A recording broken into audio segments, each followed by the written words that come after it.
really have a very aggressive person either, right? They do have this Jet, but they have really no one else like a Phoenix, like the Arena that you'd like to go and try and clear out backside. Who are going to be fighting here. Yep, Duka dashing into the side, getting flash coming up from the Omen. Omen do get a good job delaying their form, trying to hold the angle. Kodak Shorty into the side, and Shorty do get 2 kills, 3 kills coming up. Duke holding the side by just 2 people against the whole team. Do get really low into Duck. Can they actually get the job done right here? I doubt that. Beacon arrow coming up. Do you realize where they are right now? Flash is coming in, trying to get trade, and the damage is enough. Yeah, nowhere to run. It's always funny to see a kill with that. The Doctor going to be holding here in the boathouse. BBI looking to play this one nice and patient, but with a 3-man advantage here. This should be the round secured in their favor. 30 seconds left. Try to get as much damage as you can, but I guess the HP he has is very hard. Yep, and we can see, oh, there we go. It's the rotation out for Bobogacci to win the pistol round for BBI. Now maybe we can see them go up by 2 here. Maybe that could be the start. Perhaps them running away with this map on the attacking half. Problem we do see with the Viper, of course, is with that toxic screen, right? You can only use it. That sounds obvious, right? But when you compare it to someone like a Cypher, whose traps stay, right? Or even a Killjoy, whose turret stays, right, after you're dead, you can see a lot how that could actually be the make or break in a round. Well, I guess it's fair because you can't use the camera when you're dead, so it's kind of balanced it out that way. Sure, but sometimes, you know, we've seen tether traps completely wreck a team, right? Just because they're not expecting it there. So I think that's a glass cannon operator, I heard. No, it's Marshall. Oh, Marshall, okay. Tried to get for the headshot, but didn't manage to get on the Viper. Mid control once again coming up from Kodak, deciding where to go. And as you said, the slanted wall coming up. There's the slanted wall. So we've seen this before in their previous matches, and unfortunately it didn't really work out too far in their favor. BBI, they did kind of bite on that though, as they rotated more so 3 towards A, but they're holding so nicely in A site. It's a massacre. We're not going to get to see any of it, but I mean the kill score is just, you know, the feed speaks for itself there. A flawless round with plenty of SMGs, even a Marshall kill rather to boot, and it's going to be 6-8. Yep, a surprise error is coming out from Bobogacci, holding the site, surprisingly getting 2 kills in combination with the Marshall coming just now as well. So hold the site perfectly, get the 4 frags done, and the round's just over. Is that an Ares I see? Yeah. Bobogacci? From last round. From round 2 after they win the pistol round. Fascinating. So of course they're not going to upgrade here. BBI, now they realize with a 2-round lead, they need to have some money in the bank because that first round loss bonus isn't going to be enough for you if you actually full buy here again. They definitely realize that they're in a bit of a tricky situation. The Doc will strike first there with the kill onto the enemy Jet. That kind of opens up a long to be expected the angle. They're going to be able to get actually some nice tags there onto Poem, who was holding the angle. Looks like but now the rotation comes through mid. Nice bit of poison there, but not so strong. Again, I think maybe that's why pros kind of don't like the Viper that much.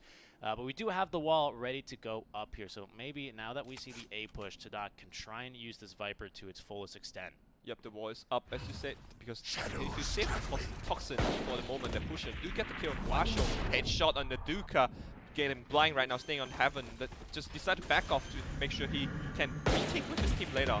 Yeah, that's a very smart move here, as once again, they just can't move back to Cypher. Pablo's still waiting for the peek, actually will get shot down by the Doctor. 4 versus 3 scenario in favor of Todaka's Home, just spamming out here with that Marshall. Oh, there we go, yep. Ares through to under Heaven, of course that's a better option. Do get tag him to very low, but Doctor do get out safely with 22. Yeah, HP, that's going to be enough for him. Balto maybe lurking through aggressively, could maybe get the jump here on Bobogacci. Still 3 members, as that will be actually Balto getting the jump onto Poem instead before Bobogacci's able to trade them off. Spike here taking away. Unfortunately, they need to get onto that defuse right now. They're not going to get it here. Looking for the exit frags, making sure that they can do as much eco damage as possible. They're not going to find the last member, so he's still going to have that Ares, but still a round win to close the gap up to 1. Yeah, Killjoy tried to upgrade his gun after getting the Spectre kill, but too bad the Greed 2 kills. There's 2 guys waiting for him to actually upgrade his gun, and you pay for that. As you said, the rounds lead doesn't exceed more than 2 rounds, and now back to 7-8. Todak to get their first attack round in the board. Yeah, and I think both teams definitely recognizing that in this best of 1, you can't really afford to go for these risky plays, right? Where, oh, if we full buy here and stomp them, we're going to be in a great position for the next 3 rounds. No. BBI playing it very, very defensively here, making sure that they're not going to be giving too big of an eco advantage. But a round win here for Tadak would be massive. BBI are going to have that 2-round loss bonus, so they're not going to be able to fully buy again. So Tadak could actually take the lead here with this round. Has to play really safe. As you said, the economy doesn't allow them to make any mistakes. The drone do spot out New York in position on the operator, so decided to back off to the spawn instead of holding the aggressive angle. As usual, attacker team always claim the mid, and they're just deciding where to go again. Slanted wall. Your favorite slanted wall is up again. My favorite side wall. It's Tadak's favorite slanted wall, and they were actually able to hold the site. I think the equipment mismatch definitely helping them out there, but they always like to go for this fake. You can see BBI, they never know what to expect. Now they know as the mid door will be demolished. B site is going to be the call. The hut goes to Duka, the recon bolt screaming one, getting him back to site with this operator. The ulti rolling on in. They need to be able to actually find her. Still stunned up, can't actually aim down sight. They're not going to find her before Selby ends up stopping the barrel in her face and murdering her. But now the 4v2 Tadak, they've got a very nice hold on this site here, Nico. Yep, and now BBI try to retake, but I think they're just gonna save it on because they can pass the gun and share the economy with the team. They do invest a lot to get the back of side kill of New York King staying in the B side, but fortunately they get the kill without too much effort, and now back to 8-all. Yep, and of course they get that operator as well for themselves in that next round, so they can be extremely happy with that one there. Yep, 2v4, and just as usual gonna save it up. Let's see, and Todak doesn't want to go for the hunt as well. As you said, economy doesn't allow them. I'm just enjoying these best of 1 games, man, because how much both of them gonna play it safely because do or die situation. And right now, saving up 8-all, Todak and BBI, it can still be any one game right now. Yeah, we're going even here at 8 apiece. We could be in for some overtime, I dare say it, though. Of course, the caster's curse, and then one of the teams ends up running away with it. But it's a really good start here on the attacking half. And just a good match overall, just so close. Operator now in the hands of both teams, a very strikingly similar setup. But it is for Neo King here, having to rebuy, not quite having the eco because of that 2-round loss bonus. He is only going to have enough for the operator. So the glass cannon operator here, Neo King really needs to get an opening kill for this to be worth it. Yep, holding the angles. I guess both teams just back to 8-all, and they have to play it really safely to secure the next round. As loss bonus might be enough, but then they always want the extra round on the board to secure themselves. Yeah, a chance to the overtime probably. Yeah, because especially, you know, you can go, and at one hand, that 3-round loss bonus isn't bad, right? We could full buy with that, but then that's 3 rounds in a row where Tadak are just saving money and stockpiling, making that comeback a bit more difficult for you here. As again, this wall, this is going to be the play. They try and get the peak. What? Killjoy! A beautiful spray. Through the wall, slightly above the wall from heaven, getting the 2 shots connecting, and that hurts Tadak a lot. They was trying to make their way into the site, and this Killjoy big play just stopped them from moving into the site. They have to decide again where to go. That's not exactly a one-way, but it is definitely a favorite smoke for the person holding heaven there, because you only actually see their head, you don't see the gun compared to the upper angle, you know. It's like, you know, how do you challenge someone on the high ground, you know? It's over. Do get the extra glimpse, extra pixel probably from the screen, and do get the kill. Tadak 30 actually seconds left. In the backline right now, trying to figure out what should they do. BBI holding very discipline play coming up from BBI. Flash do coming up. BBI, I should say Killjoy discipline didn't show herself by the door, and they do enter the site right now. They want to play the retake 5 versus 3. Can Todak hold this retake? 10 seconds left. It's going to be a very difficult hold here indeed. 2 members currently ready to go for heaven. The Omen as well as Killjoy. Actually, they're going to bring everyone here through the door, which they will have to shoot on open. So prepare for madness here as it will be about to pop off now as that operator shot reaches. Now we do have the Doctor, but getting Flash and Neo King rotating around before he's actually wall banged through hell. Now Senna rotating around. He's the only remaining member now. 1 versus 4. He gets a second one actually here. Can he possibly get a little bit more? No, it's not going to be able to get the diffuser. BBI, they force him to just sit in hell and make sure that they can now take the lead 8-9. Yep, BBI do believe in the number advantage over Todak, so just tell the team, just defuse.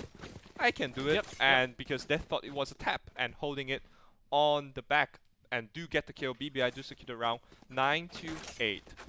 Whew, very close game. Can be any one game. Yeah, and you could see both of us really leaning forward in anticipation there. Just a good match out from both of these teams here. And again, like I said, Todak, they did win those 3 rounds in a row. So even with that measly first loss bonus, they can afford to full buy.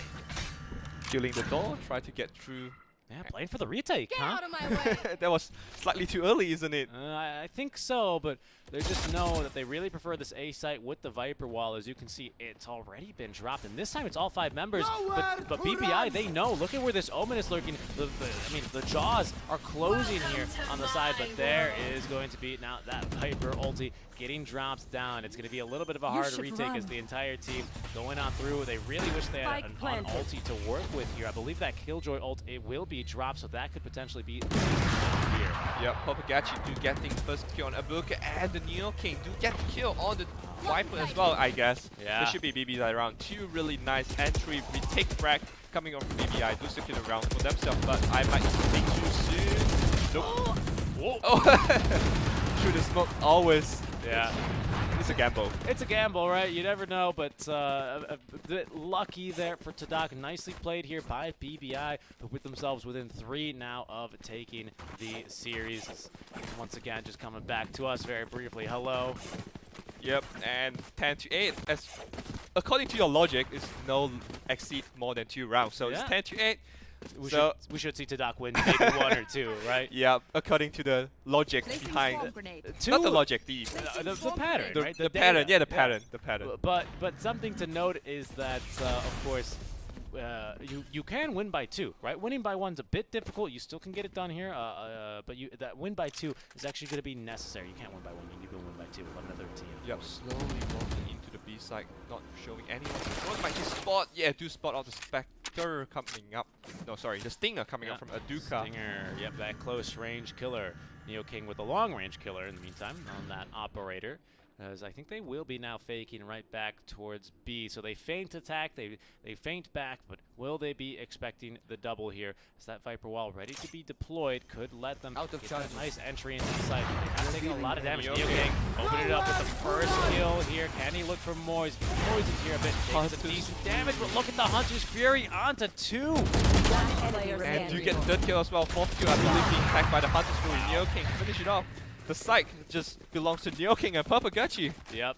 Now it's going to be a very scary situation here for Todak. They half fought on that round, so the eco might not actually be in the best case here. Now, they're doing okay. Nice job there, putting themselves in the best position without, you know, shooting themselves in the foot, so to speak, and not having enough money here for the full buy. Yep, I like how Neo King actually doing the job, and the big play coming up. The arrow recognizing the people in the main and trying to line up to come up. You're not gonna get out, Popagachi. You remember the last time they hold the B side Popagachi by himself? Almost done in this game at the same time again. Yeah, kind of incredible because usually see the Cypher do that, but now again the aggression out from BBI. They get the entry kill before they're traded away by the Doctor. Popagachi though out from B is gonna get 2, now a 3 actually. Unbelievable. This long range killing machine looks to be putting to set BBI here within 1 of taking this map here, as that would get them the 12th and a very coveted round win. The very nice flank coming up from the Viper off the deck, but the Spectre is just lacking a long range damage, taking too long to kill off BBI, and the trade just come in instantly. The discipline together and home finish off the job and put themselves in the match point, I believe. Match point. Indeed, as this is the biggest lead we've seen thus far. BBI currently set to be running away with this one here. Ooh, it's really cracked wide open here. We can see BBI, their eco, in a very, very good position here as well. Todak, they're going to have to share some guns with each other. But Balto, it's been really difficult here. But Aduka, I think the most surprising performance here. Usually that Jet operator on at least the top half of the leaderboard in terms of kills, but it's a 3 and 9, I think I saw. 3 and 12 maybe even. It's a very tough game for him. Yeah. And on the other side, Popagachi on fire today. 1 frag away from 30 kills. Right now, through the small BBI, Omen to get off by 16 HP, but the mid-control aggressive play coming up. Try to tally to get the control over the smokes, but decided not to. This is game point, match point indeed, and home being brought down. Todak get the mid-control this time, getting the trade. 2v3, wish of Wow. great stuff. They could even get a flawless here, set to do so, as they will have no one contesting the B side, but Popagachi, again, he's a big thorn in their side, but they finally removed that thorn. Senna with the headshot there will be able to trade him away. Oitan with 6 HP. Spike planted. They don't need to save here, but they probably will, just to make sure that they give themselves the most insurance. Yeah, I guess, as I said, match point, and they want to make sure that next game is a competitive match point for themselves as well. So saving the gun always a good option. I doubt that Todek will actually go for the hunt for the last frags. Yeah, that would be very risky to say the least. But hey, they were still recover, exiting the round rather with 4 guns, with the option to pick up an operator as well. Definitely makes this a bit easier. It's going to be a full buy every single round for Todok. There's no reason not to, of course. There's no reason to save for the next round in case you lose. So that's what BBI is going to be up against, as we see some crouching there up to the Killjoy, to the beats. Yep. But a very, very interesting job. They actually pushed back just as aggressively as BBI pushed them in the last round, right? Really contesting the mid. BBI, they wanted to try and fight that one with the 3 members, but couldn't really get the ideal peaks. Yeah, Omen get off lucky, but I guess the aggressive play, the smokes coming up, and the team play coming up from that, pushing S1 do get BBI off guard and get 5v2 and just finish off the round. Popagachi, very big play coming. Good try from the main. Get 1 kills, but couldn't connect the kill and get traded off right away. Yeah, and as well, getting a 30 bomb here in 21 rounds is incredible, right? That's well over 2 kills. Yeah, I mean, I wouldn't say that the team is not doing as much as Popagachi carrying the game solo show all the time, but he just at the right place, at the right time, and finish off the kills. And Popagachi, as we just complimenting him. Yeah, gets sprayed through the smoke. That's not a good start here for BBI. 9-12, then each round do counts for Todak, although it's best of 1, and Todak getting the mid control, try to decide where to go again. Yeah, with that operator down, BBI maybe thinking of last round, aren't really too keen to contest this mid lane push, as in they go now into the B site. Subby finding the head of Repablo there with the Vandal, and they're going to find themselves now in open sight. Except for Oitan, who will get double peeked. Excellently done here by Todok, making a really strong showing here. Poem will be forced back here as a Duca, just sitting inside that poison screen. Doesn't really mind it that much. This Neo King now still alive as with the breach. We do have a few ultimates to play with here. Oh, the flick just missing, but that might be enough to scare them off here, I think. I guess that should be it. BBI gonna save up and be another competitive round in 10-12 again. A very wasteful shot coming up from the wife, but he could have landed because he was holding the angle, but I guess just missing the shot there. Missing the shots. Yeah, and it was a warning shot, you know. And don't come back, you hear? And be like, okay, we'll leave. Probably works that way as well. Either way, you get the kill or just chase them away. And 10-12, Todak, really good play coming up, getting the mid control. I guess they recognize the mid control is very important. They do get mid control. Don't get me wrong. They do get mid control in the previous round as attacker as well. But I guess it just works out better for them in the last 2 rounds. Yeah. So now what's the play here? As we just see them all gathering around in the corner. What's the play here? If you're Todok, do you go, okay, we got mid twice in a row, worked out really nicely for us. Do we want to go back to maybe our A strategy? Do we want to go back to the B main? That really hasn't worked well all half. Will they be actually reinforcing mid lane a lot better? How do you think they should play this here? Keeping in mind that they don't have the Cypher or even a Killjoy to scout rotations, aggressive rotations coming out from B main. I guess it's just better to just keep doing what works, because sometimes, even in my game, in the Thai game, or maybe in the OT, you always want to think, we've been through this stretch in the past 5 rounds, should we change things up to surprise them? But sometimes the mentality of changing things up do mess up at the same time as well. Oh, Hunter's Fear here up from the dock to scout. One nice job there onto Popagachi, nearly actually scouting another one here as well. That's going to be a nice advantage, picking off 1 member holding in B. Did not get any additional information, however, out from that last and 3rd shot. So we'll see how Todok want to be playing this, but this could put them well within striking distance. And I think BBI here, they're going to maybe a little bit nervous now, as if should they lose this round, their eco, having bought now for 3 rounds in a row, even with their savings, are not going to be looking too great. Yeah, BBI has to play very safely, switching the guns coming out from Todak, because Aduka not feeling the operator today and just decided to give it up to the teammates.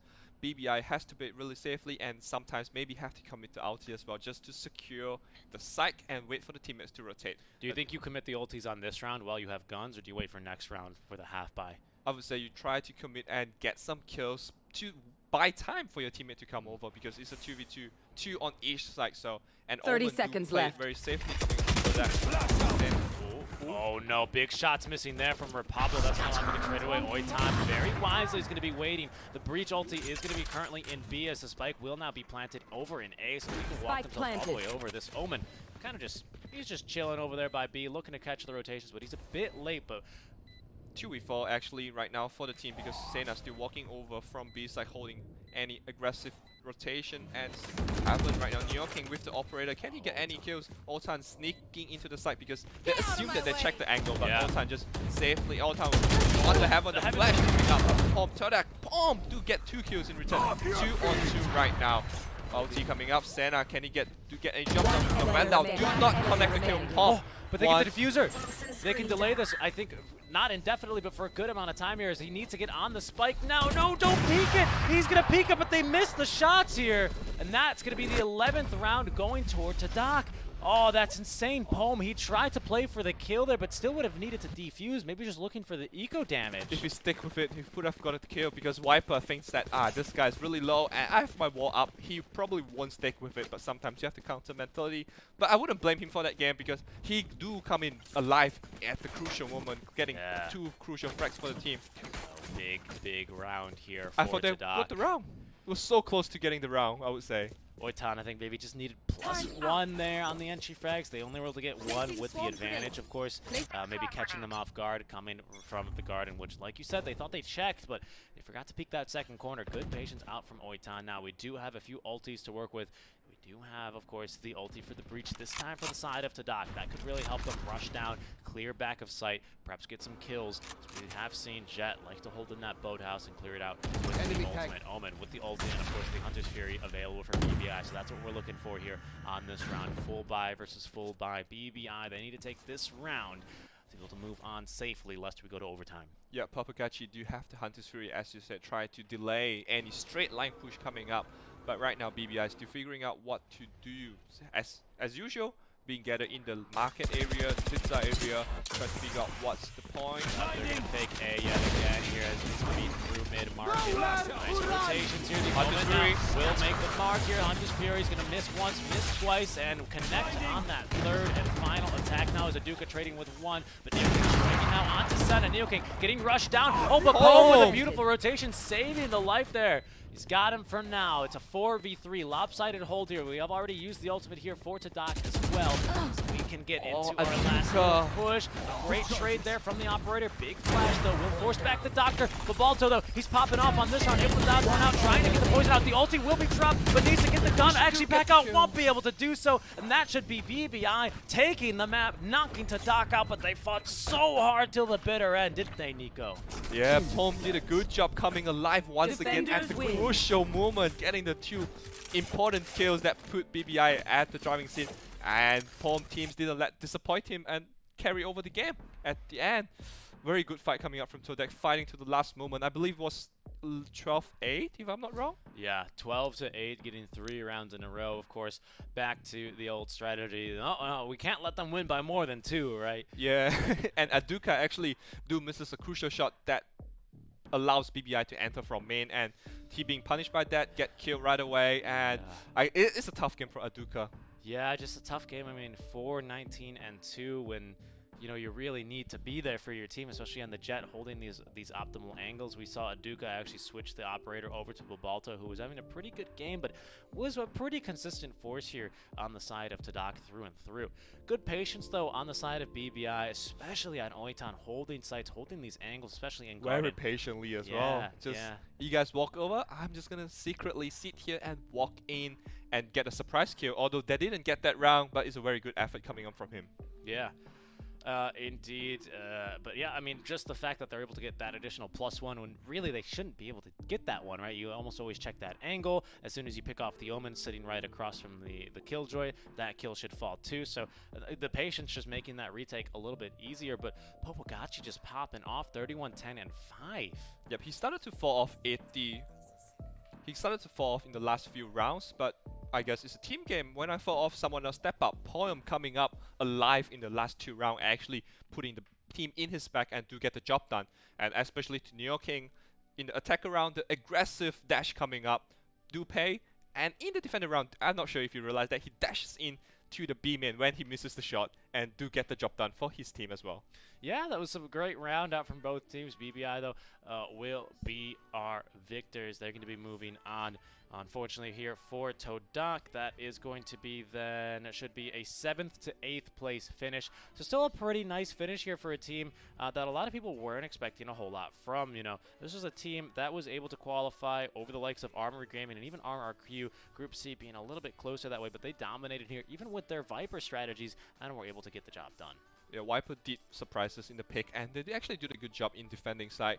Pop picked the ulti at expected moment and to get the job done. However, it's not enough. I guess I wouldn't blame Aduka for losing the team, but I guess it's a team play. They need to step up, and BBI do actually talk through what happened yesterday night against Boom and put themselves in this do or die situation. Yeah. Do get past the first door, and there's a second door coming up later today. Yep, exactly. That's exactly right. And we will be seeing them yet again, but it is going to be BBI taking this match. They are going to be facing the loser of Myth Attitude versus Boom Esports. But we're going to go ahead and let our panel break that game down for you. On behalf of Nico666 and myself, Seek and Strike, stay tuned, guys. We're going to be going live with our next best of 3 in just a bit.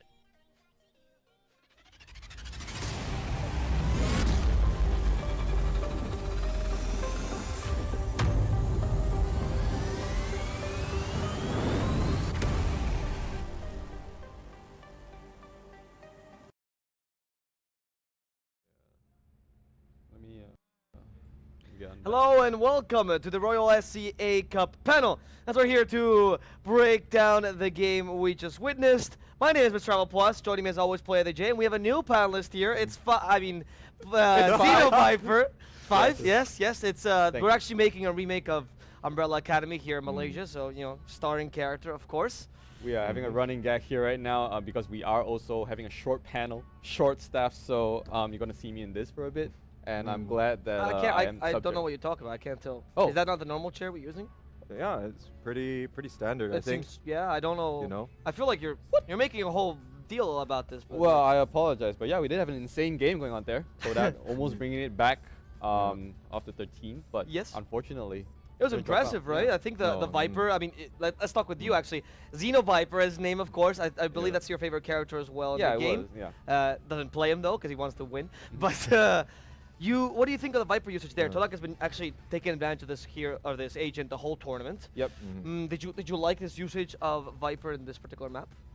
In a sense, obviously, it blocks off the plant zones very effectively. It holds off for rotations just in time, and I think they did quite a good job. I was expecting them to drop actually quite early, but they actually put up a good fight. So but in the end, still didn't make it. But I think so far, Viper is definitely shown to be a good viable pick for this game. Yeah. Yeah, and I really have to give props to Todak. They stuck to their guns all the way through. Since the first match against Armory Gaming, where we first saw the Viper, they have really brought it regardless of the opposition. And BBI, they had trouble as well in this game. It was quite close, albeit BBI in the second half, they did actually manage to get a little bit more breathing room and bring it to the match point. But Todak, the grit and determination from the Malaysian team was really top-notch coming from them. They got to feel so hard done by, especially that very final round. We saw, had the chance to get the Viper all off, but it was just a little bit too slow, and unfortunately they couldn't win that very final round to take it to overtime. It's one of the weaknesses we always talk about the Viper, the animations particularly being quite slow on those things. You have to be much prepared to deal with everything. You can't be reactionary with her. Yep. Much more proactive. What did you think though about BBI? We talk about Todak, of course, very creative. BBI though, they actually adapted quite decently. Usually that was one of their weakest points, their lack of adaptability. But I think the lack of adaptability was not too much of it. When they are bringing the same lineup on Ascent, with the Killjoy in lieu of Cypher, they've been able to really hone their game. I think. Settle down. I think Oitan, in particular, of course, has definitely been really instrumental in their success to make sure it all holds together, and they were able to really deliver here on this stage when push came to shove. talk to you, Zeno, now about the Killjoy pick, right? And they Yeah. already talked about the Viper. Killjoy, perhaps more seen certainly than Viper, but not the most common either. Yep. Usually BBI user very much as both as a slightly operator user, but also the intel gatherer, like kind of Correct. Well, in a mix more between to both. swap out between Cypher. Doesn't have has a little bit of intel, yes, Mhm. but Yeah, not literally intel gatherer. Like you have to For try to sure, get yeah. information based on the positioning of your utility. yeah. I like Uh, the Killjoy pick this round because, like, especially for Ascend, there's so many spots that are pretty common, and the zones are huge. You know what I mean? It's not like cut corners here and there. So, the pick over Cypher definitely favored BBI this matchup. So the zoning, for as little things called, they're effective. And we're not just talking about her abilities in general, but her playstyle was really good. Like we've seen her like fragging with the Phantoms, actually holding up Heaven. Yeah. In Visa a couple of times, Yep. right? So she's been really rudimental in holding sides, at least when she was in a defending round for BBI. Would you have? Yeah. Did you like her over the Cypher since you now get to witness the greatness of BBI in this tournament? Yeah. Did you like the pick of Killjoy over the Cypher? You think it was justified here? Definitely for sure, but I definitely hope to see a lot of Cypher games coming out from her as well, because I understand that he would be the controller Yes, of this game. Of Yeah. course.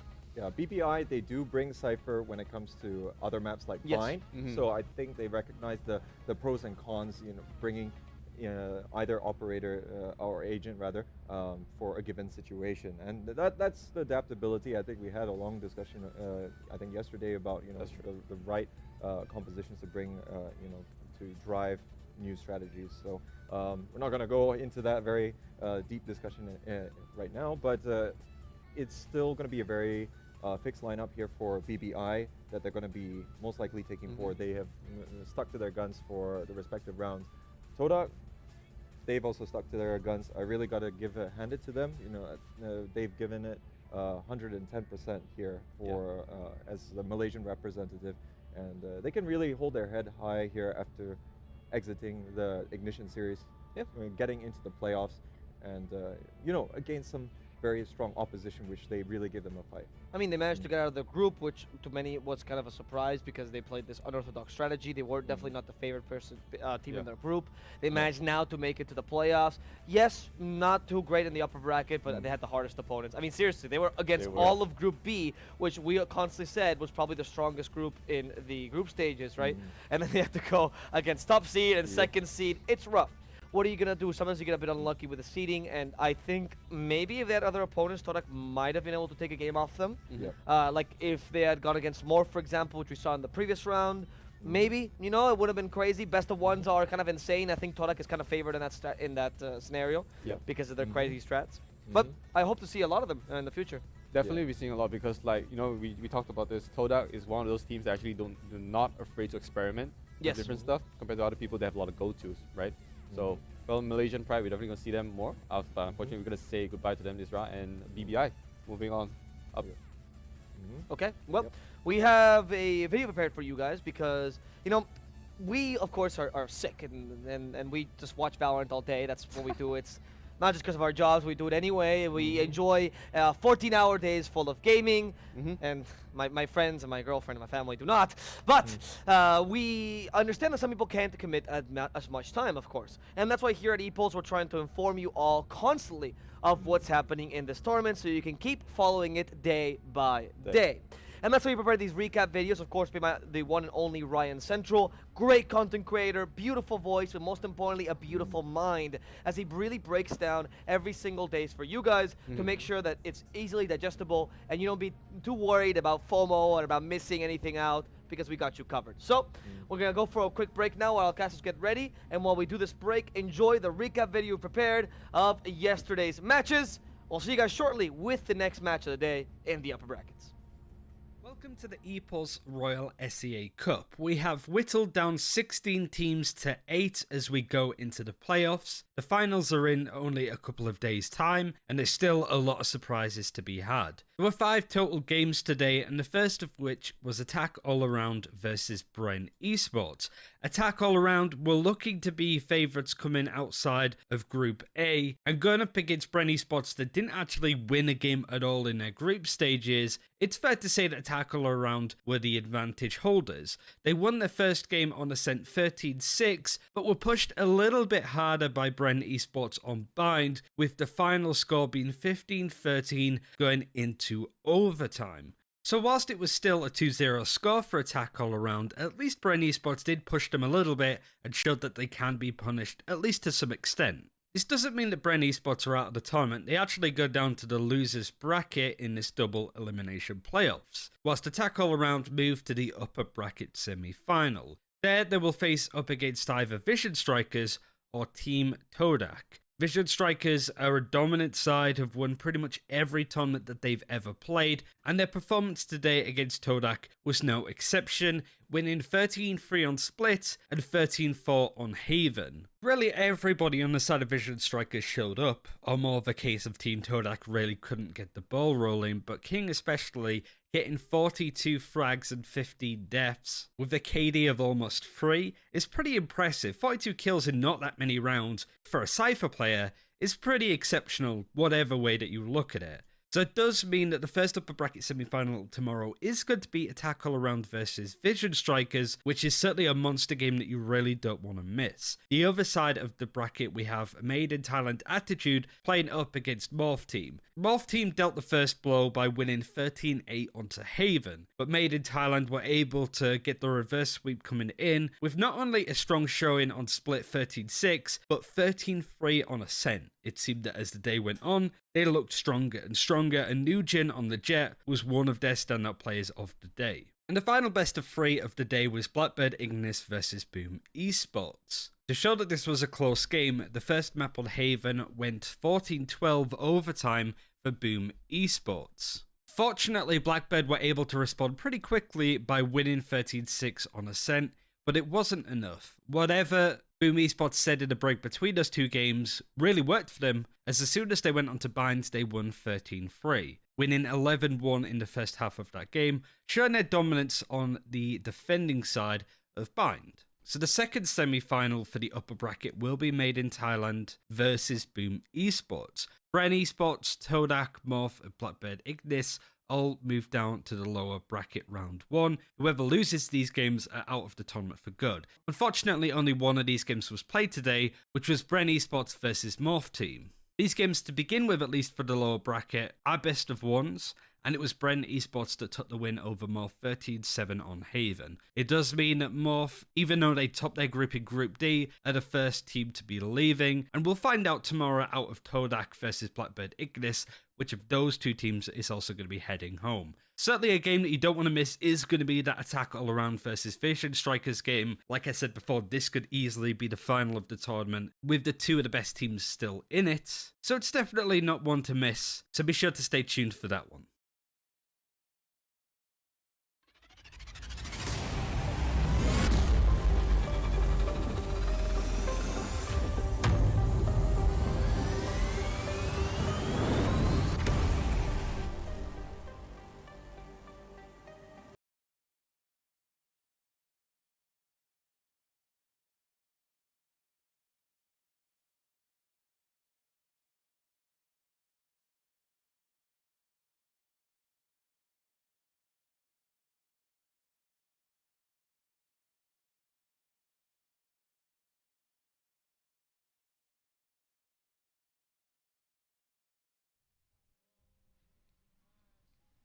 Hello and welcome back, ladies and gentlemen. Hope you're having a wonderful day, and we're about ready to get started with our first upper bracket semi-final match here between Attack All Around versus Vision Strikers, and this is going to be one doozy of a game here in the Royal Sea Cup. I'm PlayTheJ, this is Xeno Viper, and we're going to be bringing you all the action.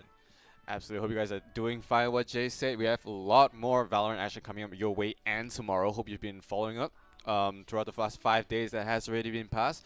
It's only high octane action, and these 2 teams right now, one of the top 3 favorites of the tournament. It's going to be exciting. Yeah, and you know, with the kind of records that we've been seeing coming out from these teams has been absolutely insane. Coming through the upper bracket quarterfinals with a breeze, in terms of getting that 2-0s over their respective opponents is going to be absolutely instrumental for them to get the momentum, or rather keep the momentum rolling here. And now we're going to be having this next best of 3 series to really see who's going to be taking that first step into the upper bracket finals. Yep. Hope you guys also been seeing earlier as well the Todak versus VBI. Yeah, a lot of you can see what we have already for you in store for this playoffs here. So we can go through like the big bracket, quick recap once again. You see in a really good video of our production team, and right now I think for the next few hours it's just gonna be non-stop action. Yeah, it's going to be intense, you know. So we do, of course, have the second upper bracket finals as well coming up. We will also be determining who is going to be progressing forward in that lower bracket, as we are going to be progressing all the way. And only tomorrow we will be having our lower and upper bracket finals, and also our grand finals here. And with the 2 teams that we have on offer here, both of them look really strong so far in the tournament, and you know, we could arguably say either team has a really good chance of really getting into that final spot. What are the what are the the wild cards that you say for these 2 teams to have? Because you know there are some teams so far that have like to go with like standard lineups and standard plays, but haven't been catching up too much of this. But do you know there are teams that actually would prefer lurkers over like entry frags, or versus the people like don't take their time? Because what I know, yes, they are a pretty aggressive team. Actually, yeah, and I think when we have teams like Attack All Around and VS, they're really quite balanced. They have usually stick to their guns. We've been seeing quite standard meta lineups coming out from both teams, utilizing the lurker setups, and at the same time knowing when to turn on the aggression, I think is what has been the real hallmark of them, and making those quick decisions that they're going to be able to push in on the side, capitalize on information that's given there by the opposing team. But we got Thailand here versus South Korea, and these 2 teams really have been impressing us all tournament long. But you know, they have not dropped a single map, either team, but someone here has got to go down to the losers bracket, and not sure who is going to be there. Top 5. So like I said, it's only exciting because, like you said, they have not dropped a single game. They have to at some point. So like I'm favoring VS just because the playstyle I've watched over the past few games, but I'm not sure if it's too early to talk about predictions here because we are still getting ready for the games. So we ask for your kind patience for that. Yeah, so I think we are loading in a little bit here, so players will be selecting their agents. But I mean, if we're talking about predictions here, if we just look at the past history, now of course we've been saying all tournament long that Vision Striker does have quite the illustrious competitive match history. They've won every event that they have actually participated in. Attack All Around, definitely no slouches. Of course, the biggest achievement coming in that 2nd place in the Cyber Games Arena Ignition Series tournament. So there are no slouches by any stretch of the imagination as well. But this will be where we put all of this speculation to bed. We're gonna see who is gonna come out on top. All right, so we're gonna talk about the maps that have been picked already so far for these games. You want to go over that real quick? So in terms of the maps, we will be playing, well, if we go to the full 3 maps, we will be playing all the standard ones. We're not actually seeing a lot of split. We are going to be moving to Ascent first, then on to Haven. It's going to be Vision Striker here picking that Ascent side. Now, because of that, both of these teams, they're all going to be prioritizing on defense as well, and it's going to be quite common that we see the defender side being favored here. And when we look at the map pool, we don't immediately see many maps which are going to be very obviously defender sided in the grand scheme of things. But usually the ones which are heavily in those favor is Split, which we're not featuring here in this series.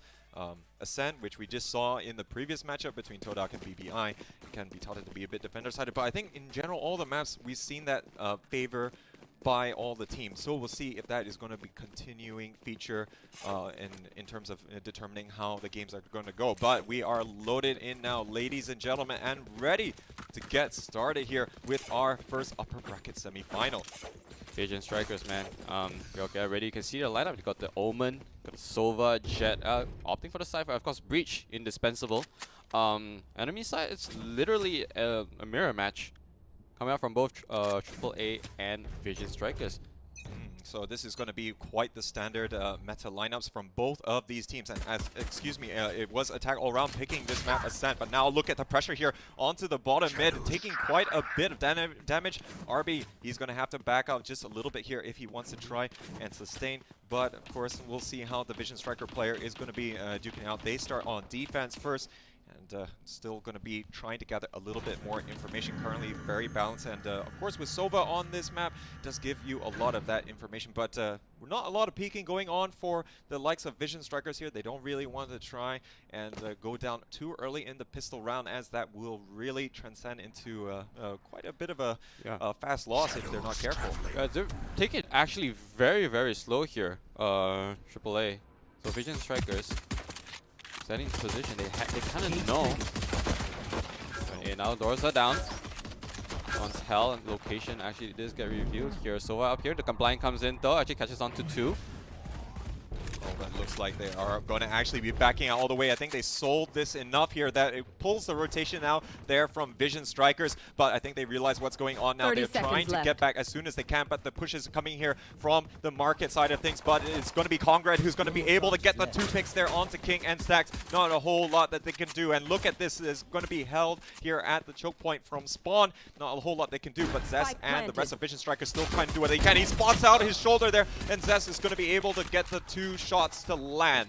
Right, the recon probably coming out there right now. Okay, it is VS, ready 3-man left. AAA still holding ground side there, gotta be careful, check the corners right there. There he goes down to so RB with a headshot, as well as Glowy RT. There is now 1-4. All of a sudden, can he get the defuse in time? No, it is not possible. That's a AAA massive attack, taking game 1 right there. Yeah, and a good crossfire there to defend the post plant was going to be working out very well for AAA, and now they're going to be able to get momentum going, and we're already seeing straight off the bat a couple of Bulldogs going to be picked up here by Attack All Round, and they're going to look to maintain this moving forward. I'm not sure if they're going for a further buys here, but again, Bulldog going to be very effective on the anti-eco round. It does have a one-shot headshot if you're going to be able to land on non-shielded opponents, and it's been very rare in this competition that we've actually seen teams opt for a force buy in that second round after losing the pistol. Exactly, but I think it works out well for them though. I mean, I prefer going for a Spectre instead of Bulldog though, but then again, Bulldog has further range there. Oh, Zest spots out the jet there. So he will back off there. He's just kind of rotation. It's very, very slow. Even the breach is still at their spawn actually from AAA. So taking mid. There's one at Catwalk. Congrad knows about this, but they will really take this slow. Would they want to secure mid before choosing a rotation? We'll see. Yeah, and right now they just want to try and maintain the mana advantage as long as they can. They'll be looking to ideally overload a particular side, but you know, with Zest giving a little bit more intel here on the B main side of things, they're going to be able to spot this push coming out. It's only going to detect PTC though, but we've already got a little bit of a rotation coming here. Zest trying to do what he can, but PTC is still going to be able to land a headshot there. And now they're all starting to stream in here from market side of things. The rotation is going to be coming from spawn, but they are going to have the dark cover in their way. It's not going to allow them to ingress here too quickly, but Ginny, he's watching the angles there from logs, and there's not a whole lot they can do. There's only going to be 2 players remaining here coming from mid and also spawn. I like how they're doing this though. They're really like holding the site before like actually planting. They want to clear the areas. They want to look for like flankers and lurkers to come in, pick them off before they actually get the plant there. So like very tactical play. I really like what's happening right now. Oh, Congrad and Ginny are going to stitch them up, and you know, just going for the double Bulldog here, really going to be effective. It does allow them to save a little bit more money. We would probably expect to see PTC here getting the op here on round 3 after getting those first 2 round wins. So it looks like the times here are going to be taking a very quick 2-0 lead here to start things off. But we'll see how this full buy is going to be coming out from Vision Strikers. They're going to be able to afford that. Likely still see the 2 Bulldogs in play here, but again, it's not going to be incredibly terrible. Actually, it's 3 Bulldogs. Yep, I was about to say, like that round PTC was massive. He made the entry frags, made it possible for his team to get in, secure side coming out. But now, turn 3, I think we do have buys at least coming out from VS now. As you said, I mean, Bulldogs are still equally strong. So, still an even matchup right now, but they really, really need to be careful, VS. the right thing would be to get value against VS with these kind of weapons, but we can already see that there's not going to be a lot of information granted. There's going to be a 3-player stack here on the catwalk side of things. They might be able to get into tree, but right now the dark cover that we're seeing coming out from Glow is going to halt them ever so much. There is also going to be that tripwire waiting for them. As you said, this is defender favorite, so now having the Cypher there is more like a liability because he really does not have like that aggression to actually go like to entry. But post plant, maybe he does have value, and right now VS is struggling to actually like surprisingly hold the sites, even though they are like having a Cypher as a defender, which is really strange. Yeah, I know. But in any case, we are going to see that there's not a lot of information on the middle of the park, and that's why we can see that Glow has gone all the way down towards Pizza. King, though, 30 seconds still going to be locking down things on A side. Looks like the push is starting to come in here. They're moving through tree. They're going to be able to get their own dark cover onto that line of sight here. As they ingress onto site, King, though, is not going to be able to sustain too long here as the push is coming in. Acidic's going to pick up the double here for his troubles, and now only 2 players left here for Vision Strikers. They are on the precipice of going down to that 3-0 and trailing here in this early stages of the game. That's not good. I mean, they went for the anti-eco, and AAA is looking to have like you said, a 3-0 right now. Vision Strike. What is the position right now? Their Jet going to go over a wrap around. I think they might be forced to actually save this round. Yeah, I think after just only being able to buy the weapons and then immediately getting shut down, this is going to be a little bit painful for them. There's not that much of a bank yet just for the attack all-round players that they really want to aggressively look. There's only going to be 2 people looking to see if they can pick off any of the players, but so far they're not going to be able to catch any inkling. But yeah, attack all around, they did manage to keep a lot of their players alive here, only losing Congrid early on. And because of that, they're going to be really fortuitous in terms of the bank that they're going to be able to build up. I wouldn't be surprised to see if they start to advance up in terms of the weaponry, but so far, we haven't actually seen them bring an op really going for this very fluid style. Who's bringing the op? Or rather, we haven't seen the op yet. But we'll see, of course, that this is going to be a little bit of a broken buy here. Well, not really broken buy, but they're going to get pistols here to supplement the 2 guns they saved from last round in the form of VS. Yep. They really need this up though. I mean, even shorties might be good here, but I don't know if any of them are shorty players, considering like how tactical AAA is actually playing. They're not playing like a big rush in, they're taking it slow, so it's actually a lot of huge mind games now for VS. Yeah, but we have seen in the past how attack all around, they can go for those very quick assaults if they do choose to, and I think they're still going to be trying to measure their opponents as best as possible. Of course, plenty of footage on both of these teams. Now look at the stack here for the defensive side. This is exactly what you need to do if you want to try and get some of these early picks when you have lower weapons here at your disposal here. But PTC, he's going to punish his ass, not able to land the shots, and now look at the sprays coming out here. RB is not able to get the refrag straight away, and he's actually going to be forced to fall back as that's already going to be one of their prized weapons given up, and is already going to go as a straight upgrade here to AAA. Yeah, PTC is on the roll. I have no idea how he's making these guys, but they are already looking at entry. That gets another frag on the RB. Bound to fly as well, gets another frag on the flag. That's all of a sudden 2 to 5. They are making their entry rotations coming as Cypher on the B side, but man, nose is on heaven. The plan 30 seconds left. Flooding almost on default there. Spike Yeah, planted. it's going to be another save, it looks like. It's not looking well for Vision Strike. Oh, and that positioning from Stacks there in Wine, that was a really good flash coming out, but unfortunately I think they misjudged exactly how close the attackers were, and RB actually got shot out before he could peek together after the flashpoint coming out there from the breach. But now there's only going to be Glow, and he's going to continue to back out here as it's looking precarious. They're looking to see, can they maybe nail any of these exit kills? Yeah, but he does only have a ghost, just saying, and the Cypher's camera did spot him out, or AAA looking so strong. And we talk about the free upgrade, economy, it does add up here. So it's going to be a steep hill to climb, Vision Strike, but I'm not counting them out yet. We do still have a couple of rounds to go before we hit mid. Yeah, I think we're probably going to be seeing the full buy coming out again here from Vision Strikers. Going to be getting double operator, in fact. So they were really saving for a reason, as this could definitely be one way that they bounce back.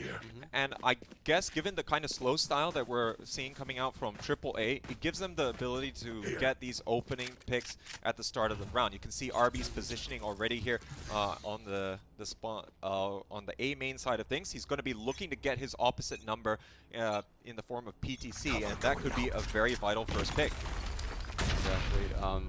We'll see. We'll definitely see how this ops like play in favor of them, because like they do have defensive measures. Like the smokes from Omen like are preventing push so far. Of course, like they're throwing out abilities just to like maybe do some fakes, but I'm not sure how good of like fakes the AAAs are planned to do. They make themselves known at one spot, and then they make their rotations like very quickly. So they're not trying to hide anything. Yeah. They're actually putting on full trust in their own abilities to frag and make entries. So now they seem to be able to like understand that they may Vision Strike may have ops, and you see they're taking it extra slow compared to like the recent rounds. Yeah, true. I think, you know, in the absence of any of these opening picks, which allows them to infer a little bit more about the movements of how VS likes to set up to try and compensate for that, definitely gives for faster peaks there. But PTC, he's going to get punished there as RB finally able to take him down. Opening pick here for VS going to work wonders. WannaFly is also going to be suffering, as now it's going to be a 3-man disadvantage, but Concrete, he's going to get one back. Moving into tree here, they're going to clear things out as they move onto site, but there's still going to be RB right there. He's going to get the triple here, and the flashpoint not doing a whole lot to him. He's going to pick up the 4K, and finally we're seeing Vision Strikers pick one back here,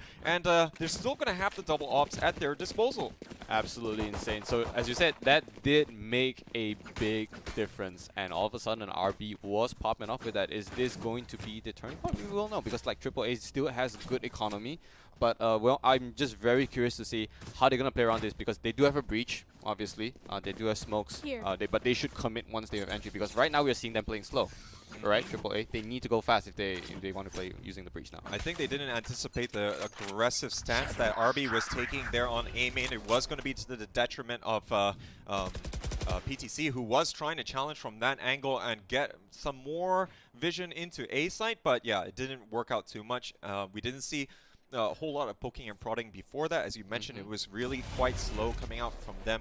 But this is going to, again, be a little bit more measured approach. There's going to be the peek into mid here by RB, and he's looking to see, can he capitalize? And he's going to get the double kill here off that collat. What a shot here, as, yeah, unfortunately, not coordinated enough from attack all around, and they're going to peek at the same time. Imagine double peeking in Opper, definitely not doing too well. That wow, the wall bang though. I mean, human bang, to say the least. Puts them up, puts them down a deficit of like 2 people now. And the thing is, alright, with the amount of people at Vision Strike, they can easily hold 2 grounds without much worry. And plus they have a Cypher.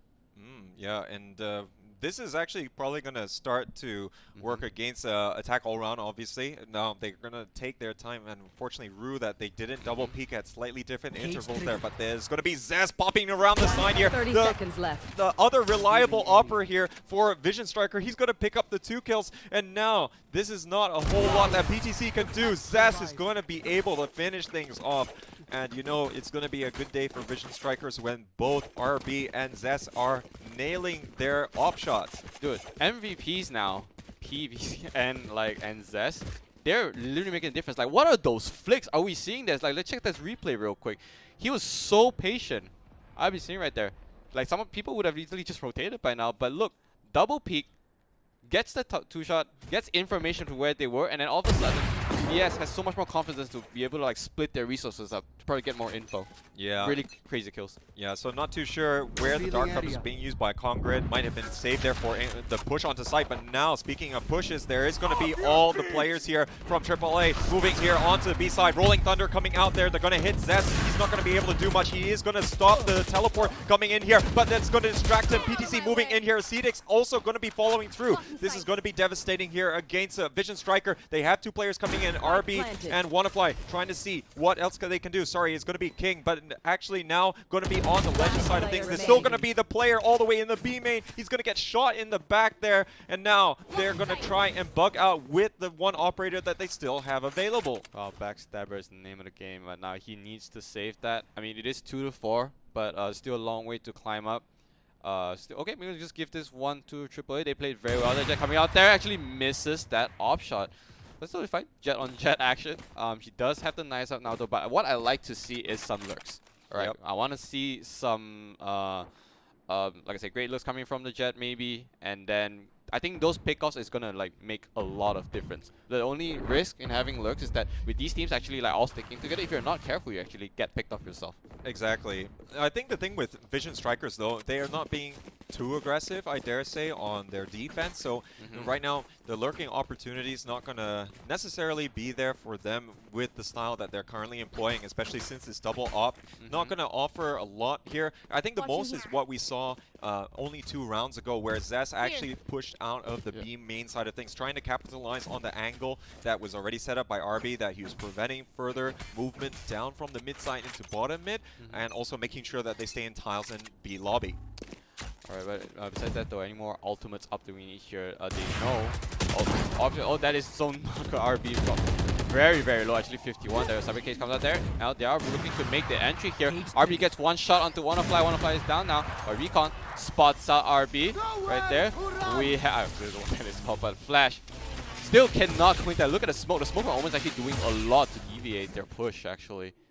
But actually, the push is going to be deviating quite substantially. I think they realized they couldn't really break in there after RB was able to reposition to such an extent. And yeah, we didn't see a Cedix with the Hunter's Fury fast enough. Usually that's exactly why you're going to be sending in the Owl Drone first here. Get the opening pick, but Zest, though, he is going to be able to get the collat, and that's the second collat that we've seen so far this game, and he's going to be backing out here onto the Legend side of back of B, and now this is going to be a little bit difficult. Only 2 players left here for AAA. It's going to be Ascetics going to be leading the charge here and see whether they're going to be able to spot any of the members, but look at all the angles being watched here. RB also from the spawn side, he's going to be rotating around. 30 seconds left. Have one more enemy remaining. as well. Dear God, Zest is popping off right now. He's 1 minute left there. He spots him out there though. I am so sorry, but Ginny, you're going down. Yeah, that aftershock, you know, just ticking away, and you know that he's going to be absolutely done for. And with all those angles, this is going to be excellent work here for Vision Striker, as they're going to make sure that AAA has to do a full buy. Especially in the early rounds, we did see attack all around. They were able to continuously afford and replace the weapons because they didn't drop a lot of players early on in those rounds that they were successful. And not just not like dropping players, like they actually got a lot of guns from Vision Strikes. Like so, but that's the reason why these guys are still on top of the seat. Like they're playing exceptionally well. Yeah, if you ask me here. So right now, still 2 ops on the side of Vision Strike. They are looking to congratulate on 2A. Omen lurking a little bit though, trying to get some of the information. Our dear Sova, AAA. Line there, but there is a drone coming out. Trips the trip wire. Alright, gets the information there. But I think now this is still going to be a little bit of apprehension. But Zest, though, he's taking down the Cetix. And I really love it when the top-notch Sova player is really able to duke it out there through the wall. So now RB, though, he's going to be able to find out Congrad. And now no more dark covers available. But oh, the combination here working out pretty well. RB, he can't see anything from Daze here. He's going to get pushed there by PTC after the 2 flashpoints working well in unison. Now they are starting to push in onto site. Ginny, though, is coming in for the support. The fault line working onto Glass here, not going to allow any of the players here from BS to start to peek out. But now they are going to be taking Heaven. PTC looking for more kills. He picks up his second of the round. They're pushing up the A ramp here, but Ginny is there. Yep, but they are on site now though. He has to make the communication, and it is an op by the way, so they are on 30 site seconds already. left. Zest, making his way slowly. Like I said, the Omen is in main, but he will get this plant. Literally out of it. Oh my lord, Ginny spots out Zest, and that's our op down. It's 1-on-2 action right now. He gets the clutch. That's one. The answer is no.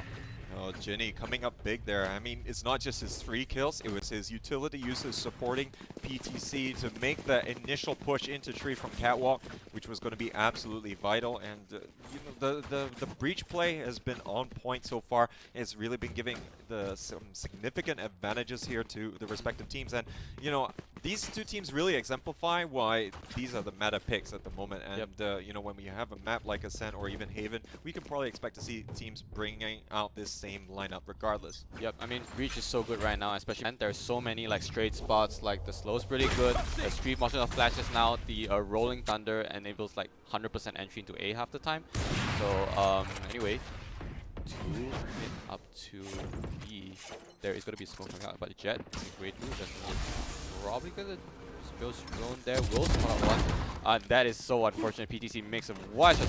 Now takes him out. Let's go down. Gets another frag onto Stacks, and he is already on site. Triple A still has Storm Call. Oh my lord. S6. Glow going down with a headshot. They are, like I said, they take their time. They don't even rush into the plant. They want to secure the site. Make sure there's no one in the vicinity. Spike planted. They're looking to probably take this to a 7-3.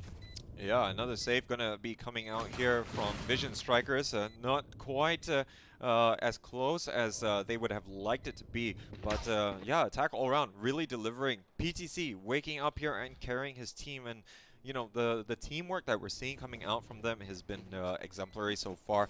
I do love the combination between PTC and Ginny, which has really been working out wonders for them. But we'll see what Vision Striker can do. They seem to be going for the very expensive double op strategy as soon as they can. I know they have got two great talents in RB and Zez.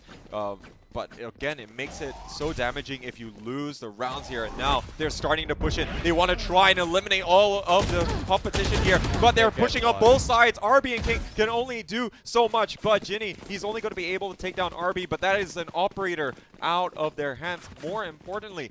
And they're going to have to rebuy that. They will be able to have a full gun round, it would seem, but yeah, not an ideal situation. Their economy is not doing well. Triple A is really on fire right now, and I'm just curious to know like how VS will do in the attacking rounds. Okay. Because, like Triple A is just is taking it chill. Actually, I don't really see like quick rushes coming from them. They're really taking it nice and smooth to get the intel. And oops, stun on to King and hits him out there. But it's probably to make some noise though. We're still not really sure where he is going, but of course Ginny holding the spike, has Rolling Thunder available, can actually make an entry if he wants to. Surprised that they didn't actually just capitalize this straight to actually go straight into A. Yeah, I think they will be looking to have a good setup here. Since it's a gun round, this is the perfect time for them to unleash the Rolling Thunder to really push onto the site. Now, you can already see them congregating here onto B main. They're probably going to move on that Rolling Thunder if they can get it off. But I think now the gig is up. PTC is going to get spotted out here by the Owl Drone. And now this might prompt the full rotation coming out. The 3 players from BS are still going to be all the way here on the attacker side. Ginny finally unleashes the Rolling Thunder. The counter Rolling Thunder coming out here is going to be hitting some of them and really slowing things down, allowing the rotation. Glow is all the way here in market side. He might be able to lock things down. Acidic though, he's going to get the first one onto RB. Rolling as market. Omen actually got the wall bang. Oh, he got wall bang more like so. Aesthetics going in. That is double peek, and he goes down as their king. So it's not going to be 2-on-3 action. The point there, he spots him out. PTC gets the fair to Stacks. He will be able to be backing out right now. But hey, VS, they only have the Sova left. And there's absolutely no way I think that they can probably defend this plant or defuse this plant. PTC taking the long way around, but Zess, he is going to be the last member yet again. Not too sure what he's going to be able to accomplish. He's going to be looking to see potentially on the exit kills. But, you know, with this loss, which is most certainly going to be coming here for Vision Striker, that means we only have one more round after this in the half. And, you know, given that how we've been talking about Ascent leading or leaning over towards, you know, more defensive-sided victories, this is not boding well for them as they're going to be moving into that second half.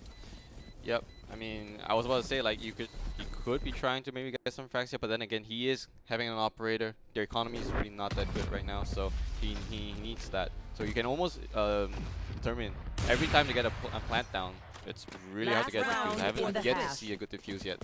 Yeah. I think these teams, of course, they really thrive off playing off each other, and I think, you know, that has been an absolute joy to watch over the course of these few days while we've seen the Royal C Cup. And of course, you know, the trading of ults really working out well, but unfortunately we didn't see the Rolling Thunder from Vision Striker really hitting their mark too well. Stacks, of course, missing a few of the players, really allowing the rest of them to come back into the game. Oh, we have to jut out. We heard that. Oh, that's an Omen action. Better Omen's it, but unfortunately that Omen goes down as well. RB with those knives as well. Oh, there is more jet on jet action. Let's do this. They are going to make their way to A. Rotations as well from VS. coming out in. There is someone in the smoke. He has to be careful. King. Okay, right there gets the frag onto one fly drops there. There's two there. There is the triple frag. What is going on? King holding that on, and then all of a sudden Jet PTC left alive there. Spike drop, I think. But he is on site.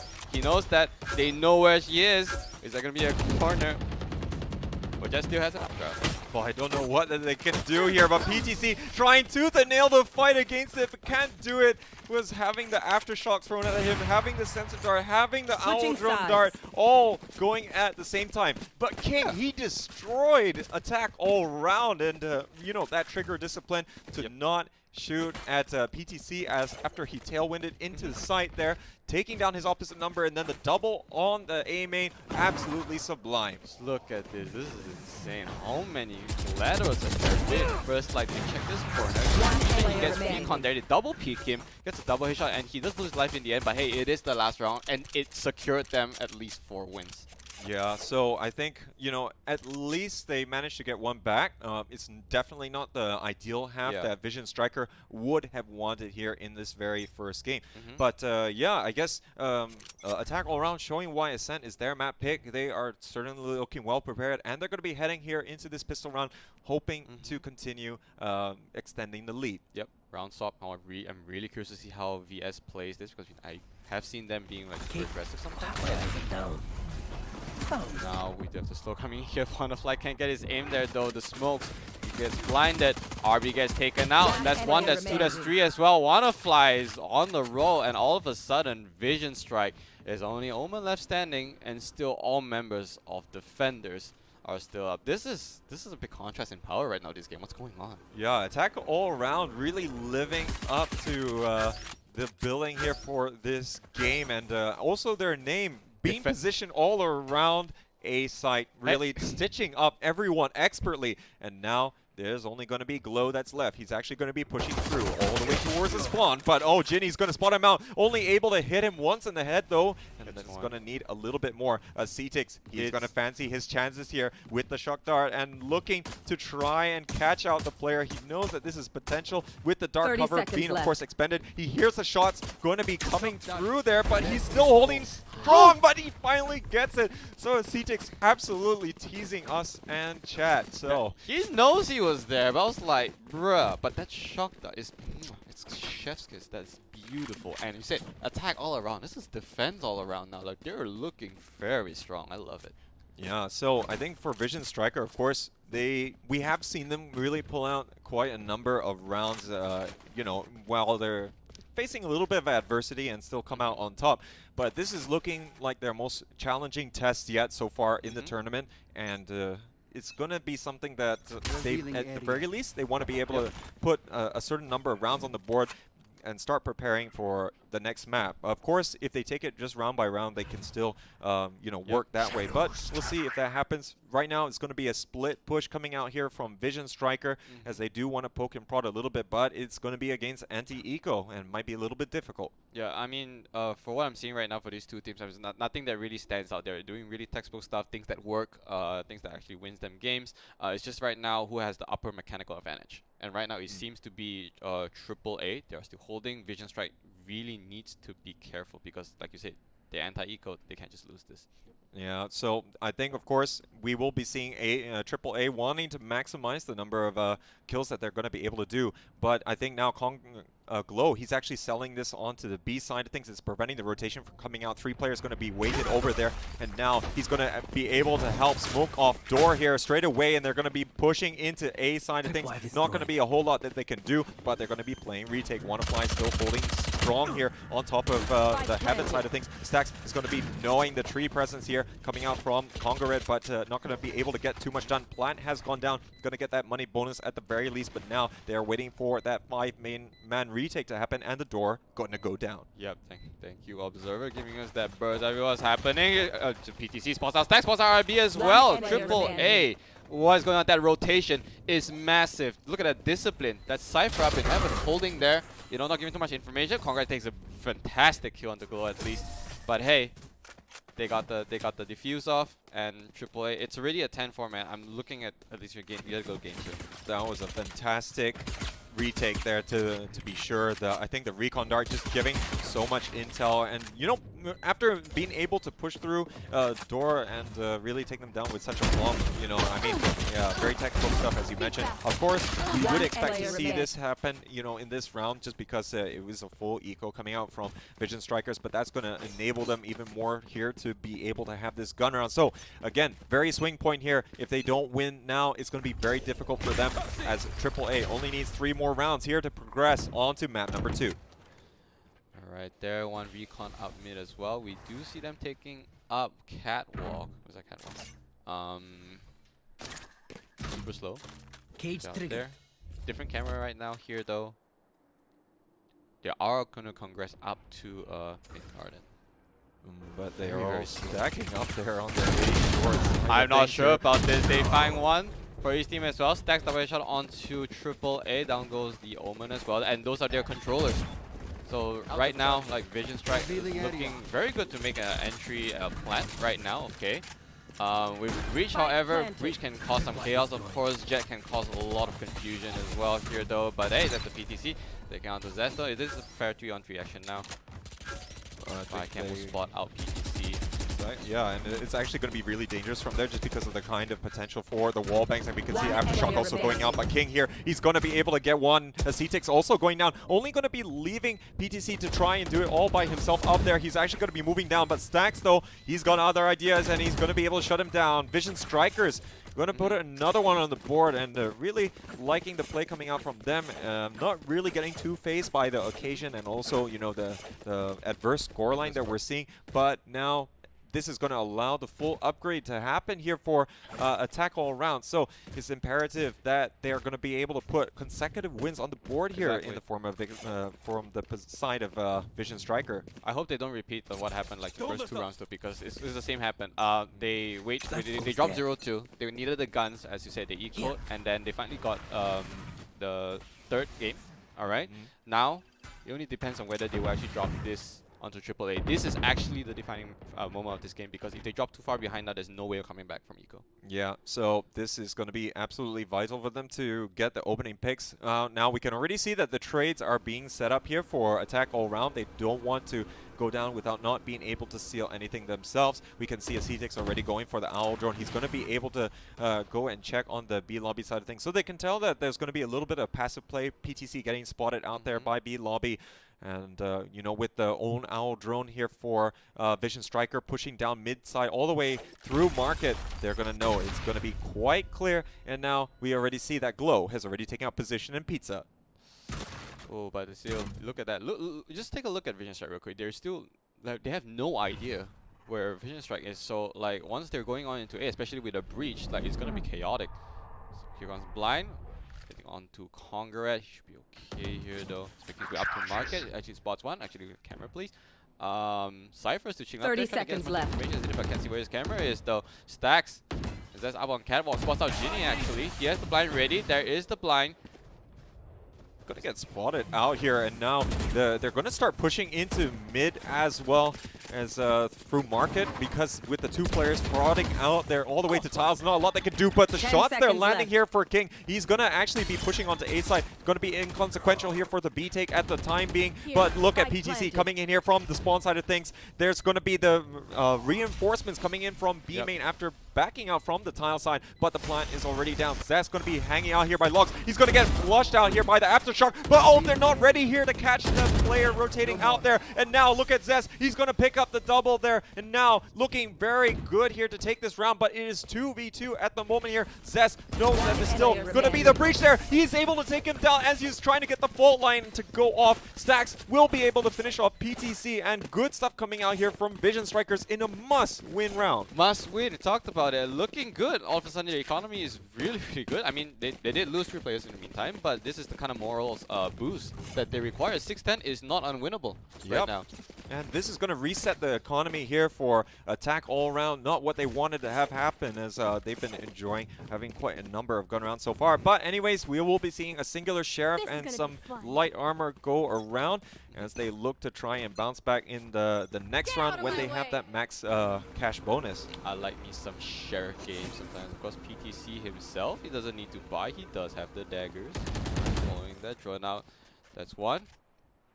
Oh, this one on his right though. Monka. As well, gets one onto hit. Oh, he gets it onto King though, but unfortunately, there's 2 men on him as well. That's information that he needs. Congrats gets a Sheriff kill onto Stack. That's huge. All of a sudden, Vision Strike, only 3 men left going up against 4 A's. I don't know if they can get any entries here. They need to get pickoffs. They do have abilities. They just need to use them. Yeah, so it's a little bit unfortunate. It's damage done here to Vision Strikers on the attack all round, eco round, not really working out as intended. So that's again going to be a little bit careful now. They of course only bought 1 Sheriff, but they did manage to take out 3 of the Vision Striker players in the previous round. So they did rebuy now. This is going to be a bit difficult for them, even if they do win this round, to really come back from it. But oh, they spot out a Cetix here. He's going to be getting the shock dart to fall and really just try and delay as much as possible. You already see rotation coming out here. Jennings moving through the spawn side of things here. Might be able to catch them out. Glow though finally takes down the Sova as they're going to all try and defend on site. It is a 3v3 situation, but not a lot of weaponry available here. But looks like WannaFly is going to be able to pick up some of that juiciness as, of course, they did take down 2 of their players early on. That is a Bucky. But Bucky action says, he got that. Oh my god, he got it. He gets it. We hit those, and that's really important because this is post-plant right now. So, getting one down from defenders, very good. That is popping off as usual. Congrats now goes down, and now it's just Breach. Breach has been being flushed out. I think he needs to say, it's a Bucky. Yeah, I mean, that's the funny thing. That ball back, that's insane. Yeah, just gonna try his best here for the save, but or rather to catch the exit kills. But yeah, paper thin those walls and just too much intel there. But Zest on point here with the Hunter's Fury snipes is really able to settle or rather turn the numbers in the favor of Vision Striker. And now they've been able to string 3 rounds in a row together. It's going to be pretty pleased. But this is going to be a gun round coming out here from AAA. But they're only opting for a single op. I think they're a little bit apprehensive of investing a little bit too heavily in the double op setup that we saw coming out from Vision Striker in the first half. But they don't have to be that disciplined to use like double ops, not like Vision Strike. You know, it is high risk, high reward, howsoever, and didn't really pay off for them. Let's just see how this plays out for AAA. Yeah, and now there's going to be the 3-player stack. This is going to be them poking and prodding, trying to get the opening kill here, but PTC, he is waiting. He wants to try and get his own collat there on towards tiles. Not going to be happening just yet, as of course we only have the singular player in the form of King going to be lurking out and waiting to see if he is able to catch anyone out. Because of course we did see a lot of aggressive pushes coming out from B main side of things. None coming out just yet as they're going for the Owl Drone instead. See, that was a big rolling thunder coming. All of a sudden, the Jet was not ready. Glow trying to get more information. He can't see anything though. However, he is in the smoke there. But he sees. Well, they have the diff to look at that. They're not even pushing. Oh, they're waiting for the dark cover to dissipate here. They want to fight 5v5, but oh, the paranoia coming out here. And I think Glow just realized who was on the other side there, and he's going to be pushing down after the blind shots coming out here from the players of AAA. But now, look at this retake. They're going to be focused very much on the Heaven side. They're trying to transition down from Garden here into Tree. King might be able to watch things from the catwalk side of things while they are trying to focus here. But PTC missing his shot there.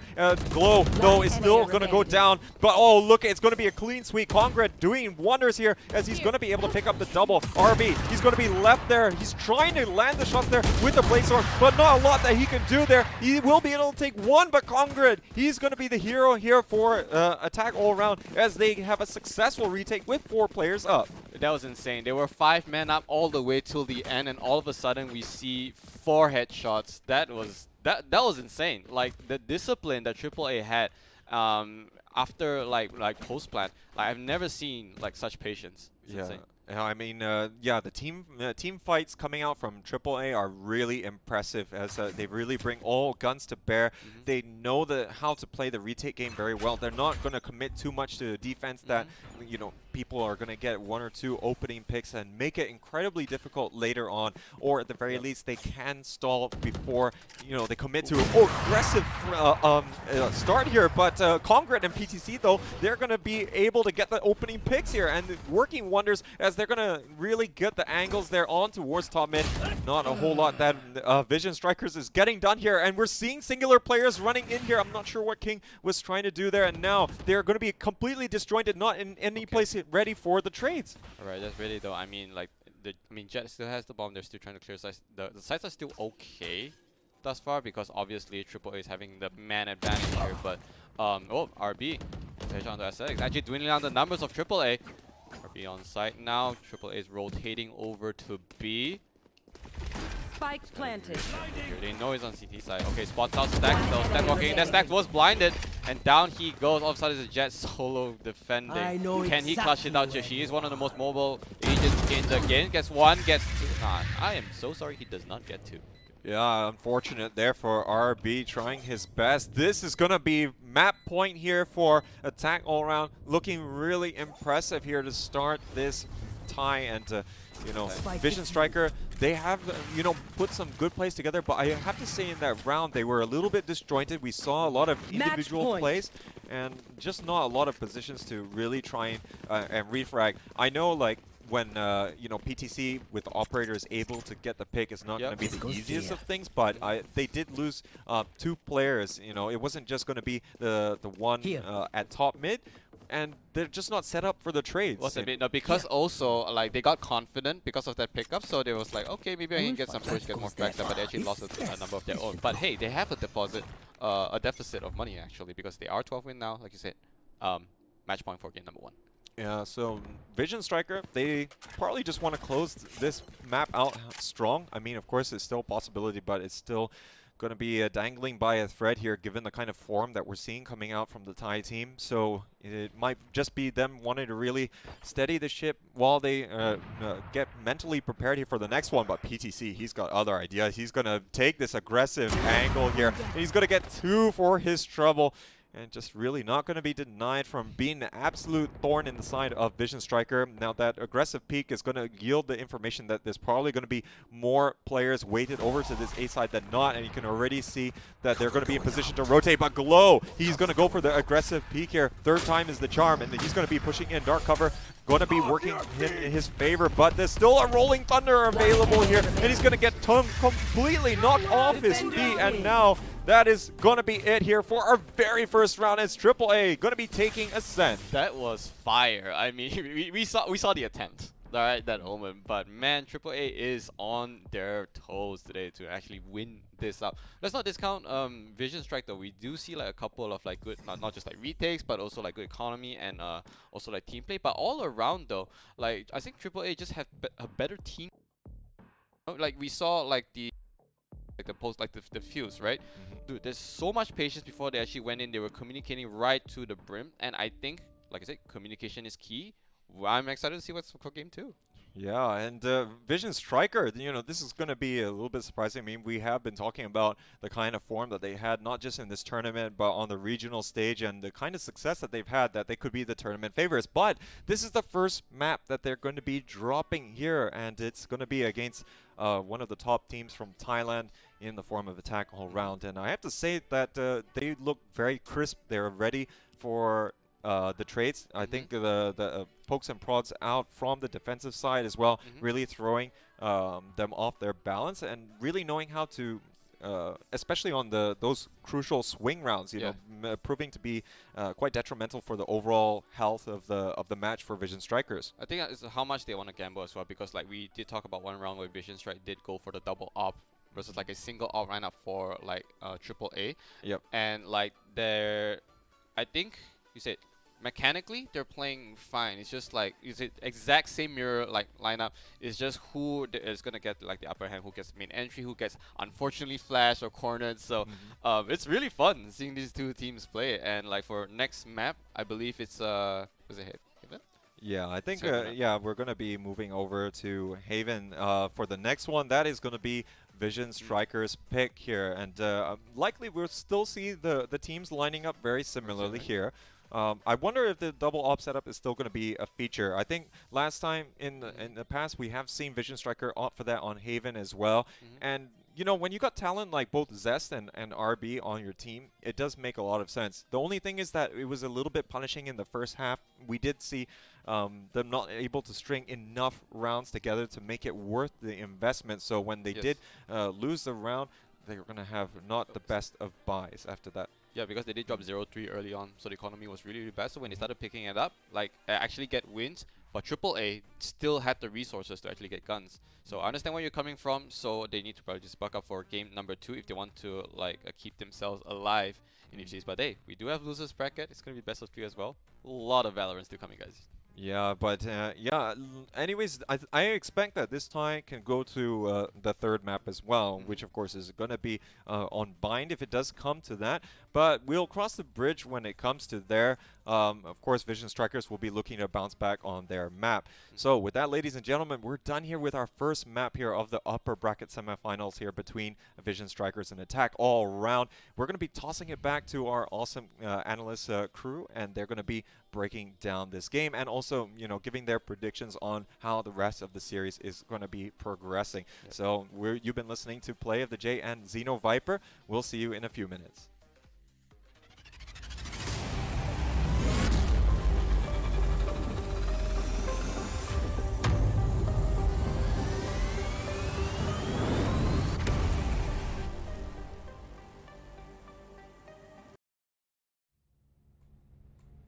Hello and welcome back to the panel. Hello!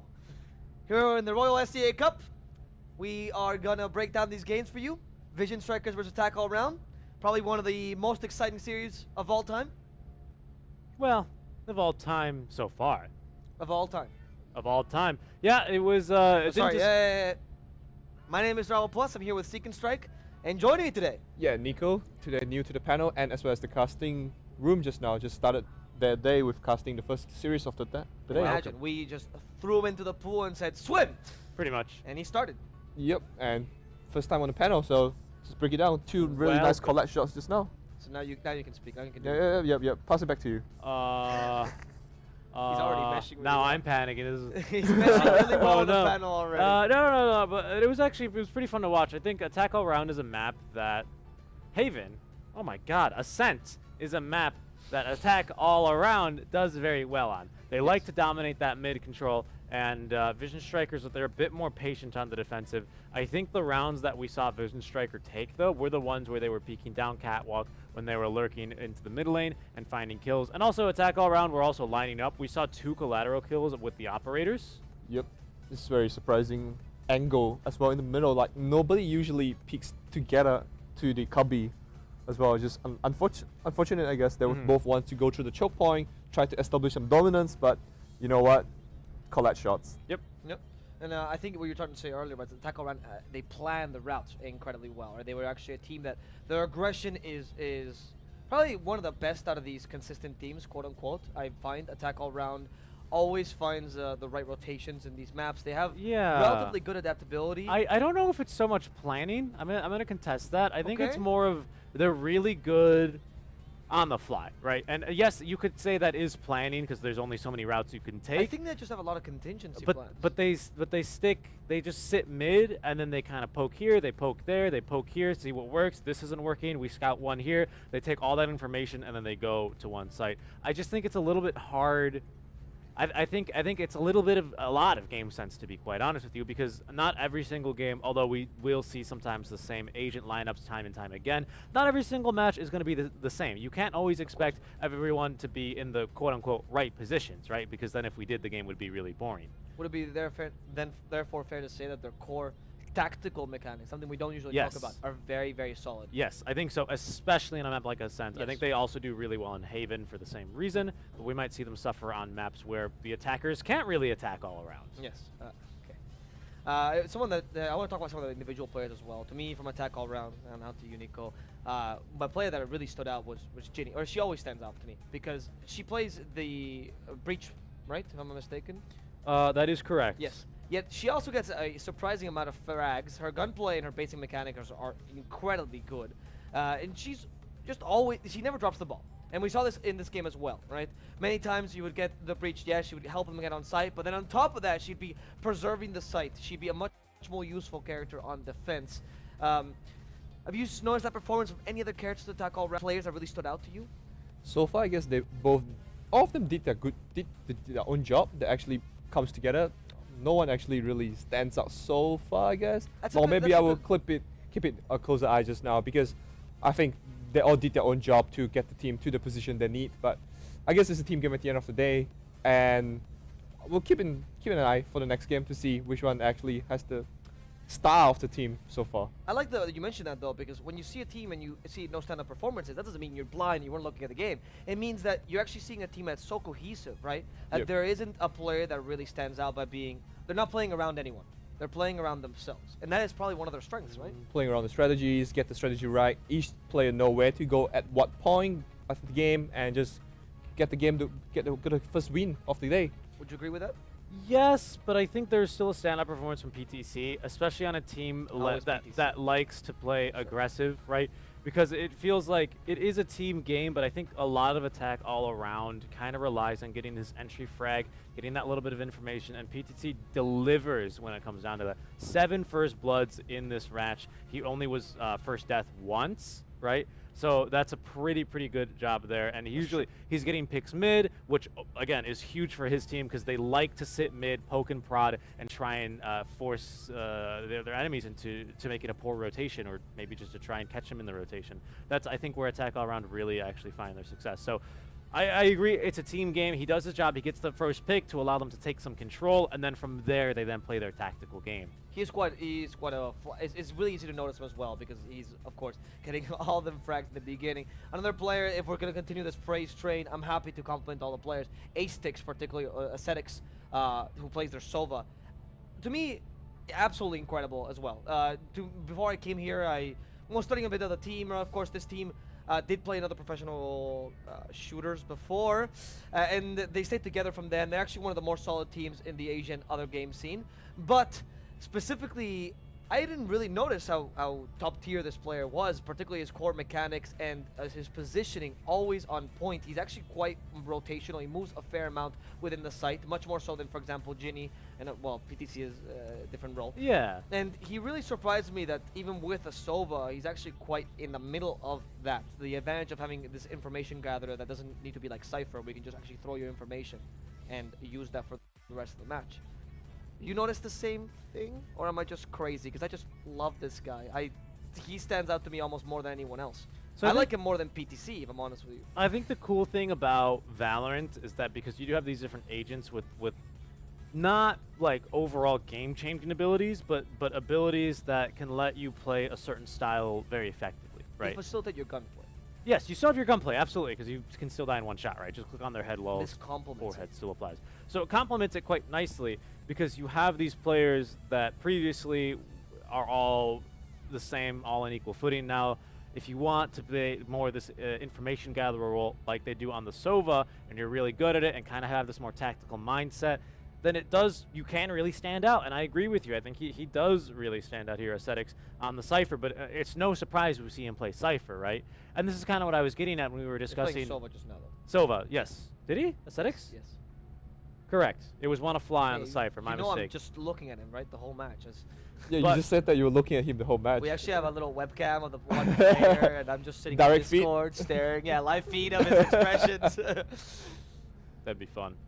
Yeah, that'd be like creepy, so thank What God. are you talking about? Sometimes you got all the player reaction cameras. That's true. I would love to have the player reaction cams. Oh, right? so it's creepy now, isn't Yeah, it? it is. You suggested it. Try to legalize the creep word. Let's move on to the other team though. We've talked a lot and praised a lot of attack all around. I want to talk about Vision Strikers for a second. They come in as the favorites, right, into this tournament in general, but also into the playoffs brackets, and they didn't perform as well on this map. What are some of the mistakes you were seeing, or what are some of the things that they should improve on looking at this map? I guess more like the strategy, and pretty much might be too early for them in the day. You know, gamers usually active during the nighttime, evening time. Oh, he fits right into the panel, and we made this joke almost every single day. Oh, did you? I swear I did not watch that, but yeah. So I guess it's the Of course, strategy. you were sleeping. You're a gamer too. Oops, that's kind of true too. I guess it's the strategy did not really work too well for them, and the mistakes do pile up and just cost them the game. Are there any mistakes that stood out to you particularly? It's not clean execution. They need cleaner execution coming up through the choke point or even defending. They need a more solid call coming out. Let's do this, let's do that, instead of hesitating. Mr. Statsman, any add-ons here? I think I do have a stat, but not related to this point. I think they made, I don't want to say a mistake, but I think they need to challenge mid lane more, right? Because they play a very passive style, which attack all around really love. they're going to love it if you try and play this sort of passive role, right? But also, Vision Strikers, they don't exactly play for the retake either. They try and push and delay and then call on reinforcements for like a 3v4, ideally a 3v3 retake, right? So I think if you're going to like not challenge the mid or the control or challenge the lurkers, I think that's fine, but then you need to go all out and play for the retake, right? And I think this is something that teams that have been playing together for a while can actually really excel at. We see Boom Esports, for example, really good at this as well. Yes, it's very true, actually. And this is actually, we have to bring up some of the losers from earlier, but Boom Esports, when they were beating Todak, it was particularly because of this, right? It was particularly about their rotations when playing on defense and how great they were on retake. That's how they dealt with the Viper. So I agree with that. That's a very good point to bring up. Boom Esports has been really showing up in that sense. But I want to see what they can do in this next map. What is Vision Strikers looking to improve on? And what do they need to do? What is Attack All Round's weakness? Nico. That's a challenging one. Yeah, because it's not very obvious question. It's not obvious weakness. So we're going to Haven, right? Yep. So obviously going to be more attacker favored as well as Ascent, right, of the 4 maps. So with that in mind, again, I think that we should look to see, with AAA starting on defense, I'd like to see Vision Strikers really set the pace for this match. I think they really need to come out here on attack and kind of challenge AAA at their own game. Would you agree with that? Yeah, and there's 3 sides, so more possibilities, more combination for them. Cleaner execution, I guess, and just don't stop making like small mistakes, and just cleaner and more solid execution coming out from them. Should be enough to bring out the game. Okay, so are we looking at a game 3 then, guys? Predictions, please. I'm going to start with you, actually. Put you on the spot, and then you first say it. I guess it should be fine. We'll be seeing game 3, I guess. Yeah, you're a believer in the Vision Strikers? All right. Should be okay. 3 sides, more than enough for them to play with. Okay. I'm not convinced. I don't know. I think AAA they ate their Wheaties this morning. They are fired up. Their headshot percentage is crazy. All of them are actually above 20%, 20 to 40%. So 40% is insane for headshots. So I think they're fragging like crazy right now. And I think Vision Strikers, hopefully they can adapt. But right now I'm in the corner of Attack All Round. Okay, well, let's see if, in fact, Nico is correct and we'll get a 3rd game, which personally I would love, just, more Valorant, of course. Or, alternatively, if Mr. Seek and Strike has seen through their strategies and indeed is Attack All Round and will take the 2-0. We're going to find out any second now as we move away to the casters and start map number 2 of this upper bracket match. It is Vision Strikers versus Attack All Round. Take it away, play of the J and Xeno Viper.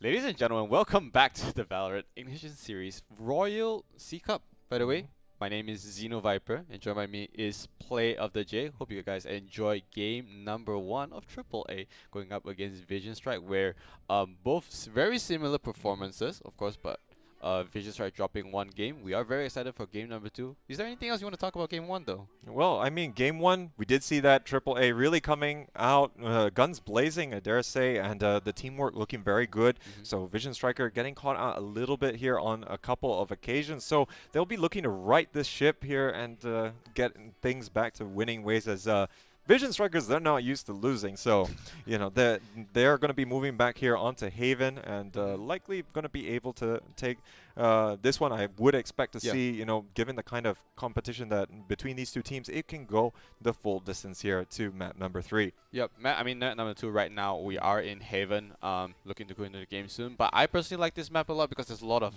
deviations you can do about it, and there's a lot more choke points, so a lot of big plays can happen. The lineups though, we might be potentially seeing the same exact mirror coming out from the first, of course.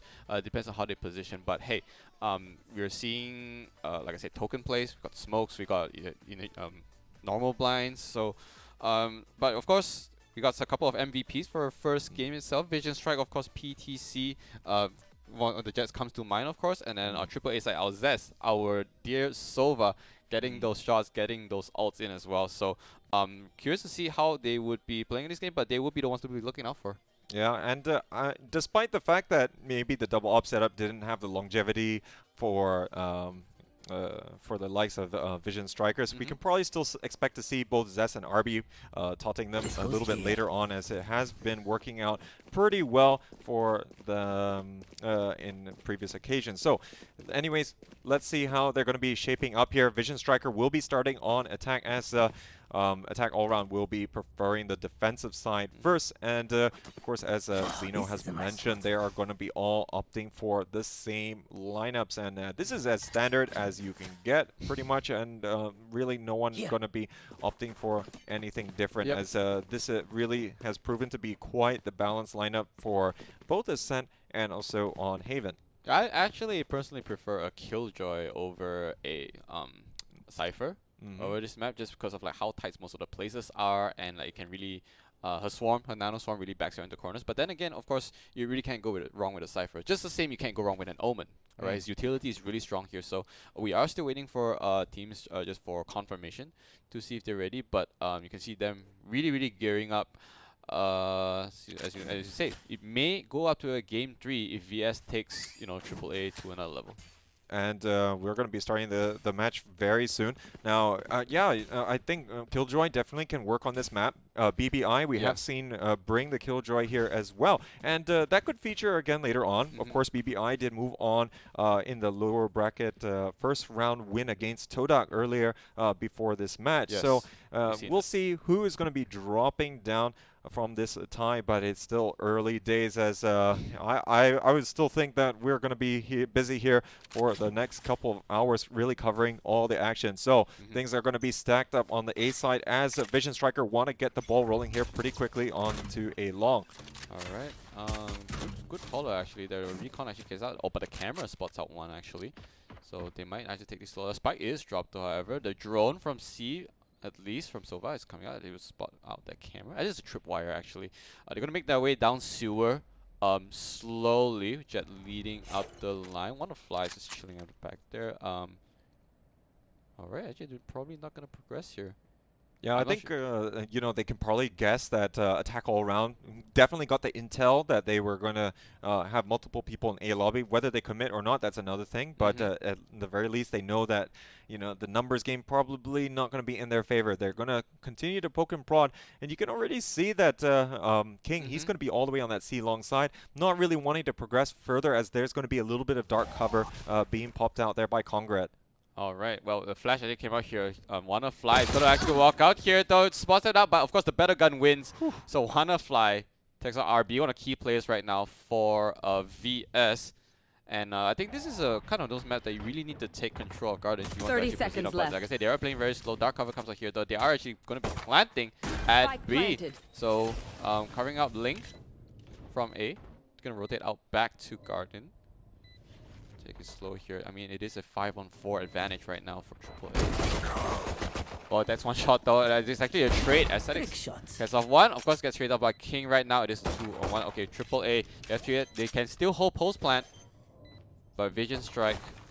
No, I mean AAA is looking for a defuse already. Can they actually get it? But hey, that is the shot that, and actually missing that out. It was really close, but hey, they actually got it. AAA actually held this.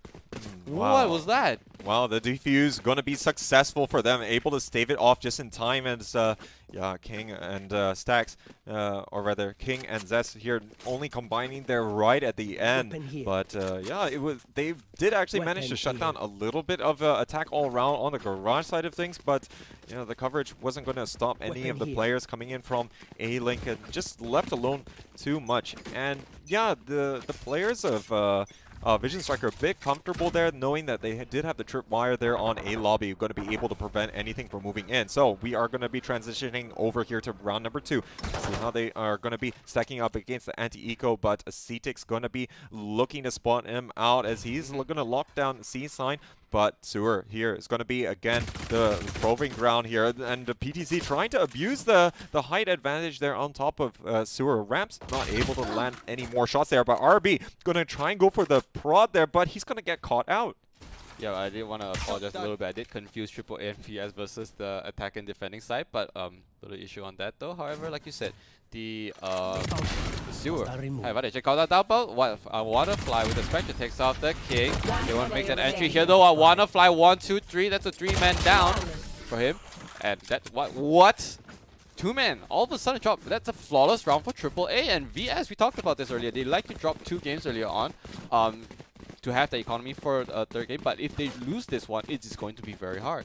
Oh, absolutely. So, yeah, eco round not working out well here for Vision Striker, but they are going to be, of course, looking to try and get it done here. But with that, there's not going to be a lot of upgraded weapons here for attack all around. So, we might be seeing more long-range engagements being favored here by Vision Striker, and you can see that because they're going to be weighted more on the A-long side. They'll be more confident in being able to fight against Spectres, which are currently stacked up here on Garage. The aggressive push coming out here. PTC looking to get in the faces there, and look at the flashpoint working so well yet again here. Zest will be able to get the refrag, but damage is being done. They want to trade evenly here, as of course these weapons from Vision Strikers, they're going to be really expensive and difficult to replace if they do not win this round. But even if they win, it's going to be significant damage. And look at this, they're actually all going to be weighted here towards that seaside, and now this is going to allow a relatively clear path here for Vision Strikers. I fancy this for Vision Striker because they got out Jet. Alright, this one of the key players, but they only took out one of their ciphers as VS is attacking, so they didn't really lose too much right here in terms of like lineup. So now they're going to make their way slowly towards A. There goes the stun. Missing out here though. They're coming out here again, making it down. Oh no. Stacks. Taking out the Conqueror. They're in. They're all in already. And it's all of a sudden Triple A. Only the cipher left. Like I said, it should have been. It's so good for VS once their Jet is down. So they need to take out key players. And like I said, looking good. They didn't drop 0-3. Starting off. Ending off a good start. Yep, so good push on to Site A. RB working his magic over there by the sewer. Not really going to be able to stop them too much, but then again, we didn't quite expect it from AAA to come out with that. But they did actually gamble a little bit, and they did push more players over towards C and B, thinking that you know, Vision Striker might try and counteract the aggressive push coming out there from PTC. But it wasn't going to happen, and now they're going to be able to sustain with the 4 players into the next round. Going to be trying to reverse the trend that we see here against AAA. But now we will, of course, see a full buy coming out from them. So it's not going to be done here by any stretch of the imagination. It's going to be full buy, like you said. So, I mean, both teams, they do have an equal like armory of like offense and defense, I did to say the least here. But of course, the one person that really comes to mind here actually is, believe it or not, it's not Breach, it's not Omen, but it's actually Sova. Sova's recon is so good. Because since this map is so huge, every single information you can get is actually so important. So, recon up at mid, double doors, or even at C-long will get you all the information you need on how to rotate. But now we do see, however, of course, VS is still kind of taking slow, but they should be always taking mid control. Alright, which they are. They're poking, they're prodding, making way slowly. But there's only two smokes, and they gotta use this very slowly. PTC already gotten that op though, like say, saving there, but they are slowly pushing in. They are aware that there is an opper at A, so I wonder how they are going to process this information. Yeah, PTC did go for the aggressive peek there on Sewer, but he's actually going to take quite a bit of damage. I think the Shock Tower also dealing quite a bit to him, so he's going to be playing it nice and safe over there in Hey Heaven. So this might actually prompt a little bit later on a rotation here from Vision Striker. They're just going to be biding the time for now, see whether there's going to be any further pushes, but I don't know if they are going to be fully aware of the amount of damage that they did to PTC, which if they did have this information, it would work wonders. But King here on the lurk, he's actually going to be pushing all the way here into the window side of things, but that's already probably going to be prompting this push here from A. You can already see all the players being pulled out of position here for attack all around. Yeah, they're 30 seconds left. Knowing that someone is up Garage, double doors here though. PTC, he is waiting. There's some jet on jet action. Misses it, however. Here comes a duck cover onto Heaven. They are having to rush in though because there's only 18 seconds left. Spot out camera actually, but the smoke there from Jet. Spike planted. Just gonna cover Link. Almost with the teleport, they are holding up. They do have number advantage for AAA. RB trying to watch out for the camera and really knows that this is going to be crucial here for the retake. He's actually going to be tagging RB. He's forced back here. The connector is going to be seeing 4 players all going to be streaming through at the same time. They know exactly where he is, but RB is able to get the first kill there. Then the crossfire here is going to be absolutely devastating. Glow also going to be contributing, but Ginny is coming up huge here for attack all around. He picks up the 3K. Zest is going to be moving back in here. The trigger discipline. He's going to be able to take him down. Not able to take down the last player here. Ginny will be able to get the defuse, and looks like attack all around back to winning ways. The massive clutch there, as you say. I was waiting, like, come on, crosshairs there, let's go. But he waited just the right moment in order to get the defuse. One enemy remaining. All things considered, I think that was there could have been more information gathered there, but yeah, they definitely wanted to get the camera dart to land onto RB and make sure that they can solidify that.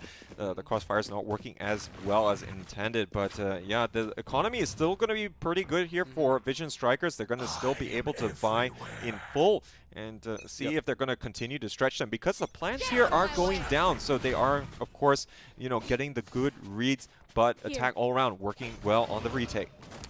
Yep, exactly. And I also want to point out something though, that they're actually dropping numbers. Like, it's not like a huge disparity versus like the first game. Like here it seems to be like more equally balanced. Like usually there's only like 1 or 2 people left alive in each round here. So Vision Strike has that in favor for them, but they cannot use this as like, you know, they can't just bank on that. Like, let's be real, because their discipline, I think both teams' discipline is really good. They haven't tried C, to be honest, but then again, they haven't exactly been trying to take market. Not market, sorry. But garage doors, both Omens are like trying to do lurky stuff. All right. And I think one of the reasons why they don't want to like push into C is because they might be afraid of like oppers, you know. But honestly, it's one of the easiest to actually like push in, especially like from long once you've created enough damage. But otherwise, usually A is always the go-to, because then again, they're very skirmish heavy, alright? Let's figure out Sherry. Here comes the rolling thunder, catches onto Jet though. She is disarmed and then she goes down. Triple A looking very strong all of a sudden. But Stacks gets the exchange. There's one more exchange though. And one of 2 versus 3 Jet. Our dear Triple A rotating back over to C just in case, because there was so much skirmishes happening at A though. But what an outcome. Actually, Rolling Thunder doing a lot of work to actually prevent that push. Yeah, Wannafy and Ginny, they're in great positions, but now with this rotation here from Zest and Glow, it's going to allow them to get the spike down. It's going to be planted for long as well, and with the operator in the hand of Zest, it's going to be very difficult for them to be able to secure this down.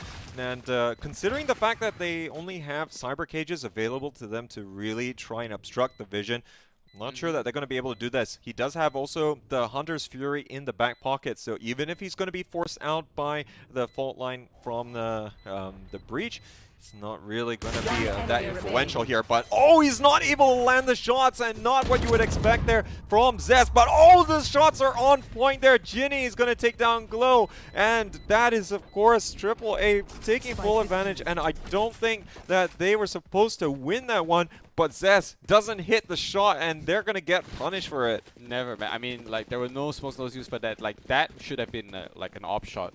Alright, and that he got punished really hard. They not only lose the op, but they lose the round as well. So Triple A up now 4-1, looking good, right? Well, of course, like, their economy is still kind of okay. Like I said, they've been exchanging pretty well, okay, with Vision Strike. That's what's going on for them. But if they keep this up, however, the rounds are still going in favor for Triple A. So they either need to like have like a different strat to start lurking, or be more generous with their ability to get information. Oh, Zetix is going here for the Hunter's Fury shots, and really not able to land any of them, unfortunately. But oh, look at the lurk here by Wannafy. He's going to peek out, take down RB, and again, he's still going to get traded out. Zest working wonders here. One taps Ginny, and now there's only going to be a Zetix left on A side. Going to be a bit precarious for him to try and protect it all by himself, and that's why you see PTC already going for the rotation through spawn. But now, with this stack here, they're going to be able to pick up a couple of weapons. This is going to be an equal round, which is working out well here for Vision Striker. Yep, I like it, what's going on here. The Zest, like you said, the Sheriff, he was getting those shots. And I was talking about the exchange earlier. He exchanged Zest for the Cypher. I think it was really good. But PTC gets the kill onto Zest. Now, that's really important. What is going on now? Triple A all of a sudden popping off. those ops are doing wonders for PTC here. And all of a sudden, this is one breach. If he really wants to get some of their money, just go rotate, get a plant down. But he 30 seconds left. He just exposed himself. Gets on it down, and PTC. It's a close proximity headshot, by the way. Oh yeah, and he's gonna be filling that one in the morning. But now look at this. It's gonna be 5-1 in favor of Attack all around. They have been absolutely on fire so far, and even after losing those 2 players on A long and the weapons as a result, yeah, really coming up clutch there. But I think the push was a little bit slow from Vision Striker. It really allowed PTC to really reposition into the A site and really not allow them to get value. But yeah, of course they did have the Congrid able to get down the dark cover, delay them ever so slightly. And Vision Striker, they're going to be moving here, but they did manage to do a little bit of economic damage. But I think that they're doing things that are really too predictable here, because then again, if you're pushing A, it's usually very hard to rotate because it takes so long to go there. So usually if you go through Garden, it's much easier. You want to confuse triple A. But yeah, they seem to be taking that into account. So they are actually rotating towards C now. Maybe you want to take towards Windows, but I don't see anyone pushing Windows yet for this game. So you have to remember, Op is still with PTC. Like I said, but they have smokes, they have blinds. You just need to get those in coordination. Yeah. Oh, the stack here is going to be moving up along C long. The dark cover is going to be there at top. The top C long, so this is going to allow them to burst in on site. The cloud burst is going to be working wonders here. Space going to be created by RB. He's looking for the player on site. PTC is going down here by Zest, as he's going to be able to pick him off all the way in garage, as he's just not able to reposition in time. But Congrid starting to go here for the flank, but it is going to be Glow able to take him down straight away. And now this is going to be a very difficult retake here from AAA, and you can already see them starting to recede back towards the other sides and back into spawn, as they do want to try and save these guns. They are playing for the long game. You can recognize when it's probably going to be a little bit beyond them to take this round. I mean, it is 5-1. They can afford to drop one if they want it, but this is exactly what I was talking about. Like, create noise, or you know something you can't push, you have to rotate quickly. This is heaven, you know? Like, you need to make your decisions quick, especially in this map, and you gotta make them quick. So, props to them. They are gonna have a flawless round, 5 men alive, and we'll see if they can keep this up. Yeah, and I think Attack all around, they were not too prepared for that take. I mean, the dark cover did come out. They haven't really seen that kind of push coming out from Vision Striker so far in this game. As we mentioned earlier on, they haven't been favoring the attack on the C side all that much, and didn't really have anyone to come rotate. I think they did find that PTC with the presence there in garage was going to be enough, but it wasn't going to stop his opposite number, RB, from getting the Cloudburst tailwinding into sight. We've seen this so much in terms of creating the space for the attacking side, and just beyond PTC from contributing too much. Yep. I mean, at this point, I just want unpredictability, because like I feel like AAA is going to read them like a book. You know, they keep going towards A like this. You know what I mean? See, now they're actually going to switch things up. We do have a split push, like maybe just try to make some noise here and there, get some discipline, maybe some. RB going to spot out Conqueror, and he takes him down. That's a Sova. Nope, can't take it out as well, but however, Stacks does get the counter. It is going to be a 3-4 right now, though. PTC is going to push up. All right, like I said, if you take too long as an attacker, you do allow flanks to happen onto you, so you gotta be careful. Yeah, I totally agree. With the double pick there, though, they are going to be moving here onto A side, predicting maybe some of the defenders still staying onto that C side, but there is only going to be this presence here by Wannafly in heaven. He doesn't have a lot of backup here. He does have PTC moving down A long, might be able to get into a position here for the retake. There is also going to be Ginny going by Connector, but so far he's already starting to pull out the flashpoints here. They're going to fall into hell there, and only able to exchange there with one. King, though, is going to be able to instantly refrag. Now he's going to be holding things, but all the flank here coming out from Glow as he moves up from sewer is going to be good to catch out PTC. Not going to be influencing things, and now this looks like an impossible task here for Ginny to really try and come out with the win. Yep, I don't think he can get the defuse there. Probably like look to save it. No, he's at heaven, but unfortunately gets spotted out by King. Nice headshot though, and Vision Strike.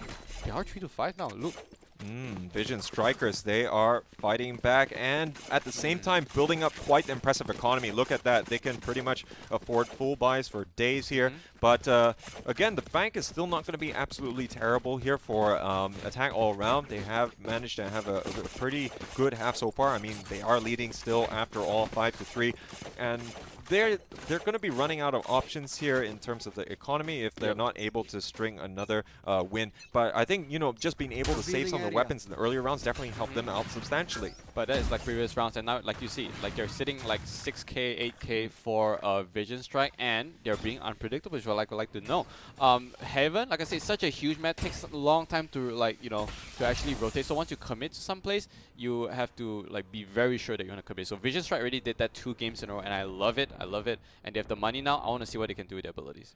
Yeah, so they are going to be, of course, sending the recon drone all the way down sewer side. And now they're actually going to be using that to, in a way, sell the fake. So they're going to be all stacking up on the C-long side of things. There's not going to be a dark cover straight away to sell this, but there is going to be a counter dark cover preventing them from getting onto that C. Cubby, Acetix moving up a little bit more here to try and get some vision. But now with the dark cover going to be in place there, I think they're going to be aware of the potential here. And look at the wall banks, or rather the random sprays here by Acetix through the dark cover is going to be so effective. And now looks like they are going to be committing to the side. Stack's going to be unleashing the Rolling Thunder. King is also going to be moving in here. He's able to take down one. He gets the second, and also looks like they're going to have that site control. Only going to be 2 players moving in here for attack all around, Ginny and PTC. Spice Panther though, that is going to zone them out for a bit. But man, we talk about the smoke and wall bang, man bang more like. Camera. So spawn out Stacks. He is needing to be careful there. I mean, it is post plan after all, so got one look at there. Camera actually spotted him. He knows where he is right now, so King want to make a wrap around and see if he can get it though. But they do have the number advantage still. There comes the out from Zest. Nope, he didn't get anything, but King is the one that actually snipes up PTC. That's a core player. Ginny as well. Actually gets the kill on the stack, so he's not going to 1-on-2. He gets one. Nope, he does not get the kill at all. So attackers, my lord, VS is doing it. I love what I'm seeing here. Oh, absolutely. And King really coming up big there. 4 kills on the round. And it all started with him pushing through Garage, able to get the opening picks. And also taking down Congred. He was in the corner, but Cetix, of course, he did get the double kill there, but it wasn't going to be enough. The Rolling Thunder, thankfully, going to be offering quite a bit of utility, as well as the flashpoints moving in onto the site. Stacks really coming up huge and complimentary. And, you know, the teamwork there really on point. Yep. Zest holding down all the way at C lobby as he's going to be able to ping the spike and be able to prevent them from getting the defuse. Exactly. I mean, that discipline now is working in favor for VS. Of course, I don't think they're going to try ever C again. So, I think AAA actually knows this right now. They are still taking it slow. And when they want to fly now with that bucket, you know that's economy problem when someone's going for that. So, but we've seen turnarounds from this, and if they get quick frags, you know, pick up their weapons, they might turn this in their favor, because right now all they need is information, at least for AAA side. They don't really need to push out, they don't really need to put themselves in risk. They just get information, just get a post plan. Yeah, but it does look like that the read here is coming out here from attack all around. They're going to all be positioned here on A side, but it looks like they're still pushing in, not able to get anything until PTC with the Blade Storm able to take down his opposite number, but that's all going to be what they are able to achieve. And now you can already see that attack all around bugging out from this one. They have to try and save their guns if they want to try and at least get, well, after this round, there's only going to be 2 rounds left in the half, and really see if they can sustain with that, because they are going to be expected to get more rounds on the defensive side. But, you know, the Bucky didn't really work out, of course. Really just trying to hold those tight angles. Yep. I can't blame them. I think, you know, we've seen Myth Attitude bringing the Bucky here quite substantially out of all the teams. And really, you know, we are getting more and more believers in that. But it's not going to be panning out in this particular round. Yep. 4 players still alive here for Vision Strikers, and they got to be fancying their chances after they're going to be drawing level. Oh, it's 5-5, looking so good. That's like I like to see. You know, it's not really like a huge polar opposite from the first game, but I feel like this game they're putting up like a better match. So they are adapting rather quickly, all right, and throwing AAA into disarray. But you know, it's still too early to say who is gonna like swing into both favors, because this is upper seed. It's very like 2 very strong teams so far favored in this match. Yeah, and I think they're both relishing pushing this matchup, but I think Attack All Around wants the half to end here. Their economy just not doing wonders, and already Ginny having to opt for the light buy. This definitely going to be enough money for full buys until the end of this half here by quite a substantial margin. But looks like the distribution is going to be hedging on both C and A at the same time. Attack All Around just going to be a little bit wary of where the positioning is going to be. Paranoia going to be ready here for Congred as he does prepare for a potential push down A long. Cover going down. I mean, I like the fact that they're still trying like this, even though like actually splitting some of the resources for C and actually keeping Cypher there. Because Cypher doesn't have much entry like capabilities, so he's just there to make noise. He's doing good. However, I think AAA has caught on. They are looking to rotate now to B. We haven't seen too much action in B except for one plant, to be most of the time. So yeah, well, B, I think it's always going to be very circumstantial if you do go for it. They are going to be stacking on C, but they have to be careful that because at the same time, we are seeing WannaFly. He has a one-way smoke set up already here on the entrance of C long, but they are going to be streaming onto site. No one in position to really take advantage. Cedix having to back up all the way here into Garage. Not going to be able to do this. They're going to be playing for the retake here in this one. Currently, Dark Cover working against the defenders as they are going to still be holed up in Garage for the time being until they can get some more vision. I saw that shot attempt though, they really tried, but hey, here's where they actually start. 5-on-5, they're still alive because Trevor comes out. As it gets one onto Zez, Ginny gets stunned though in the background there. So they are going to move forward, gets anyone teleported in there, he spots one up at Cubby. But here, as that is with the ult, excuse me, but in the meantime, everyone everyone of VS is actually dropping like flies. And all of a sudden, we do have the attempt for a defuse. It's pretty sneaky there and try the RB. Can he do it? That's one. No, I was about to say that's two. I had hopes. He was low. He was low. Oh, he was one hit there, but they managed to clutch it out in the end. And the retake working out in the end. I wasn't sure about the Hunter's Fury there by Cedix. I mean, he was in very close quarters and not usually the best time to use Hunter's Fury, but he was still trying to lock out these players who might have been hiding in the very corners of the site and just not able to really drive it home there for Vision Strikers. But yeah, I think RB coming very close, able to take down the diffuser, but again, you know, they already managed to get it halfway. Not going to happen. They have one more round here where they can really get this full buy and finish strong here before they move on to the defensive half. Yeah, I'm really excited. Wow, really close game and well played for both teams thus far. But like I said, still textbook stuff. Haven't really seen anything that really stands out to me per se. Of course, except for the deviation of VS, you know, to go to C there. So I'm gonna see how they want to play this out here. They are destroying their abilities. The blind has been used already from Congrats, so they are really throwing everything at A, but they are chilling at window. Not really window, at sewers right now. Both Jets probably gonna cross path with each other. Are we gonna see a skirmish happening here? Yep. RB takes off PTC. Very strong first pick. In the meantime, though, Ginny actually knows that he is chilling there. Oh, just peeks out a little bit way too late. Here comes the smoke. Gonna cover for Link. RB's coming out. Dead. And that's headshot gone for RB. So both Jets are dead. In the meantime, though, Cypher. Both Cyphers actually just chilling and rotating. Oh, King actually got the wall bang onto Aesthetics, and there's another key player actually off. Exactly so there we go. VS. They got that information. Gonna rotate out to C. They know Cypher's no longer there. The Omen is actually lurking, and that's what I like to see because information actually finds out Ginny. That's huge. So now they're really sure that they can definitely get this one. Looking very well for VS. They are still not in yet though. The breach is still looking around. They want to really clear this up before anything happens. Shocked as well. Whoa, Glow. That's Omen on Omen action. 12 seconds though. Let's get this down. Tie this to a 6-6. Go on to the second half. VS, my man's looking so strong. So WannaFly, he's the last player left. He does take down Zez, but this might prompt out the Rolling Thunder. As of course, look at the positioning here for Stank. He's going to be utilizing all the ultimates here, but actually going to be missing that the Cypher. Now he's going to be in a decent position to really catch them out, but it's a 1v3 situation. It's going to be so difficult for him as the plant here is going to be good for long. And you can already see the fault line coming out, the poking and prodding as King is going to be able to take down WannaFly. And yeah, looks like the Vision Strikers really bouncing back here in this game. I love the teleport coming out there. As we, of course, we did see Glow go the teleport all the way to 8 Heaven. That was going to be messing up with the back line for attack all around as they stream all the way to Seaside. They still had to flush him out. It was going to be very obvious that he actually made that transition there and really opened up that C site.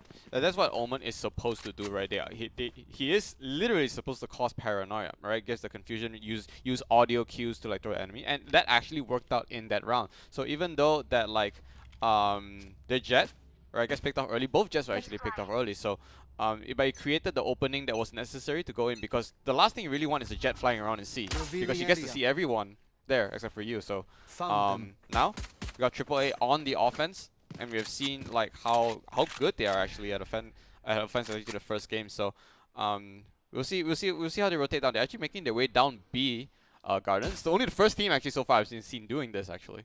Well, I think, of course, we did see in the first round there was a lot of B presence in the pistol coming up from Vision Striker, but now it looks like the favor is going to be returned here as the entirety of the Thai squad is going to be pushing down through mid. There's going to be dark cover working out for them, and they're going to pop flash here, moving in onto site, but this is going to be a retake scenario coming out from Vision Striker. They're going to be positioned here on the link side. PTC, though, he's going to be creating space on the A link, and now that's going to push them back somewhat. They're going to be aware that probably more of the pressure is going to be coming from C-Link or even on the mid side. Currently, they do have Congred watching out on the mid, and they're actually going for the flank through Acidics here into Garage here, but it's not going to be working out there for Zest as he's trying to retake from A. They can focus all the way here from that C-Link, but they're all going to burst onto site. RB is able to take down one. He's the only player left here. He's going to be in a little bit of trouble. RB will not be able to sustain as looks like attack all round. Going to be able to take the first round of the half. Oh man, better guns won. Let's be real. Like, and that was really quick. So especially when you want to make your way into B, you have to be quick because you can rotate from A and C like for defenders. So they did that flawlessly.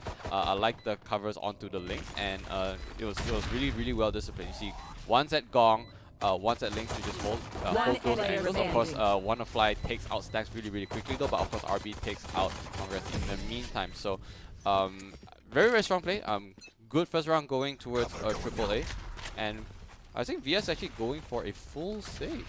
Yeah, and they do want to try and have a good third round of the second half to really try and sustain in this game. But we're seeing a very full anti-eco, except for PTC not buying, going to be opting most likely to get the op in the next round if they do manage to take this one. But you would be betting on AAA to do that, of course, as they do have actually got two Vandals, a Bulldog as well, and a Spectre. So this is going to be them wanting to take the long angles. They are going to start pushing down here on the A long side of things, which is definitely going to be working more in their favor. And you can already see as a result, there is going to be the two-player stack here going to be waiting at the top of A ramps, but there's not going to be much else help as Stacks here. He has to move in from the lobby side of things, and PTC moving and making space here as he's going to be the first one to go down, but this is exactly what you want to have happen. He only had the ghost available to him, and now they're starting to mow down the rest here, but Stacks, he's got other ideas. The flashpoint working in his favor, but that's not going to be able to allow them to get anything further from this game. Yep, I don't know if you want to consider that like an eco round though, but like VS is being completely decimated right now. Right here, so I don't know if there's a way for them to like defend through this though. They know the Cypher is up there. One poke out. That's a shock dart. Yep, and looks like Acidics is going to be able to confirm that one here. Now, of course, they're going to be pleased with doing damage there, but yeah, PTC, he only had a ghost, and he's going to be buying the operator this round because he did save up on round number 2. Yep. So we're going to see, you know, a real full buy. Not really a full upgrade just yet, as Wannafly is still retaining the Spectre here from the previous round. But this is going to be the chance here for Vision Striker. They do need to try and build the momentum and break it down after just not getting the luck there on the pistol round for the second time in this map. Do you think an operator is a necessity right now for this? Because I haven't actually seen it come out as well. Well, I think operator, you know, definitely can work well given the kind of talent that we have on hand. But RB opting not to go for that. He's going for this aggressive push, and now look at this. He's pushing all the way through, able to take down 3 of the players there in quick succession. Just not able to get out even with that second tailwind. And now he's gonna be biting the dust. But look at this. It is a 2v2 situation as they manage to trade out. Zez able to take down PTC as he's going to be hanging outside. Congret, he is one hit away here, and Zez, he's going to be able to close things out as he is starting to deliver on the big stage here for victories. Vision Strikers, excuse me, once again. So I think the MVP there was actually RB. She pushed out and like the blind from Omen. Yo, she was supposed to be dead, but it hit the breach on the left side. Unfortunately, like you can check this out here real quick. Look, she's pushing out here. The smoke shares out. All right, I think we're changing perspective here, but she should have gotten the Cypher. All right. Anyway, Cypher lived. She actually got the breach with support from her. But of course, the Omen still pushed up there. She really did substantial damage to them, and actually that's what secured them the win. Yeah, and that was a good set play coming out from Vision Striker. They knew that they wanted to try and deliver on this round and take the initiative from attack all around. That's why we see RB moving all the way up here to A lobby as he did in that round, but PTC is going to be popping out the Blade Storm. And with this heavy stack here, they're going to have to try and delay things a little bit more, but it's going to be a bit difficult and really going to have to rely on the Cloudburst. But there's not going to be a lot available here left from RB, as he did expend some just to make that aggressive play. Yeah, they're really not looking to push out here quick though, but they are using the same strat. Really still pushing Banana. A-long. They're going in. Gets one onto RB. Gets two onto Zaz. Then she's pretty much already secured the side. So two Cloudbursts that they are rushing in. They've got it. They've got it. Triple A. Now Vision Strike looking to rotate. I'm not sure if it's going to rotate in, but they're going to make a big wrap around to see if they can get some exit frags maybe. But all in all, like that was huge.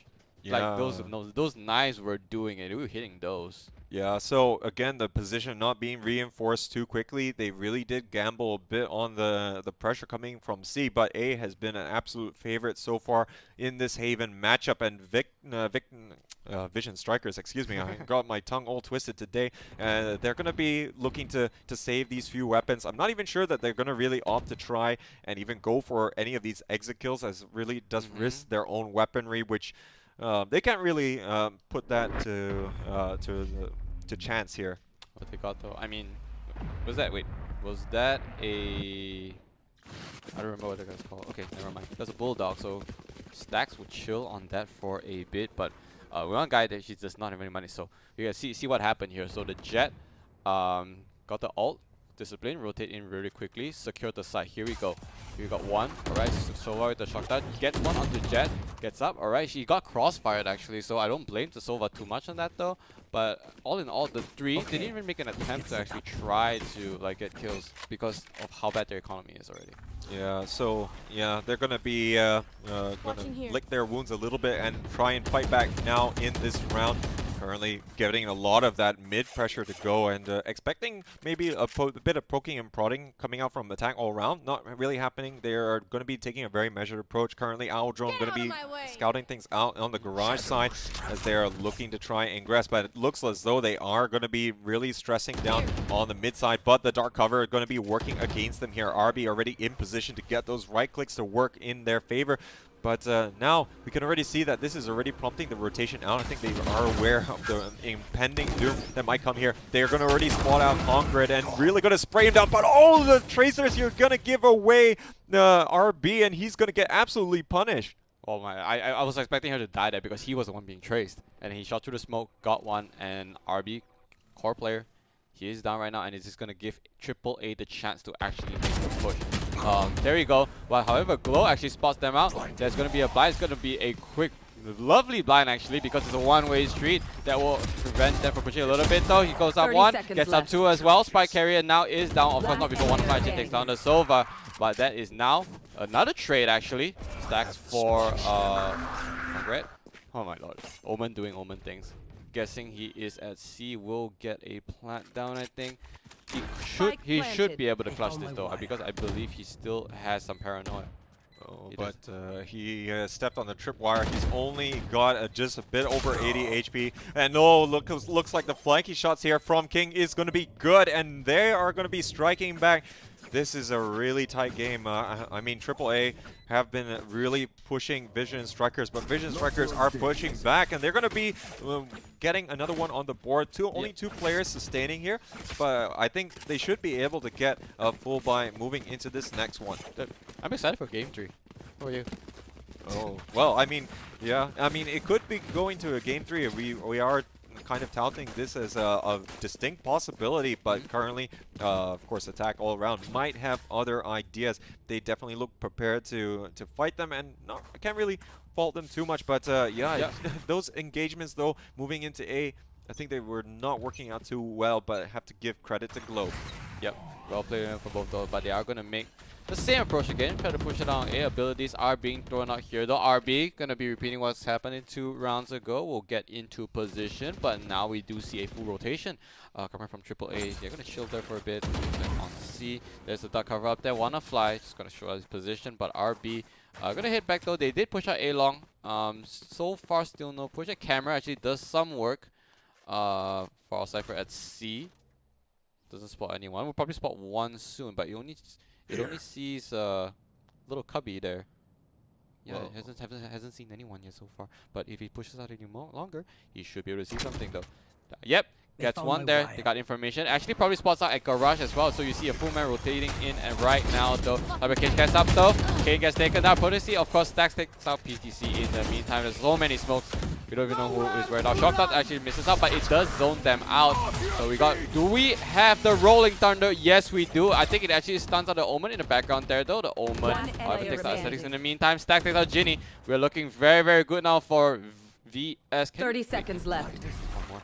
Where is he? One more, though. He is sitting in the corner. Zest. He is cornered, actually. Hello there.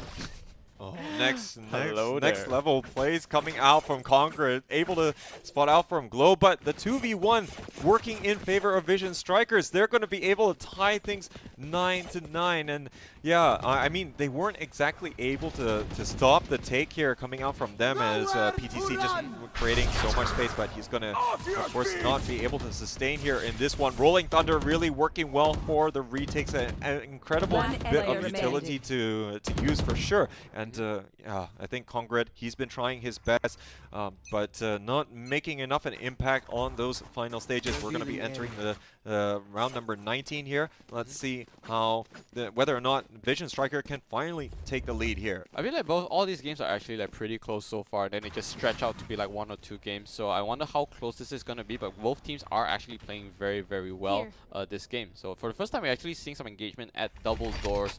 Not really engagement per se, but actually trying to push in, take control of Garage, and then get out on training dummies. Okay, then never mind. They're actually trying to push C in already. Wannafly gets a kill onto King. Zest as well actually goes down. This is really bad for VS. AAA gonna get a plant as a post plant. You see, Strike goes down. Stacks double kill the Wannafly. Glow gets kicked in the meantime though, but Stacks with the shock down onto Stacks. What is going on here? VS all of a sudden dropping down, but RB. Come on, RB. Come on. We need to do this. He has an op though, but he is a jet. Could choose to swap out a gun. He does exactly that. He does have Cloud Burst. He can stave out the visions and try to get some get some sneaky defuse though. It's not hitting him though. There we go. The recon actually hits him. It's okay. We already wasted one Rolling Thunder, however, but there is still some more time on that timer for the defuse. But it's a matter of, can he get one frag? He gets one. He does not get the second one. He's so close. We saw the attempt. RB, you're insane. Oh, RB unlucky not to get the second one. Played that very well, but yeah, a little bit difficult for him to be able to do that. Unfortunately, the double peak coming out there, and they're going to be able to take it away there. So looks like they're going to wrestle the lead back here in this tooth and nail battle. But you know, with this is actually going to be detrimental again because, you know, with the rounds going back and forth like this, there's no bank being significantly built up by either team. Exactly. And I think if you lose, you're pretty much going to be going back down. Equal round coming out here for Vision Strikers as they're going to be trying to hold whatever pushes that they can against this complete onslaught. Yeah, we talked about this. Like, when you go, like, back and forth like that, it's not a matter of, like, what guns you can create, like, because once you drop one, you're supposed to create a momentum and you're supposed to technically save this round, but every team has been buying because they realize like how important this game number 2 is. Alright, if Vision Strike actually wins this, like AAA is going to be a lot of trouble. Oh yes, and the PTC already getting in position here to create space onto C side. It has worked out pretty well. It doesn't have a backup in the form of Ginny as really the combination between the Jet and Breach. It was always been working out so well in this competition. But now look at this, you know, with the amount of presence created over on C side, they're going to be moving into A, completely undefended here by Vision Striker. But Vision Striker, they should be able to have the 5-man retake going here for them, but they don't have a lot of diversity in terms of the positioning. So we can already see that Ginny is actually you know, taking a bit of time to get the plant down. No, I want to say, Ginny, like, 30 this is an left. entry without abilities used from Breach. So right now, these can actually be used to prevent prevent diffuses. Alright, so we know one is in heaven. All 5 people still alive, so do we still have a skirmish? That's an entry. RB gets the pistol kill. I don't know if you consider this as an eco round, but hey, that's still good. 3 men down from AAA. It's super good for VS. Oh, really? I mean, they only bought 1 pistol, so you know, they have to be really pleased with that one. RB and Zest going to be able to claim that one. They are going to be buying this round and really see if they can bounce back. Currently, there is still going to be the full buy coming out for attack all around, but because they dealt enough damage, or rather Wannafly, he's still going to only have the light armor available to him, so might stunt him just a little bit and hanging out here on the A side. But oh, look at the stack already here, and we can already see the paranoia in anticipation is going to be working in unison. But now with Zest all the way in the back, it's going to work wonders here to support Glow. Glow will be able to get 1. He's not able to get the second as they start to push him, and off the back of that flash here, they're going to be able to start to ingress onto site. RB though, he's going to be hiding out in the corner, able to spot out a Phoenix here, but his position is going to be no Wannafly. He's trying to get him, but RB, he's going to be able to punish him, and look at that, completely shutting them down, pushing down C-Long. It's not going to be working out as Zest and company are going to be waiting for them. Dude, massive props to, like, what's it, Glow. That paranoia, it was a 5-man paranoia, right? Gets in position, even with the counters. Jet comes in, did not check the corner, got punished for it, and that really much just got enough time for VS to make the rotation. Oh, indeed, and now this is going to be an eco round with only a couple buys here in the form of the Sheriff and the Vandal. Let's see if this is going to do any significant damage to Vision Strikers. They are going to have an operator again on the field, so it's going to be offering a little bit more control on the A lobby side of things here through RB, and now PTC going to be utilizing the Blade Storm on this eco round to the best of his ability. Currently, they're going to be hedging their bets on both A and C, and not really going to be having too many players in the middle of the park. They do have enough tripwires to really give enough intel onto the positioning, but that's going to be about it, and we can already see them moving towards Gong and A-Ling.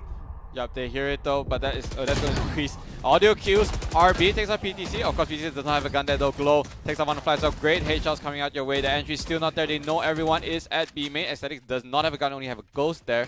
Looking to make the rotation now. They know all man's on beat. 3 smokes actually utilized as well. All dark covers used actually. So smart.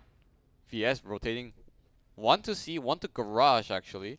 But of course, Stacks with the spike is going to make a long wraparound potentially to A. They are fighting with a 2-man deficit, and it's not looking good if VS takes this because they will tie 11-11 if they defend this round.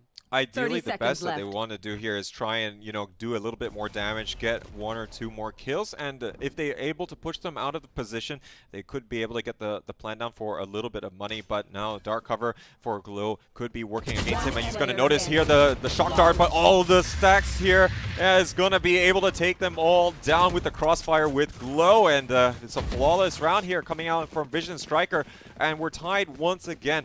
But again, this is all part of the plan from Attack All Around. They are going to have that full buy going here. Okay, maybe they're going to have 1 light armor for that, but now there's a little bit of a bank here built up for VS. So even if they were to win this and lose all their players, they can still fully buy to the detriment of AAA. Yep, so honestly, only VS has just a slight advantage to this. Right now, it just comes down to mechanical play. All right, both teams are really doing their utilities as much as they could right now. We do see ults up for Omen. I wish they have a visual cue actually to see all the ults are available, but RB doing RB things as usual, actually pushing it out there. Is he gonna get punished? No, get the big flick onto C. C drops there, knows there are a couple of people out there. Here comes the Jones, spots out 1, gets 1 more, Wannafly, but RB drops finally. So Greg gets 1. Well, I think Zest here, he's going to be absolutely trapped here. Nowhere to go. Ginny is going to absolutely punish him as they're streaming through A lobby side of things, but there's going to be the rotation coming out from Stacks all the way on the A connector to try and support this as now attack all around. They have to decide, do they want to try and follow through with this? They did manage to get the couple picks, but of course they did have damage done to them as well. Yep. But you see attack on the other side. They are waiting for a push from VS himself to try to get that out there. Misses the first op shot though. Oh no! Here comes the zone. He gets it! Oh my goodness. Ginny Just staying put there is not going to help him out at all, but of course there was going to be a lot of crossfires that going on there. C-Tick's going to back all the way out. I think he's going to be betting here that he can make his way all the way to C and get the plant down. 30 seconds left. Yeah, there was going to be quite a significant showing that they didn't make the rotation earlier on, despite some of those earlier altercations. But yeah, you have to double peek out of that aftershock if you really want to try and survive. But he's looking for the money game, but he is falling over the trip wires at the moment, and it's still going to be difficult. They're getting into sight here on time, and looks like the fault line is going to be really working against him as Glow is going to be able to take him. Vision Strikers, they move to map point here and are looking to tie it at 1-1. Wow, I'm looking so good. Vision Strike really making a comeback is what you like to see. Okay, but we don't discount AAA yet. They still have like some sort of a leeway, even though they're only like half buy most of the time. Alright, they cannot afford to save this one. They're going with the 1AK one Phantom actually, sorry. One Phantom, alright. And 2 Bulldogs. Okay, Bulldogs are still strong, alright. They have really high high pierce rate as well. Alright, you get the headshots in. But we do have an operator for RB. Spots out the Jet. Jet actually goes in. Oh, it looks like Tail went away here after getting tagged there by the Owl drone. But now, look at Congred pushing on his side. He's going to be able to take down RB. They have another op there in the hands of Zest here. But looks like Stacks coming in at the right time. Going to be able to trade. Zest, though, is still going to get flanked there from the side. And now, look at this here.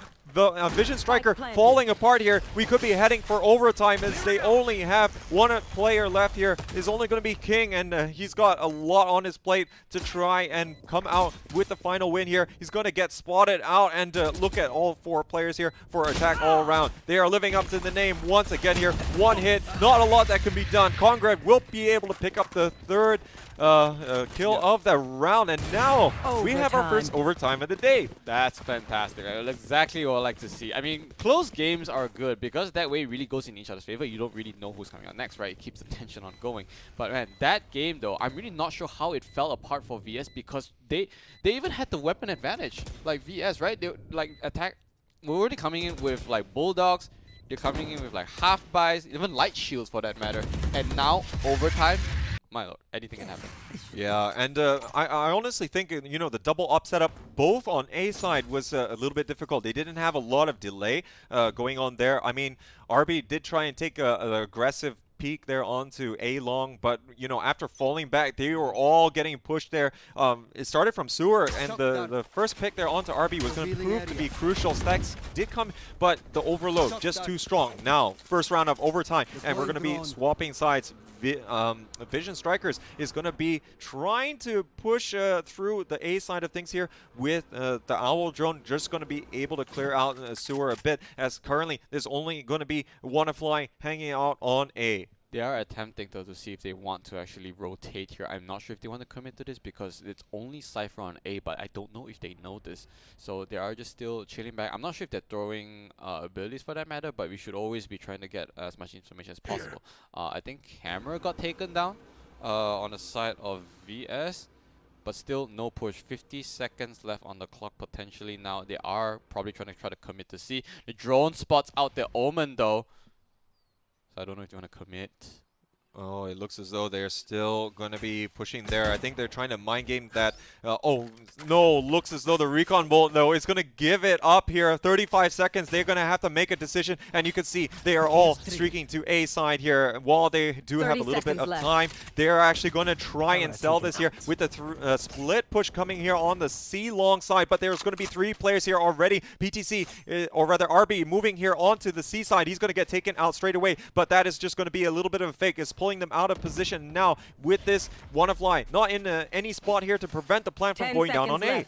Yep, only Cypher there, chilling there for now, but they will get the plant off. That's the most important thing first. Okay, so we're gonna rotate back, even though they are dropping one man for now. We can't see too much of the camera's perspective here because everyone is already in position.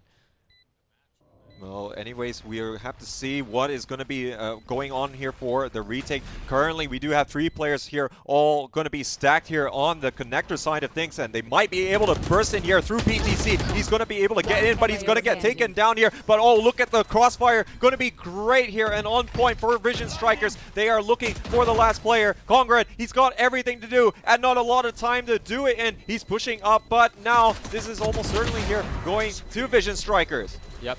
Overtime, man. Don't have to worry too much about your economy. You got a bomb off. One way already going in favor of VS. Can they make this a 14-12? Can they?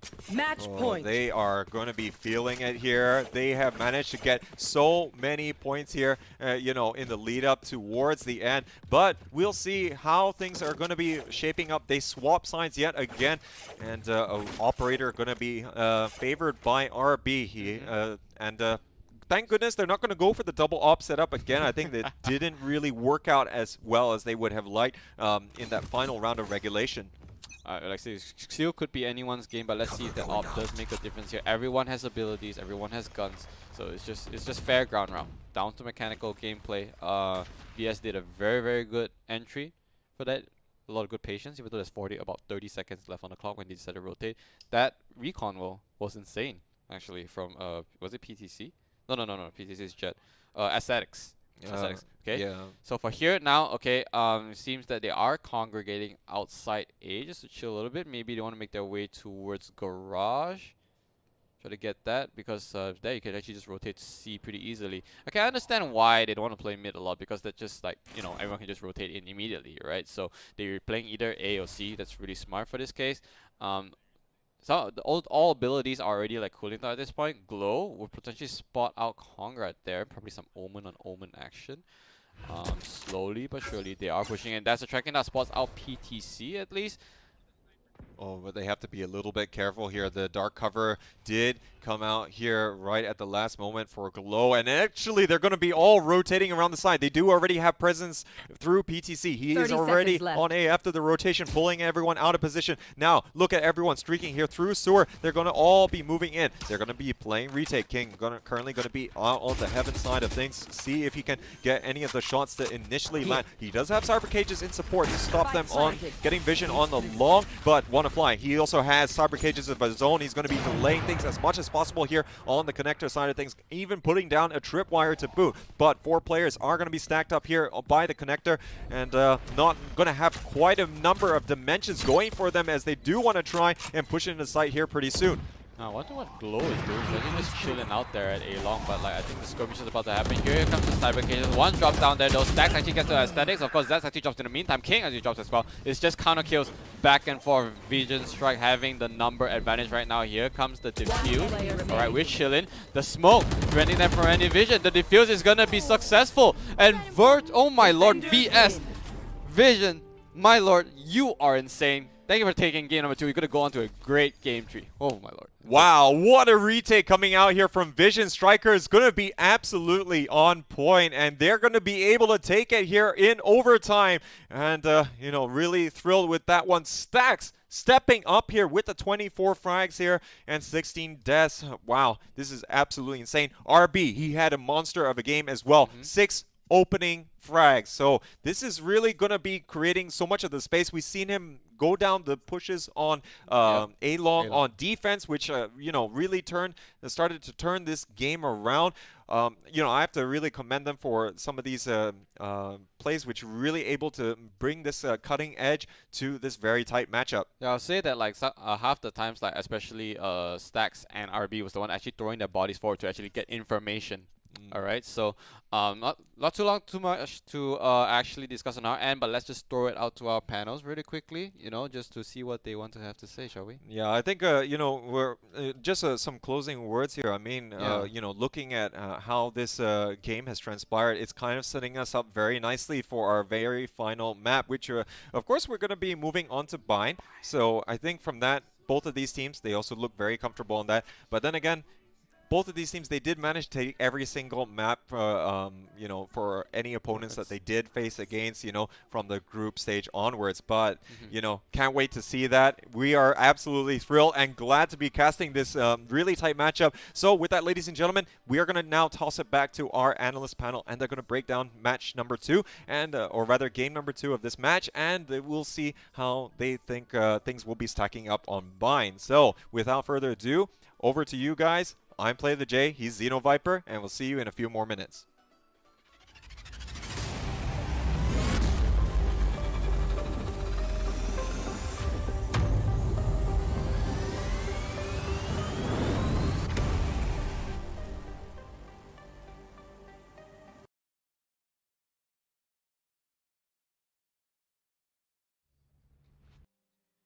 Hello to the Royal SEA Cup panel.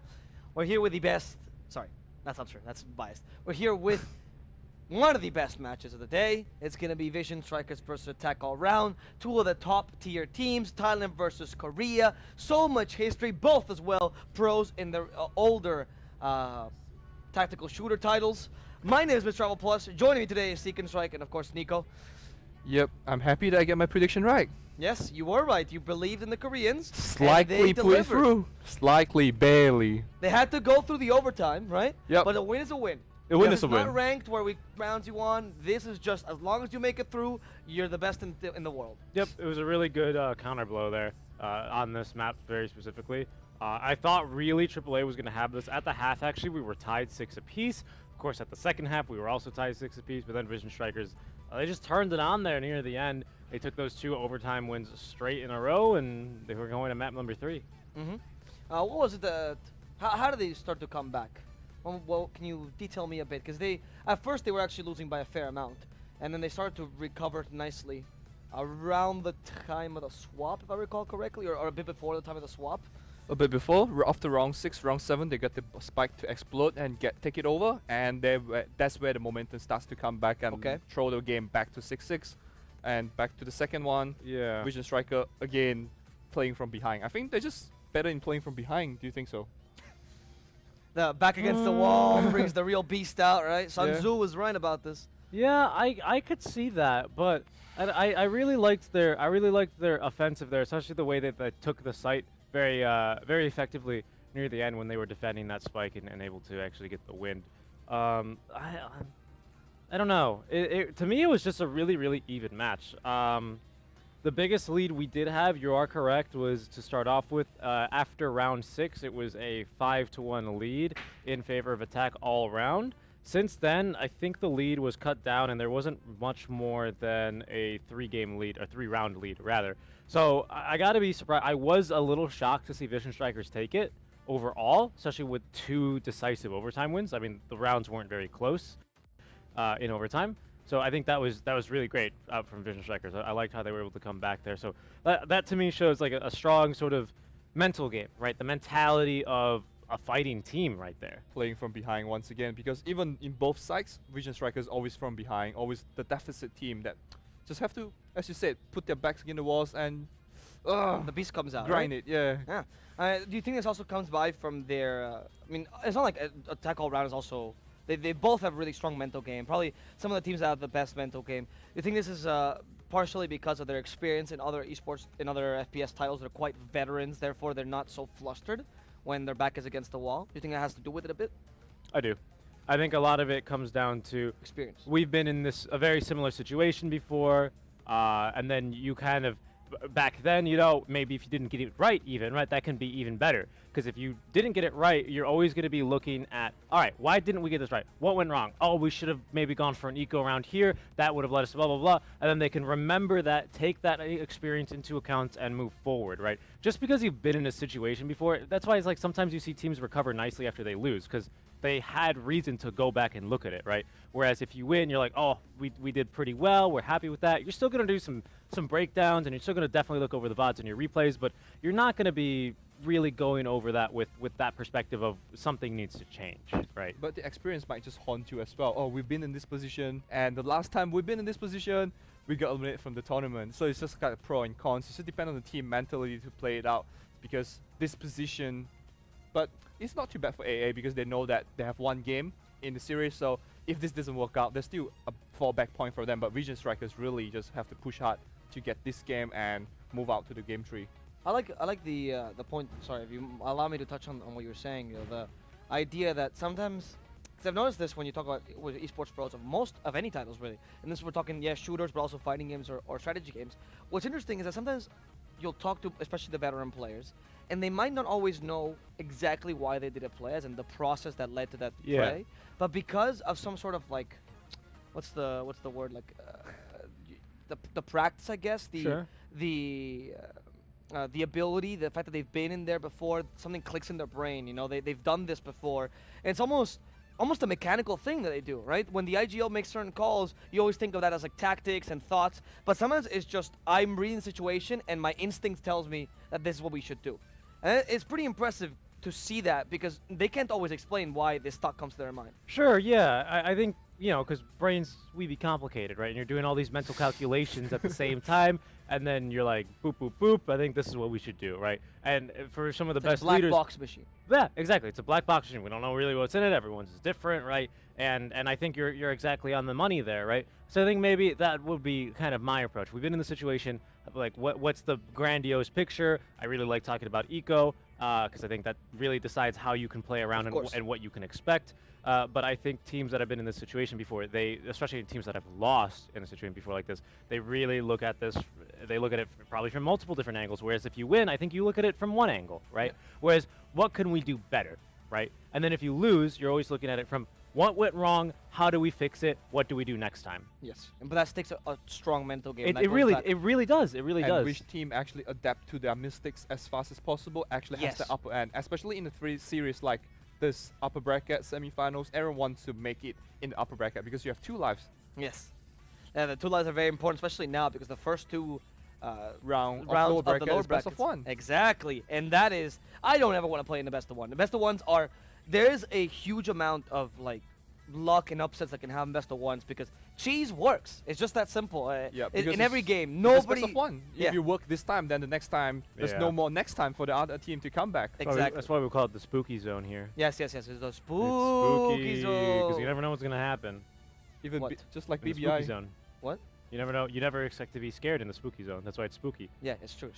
When will the ghost of a cheese come in? Yeah, it's the Viper. Oh no, Todak! Oh, they're out of the tournament. they tried to cheese and they didn't really accomplish that. Yeah. I don't know. I don't know if it's cheese. I think they try to play their own game, but let's back to these guys because we do have a game number 3, very exciting one. What can we expect?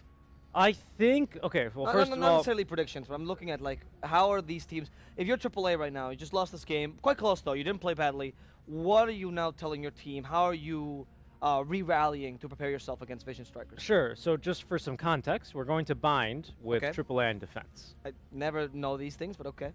That's why. Why does the host never get told the map they're playing? I'm the man with Who the knows? plan. Because you're the host. Yeah, I don't need to know these things, of course.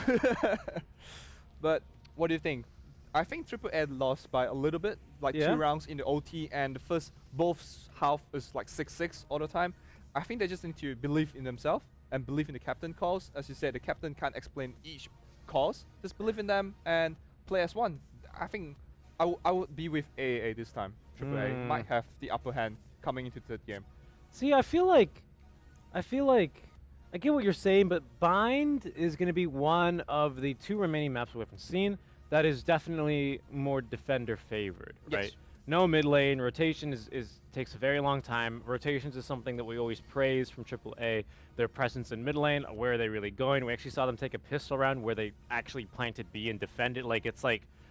That's not unheard of, right? But in a pistol round, you generally go for one of the side lanes because there's going to be less people, and I'm also hitting, blah, blah, blah, blah, blah, right?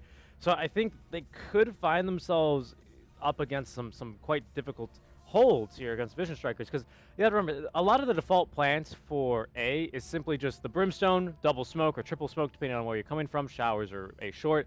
Plant, try and get a foothold in U-Haul, and then try and delay, right? I don't really think that's attack all-around strategy. I don't think that's their strong suit. No? It could be their strategy. I misspoke. Could be their strategy, but I don't think that's what they're best at. Okay. I mean, we have seen AAA in the previous matches do. They love the fake outs. Yeah. They love the mind games a bit. In fact, when it comes to offense, they seem a very much of a tempo controlling team in terms of offense because you're forcing the defense to play whatever you want to play. Sometimes they don't even know what you're playing, and that's the kind of the strategy of AAA. They're the Houdini of this game. Is Bind a bad map to do this in? Is it possible that they can bring these strats and adapt it to the very standard strategies in Bind? I think it's possible, but like, I think it's just difficult, right? It's about ease of execution. We always talk about this, right? Okay.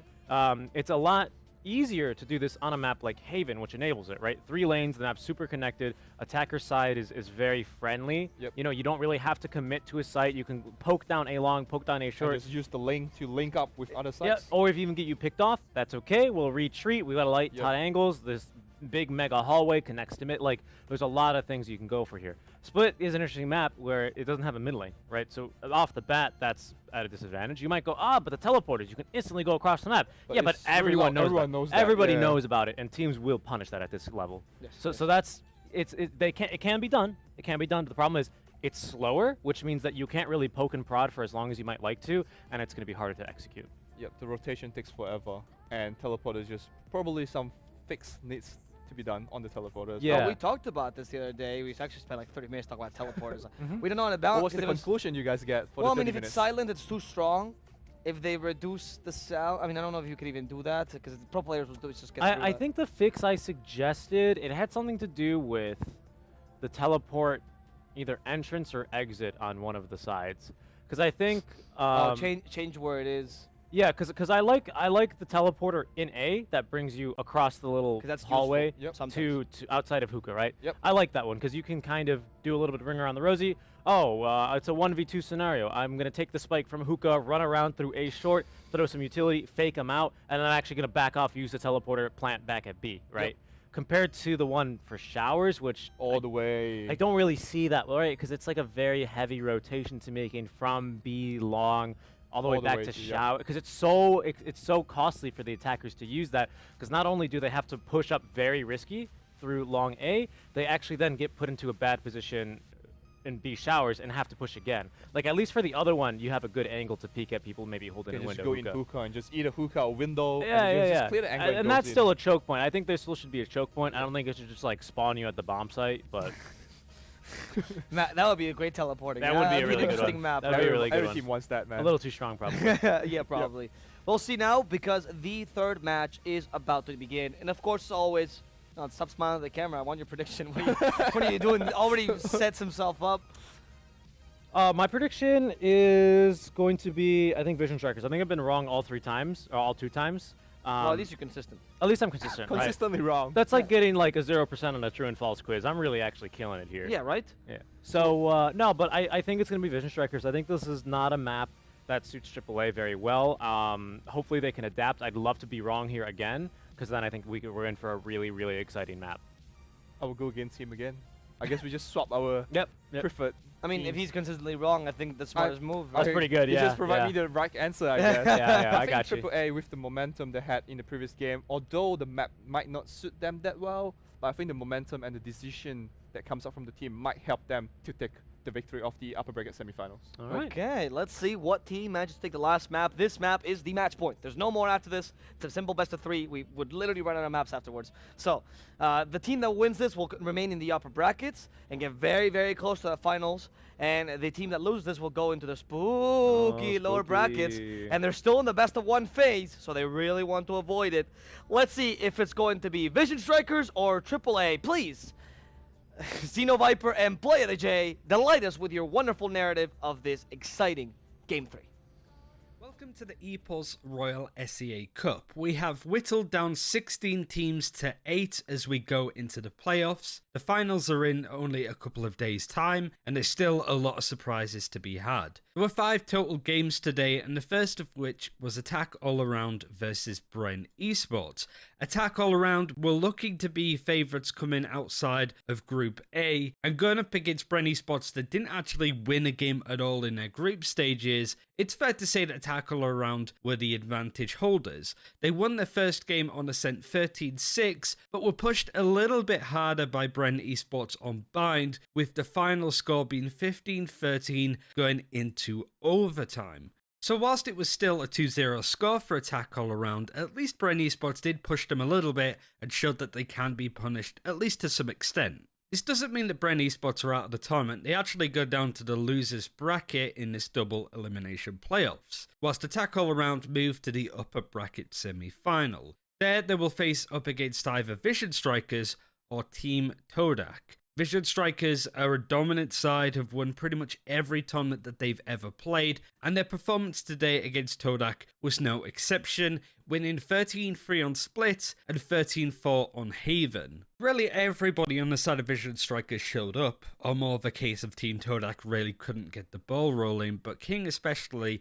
getting 42 frags and 15 deaths with a KD of almost 3 is pretty impressive. 42 kills in not that many rounds for a Cypher player is pretty exceptional, whatever way that you look at it. So it does mean that the first upper bracket semi-final tomorrow is going to be Attack All Around versus Vision Strikers, which is certainly a monster game that you really don't want to miss. The other side of the bracket, we have Made in Thailand Attitude playing up against Morph Team. Morph Team dealt the first blow by winning 13-8 onto Haven, but Made in Thailand were able to get the reverse sweep coming in with not only a strong showing on Split 13-6, but 13-3 on Ascent. It seemed that as the day went on, they looked stronger and stronger, and Nugent on the Jet was one of their standout players of the day. And the final best of 3 of the day was Blackbird Ignis versus Boom Esports. To show that this was a close game, the first map on Haven went 14-12 overtime for Boom Esports. Fortunately, Blackbird were able to respond pretty quickly by winning 13-6 on Ascent,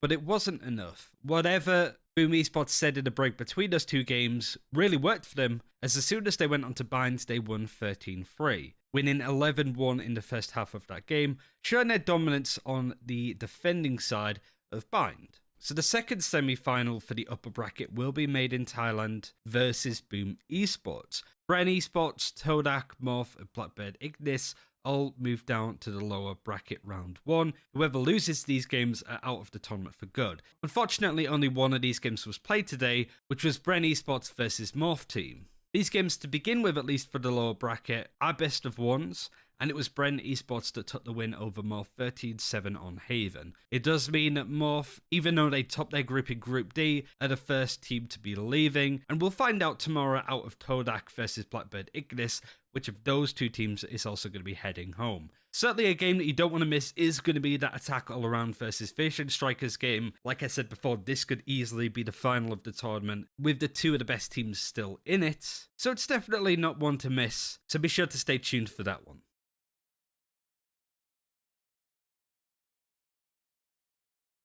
Welcome to the ePulse Royal SEA Cup. Whilst we are in the group stages of this tournament, I wanted to take an opportunity to look at some of the bigger hitters when it comes to the teams involved, and who to really keep an eye on that you expect them to go out of groups, through playoffs, and to maybe even win the whole event. To do this, I'm going to go through all of the groups and highlight one of the teams that I think is going to do quite a lot. We'll start with Group A, and we'll start with Attack All Around. This is a team that's had some great results across the bigger tournaments in the Southeast Asia region. It's a team from Thailand, and they've been in the finals of the two biggest tournaments, winning the Africa TV Asia Invitational and coming second in the Cyber Games Arena Pacific Open. Both of the finals they played up against AHQ Esports, which we will talk about in a second, with a dominant win 2-0 in the Africa TV tournament and a very close loss 3-2 in a best of 5 in the CGA Pacific Open. This is a team that has a lot to prove. You could definitely tell that they've been watching both the NA and EU scene when it comes to strategies, executes, and what agents to use. And with the balance patch at the moment, I think this is a team that can really adapt and overcome any opponent, but most definitely they'll want their revenge on AHQ if they can get that far.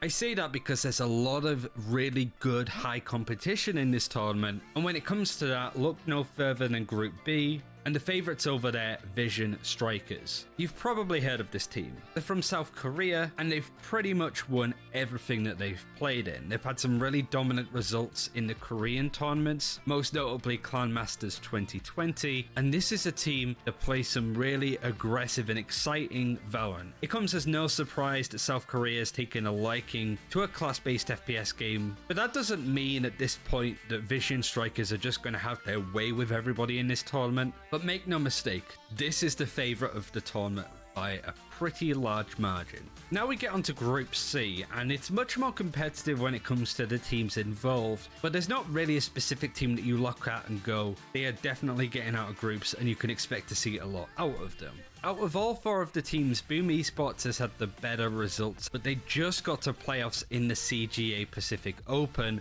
and lost out to Team SMG. It's not really a solid look for this team, and really any of the 4 teams can come through playoffs and not be a super surprise. But since CGA Pacific Open, Boom Esports have been able to win a couple of smaller tournaments at least, and maybe with the meta changes, they might be able to find a lot more solid footing. So expect to see some pretty interesting stuff potentially out of the Indonesian team, but they're not quite at the Colossus level as Attack All Round, and certainly not when it comes to Vision Strikers. Now going over to Group D, I mentioned this team before already, and that is AHQ Esports. It's basically vice versa for Attack All Around. They came second place in the Africa TV tournament, but then won out super closely in the Cyber Games Arena Pacific Open. With that momentum, they went into the Africa TV Asia Showdown tournament, which happened last weekend, where they played up against some of the bigger teams in South Korea, like Vision Strikers, as we spoke about, but also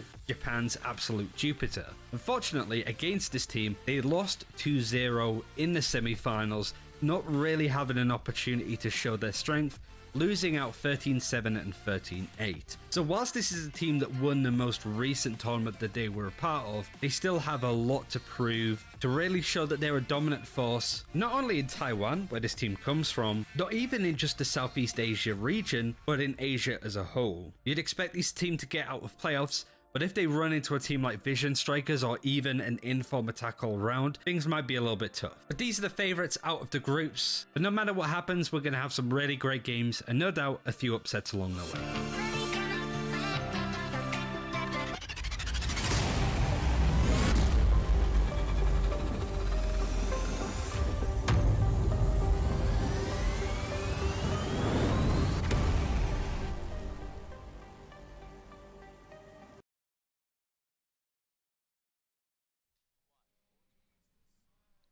Hello and welcome back, ladies and gentlemen, and thank you for your patience as we're just trying to get everything all sorted here as we're about to have our third and final map here in this upper bracket semi-finals match here between Attack All Around and Vision Strikers. And we saw 2 cracking games so far. The last one, Vision Striker taking it in overtime, 14-12, so they're going to be pretty pleased with that.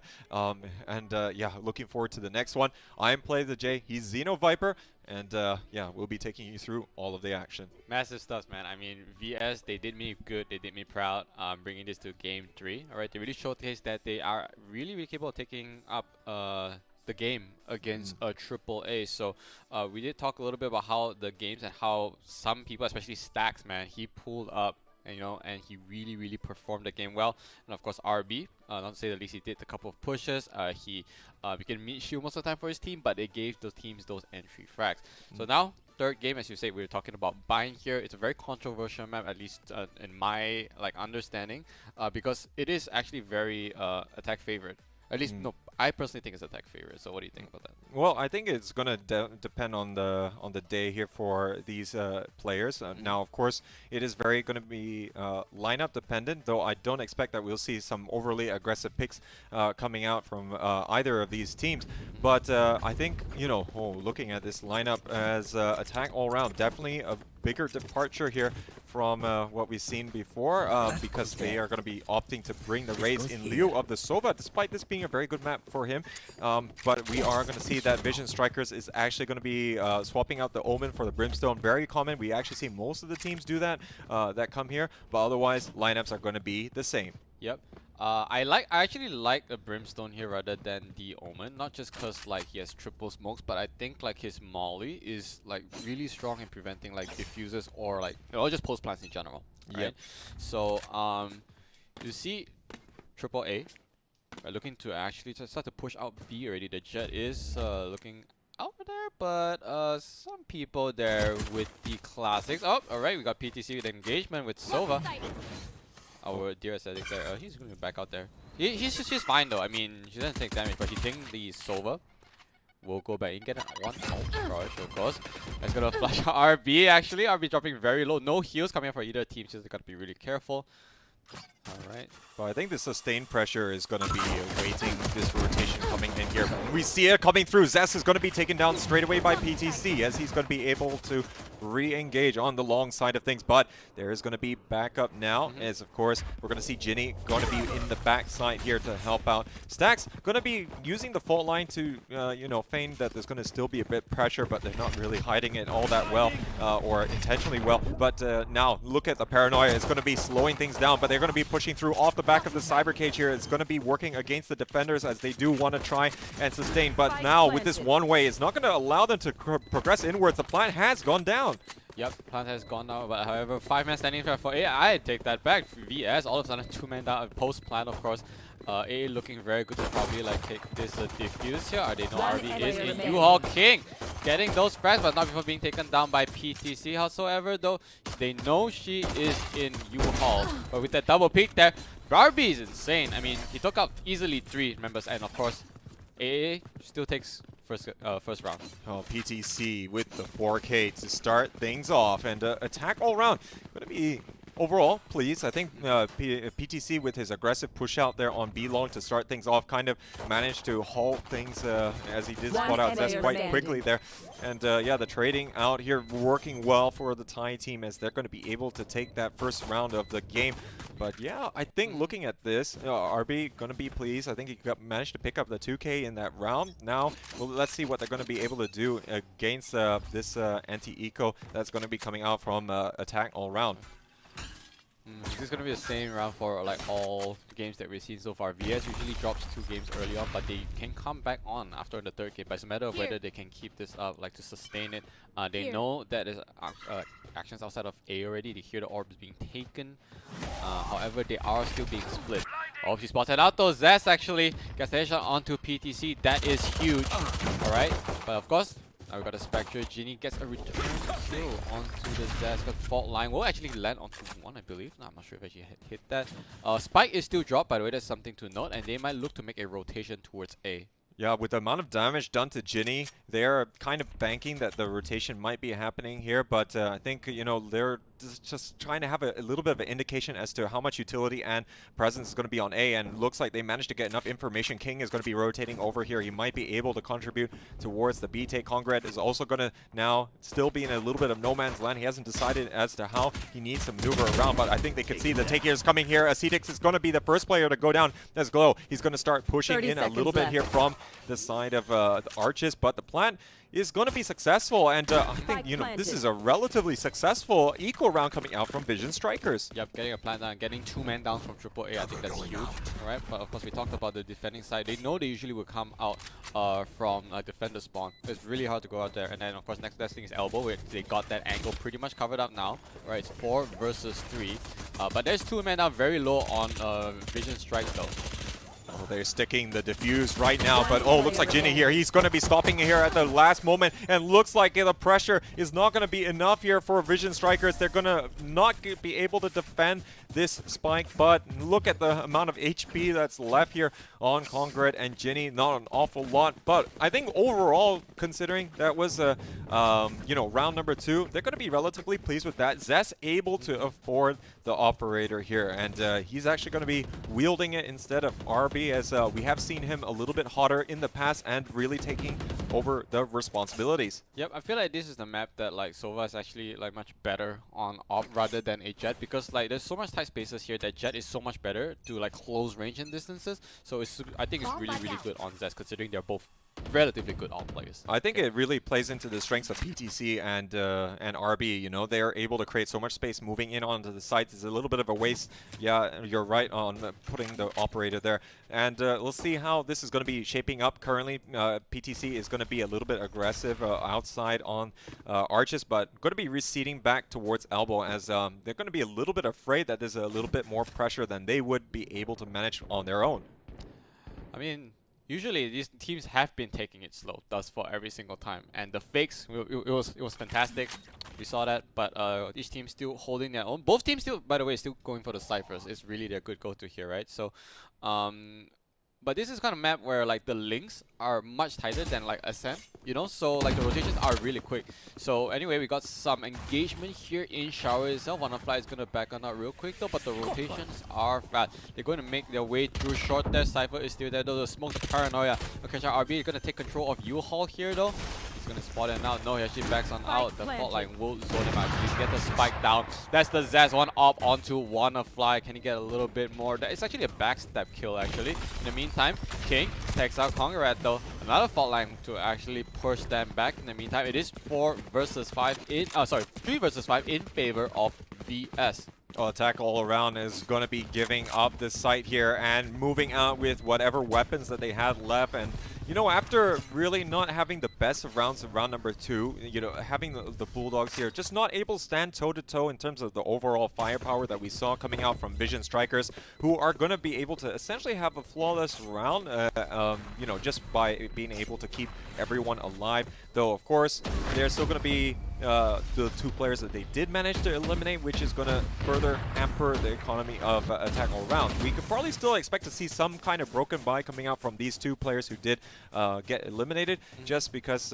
you know, they want to of course support as much as they can on the other members. This is a trend already though. We see that Vision Strike usually, if they win like turn 3, they will start to build a momentum, but if they lose it tremendously. Alright, so in this case right here now, it's like I said, it's very attacking favorite, and they are on the attacking side right now though. I'm just curious to know what happens when we go into the second half. Yeah. And something that is to note here for attack all around, because they're not bringing this over, they have to try and get a lot of information through the old-fashioned way, which is poking out. And since they're on the defensive side, that definitely is going to be a little bit more hazardous. Right now, we do see that 3 players are stacked on the Shower side of things to be able to get some preemptive information here. They're trying to make some small plays, but this is waiting so many players over on A, and there's only going to be Acetix lying in wait. And he's not going to have much notice should the 3 players on Arches start breaking through. Currently, we are going to see Ginny rotating around after I think they realize the impending doom. Alright, Congrad gets a frag onto King though. That's 1 man down attacking on VS. But not before RB takes out Ascetics. But they are on site already, and of course RB spots out. Everyone's rotating from the defender spawn. Here comes a Molly to actually zone them out. Don't have they get the plant down? It is not. They're still chilling. They're in the zone. They gotta be really careful. Here comes the Cloud Burst. They try to knock Mass Vision. They will walk over too long to try to maybe get a sniper or 2, because Zest is still on that offense. Yeah, Vision Strikers be able to isolate out Ginny, and now with this 3-man retake, it's going to be a bit more difficult. RB locking the angle, able to take down PTC. No luck happening there, and now going to instantly be able to put up a semi one-way here in the form of the Cloudburst, but this is not going to be something that we're seeing attack all around want to try and challenge. They're actually backing out here towards A Heaven and A site. So looks like we're going to have another tied game, and you know, these 2 teams are definitely not disappointing here in our decider match. I am not sure if AAA actually decided to save this round, but VS has already caught up, and now with the momentum building up with an op, I'm not sure if they really want to go for another, because this is a very op favorite map. You know what I mean? Yeah, and right now, this the heavy numbers, you know, and the kind of bank that Vision Strikers is building up is going to be a little bit scary. You can already see the kind of banks that they have, 6,000 and 7,000 credits, you know, being on the board. We're not going to be able to see much of a full buy, but, you know, just being able to save the guns the last couple of rounds as much as they can is really allowing them to afford to save a little bit more. Of course, PTC is not going to be getting a gun here. He's going to rely on the Bladestorm to try and get some value. Yeah, but I mean, they're back on equal grounds, right? Everyone has a gun, you know. They just want to now get as much frags as they can. Okay, now they know the Jet has the all PTC, marking out A short. B short for that matter. Spots out the boom bot though. You know someone's there. but he does not dare to poke out. I mean, they really cannot afford to lose this one. Yeah, I think he can realize that there's going to be a potential for that aggressive push with the boombot, and now that's going to slow things down ever so slightly now with the rotation moving in here. I think that they are going to be, you know, fairly confident in the fact that they're not going to be having more than at least the 3 players that we see there, as you definitely wouldn't want to make such aggression coming out from Hookah side unless you had another player to back you up. So with that, they are looking to see first, at the very least, get the alt orb and then decide how they want to maneuver around. They do have a Sova arrow coming in pretty soon. I know the camera's gonna spawn out though. He just checked out really quickly. Here comes the push. The smoke onto heaven. Smoke onto, smoke onto Q-Hall as well. I don't know if they can manage to push it. So everyone is already rotated in pretty much. Oh, Congrats actually gets a kill onto Glow. 30 seconds left. Correct though. Wow. Congrats unfortunately did not get the Feather King, which is really important because right now Onefly does get the ult. He will spot out everyone left on VS, and VS is now dropping like flies. All of a sudden it is 4 onto 1. They know he's at shower and he goes the ult as well just for good measure. But like I said, when now they're fighting on equal grounds, AAA is gonna make a comeback. Yeah, the execute working out well for Vision Strikers, but not able to prevent further detriment from happening there. The saving grace here is that Zest is able to save the operator, and still going to be backing up all the way here towards the spawn side. And now they're going to look and see about getting that pull buy going again. Don't forget, they did manage to accumulate quite the bank over the course of the previous 2 wins that they did manage to secure, given the fact that yeah, they've been able to keep their players alive. As you know, they've steamrolled these 2-round wins. They're going to be looking to try and bounce back. Yeah, if it's 3-3 though, it's going to be very hard for VS. So they shouldn't take this lightly. You have like all the arsenals to actually make great entries, especially with like triple smoke. You know what I mean? And with things like Raze, of course, it may like deter your like push a little bit. But this all you need to do is just like flush them out with your grenades. All right, out of tight corners, and then you just entry. You just get the plant in, get the smokes, and then get in position to prevent the retakes. And with this, it's kind of prompting the aggressive push to fall back for attack all round. Now, they didn't really find anyone, but now we are going to see that RB is moving up here into Hookah, trying to take the territory that's going to be a little bit lost. This is the perfect round here for Vision Striker to use some of their ultimates, as this is going to be a very important swing round for them. They have got quite a lot available here, and currently, with only King going to be on the lurk over by A short, this can really allow them to hurt them substantially. 3 players as well on that B side. Not sure if they're going to be able to sustain.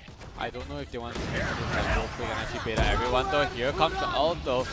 And everyone's literally just coming out at this point. That's a big zone for the aesthetic, and he goes down. RB in the meantime actually takes out PTC. So they do have the entry. They have expended their ult in the meantime though, but they are already on site. So the rest of AAA is still coming to get in here. I don't know if they would want to try to make this diffuse because it is a 3-on-5 after all with all abilities off cooldown. They might look to just give this to VS. Oh, I think they got no choice after the orbital strike and the Hunter's Fury just clearing out the back of sight and Cubby. There's not a lot that they can do, and they know exactly how they want to try and push in on the side. Just so difficult to stop, and you know, this is also some of the strength of Brimstone really enabling this kind of play. Sky Smoke's just not allowing any of these angles to be opened up from elbow or anywhere else. And they take so long to dissipate, man. Like, that's one of the strongest smoke in this game, of course, and plus Orbital Strike, one of the best zoning abilities that we know. Really, really good pick this mine, though. I'm curious to see how AAA would play this out because they have an Omen rather than the her Brim. Oh, meanwhile, Stacks actually takes out Ginny. Yeah, so the hunting has been absolutely successful, and the C-Tix here getting actually pushed away. Now the Molly, of course, it looks a little bit innocent at first, but then, yeah, the terror coming down from above, and just no place to go. Zest is going to be again on point here, and really covering all the pockets, not deep fried by that orbital strike. Pockets was the right terms though. When all things coming up your way, you know, there's no way for you to like survive. Anyway, sorry. Coming back here, I was saying that VS needed to make this a 3-3 to keep their economy up, and they are. It's so tight. Like, these teams are good. So now, like, they're taking these throws, but they are going to be throwing abilities left and right, but not really making too much fancy plays or anything. Then again, there's a Jet. the Zest is still having operated 2 rounds in. I wonder how that happened, but he's doing mad work with it.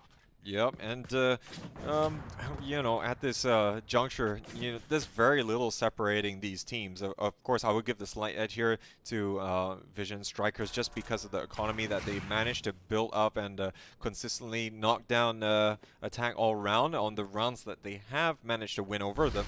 So this could be a little bit deciding factor. Again, with the 3 players weighted on B, it's going to be potentially ill-fated as the take here really happening quickly onto A. PTC, or rather RB, making a lot of space, moving here into U-Haul. Will be able to get the plant down, but it's going to be up to attack all around to try and get the retake. Currently just trying to catch whatever they can, waiting for the smoke to dissipate. But they're in position though. Zest actually gets a kill on the one on fly, but not before PTC also takes out Glow. That is a trade there. But we do have they actually lost control of U-Haul for our defenders, so they know it's in their aesthetic. Spot out the Jet, but Jet is down to RB. Gets returned naded, but not before taking 2 out from VS. And now Ginny also dies. Triple A is probably not going to get a defuse off this one. VS now on a freaking roll.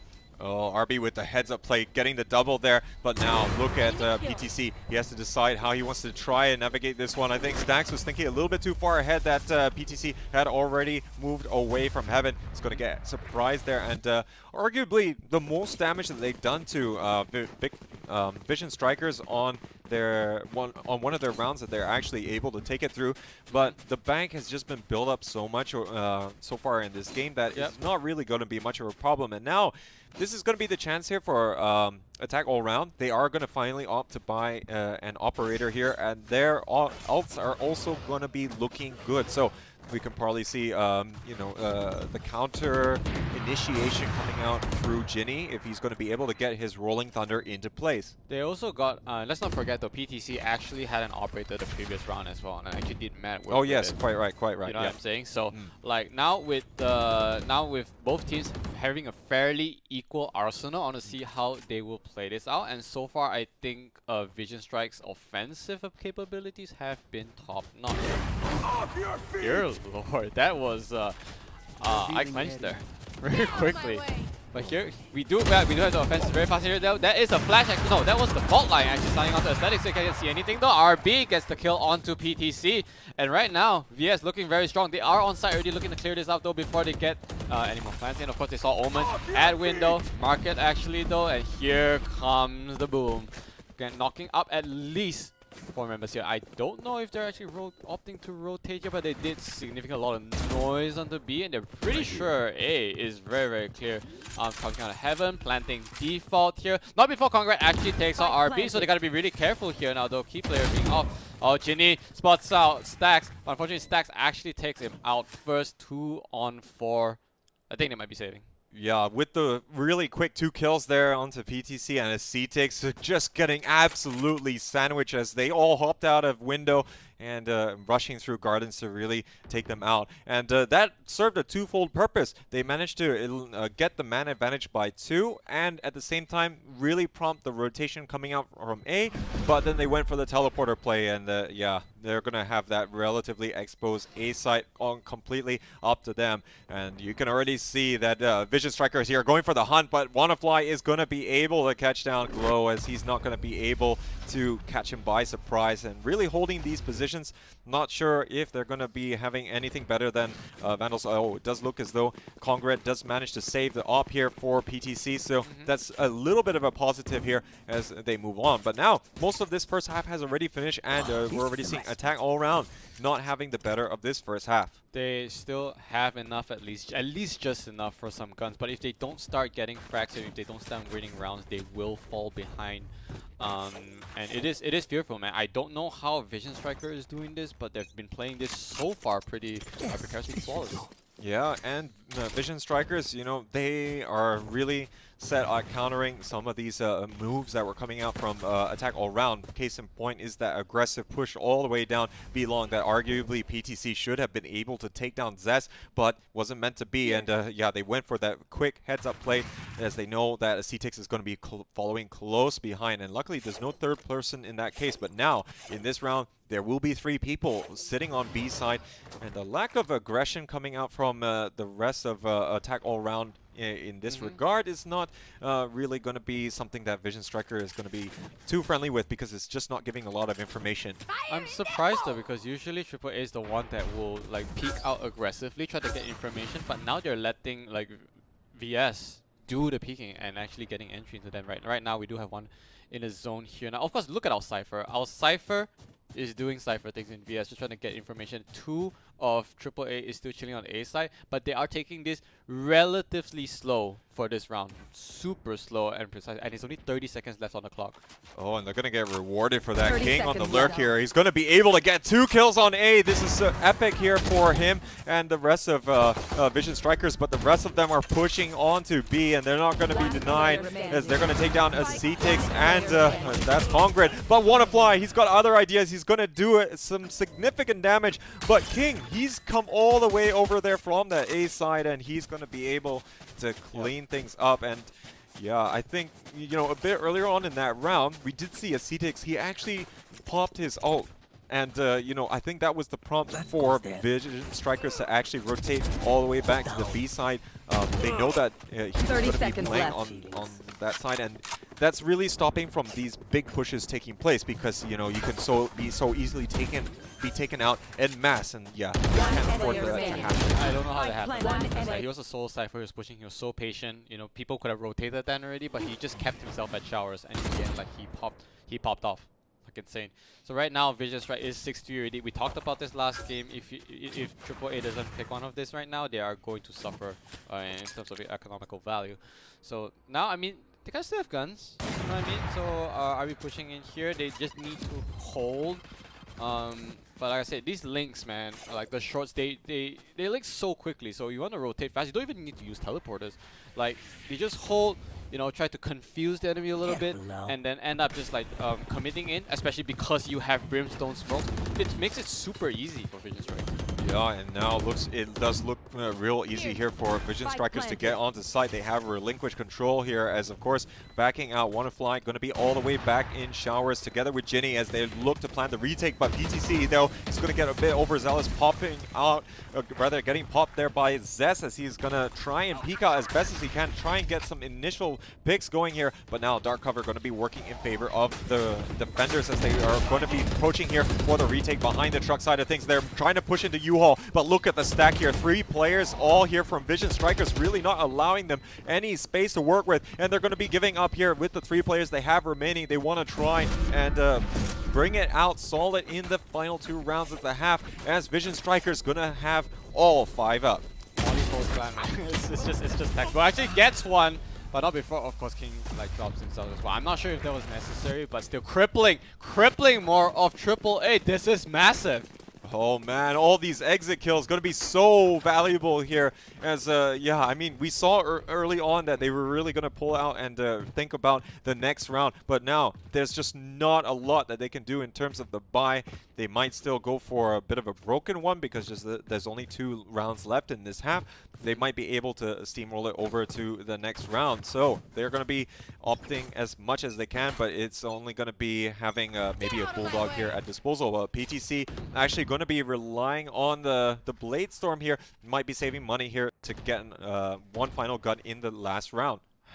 Can they pull this out though? We kind of want to make it like a more of a closer game though, but in the meantime, those ults were really expended and they really put it to good use. But so far, being on the defensive side as a Raze is really tough sometimes, because you can't get fragged. Most of the time you're just trying to use your bot to get information, but so far I haven't seen any like positive outcome of the Raze this game thus far. Let's be real. I think the Raze has been partnered up with PTC to try and take these aggressive pushes, but it hasn't, the pushes in general, they haven't worked too well versus Vision Strikers either. They are going to be repositioning, not falling into this aggression right at the start, but CTX though holding the angle is going to be able to take down RB, and there's not really a prompting Glow to try and follow up. They do want to try and go somewhere else if they can, but you can see the lineup here for the Molly is already going to start to be in motion as they actually are still going to be waiting more people here. They might be pushing through arches here, and looks like the orbital strike is going to be coming into the back of sight. They're going to be pushing down arches at the same time. Look at Glow. He's going to be able to spot out Congrid straight away, and now there's going to be Ginny reinforcing from the CT side of things. Acetic is still going to be in the backside here, hiding in the smoke. He's actually going to get spotted out there as Stax able to catch him. Now, this is still going to be difficult there for attack all around. They only have 3 players left. They have one at tunnels though. The Jet is still there at elbow. I think she actually pushed out already. That's fine. Now it is post-ban after all. The numbers are still okay, but every one of VS is in position. And this is still going to be an incredibly difficult side take. They are both dancing there, but the Cypher King will be king, in fact, here for Vision Strikers. And now Zest trading out there as he's going to be able to make it sure that Ginny is the last person surviving here. Only going to be able to escape with the Vandal here into the next round. And yeah, a bit unfortunate. But again, you know, with this kind of lead that Vision Strikers is building here, maybe it's not too surprising in the sense that Vision Strikers did pick this map. But I think we also have to consider the lineup as well for attack all around. As you mentioned, they have the Raze. The aggression hasn't exactly been working out too well with PTC, but now they are going to be moving on to the next half in a couple rounds after this round is finished, and that might be the turning point, but there's just not a lot of buffer left if they don't win this one. Exactly. I mean, it's not looking too good for a AAA in general, because when you look at the two agents such as Omen and Raze, they have very little utility in terms of like pushing just like that, because you need something stronger to complement that, you know what I mean? So I hope that with Omen and Raze to kind of pick up, they're going to be great on the offense, but this is the last round of the first half. Vision Strike still looking very good to take this. It might be a 3-9 for all we know. Yep, so this is again going to be a stack over on the B side of things. They're not going to care too much that the 3 players from attack all around still going to be applying a little bit of pressure themselves. But Cetix, he's just going to continue to watch the long side of things. He does have Congrid to try and help him out, but this could be a hookah push in just a little bit. And I think they're just trying to sell this a little bit more. You can already see the rotation coming out through market as they want to make sure that 3 players do stay there for as long as possible on B. That's a smoke fake though. We do see that Brim's faking B. They're all rotating to A, but at the same time they did find one. Format, even aside from rotating back there, but they are holding short a little bit too long there. But then again, to be fair, they don't know where they are. But now they got an info. They got in the smoke location onto PTC. We have the Omen dropping straight into that. Well, we have U-Haul. We take control. Triple A is still doing good though. Takes out Stacks. This is fine. Omen. I gotta see where's the Omen here though. Yeah, I was talking about Omen takes out King finally. Aesthetic there here is just back and forth. Zez actually misses the shot. That is huge. So in the meantime, there's one off drop on the ground. Now all of a sudden, VS dropping like flies. That's one more. 10 seconds left. He's gonna need to make that plan. Well, he is on the other side already with 7 seconds left on the clock. Can we get that down? Yes, we can. But there's a flash. Gets flash actually misses out though. Gets one frag. No, he does not. PTC actually takes our RP. Hey, 4-8. What do you know? Oh yeah, this is exactly what the Tide team needed here, and attack all around. Going to be putting another one on the board to finish out this half, and yeah, it could have been a lot worse, I dare say, as really not leaving any time there for RB to get the plant down, and all the while he had the tracking dart stuck in his neck, and we are going to be having a side swap, and we could potentially be seeing something a little bit more in favor of attack all round. Brimstone definitely going to be a bit more useful on the attack, so of course the Vision Strikers has already managed to get some value out from there, but now with the Raze in unison with PTC is probably going to be quite a better round here for attack all round, but they can't afford to lose the pistol here, as that will really snowball in the wrong direction. Exactly. I mean, like I said, Raze is the one of those like agents you don't really need to use pistols that much to actually inflict damage, especially now when they don't have armor. Those grenades, like in common spots, they really flush out enemies. So instead of zoning, you get them out, get those frags in, is fine. But now RB is actually sitting on a classic, actually choosing not to get a gun this early. Actually, no. You can see in the corner, she has a shorty. Oh yeah, completely ready for some of the close range encounters that are possible. Something that we've always seen is a cloudburst right in front of U-Haul and the tailwind straight in there with a shorty of the attacking jet. But so far, we're not going to be seeing anything too aggressive just yet, but we are seeing the stack starting to form here for attack all around. And not really going to be initiating with the jet, it would seem, but more through the rays on the shower side.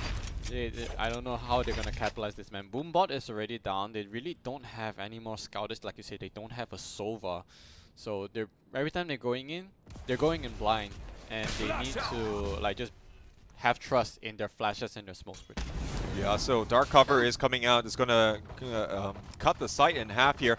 And just not able to push in just yet. I think U-Haul, they're all just going to be stacking here. It's quite the party here. And now this is not going to really prompt them too much. But we're seeing King with the Cyber Cage here is going to give information there. Just how many times it was moving. But RB is good here with the Super Shorty. He's going to take down 2 players there, both jumping in. And now with the plant down, this is going to be a potentially good site retake here coming out from Vision Strikers. Though PTC still trying to land the shots, not able to take down the player. It's going to be Ginny instead. But now the C-Tix, the last person left, is going to nade out the diffuser. Potentially, no, it's not going to get it. And RB with the 4K as Vision Strikers, they are going to be extending the lead to 5 points here.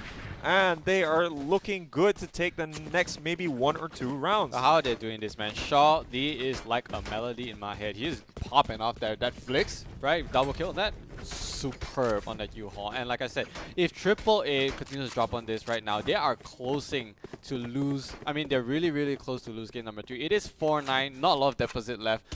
They need to play this more tactically, I would say. I'm not sure why they're not performing as well as they did on game number 1, because you see a lot more aggressions and a lot more peaks. But now it feels like they're not too confident about themselves.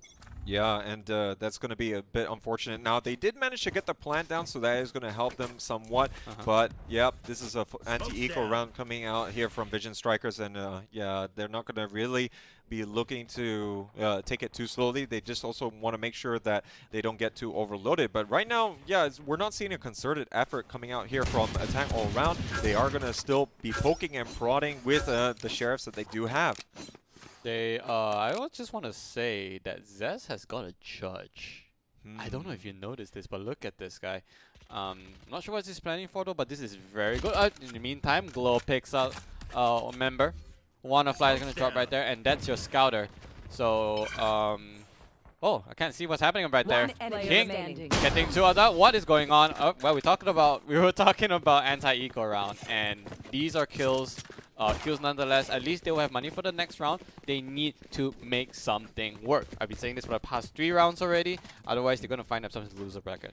Yeah, and with the kind of angles that they're holding there, they were going to be able to lock it down. King getting the double kill here, as of course he was going to be positioning over by U-Haul. Did manage to get the double kill. We saw Stax also get the kill there onto Showers as well. Just not a lot happening. And Zess also on the judge. And yep, they're definitely taking the judge, because if it's going to be an eco round, sometimes they might get shorties. And this is exactly the place where you're going to be having those close quarter contacts, but we're not in this round, as they're going to be aggressively pushing out of Hookah, not able to spot anyone on B short, as they're all going to be meandering around Market and A short. Well, speaking of meandering, we do have the entirety of VS is actually rotating to A already, but I don't know if that's a successful fake on the side of AAA, but they are still playing it very, very slow. Of course, Zess with the judge means he needs to change his playstyle up a little bit. Takes those corners if anyone peeks. Yeah, make short work of them. So right now, they are congregating around B short, but they're not looking to commit. Then again, they can literally rotate any time around pretty quickly. Yes, you can argue the defender side is really like, it's fast to rotate, but it's better for A and not B. So if they really want to commit, they should be faking A and then going to B. Well, right now, I think they did fake that they went to B there, as of course the drone didn't catch out any player, but Zessy's going to be all the way here. He's not able to take down PTC there with the judge and the C-Tix. He's going to be able to catch one, but not the second, as they rotate here through the B showers, and now, or rather the B teleporter here into showers, but now look at them. They're going to be taking the teleporter all the way to A here, and Glow, he's just not able to get out in time. Wanna-Fly is going to be able to punish 2 of them, as now he's making it absolutely known that attack all around, is going to be able to get the plant down on A. That's on B. That's really, really crazy. I mean, that's what the teleporter's like weird location is there. They can just cause a lot of like noise right there at A and then fake towards B. And then it makes it so hard for defenders at A to come and rotate back. And we're not even talking about defenders anymore. Like, hello, there's only a Jet left. Yeah, indeed, and this is dealing significant damage to Vision Strikers as a result. And I'm not sure if you noticed at the start, ladies and gentlemen, that you know, we did see the Owl drone coming out from Zess all the way from U-Haul to really try and scan through A short. And Congred, he actually saw that. He didn't get spotted out, but the drone didn't see anything, and he communicated that they were going for that intel gathering. And as a result, we saw attack all around, rotate all the way back to A short, get some significant inroads, overload that side, and then once the overloaded B side rotated to A, they were able to move on to B, no problems through the teleporter. 300 IQ base right there, and that's the beauty of this game, right? There's so many permutations that can happen, and with the proper use of like your ability, especially the drone. The drone is such a useful like tool to just gather intel, not just that, but sometimes to fake it. And now, okay, AAA is starting to build up their economy a little bit at least. It is 510 though. They do have a steep hill to climb, but it's still not an impossible hill. Alright? No, but by any stretch of the imagination, we know that we can get teams that are really able to reverse the run of play and catch up. And, you know, that's kind of why we were able to see the distance being closed by Vision Strikers in the previous game, and that's why we did see us go to overtime. And yeah, I think they're going to be glad that they managed to put in such grit and determination, as now it's paying off dividends. Currently leading 10-5. And looking good for it. But they have to try and, of course, fill out this attack. This is the turning point for attack all round to really try and punish them. But look at the angle being held by RB in showers. It's going to be difficult as 3 players stacking up there for the attack. It's insane, man. I have no idea how like someone with the Brimstone is still holding out their ground so well. Like his positioning. I'm gonna talk a little bit about his positioning. Usually he's hardly the one that actually falls early on because his smokes is so important, right? And his molly as well. So he's usually the first to die. We lose out a lot of utility. So mad shout out to actually Stacks. I believe he's on Brimstone, like playing that really, really well. Glow. Oh, it's Glow. Sorry, my bad.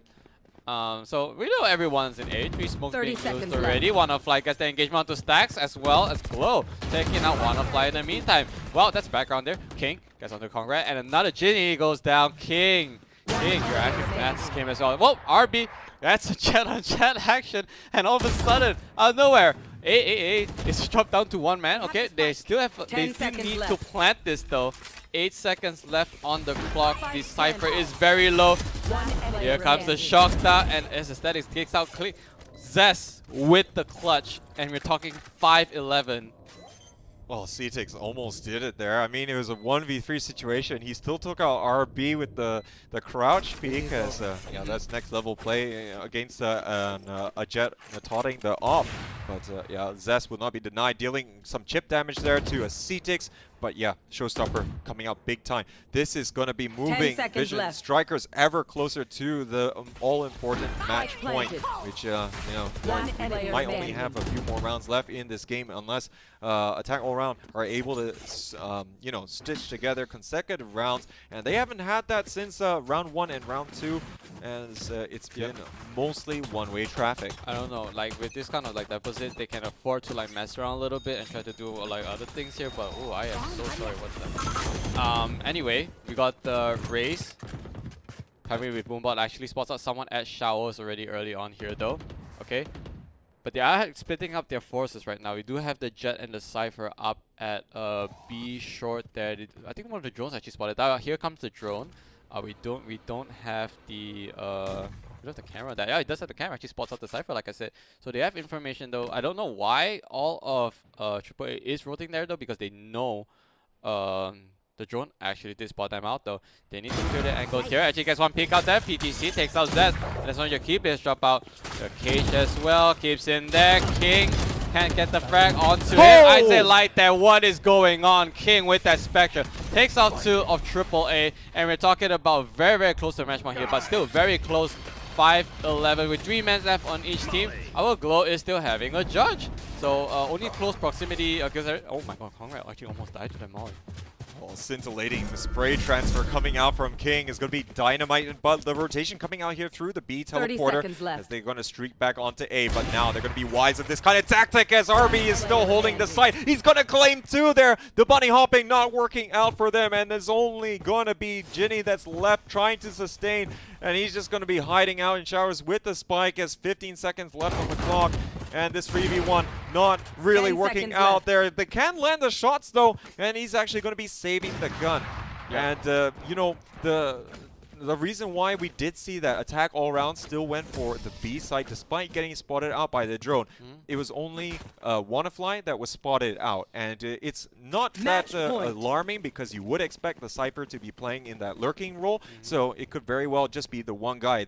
That's why he was the one who took it out. They didn't see PTC, they didn't see the rest of attack all around, and that's why they were able to go with that push. But yeah, I think RB just locking down the fort was able to win them that round. Yep, very good observation. They did take some time to actually rotate first, like you said. They only spotted out 1, right? But all in all, though, they didn't get the plant down, which was actually quite important for a little bit of like resource control. And now they are already match point. This is game number 3, VS favorite right now.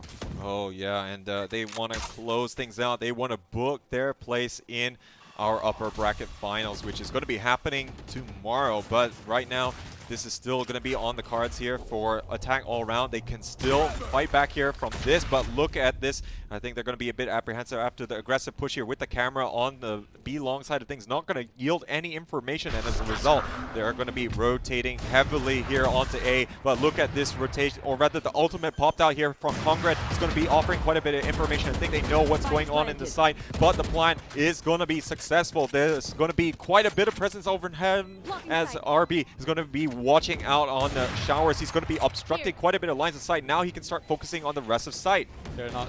They shouldn't lose any more people though. A is already has lost their sniper. Though RB and Stackers, they're fragging. And when I say they are fragging, they have just won game number 3 against AAA. And AAA will be knocked out to the losers bracket. Oh my goodness, what a series we saw from these teams. Top-notch Valorant coming out, but there can only be one here as Vision Strikers really able to drive it home here on their map pick on the coin toss for map number 3. So Bind going in favor of them, and they were on the precipice of being knocked down to the losers bracket themselves. Let's not forget that match point was there for attack all around in on Haven. But Vision Strikers managed to bring it back, and they have managed to continue with that momentum here in this final map, and they're going to be really chuffed with that performance. I was convinced, man. When I saw the way they played on Heaven, I knew that I knew they had what they gotta do, like to actually like take on like AAA. And for some reason on Bind, it's just a 180-degree like performance compared to the first map of Ascent. Right, so they redeemed themselves. My big match, I think VS, you played very well. AAA still has the ability to make it back into like make it back to finals, right? But you just gotta see how the matches play out.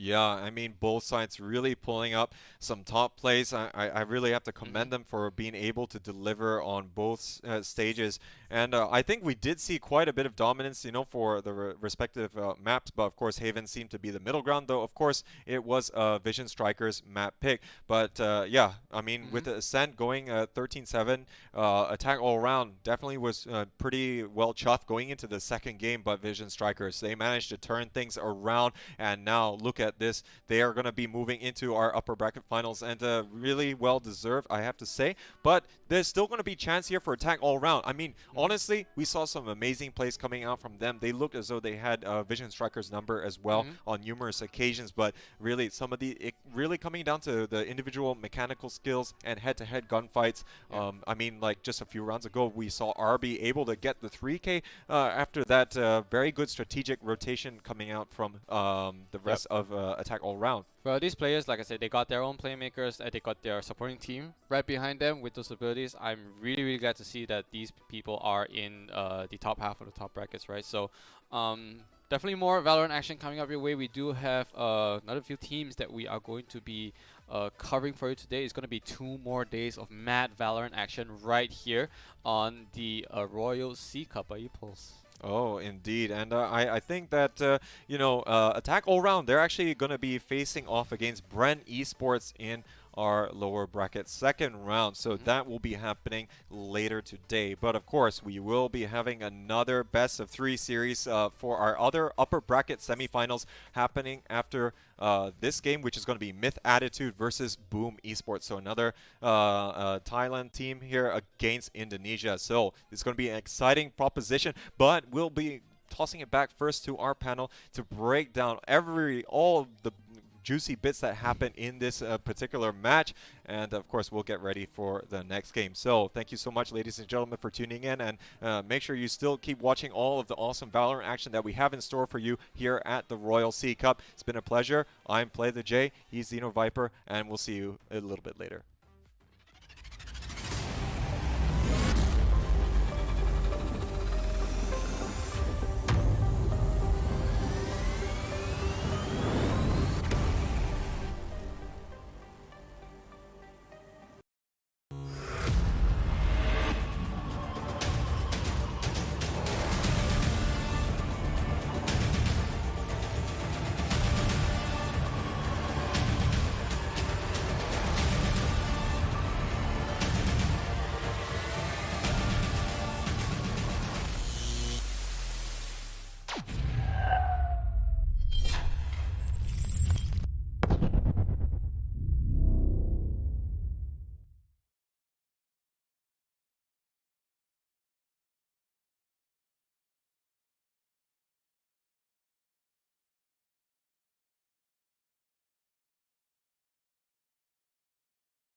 Don't worry.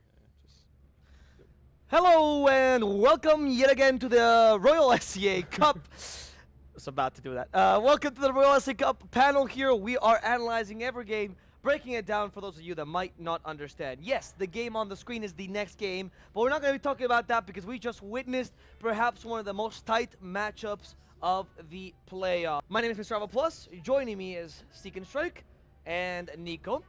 We're going to be talking about Vision Strikers versus Boom Esports. Triple A. no. Versus Triple A. Attack all around. Yeah. My God. My mind just Yeah, no, I mean, no, you got confused because they're about to play Myth, right? We're Right, looking exactly. forward to this match, but Thank let's you very break much. down what we just saw, right? Alvaro, what did you think of that previous? I'm just kidding. I like that. I like that. Let's swap roles. Let's swap roles. let's- Okay. Yeah. No, but I think my prediction kind of came true there. Nico and I were kind of just discussing it just before we went live. Attack all around. I don't want to say they're reliant on that mid control, right? But that is, I think, their bread and butter strategy. Obviously, they have really tight gameplay mechanics. They're good at fragging. They're good at all these other things. But I mean, I think the last round kind of just exemplified the whole thing.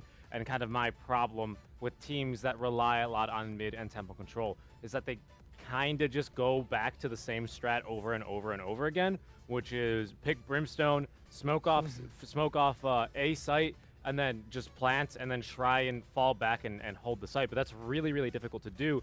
I mean, just to exemplify this, in that last round alone, they do this exact thing, but they don't kill anyone. It's still a 5 versus 5. They rotate everyone back over to A. Meanwhile, Vision Strikers is spamming through the smoke to try and hit everyone, just to make sure, A, no one actually pushes through smoke because they're not confident. Then they're forced to set up in very similar positions. I think it was like boom, boom, boom, boom. Not this team esports, but like it was just all the gunshots coming through and just falling every single member here.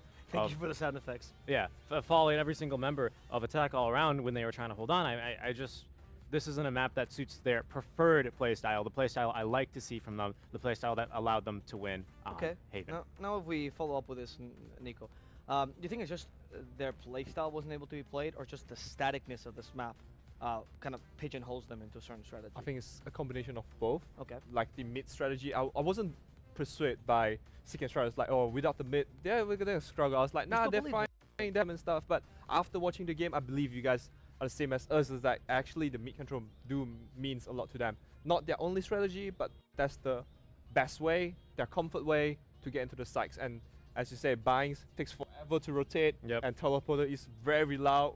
So with these two mechanics, they can't really fake with smokes and run over. And there you go. That was a very good point, actually. He break his 0% win rate on prediction. Yeah, and that, well, no, actually that's bad because now you're inconsistent. Yeah, so. now I'm inconsistent. So before I was actually 100% consistent, just with the wrong ones. But Yeah, that's still Consistently, 100%. Now, you know, the glass is neither half full nor half empty. Nah, nobody it's cares just, anymore. Yeah, It's about, we only deal with absolutes on this panel. absolutely. But, sorry. No, but like that's a serious problem, right? Is having the high ground on a heaven because you can't clear it with this brim. I mean, look at the lineup. You have a Jet, Cypher, Omen, Raze, and a Brim for attack all around. Which one of those is supposed to charge forward and get onto heaven, right? Do you think the composition should have changed then? I don't really think so. Because what's the solution here? Like, yes, I can see the problem. It's very clear to me, but I want solutions, boys. Maybe a Reyna then. Maybe a Reyna instead of a Raze. We just need a second duelist, in my opinion, on this map. I don't think you can expect to play the Raze in this way. They put ascetics on it. Raze played. Yeah, I mean, Flexi. Vision Strikers picked the Raze as well. They actually opted for, of course, the Brim and the Breach. Yeah. But yeah, I don't know. It just didn't really come together for them here. We did see like a couple teams. That's why I'm mentioning the Raze particularly. In the group stages, for example, Ambu was playing the Raze almost like a duelist. It was not so much just. It was actually like a second Jet, honestly, in their team, right?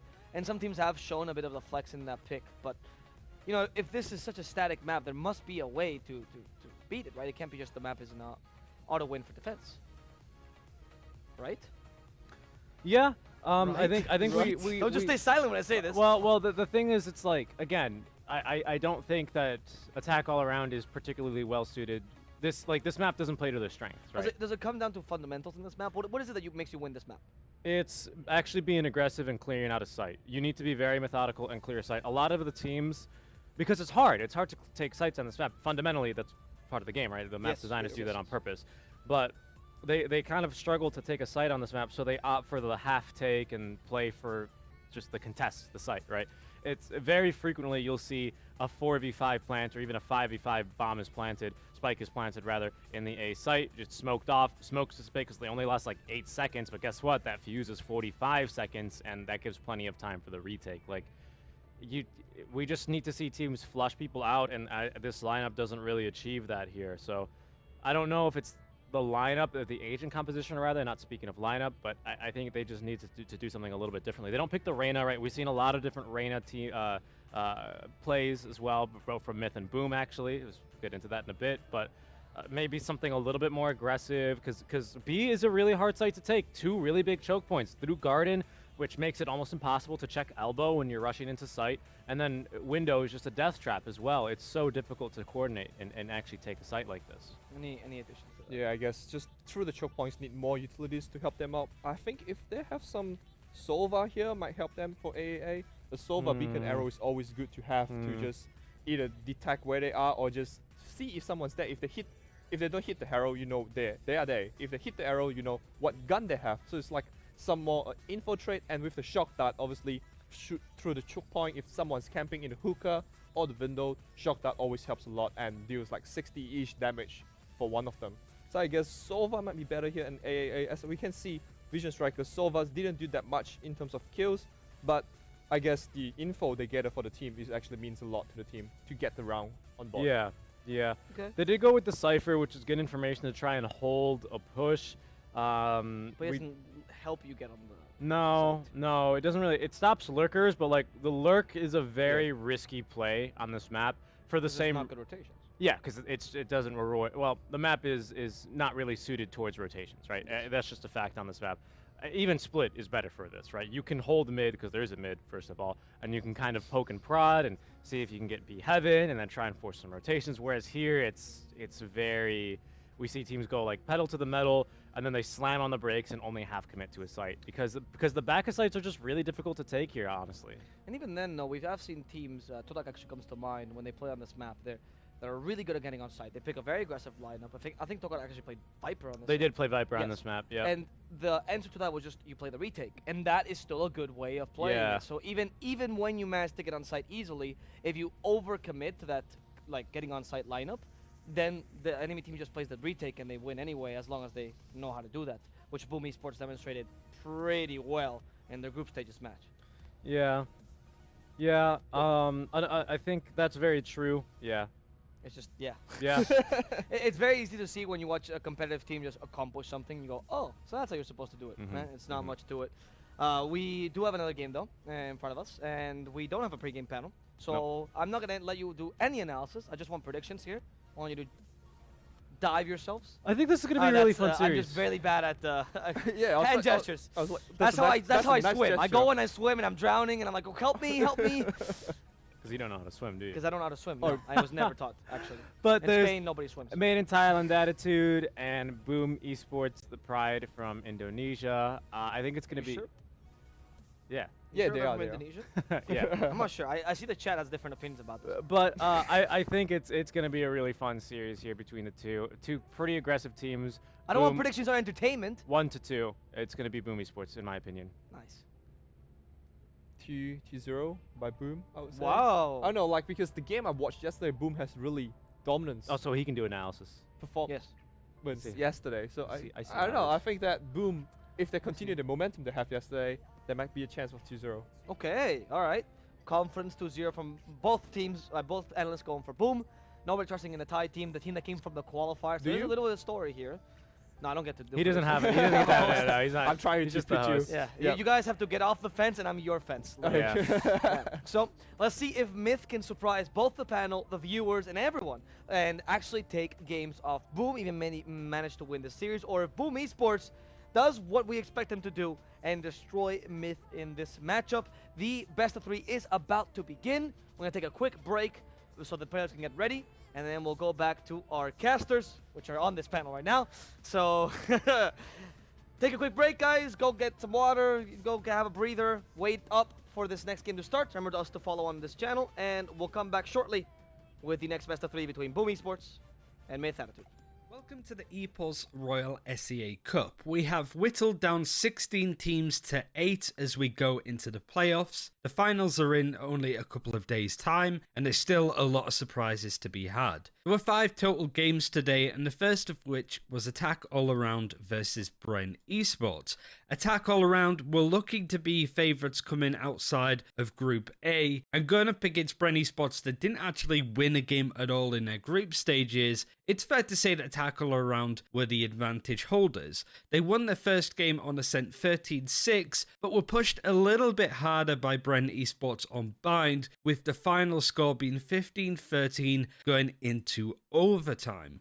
So whilst it was still a 2-0 score for Attack All Around, at least Bren Esports did push them a little bit and showed that they can be punished, at least to some extent. This doesn't mean that Bren Esports are out of the tournament. They actually go down to the losers bracket in this double elimination playoffs, whilst Attack All Around move to the upper bracket semi-final. There they will face up against either Vision Strikers or Team Todak. Vision Strikers are a dominant side, have won pretty much every tournament that they've ever played, and their performance today against Todak was no exception, winning 13-3 on Split and 13-4 on Haven. Really everybody on the side of Vision Strikers showed up, or more of a case of Team Todak really couldn't get the ball rolling, but King especially getting 42 frags and 50 deaths with a KD of almost 3 is pretty impressive. 42 kills in not that many rounds for a Cypher player is pretty exceptional, whatever way that you look at it.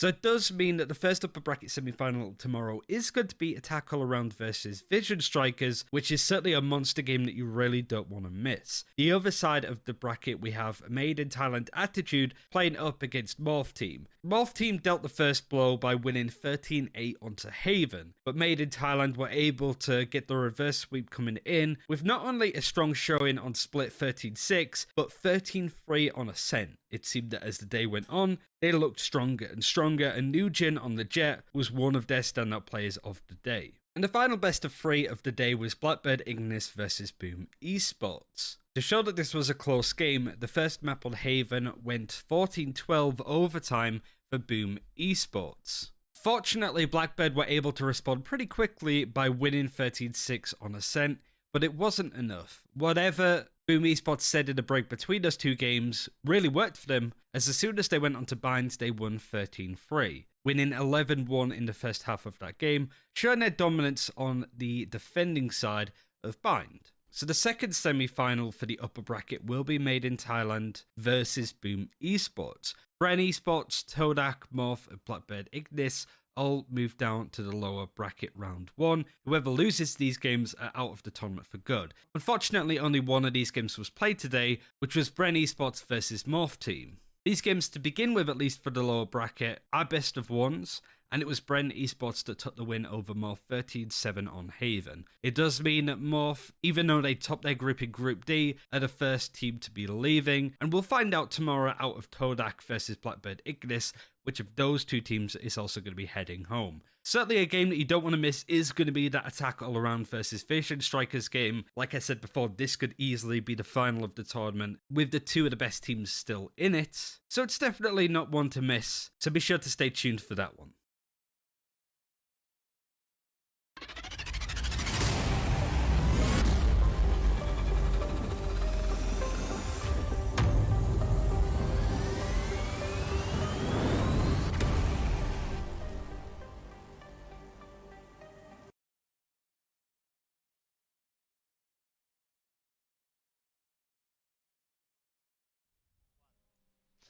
Welcome back, everyone. Boom Esports versus Myth. It's going to be Seek and Strike and Nico bringing you the action here. So we'll be getting straight into it here. Our team's already loading in. We are going to have Boom, I believe, attacking here on Haven. It's going to be a very exciting match here. Upper bracket semifinals.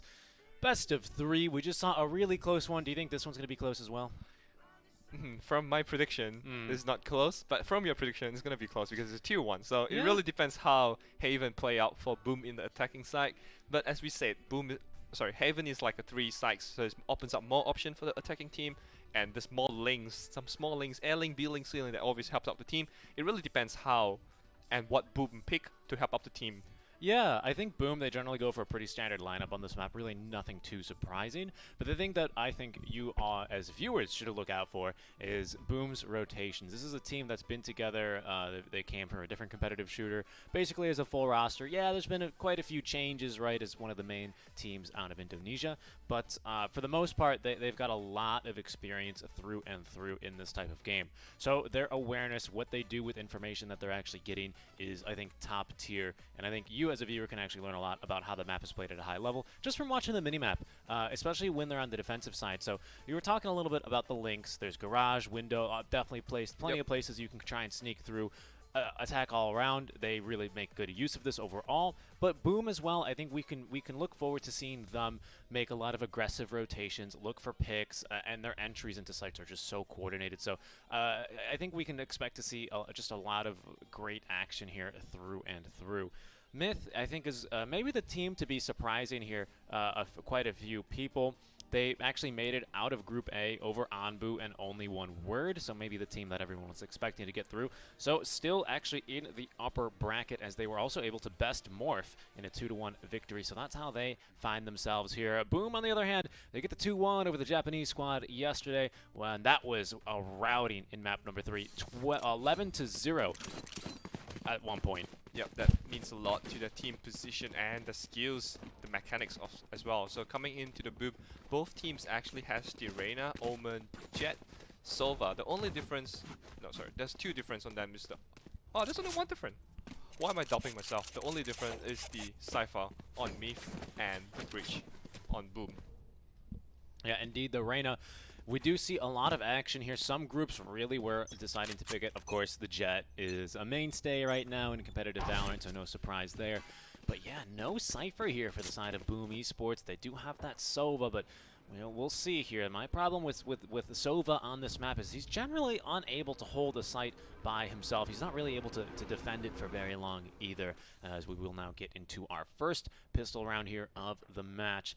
It will be Boom Esports on the attacking side, and they look to be trying lurking through a short. The Jet, Asterisk here, maybe probably we expect to be the top fragger here if he's having a good game. Rotating around, looking for that early pickoff, but it will be Myth. They expect it to be A. They've got 3, maybe 4 even around the area here holding, so it's going to be a hard take. It seems like everyone's being really stacked up in A as well for the defender. Myth actually to stack up in only Sova in A-Link. Speaking of that, apparently coming up and do get the kill. Didn't really land. Myth just clearing everyone. And as I was analyzing, Myth just took the round over. Yeah, great stuff there. It was a fantastic map readout from Myth. They knew that Boom was probably going to be lurking towards one site. They gamble, maybe even do their research, and are rewarded with a 4-0 round victory and take the first round. So now immediately going into the anti-eco.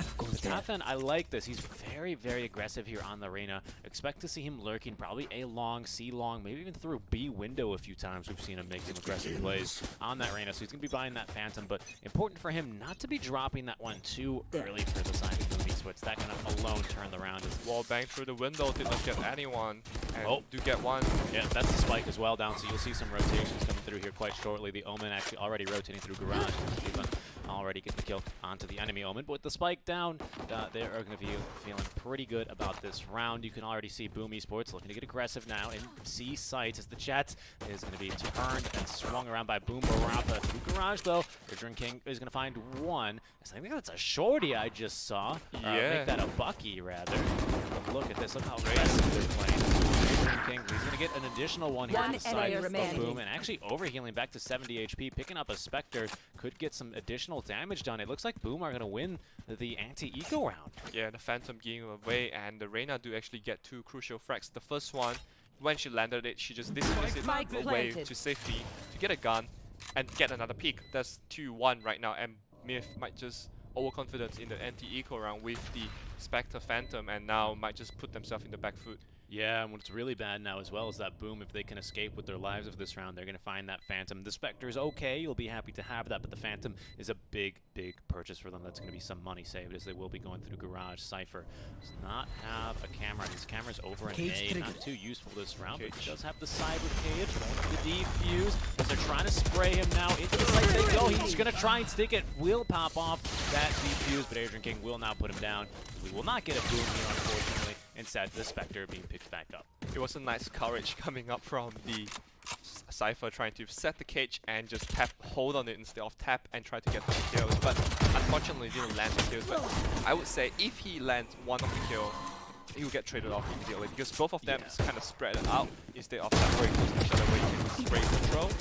Yep. The spray transfer is quite a difficult thing to do here, especially early on with an SMG at that. But now Myth are going to find themselves in a bit of a difficult position here, having lost that anti-eco round, only the first round bonus for themselves. So they are not every time you see this here. So New Gen already with the shorty going for that jet shotgun strategy, trying to save some money, but we can even see, even with the big round bonus, that's not going to be enough for an operator on round 3, as you tend to see for the winning side of the pistol round. It's going to be a little bit later, and the interesting Bucky choice didn't come into play. No, unfortunately, Bucky, my favorite gun in the game, to be quite honest with you here, but we didn't get to see that one pay off.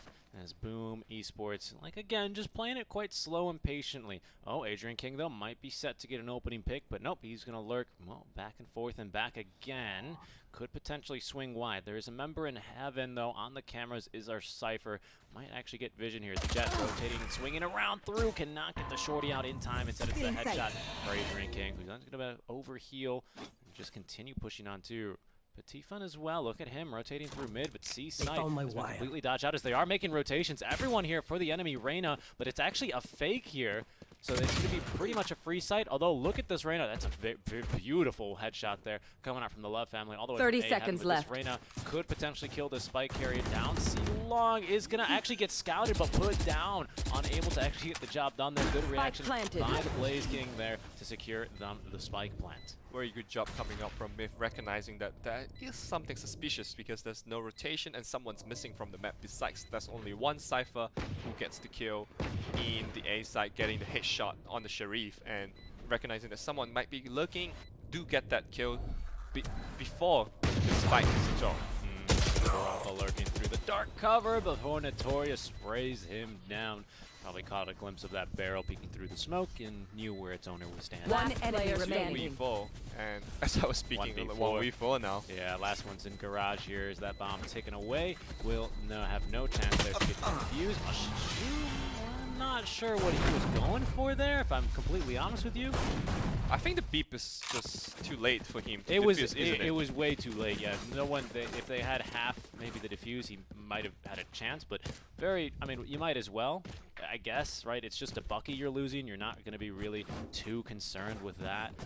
But hey, interesting decision there. But in the end, it's still going to be Boom now winning 2 rounds in a row after losing that pistol round.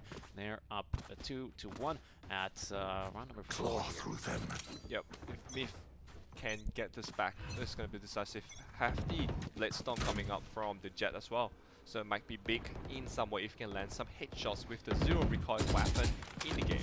Yep, we should as well have a full buy here out from Myth, or just about a full buy. No heavy rifles, no Odins, but Blaze King is going to be tapping. Patifan will get that headshot then. Like that one's going to be into A short, so that's more Cypher back with much more defensively, but NewGen now with the Vandal winning the duel over Notorious down B Hall. Someone's really close. One rotating through. Asterisk is going to find that enemy Jet. He's the Jet himself. Could not go for the updraft.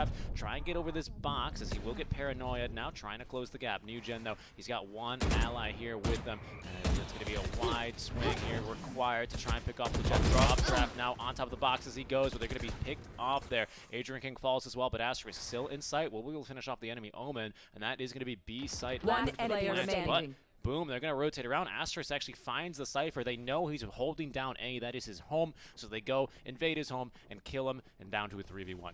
3v1, and look at the map. Jet's probably still undecisive where to go, but the spike is really in A. I don't think Sova can do much. 30 seconds left. Just probably saving the gun is the best choice for him right now. Yeah, so he can drop that. They're going to have that 3-round loss bonus here at the very least going for them, so that's going to be some decent money saved. Could allow someone else to buy a rifle here. So that's going to be the strategy. Boom Esports, I think it would behoove them here to actually look for this kill. I think if they can maybe triple peek him or maybe approach from 2 angles, they might be able to come out way ahead. But I think it's also a safe play not to really risk it too much, as we do hear the footsteps out from our Sova. He is approaching mid. The Sova duel is going to go ahead and back off. Decided not to go for it. Yeah, I think it's the wise play for sure. Yep, and they have cleared off the angle, but Omen's still aggressively clearing out the angles at the back, just to make sure that he's not hiding somewhere there. But I guess Sova much to room should be fine in this situation. Yep, attackers 1, 3, 2, 1. Yep, he's fine, just hiding in B side, and Boom has 2 rounds lead right now. Yep, good stuff. Oh, they actually can't even afford a full buy here on the side of Myth. It's going to have to be some sort of mix. Boom Barappa again with the shorty. He knows how much I love it, as we will get a Phantom then on Patifan. Okay, so it's probably going to be some sort of split here, maybe a force in this scenario. 1 to 4, it's getting a little bit difficult here for Myth. Right? Do you buy here? Because a 4th round in a row for Boom puts their economy in a really great place. Get and out of my way. Basically going to have a 2-round lead throughout the half, unless you can make a really, really great play against them, right? But you're going to be, you're going to be at such a disadvantage here as Boom Barappa instead going to exchange over to the Judge. Judge can. This is a choke point best for Judge. If he can land someone in the shot, then it's probably going to get it. NewGen casted the ulti. Blitzdom tried to get a kill with this really deadly weapon, but there's no one showing and challenging it right now. Yeah, I think Boom right now, they're not operating with too much information. Wow, Marshall. what a Marshall shot. Thank you. Almost called it the Spectre there, but Can he Marshall get another one? Yes! Wow! Do Yeah. love family. 2 shots in a row and precisely Yeah. 1 shot, 1 kill. Oh my goodness, this is what a round for Myth actually there with the Pistol Mushroom as well. Double peeking NewGen. Blaze King though will be able to wall that enemy Jet. That was impressive. There is going to be a Judge there in the garage, as we will not be able to get to see that one used. Your Boom favorite Barappa. shotty not in play again. No, it's the Bucky. See, that's the problem. If he had the Bucky, he would have gotten that kill, but he went with the Judge instead. Because the longer range of shot duration is it? Love family can get more. Oh, unfortunately, Blaze can't 30 get the seconds Vandal left. Headshot right on him. 2v2 closing out in the side from shot and being smoked off. Good recon. Crack. Through the smoke. Shock darts. 2v2. Boom actually still looking to try and test this Spike round. one Nice enemy job remaining. there on that one. The spike will be dropped. Oh, Blaze King, not enough bullets inside that magazine to make that one work. He will be picked off, and Myth with a very, very important round win here for them. Myth actually really nice coordination on the retake for both Reina and Sova. One killing off the planter, another one killing off the one holding the tight angle. Really well played coming off from me. It's a little bit surprised that the mixture by actually do work out for them. I think the big play is the love family of the Cypher Marshal actually just basically secure the round for them. Most definitely. At least secure the site of the round. One enemy remaining. I would say the site, because without those 2 kills, assuming he gets traded up, maybe he gets 1, because that second shot was insane, then it's a lot harder of a retake, because then it's going to be a 2v2, and then they can double peek you from a few different angles, or some things can go differently here, but and there's an operator as well, the Marshal, that he actually pick off, so actually that means a lot. A cheaper weapon do win off the duel with the operator. Yep. Actually give the morale boost from the team as well. Yeah, definitely. And just the eco efficiency here as well, right? It's quite a cheap weapon, I think 2100. So that Interesting right now. Oh, Omen Judge! Do it again. So close to getting on Astrocake. And actually, boom, come in rotation in time. The Judge do get 2 crucial kills, but not much. No, yeah, but Patifin already in the side on a super assist. Lots of smokes, but not enough here to save them from Patifin. He's got already the crosshair lined up for the 3rd. Little does he know, though, is the defuse. They've got the perfect angle. They know exactly where he is. He will peek. Patifin, though, will be able to finish him off, and that's going to be the equalizing round here for Myth. What a round. That Judge buying them so much time, making the retake that much easier. First shotgun doesn't work. Try it again. Doesn't work. Try the 3rd time. And the 3rd time, the Judge almost killing the Jet as well. So close. Yeah, nice job there by the Jet. Unfortunately, the Judge just doesn't simply have the range. That's a go-to spot for Jets to kind of dash to. Usually they smoke it beforehand and pre-fire a few places. But yeah, no, just simply not having the range there, unfortunately. Probably was better off trying to switch to the sidearm. Even the Classic, I think, would do better at that range. But doesn't matter. He did his job, right? Got 2 kills, alerted the team that, hey, the spike's coming here, and we need some reinforcements, and they're able to set up a very easy way. 9 ultimates ready to be used here. Speaking of being used, they're trying to find a man running through the garage, and all 3 shots, unfortunately, will not connect. Doesn't really give him a whole lot of information either, unfortunately. So in the window, decided to back off. Adrian tried to get for the headshots and patiently waiting under the window. Patifin is going to find 1 kill. Actually has the Empress active here for themselves, so that's going to be able to make them a bit more aggressive. The recoil harder to control, yes, but time to kill shortened. Wow, Adrian. Wow. Long live that Empress as well. He will not be living very long himself. Boom Barappa lays down the Phantom shots onto him, making this a 4v3 here in this round. Boom Esports looks like they're going to back off, maybe try for A now, but they're going to be maybe scouting here. Okay, just some intel with the Hunter's Fury. Not tagging anyone, unfortunately, but that's going to let him know there's no one in lower A, there's no one in A long. Yep, so that's where else going to be. Is it going to be B in the middle or either C? But C so far is very quiet for them as well from the long. So 30 seconds slowly left. Rotating to B, as we can see Sova running through the spot and try to meet up with the team. Alti coming up from the Omen. He's just scouting. Yep, he's just scouting. He's going to cancel that one. He knows it's probably not going to be A, although we did rotate 3 back over here. Now with the smoke, Boom Barappa, is he going to be scouted here and back inside? He will, but he's going to be able to hold him off just for long enough, actually, as that's the spike carrier down. Boom Barappa with 3 kills, but holds on to his side. Asterisk, meanwhile, will hold on to that operator, saving that one for the next round, as Myth will take 3 straight to take the lead, 4-3. Omen needs that to step up. He was the only one in the side, and I thought he'd get the first kill and definitely not going to get the second one, but unfortunately this trade didn't happen, and just going to be costly of Boom's round, because 2v1 you should always, the others should always have the support. There should at least be a refrag, right? Yeah. That's kind of the expectation, but the outplay there just very, very nicely done, man. I got to say, Myth on the defensive side, when they entrench themselves in, when they dig in, they're so strong. We saw the Love family get a 2K there with the Marshal, 2 shots and 2 kills. Not very easy to do against the full buy, and here just 1 clutch round out from the Omen to take the lead. I think it just further boosted the Myth team morale right now. They believe in themselves further right now. Can he actually get a kill? Spotted the body, but do tech through the wall. Yep, Adrian King though meanwhile will get a pick onto the enemy Reyna, and that's going to be the Empress active now, lurking into B. That is actually the mid control gone here, so Myth forced to now rotate over. Look at that beautiful rotations as they will now set up defensively. We're expecting them B, but Newgen indeed with a fantastic kill onto the Reyna. A glimpse of the enemy agent before the smoke pop, and that's all he needs to get the kill with the operator. Yeah, Boom Barappa to follow up, and Notorious will again get 2 in exchange. That's going to be now the 2v2. They do have control of B, but it's going to be the bomb actually on Jet, who's still rotating through mid lane. So the Love family not yet rotating away from A. Neither is Omen from C. They know that if it's B, that's going to be best because they can try and coordinate for the retake. But I don't know if they really want to plant to B. Okay, they're going to commit for it. But Boom has two ultimates up as well. The Blade Storm is going to be help a lot if the operator do miss the shot. That's the second alternative backup that you can always go for. But right now Cypher do have the Audi, but it's kind of useless in this situation. There's no cops for him. No. It just depends on the 2 angles that they answer if they're able to get the first frag or the first glimpse of where they're Cypher coming over from A, that's the opening pick off onto Asterisk. That makes this a little bit easier now. Notorious trying to hold on. He's going to scout 1, nearly hits the second as they walk through his crosshairs, but the spray not there. So the Love family able to clutch this one out. 5 rounds. Make that 4 rounds in a row here for Myth, but they will set the score to 5-3 here. What's going wrong for Boom Esports in your opinion here, Nico? I think the Love family step up to shut down the side of A, even though they give up mid control in B. They slowly slept in from mid to B, but I don't think the mid is what they want in this map, because mid only opens up B, but whenever you need to go to the 2 other sides, it takes a while.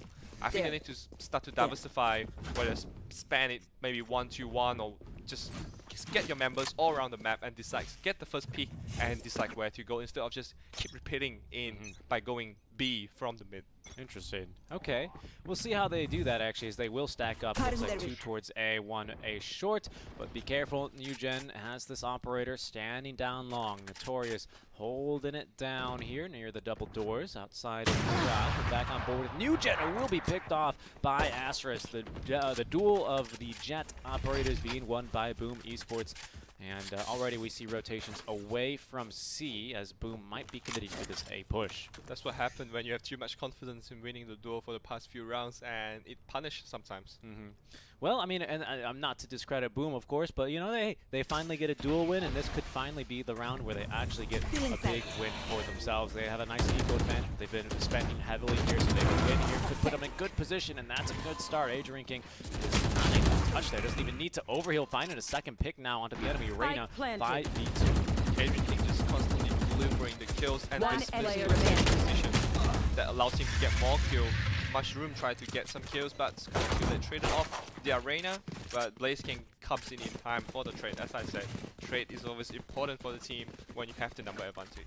Yep, it's at least they kill 1 to at least force Boom to buy another weapon there. But Myth, their eco is in a very fantastic spot. They actually bought the operator. The Love family bought an operator, dropped it for Newgen, so he's got plenty of money to spare. You can see it's a full buy, and even next round, everyone but Patifen is going to have some really, really good money here. But for Boom Esports, they also are beginning to finally get back into the swing of things. They've cut the gap back down to 1. Another close match here in the upper bracket semifinals. Yep, 5-4 right now. The round deficit back to 1 round instead of the lead that Myth tried to build in the past few rounds. Right now, operators on both teams really depends on who gets the first peak.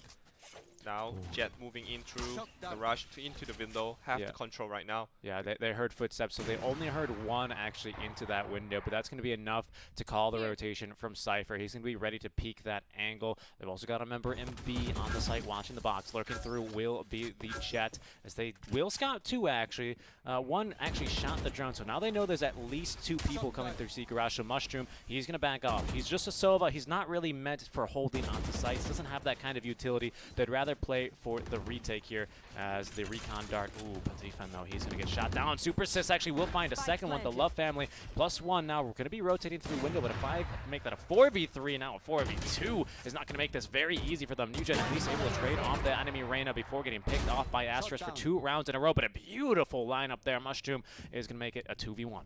I dare you to repick me, and that's what you get. Just a straight creeps headshot right to him, and 1v2, nah, not gonna do it. Holding the angles by Notorious and just deliver the round back to level 5, all from Myth and Boom. Indeed here. I think Myth still can afford a full buy now, as it will be that 2 round in a row loss bonus. Actually, it doesn't look like it. They're in some pretty dire financial straits here. We do have 5k on Mushroom, but everyone else, at least with full armor, looks like they're going for a half buy round here. I'm not sure here. They Mush- invested in the operator last round, so they definitely need the round. But New Gen didn't quite deliver with the operator and just basically cost the economy. I like this trust. My Petifen actually not doing too hot, especially these last rounds. Doesn't have a whole lot of money, but Mushnu had plenty in the bank. Buys the Phantom, drops it there for the Reyna. So we'll see if she can make any use of this round. Otherwise, it's a very big economic sink here. Yep, indeed. Blade Storm for both teams. The Jets are ready. The Jet roll might happen again. Misses the camera. And the ulti being casted to clear off the side of the Heaven, dashes into the side. Wow! Super Sis actually, I didn't think he was gonna actually complete that teleport. He teleported into Heaven or just in the hallway there, maybe to try and scare them off. Did that very effectively. Actually completes the teleport, so he is holding Heaven. He gets probably 2 assists and one. Well, he gets 1 kill and the other assist there as they are able to storm the A site. Spike now going down, being planted as the 3v5. This could be Boom retaking the lead here for the first time this game. Smoke. Are they gonna get anything through the smoke? Super Size really did it, but only managed to get 1. He has full HP on Petifen. Petifen dismissed and realized there's too much to go into, decided to back off. Yeah, he was mostly looking for the recon there, and that's going to call it out to his teammate who's going to be trying to take this one from Connector, but Asterisk is going to be too fast there on the flick. Now with the knives out, looking to finish off the entire enemy team. Reyna is going to actually manage to get a kill now, overhealed back up. We'll see if she can maybe look for some more exit frags here as the bomb continuing to tick away ever so faster. From behind, indeed, with the knife out is going to be an easy pick-off for Notorious. Watch out for that bomb! Very patient play coming up from Notorious, walking all the way from behind and wrapped around just to get the kill. I think Get Greedy tried to save, tried to get more exit, but at the end, just Notorious doing a great job finishing off. Collect the last gun from the team, not giving them any extra Phantom or save up. And as you can see, New Gen getting another operator this round. But I doubt that the whole team can go for a full buy. I think actually they might be able to do so, right? Because we got, I think, 6100 I saw now on Petifen, who had a rifle for him drop last round. But we'll see as we begin to get into the round. I'd like to see what they have bought now for their utilities. Petifen with a nice pick there with the Empress, able to get that nice spray control onto Notorious. So being put to good use there on the Phantom. Opening pick off for mid, going very well for the Major King. Will strike back though with 2 kills and actually popping the Empress for themselves. I do hear as well the Hunter's Fury as the Jet will die, actually catching her with the updraft. As she tried to updraft rather over, but unsuccessfully as Adrian King will find 2 before being picked off with the Sheriff. And B-Psych is holding up, tally up from Super C's trying to hold the angle, and the smoke being dropped up as well. I guess B is not a place for you to go when and you want to go with your team. Cypher coming up from middle, try to sneak in, can he get any kill? Try to plant for middle and do get down by the Love family. Alright. Omen being stuck up there, what can he do? It's going to be a bit difficult. Well, now they're going to hear him after that one. The Paranoia forcing him back. He's going aggressive for the play onto the Cypher, but the Love family better on the spray control to equalize here at the switch, 6 apiece. I guess he kind of gets... Switching I mean, sides. he didn't know that Cypher was behind, so it's a safer option just to plant for middle. So both of them can... No, one of them can retreat and one of them can stay up there to defend the site. But I guess a nice rotation coming up from Cypher to finish off the kill from behind. Most definitely, yeah. Good job there on the control, the rotations here from Myth. But in my opinion, the defensive side rather is where Boom really do shine. I'd love to see them. Like I said, keep an eye on that mini map here. I might have to eat my words, but you know what? I'm a humble guy. I'll do that very gladly on stream. But we'll take a look here and see if Boom live up to my expectations, or if Myth, with this nice aggression, can keep up the pressure and potentially take a bigger round. I think the biggest round lead we had was 4 per 4-3, right? Yep. Yep. And I would say that me from the qualifiers might have to surprise us once again. Both of us might disappoint both of us, but we are up for challenge in terms of game. Being shot through the smoke, didn't get tagged, and Omen sneakily walking through the smoke. Gonna push it over, the flash coming in to get him, but the Reyna... The Lear shot instantly as she's into the site. Petifen able to trade away Adrian, but Asterisk in sight. It's all popping off now for Boom as Notorious will find the 2K. The Love family striking back, however, immediately before being sprayed down through the smoke. That's going to be Petifen. Blaze King now onto the Love family as it will be Boom Esports then taking the round. Claiming the pistol round, 7-6-7. Just one round, but a round is a round, especially in a map like Haven where there's a lot of unpredictable changes with 3 sites. And right now, I'm not sure if they're going to go for the buy. They do go for the Spectre. Yep, they're going for the anti-eco. It's the same thing when we see on Myth last round, but Myth do lost the second round. I'm not sure if Boom can actually pull out and bring their guns to the next round. Yeah, we'll see here. As Asterisk, you can see, just going for the heavy armor, saving up for that operator for round number 3, assuming he gets the win here. As Myth, they're going to probably be expecting that one. Let's see where they try and stack up. Looks like maybe another C to B push as they'll poke and prod here. Look at the swing. The man swinging, peeking wide. He's unfortunately not going to actually scout the Sova here, so that might give him the information, as now he will be scouted. Tagged, I think, with the Classic for about 6 HP, perhaps. Now a little bit more, 19. But the call will be made. But no one rotating yet on the side of Boom Esports. Nice crossfire setup over in B. They will actually bring the Sova along over to C, but it's actually Myth now. Maybe faking for the mid push, looking to go in towards A. Long, but they do have that Cypher camera watching their back, so they know this is going to be extremely safe. The Omen, the only one actually in A right now. We'll see no one actually moving yet for Boom Esports. Yep, Omen trying to hold the angle, but how much can he do? How much can he do? We are yet to find out right now, holding the angle from the heaven. And just classics though, you have to land your shots, then basically you're fine. But it sounds easy, but it's going to be hard. He scouted 3, he's going to smoke him off as well with the paranoia. Myth, they are actually going to play this one a bit more defensively. Have only gotten 2 into sight, using that smoke then to plant. But Boom Esports now a 5-on-5 retake. Rotations now coming through. It's going to be an attack here through connector, probably coordinated as well with a drop down from heaven. Here we go then. Boobarappa up in front with the shorty, looking to try and pick off at least 1 or 2. Get an easy pick off there.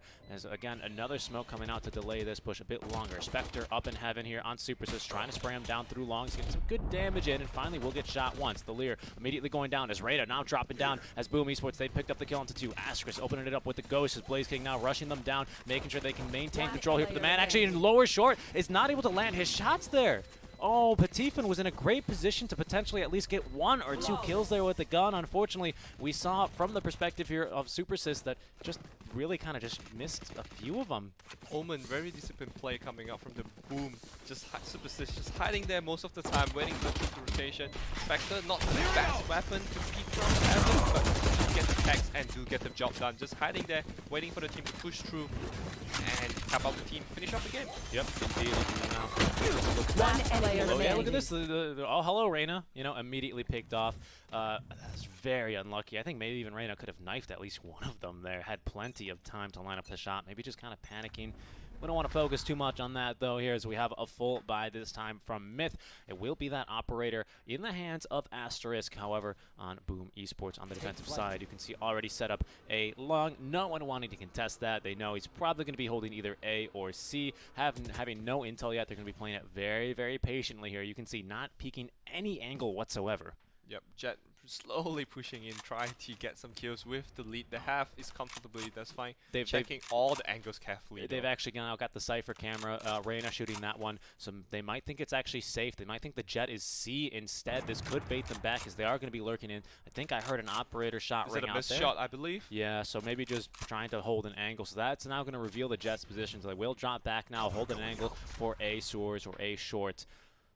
As we'll see, Boom Esports, again, the way they play around the map here. Myth taking this one nice and slow as they're going to put themselves into the cubby. Angle will be held there, but it looks like the push will be coming from A long. This time, Boom will send 3 over to C, 1 inside of the garage. Corner spot is Omen back into heaven. He goes with another dark cover to perhaps scare Myth. 30 seconds remaining here, so they're going to have to commit to a site.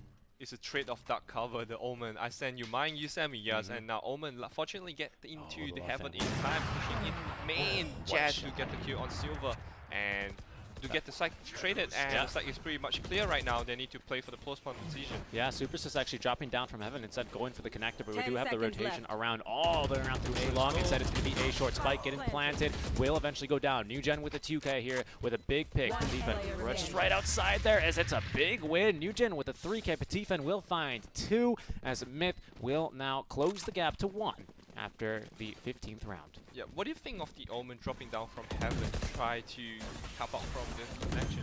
I think that was a bit of a 10 mistake. seconds Obviously, left. Hindsight 2020.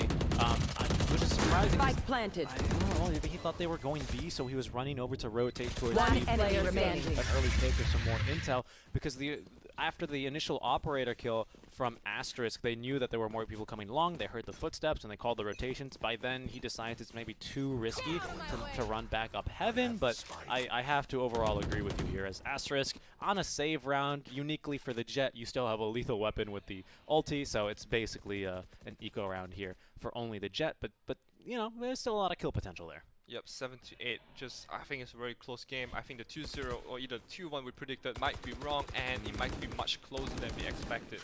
Indeed, as it's going to be aggression out of Boom here this round. They've got one short in garage. The recon vault will connect. Lots of people mid lane as Adrian King going to be in the first duel. Dropping back, will not be killed here actually, as Blaze King peeking on the new gen now. Notorious is going to get one before he's traded away by the Love family. As holding in window currently on board with him, as he is one of the two remaining members. Asterisk ready to go in. He's got all of his utility just waiting, playing patiently here, wanting to go for some kills. Yeah, when he saw his mate being killed in middle, he was still hiding there, just like, come to me, I have my blades ready to welcome you, but they decided to back it off, and a lot of actions and cops in the middle and garage area. Yeah, most definitely, as they will now bring the spike as well as the Cypher back towards C, where the Reyna just constantly shoulder 30 peeking. seconds left. 5 HP in a dream, right? But the Reyna can actually overheal that back to full here just with one pick alone. Oh no, she rotates over just at a very unfortunate time for them, expecting it C. You can see though the Jet ready to possibly push through garage instead going through C long. I like this, everyone kind of sweeping the map, but unfortunately they've missed the only spot that's actually going to end up mattering, and that is C, as the spike will be planted. Yep, the camera is facing the wrong direction as well, so probably they just walk in and get the free side. It's very interesting to see how they're going to play the post plan right now. Omen is in the garage with the Cypher as well. Cypher decided to back it off slightly under the heaven. Oh, this could be bad. This could be bad if they actually get a good spray onto one. Was he expecting the second? He absolutely was. That's going to be a 3K now for the Love family, who will now drop back into the dark cover. All up to the Jet here, just with the knives available, picking up a Vandal. It looks like that they found on the ground. Smoke's coming out, but Mom should think a bit faster. Beautiful first kill there. Needs one more. Will find it. And I think they do have the defuse. It's going to be real close. Yeah, I think they got it. I think they got it. Yeah, they do. 1.89. The nice blades coming on from the Jet just dashes in and finish off the job. Yeah, indeed. And a nice clutch round there to keep the lead at 2 here for Boom Esports. Nice job there. And a really good effort there by the Love family to get that 2-to-1 trade and do whatever he could to put his team up and give them an advantage. But an even better play there by the Jet to clutch it. Yeah, Bompura was trying to teleport. One enemy remaining. Was channeling spells and get killed right now, and it's a very nice agility move coming up from the Jet to recognize where the second player are and just finish off with the blades. I think this is why a lot of people had problems with the Jet, right? Because that was a save round. Asterisk didn't even buy armor, but he's totally 100% still useful and lethal, right? Just 2 right clicks. Just 2 right clicks, and he gets 2 kills for that. No armor. Of course, he did have that Vandal he picked up from a dead teammate, but he could have achieved the same without that. As now the angle Jet. Yeah, he's going to be able to smoke herself off, but he's going to call now for rotations. Boom Esports now running all the way on over. No deaths quite yet as the Empress activated by Petit. Blaze rotating through B as he will get a kill onto Astra. Super Sis as well will go down, but Booparappa with a second now will open up the site. Just a very fast moment coming in. Try to rotate, but wasn't in time. Boom tried to retake, but I think they're just going to give out to this round. Empress coming up channeling. Although Boom has the Empress ready first, but the entry coming up with, I think, is barely able to see what's happening in the side because there's so many smokes in the game. Yeah, there's a lot of utility being dropped just to make sure they can all get in. It really does all break loose here as they will commit the ultimate. The flash as well needs to get inside a bit faster, but Patifan with the increased attack speed actually still getting the job done. Now looking for more information as the Blaze King, perhaps looking for anyone willing to challenge, going for an entry frag here. He can punish that bit of aggression, but no one actually going to go for it. Myth will be able to get the round. They save 4 rifles, only 1 rifle saved here on the side of Boom Esports, as the gap again will close back to 1. A close game here ever since after that first 5 rounds, really. Yep, indeed, I guess. Both team warming up to get the kill. Blaze King just randomly walking, and New Gen just carelessly try to hunt for the kills, or I don't know, try to run through the rush, and just there you go. Need to buy. I think Myth, I was gonna compliment Myth that playing very disciplined to save their guns because the economy wasn't that well, but the Jet just randomly running across the window.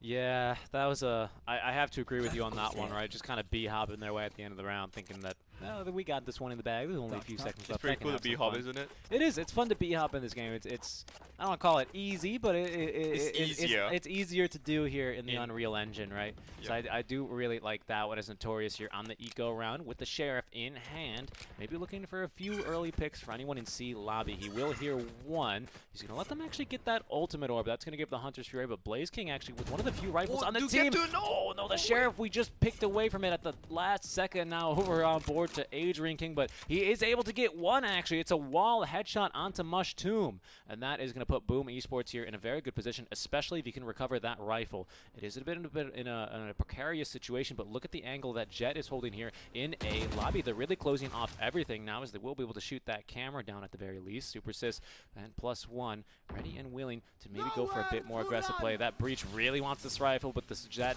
is going to be able to kill him if he gets a bit too aggressive. As the Hunter's Fury coming out, I don't believe it tags everyone, so not any information gained there. Yep, do get the gun right now.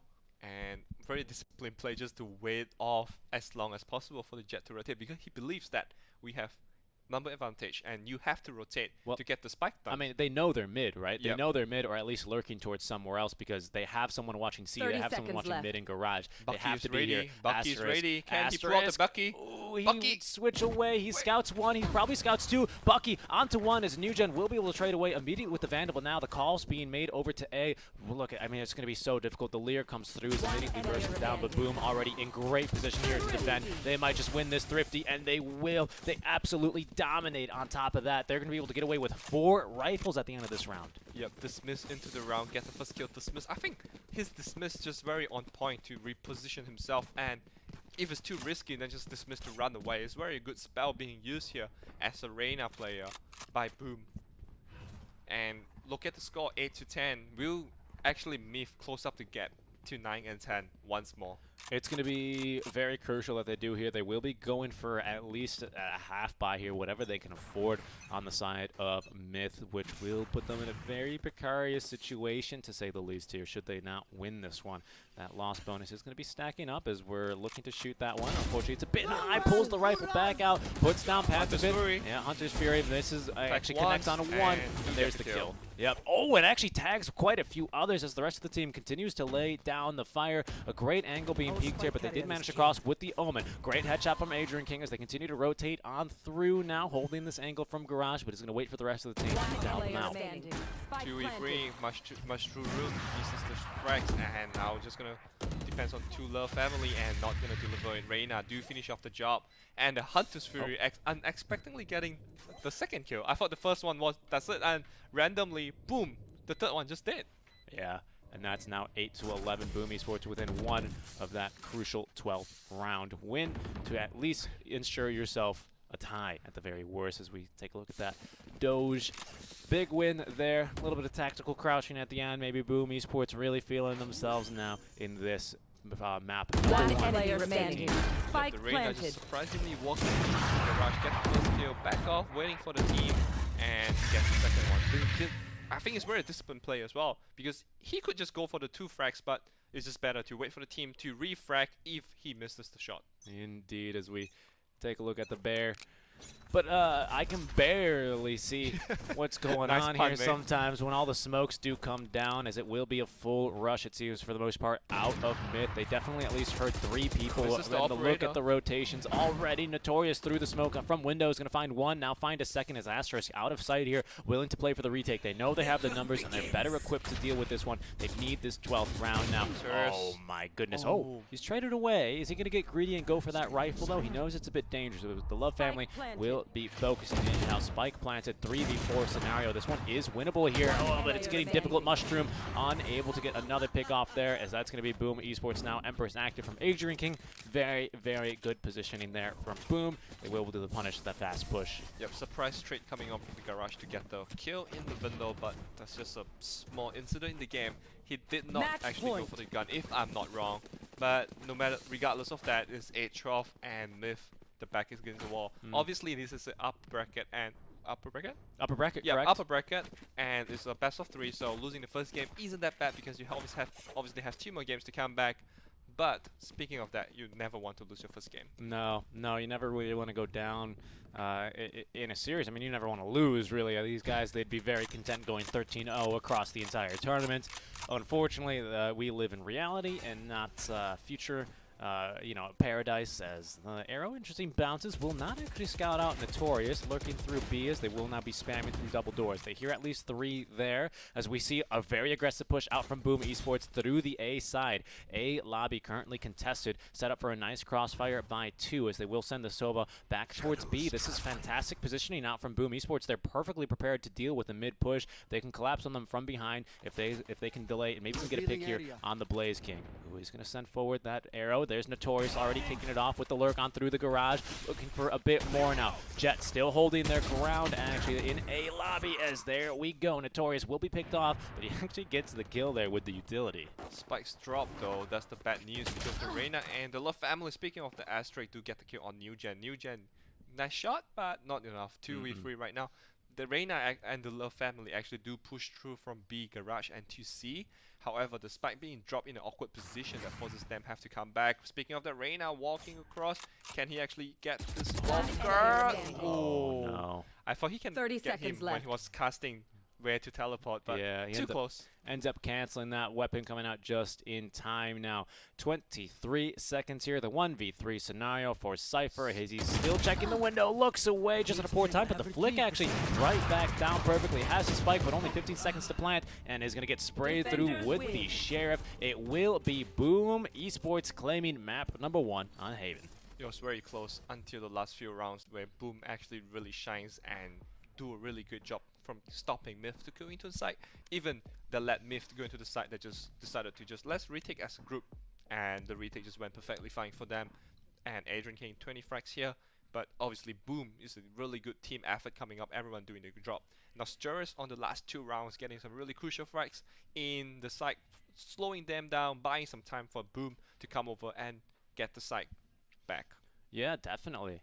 Just a really good game overall. The Love family definitely having some clutch rounds here over in the A site. He had that double Marshall shot, which was fantastic in one of their eco rounds. But Boom, really impressive. They win themselves a thrifty round, and they win the round they win round number 2 when they lost pistol. So they win against anti-eco. Really impressive stuff out from them.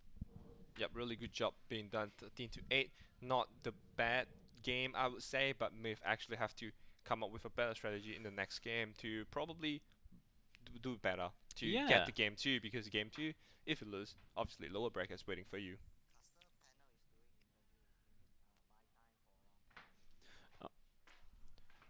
As we will be sticking over with us here for a little bit of time to break that one down for you. But yeah, Adrian King, the lurker, this is why we see Reyna so much on this map. It's these two specific teams actually both like to run it, and we saw a lot of just a lot of great plays both from Adrian King as well as Patifon, didn't we?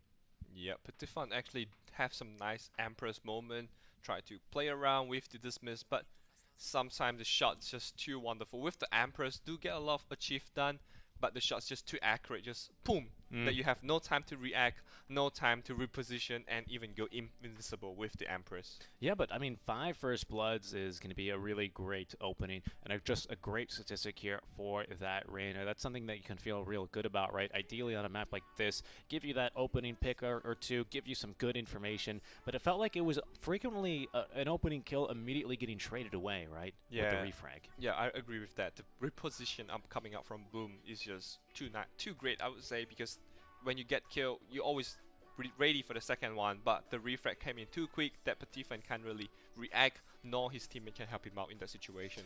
So very frequently, I wanted to ask you about this, very frequently when we see teams actually plant A, we see the defenders kind of just funnel in through the connector as well as Heaven, right? Those are the 2 approaches. It just simply takes too long to run through window and try and lurk around and sneak up from behind.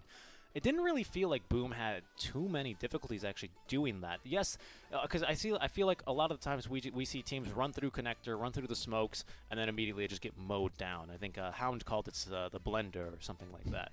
I think it's because they have a lot of utilities to retake as well. They use their utility pretty wisely. So because every time when I see them trying to go for the retake, the smoke is always off cooldown coming up from Omen. So always have time to just smoke off and slowly going in, and the Haven as we said, the misplay coming up doesn't cost him the site, but regardless, they pick it up and coming together after that round. Yeah, definitely there.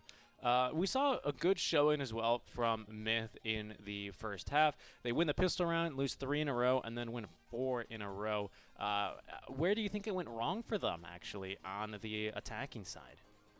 That's a very interesting question. Yeah, because it feels like to me, I don't know, they like to play it real patiently, and sometimes they got, I don't want to say lucky, maybe Boom Esports more of them just getting unlucky where they kept peeking down C long, kept peeking. I think it happened actually 2 rounds where they kept peeking, and they go, okay, they make the call, they're not coming C, let's rotate around the map, and they kind of do their big old map sweep in a circle to look for them, and then only for the bomb to get planted C.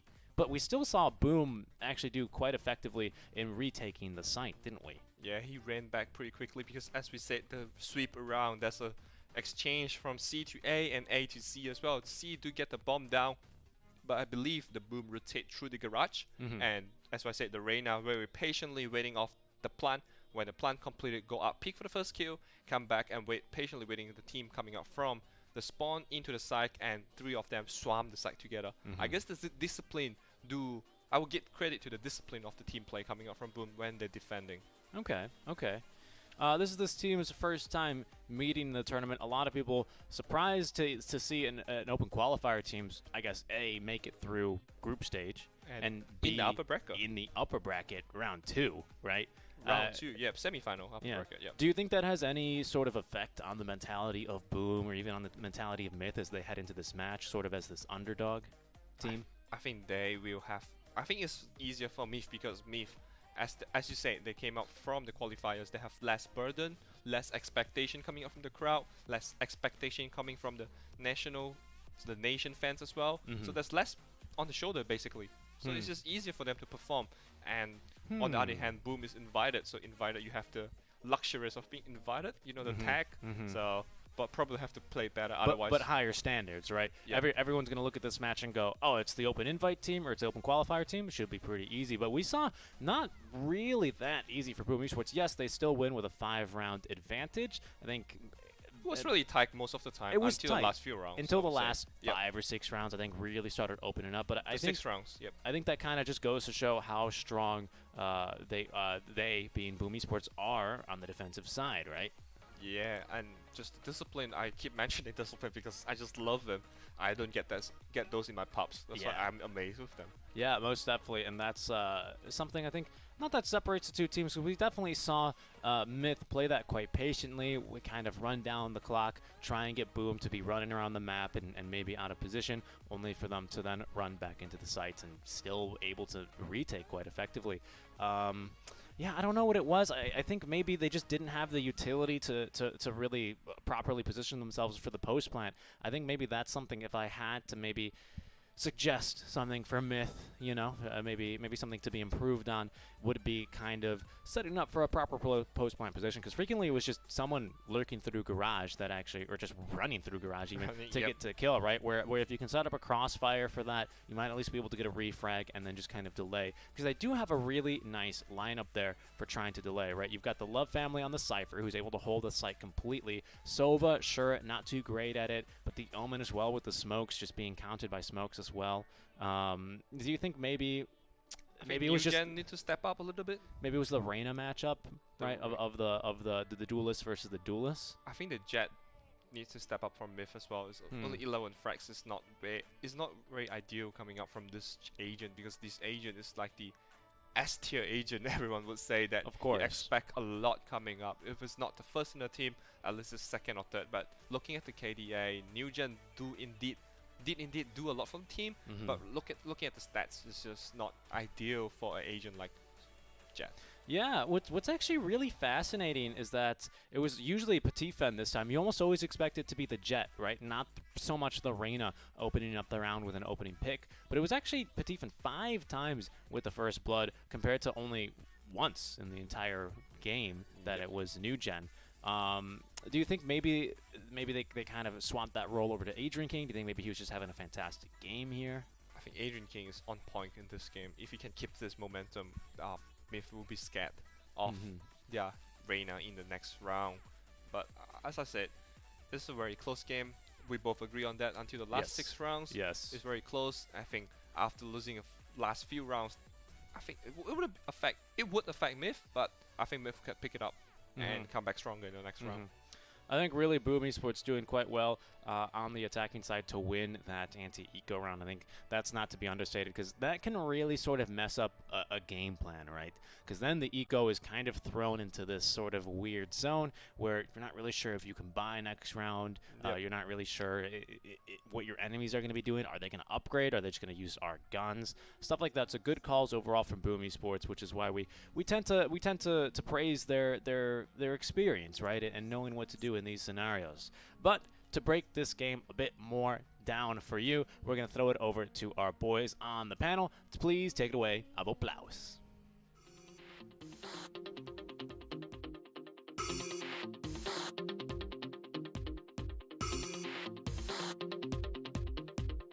Area, lots of long corridors that they can just cover. Sova is already making sure. Yep, he spots out the Reyna here, and Cypher is going to be following quickly in This is tough. Beautiful shock. A beautiful shock arrow. It is calculus there on that one and everything. What the heck? Ooh, PTC is going to drop. Actually, they were fighting. That was an exit frag, as they were trying to check for anyone trying to save, but they got Buckies. They're not looking to save anything. They're looking to kill. They're going to get only one. Economy is a very important thing, but we do see a 5-man sack out to C here. Very interesting indeed. It seems that the ultimate orb capture is more on the line for the side of OOW, as we do see the pushes coming in. We gotta be careful though, all of them stunned and dazed. Tony Banks being able to take down Rimsey. There goes the Stormblade. Then boom, shakalaka, Hebi onto Kaja, but it's going to not be on his watch here, as Tony Banks will be able to take down. Oh my god, an ace for Tony Banks! Tony Banks going there. He's on the mark here on the defensive side. It's a Cypher already used. He's gonna find a pick onto one. Looking for a second before the jet force back now. And a little bit of healing. Wide out. What's up, Phoenix? How is it going? 4v2, but they are really entrenched in the back of sight now. This is a tough position to defend from. Yep. What? And the boathouse is setting, so he's gonna get the wall bang off onto Shido. Look at this now, turn it onto 1, onto 2, onto 3. It's now all of a sudden a 1v2 just like that. The Vandal in boathouse. This man. He is willing to do that he can try to take this 1v2. Yeah, it's going to be a clutch situation, and I think so far we've seen quite a few last-ditch efforts here from Resurgence really paying dividends. Look at the double shot there through the heads there of Redla and Egoist. Are you kidding me? The side of VS, RSG right now has to retake the site. We do see that there is going to be a Hunter's Fury here to slow them down. Oh, a little bit of damage there coming through, but no, will not be able to take him down. Nicely done coming in from the side of VS, but we do see a shot going towards JMSG. Sass, what are you doing? Another one goes down inside Mordecai. RSG bleeding out resources, bleeding out man here. Oh, another one! Oh. As in comes our Hawk Drone. On Hawk Drone action, however, nicely done. That's the counter to a Hawk Drone. Oh, but now, Hunter's Fury. It's a bit hard to catch him. Look at that, forcing out all of the movement, but 70 HP at a dream. Blinded and killed by Neo King as well. Hasn't really been working out for them so well. Yeah, they're trying window. They haven't really tried window all game. They've always tried to go through archers and garden. And now with the pistols on the eco round, wow, blind kill there onto 1 as they're trying to force him up, but no. Redla, he's gonna get a 4K again through window. They've come be sure where this bomb is. Now they're gonna hear it go down now. The 1v3 scenario here for Frost. The D's made some amazing plays. Can he do it again? He started off with the first kill there onto the Rays. Very nicely done there, gets another one. Could it be the last final one? Tries to go for it. He's gonna bait him here. He's gonna bait him. Oh, where is he actually? I have no idea. Sushi Boy denies him. What a player, as we hear our production just losing it upstairs. 13-13. Uses the ultimate, because why not? Sushi Boy's 5 HP there. Able to clutch it out. Might actually go towards the garage. We do have some smoke trying to be used by Dake. Who's going to spray down long and get at least one. Down to 1v2. The Reyna for RRQ on site. Running out. He's going to get the third kill here. This might be it. How the 1v1 scenario. Sushi needs to clutch this one. Bomb, take it away. He might have it here. It's going to be too close to call, but I think he's going to have it. RRQ 28.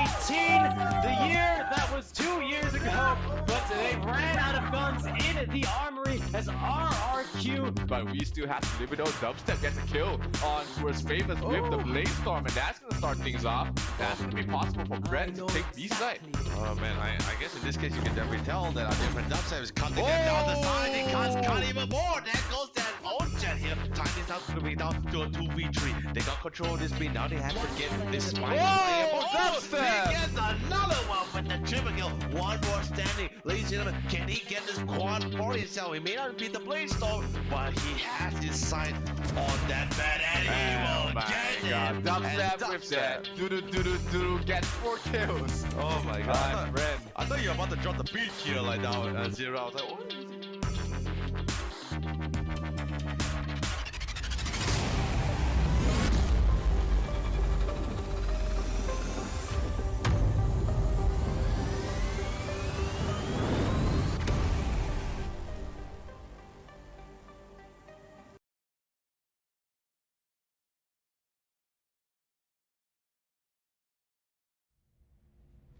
Hello and welcome back to the panel for the Royal SEA Cup. We're here, of course, waiting professionally for the scammer to turn on as we analyze this wonderful series that's been between Myth and Boom Esports. My name is Travel Plus. I'm here with Xeno Viper and with Player the J.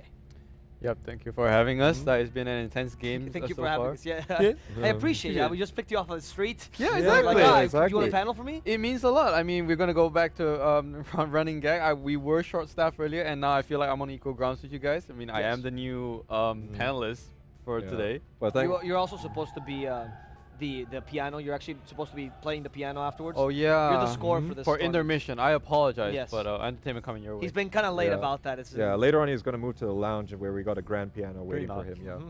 That's why this red carpet is here. What do you think? Is absolutely. it just for the panel? This is a swanky area, okay? You know, it's like we got the best entertainment in town, and it's not just Valorant either. You can tell Jay's age by the fact that you just said swanky in a very serious context. Oh, you're so, right, Ben. Jay, let's start with you. What did you think of that matchup? Well, I think it was pretty even in that first half. Boom Esports looking pretty good, but Myth standing toe to toe. First half was going to be quite the share of spoils, 6-6, but we've known Boom Esports to have quite the aggressive pick in terms of the lineup. They do bring the Reyna as well as the Breach, so really no Sentinels being brought at all, and it was going to be them on that defensive half when they switched over, really turning it up yet another notch. So they managed to get 7-round wins, and on defense, not what you would automatically think from an offensively minded team. But out of those 7 wins, 4 of them were site retakes, which really exemplifies that they know how they want to approach these post-plant situations. And yeah, outscoring Myth 7-2 in that second half. And with Breach and Reyna, I like that you mentioned those because you went for the double flash. I mean, Reyna's technically a Lear, I think it's called. Yes, that's right. But a flash for short, right? And it really allows you to take these one-on-one engagements easily, or to not so much getting on site, but it's much more about you can fight in any situation. There's never a lack of utility. You think that helped them, that contributed to the win a bit here? Yeah, because like in a map like Heaven, there's a lot of like close skirmishes that Reyna actually really excels on if you get those frags. So compared to the previous game before this one, we see like a mirror matchup, but here we see Reyna's, and the Reyna and the Jet from Boom side, they were actually taking those frags. So even though they were pretty close by in like I think 8 or 7 rounds in a row, but now decisive win. 13-8, and let's see what Myth has to pull on back, because their Jet has not been performing as well as Boom's. Yeah, New Gen suffering a little bit. I believe only getting kill to death ratio 11 to 18. So it wasn't really happening. And Boom Esports, they rely on their 3 key people. They had Adrian King, Notorious, and Asterix as well, all delivering on this aggressive stage. And Myth, they did bring the Reyna as well, but again, it's not going to be as aggressive as what we're seeing coming out from Boom.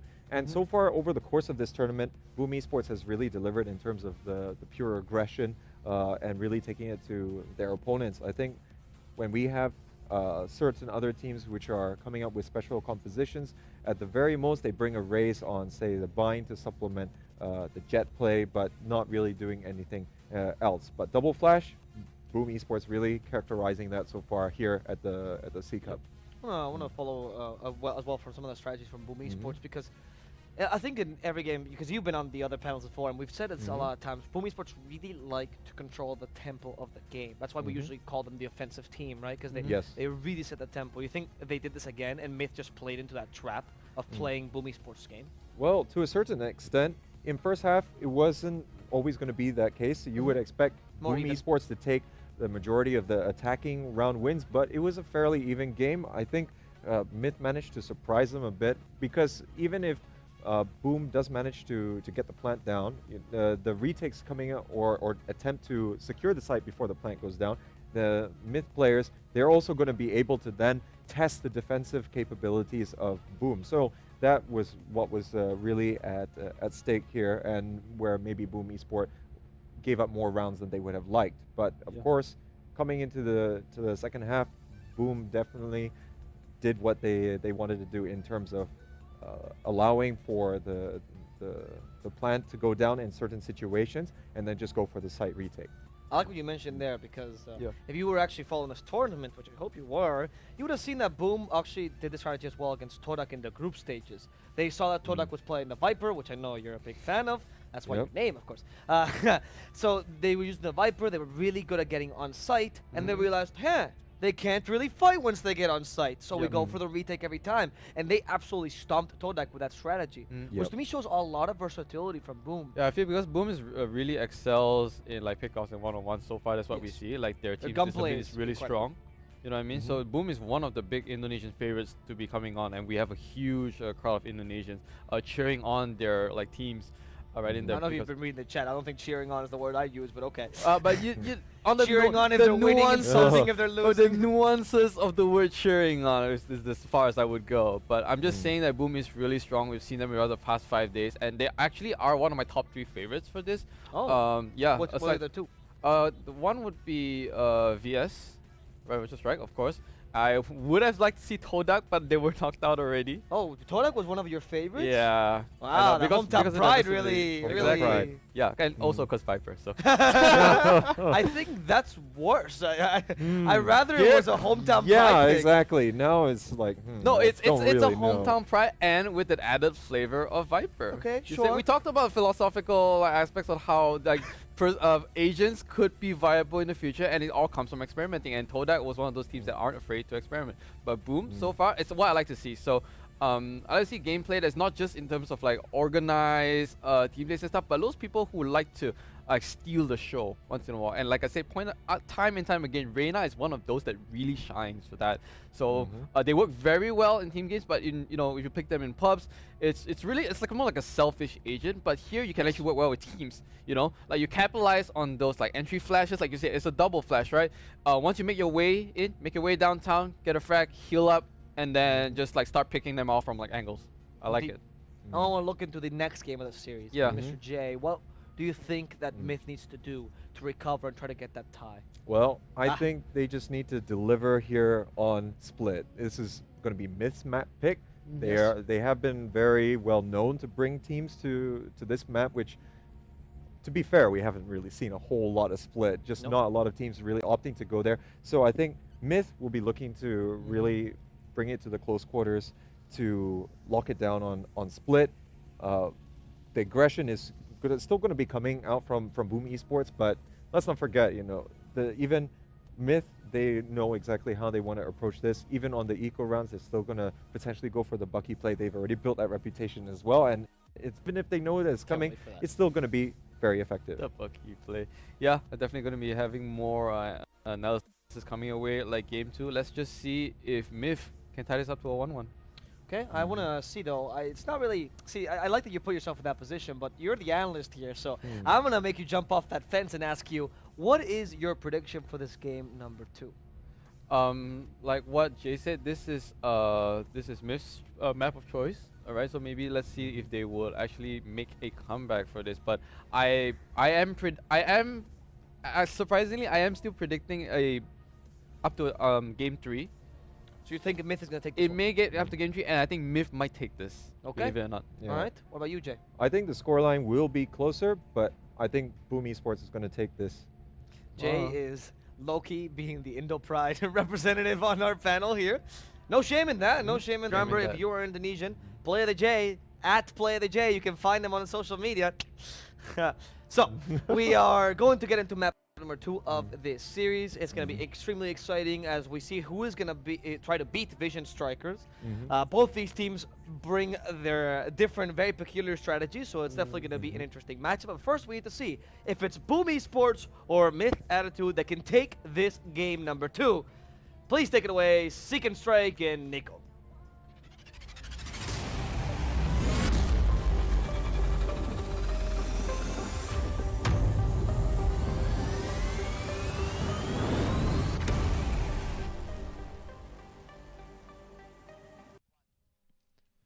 Welcome back, everyone. We are now live for map number 2. Boom Esports able to take map number 1 here as we will be heading into split with Boom on the defense. I'm Seek and Strike. Right next to me is Nico.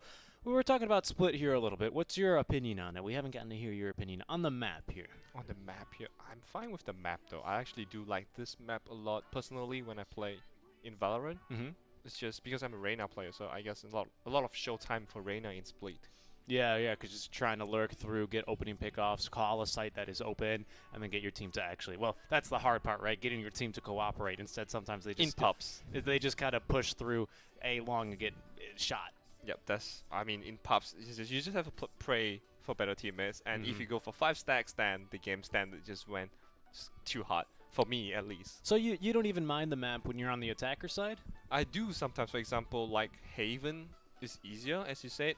But for example, like the binds we had, it's just harder. I guess at the end of the day, it comes to the aim and the team cooperation, because in the previous series, we see a lot of team chemistry coming up. The flash, I flash, you go. When the moment my smoke pop, you go. These are the moments where attackers do really need to synchronize to get the attack working. Definitely. And we have seen plenty of Sage, actually. I think we haven't seen a split without a Sage yet, so wouldn't be too surprised if at least one of our 2 teams here decides to go for that here. But Myth, starting on the attack can be pretty difficult. I like to suggest at least 5 rounds on the attacking side here. On split puts you in a pretty good position, as we did not select an agent for Notorious. It looks like we have a DC, so we'll be getting right back in and relaunching that lobby as soon as we get everyone back connected. But yeah, 5 rounds on the attacking side for Myth actually puts them in a really, really good position. I think 8-4 is about average for you, for what you can expect on a map like this. Yep. We saw a team actually get demolished here on split, but I think these 2 teams being relatively closely matched, I don't expect to see anything too crazy. Do you? It really depends on how they play it out, because as we said, like last game is really close to each other. It's like 1-1-1-1, and the furthest I think is 4 rounds until the game decide rounds where they just get like 6 rounds in a row. Correct me if I'm wrong. Yeah, 4 rounds in a row there at the end, but yes, absolutely, kind of running away with it. Yep. So it really depends on how Myth actually put it up. Split obviously through the B, as the choke point is always hard to go through without proper utility and team chemistry. So it really depends on what agent they pick. What agent? I mean, besides Jet, obviously everyone's gonna pick that. Yep. Are you gonna see some Killjoy here? Do you expecting a Killjoy here? No, to be honest, I'm not. Probably a Cypher for both teams. Probably a Cage Breach. is just too strong. Yeah, and you can just hold down pretty much A all by yourself, just because the camera positioning is there too good. Yep. Probably a Sage, Cypher, Breach, Jet, and then maybe 1 Flex. Sova, very unlikely to see. Probably the Omen or maybe a Raze in exchange there for the Sova, because it's just not too good, this map. The Recon Bolt doesn't really give you a whole lot of recon, because it requires a line of sight, and there's too many 90-degree angles here, and the smokes are just so strong here as well. So I think the Omen would do both teams here really nicely. But we have seen plenty of teams actually opt for that Raze. Just another little bit of aggression, and just another high fraggy hero. I do like the Raze pick, as you said, because there's a lot of 90 degrees where you can let your bot to discover the path for you instead of you walking over. So the bot do helps a lot, and the blast pack, you can jump around in the map especially. The rope might be too slow. Jump up. Just jump up the rope. Not only that, of course, but the cluster grenades doing very nicely in all of these close quarter situations. As yet again, it seems like we have a bit of a problem this time. Blaze King disconnecting, as we will be getting started shortly. We got baited a second time, as we're keeping you guys on your toes for whenever this match is going to be starting. Yeah, the first time doesn't work, second doesn't work, the third time will work, as we see as the Bucky in the game. I guess this connection problem will apply the same thing in the game as well. Yep, we are going to be remaking this lobby here real quick, so just about to be another few minutes before we get started, but a very close map one, like we said, until those last 4 rounds, 8 to 9 before Boom ended up running away with it here. On a map like Split, though, we should see at least a very exciting first half here for the side. A very, very decisive first half this map can be. Boom on defense, so this was going to be the map pick for Myth. So they're going to be hoping they can at least get, like I said, 4 to 5 rounds, which is in a really good position here. Yep, and actually, speaking of that, I think the Myth new gen needs to step up for the team as well. The 11 frags, 11, 18, and 4 really do not look good in the situation where Myth do need someone to entry. As you say, I think he only got 1 first blood if I'm not wrong. Yeah, I one believe first so. blood. Correct in that last map. So we've seen very aggressive jet plays, even on attack here, especially out from Vision Strikers. RB kind of just throwing caution to the wind, right? Dashing forward, the updraft, and finding kills super aggressively, opening up sites. So that's one way to do it. If you can kill that Cypher at the very least, which is easier said than done, of course. Yeah, then you actually control a lot more of the map. It's a lot less insurance because you can't use that camera when you're dead. Yep, so I guess in this situation, I would like as you said, new gen to play more aggressively and just trust the teammates to refrag if they're not able to get the first frag in the site, because obviously you need to establish some dominance in the site before they manage to retake or manage to trade with you.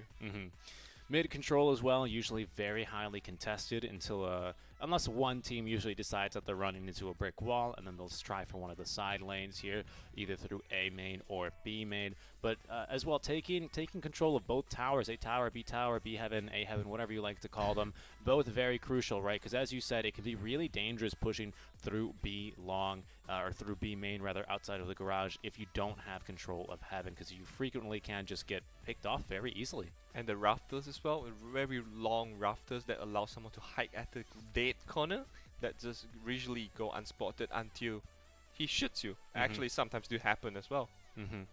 We also see a lot of teams here sometimes forget to check corners. Now, granted, there are a lot of corners, so Twitch chat does like to remind them every single time that they forget to check one, of course. But I think it's sometimes a map where we see some players maybe get a little stressed, forget to check a corner. Sometimes the jet just dashes ahead. Everyone figures, oh, nobody shot at the jet, so maybe library is clear, only for someone to then get a 2K behind. We've seen that scenario play out here a few times as well.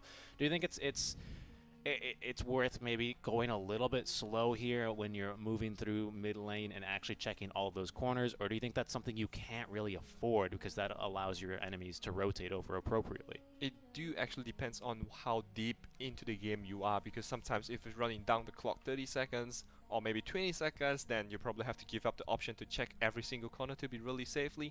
But sometimes if you have the time and maybe if you're confident, I guess to me, you obviously have to check the corners all the time to make sure that you don't put your teammate in trouble, because sometimes when everyone crosses the line, you're the first one, you don't get killed, but your teammate get killed. Yeah, the jet, you know, is very frequently not touched, dashing there through mid lane into B tower, but sometimes teams will be patient and take advantage of that, as we now are loaded in. Third time's the charm. Taking a look at agents, yep, nothing too surprising here, to be honest. Yep. No, my Killjoy not being picked. I think, as you said, this is not the best option in this map. But the race, as you said, Super C's do pick it up for the bot, the Boom bot, and the Blast Pack as well. Yeah, what does surprise me actually is we don't have a Cypher here for Boom Esports, even though they're starting off on defense. I suggested the Omen or the Raze, and they said, why not both? And they're gonna why not both? Why not both? And we like both of them, so expect some very aggressive plays out here from Boom, because. Oh, I'm just kidding. They do have the Cypher. Yeah, so both. Yeah, both what are they missing? Oh, the Sage. They've decided against the Sage. Interesting decision. Two really nice cage throw off at the beginning of the round. I'm really excited to see how the cage gonna help out them in the attacker side, and the Sage probably in this situation haven't seen it all day long.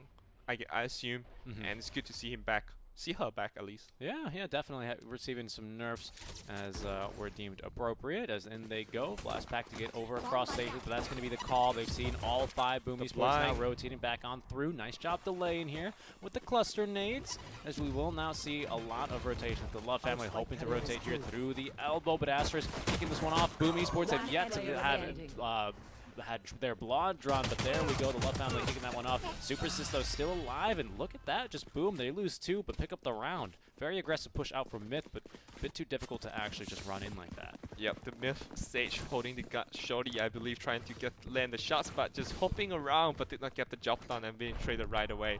Hey, as we see after in the replay, how they gonna wait. Yep, coming in through the site right now. Smokes off and clear the site with the Jet. Jet did a good job getting the 2 One enemy remaining. Yeah, dashes right into the smoke as well to be able to finish off and trade away anyone else. The last remaining member, unfortunately, surrounded by 3. Really great positioning from Boom. Yep, 1-0 Boom to get the pistol round once again, and if they can, let's see if they can establish the lead into 2 rounds. Yeah, most likely here, but of course, a map like Split can really go heavily one way or another, because yes, those sites are initially hard to take, but they're hard to take if you can also get yourself set up post-plant. Yep, that's true as well. As we see, taking off the mid control, and this Myth try to do something and just figure out where to go right now. There's no intel being taken and no any information being given out from the Boom as well. Yeah, of course, on anti-eco, you don't want to put yourselves too close and set yourselves up for a shorty blast or something like that. Drop a Spectre and give your enemies that advantage here, or even a chance to get back into the game. So you can see Boom playing very, very defensively here. They're just going to be holding some longer angles that will be advantageous towards them with the SMGs, as we see the Love family doing standard Cypher things, just kind of checking in between, just, you know, hitting the wall, just looking at himself here, very confused. But, that's a very frequent check. You just check it every few seconds. Coming up, Boom. Oh, do not get the shot done, and 30 seconds left. The Myth might get the eco round done. Bot trying to check out the back of site. Now check out the spawn before going out, and boom! Oh my god, the Love family getting only 1 frags and coming out 2 versus 2 right now. Yeah, Adrian King, huge hold there. He's able to at least hold off for 2. The spike now will be dropped in a very precarious situation. As you can see, Boom will be holding on to this. They managed to clear the members through sight. Boom Esports, as long as they don't die, they're going to actually win the round here. But they want to go for the kills now, flashing through the smoke, trying to split onto 2, but a beautiful double peek rather is going to get Blaze King those final 2 frags. 2-0 lead here in the first 2 rounds. Nice hold being there. I thought they got round Myth really nicely done. 5v3 on number advantage and just put it back by Boom. 10 seconds left. Just really costly. One player remaining.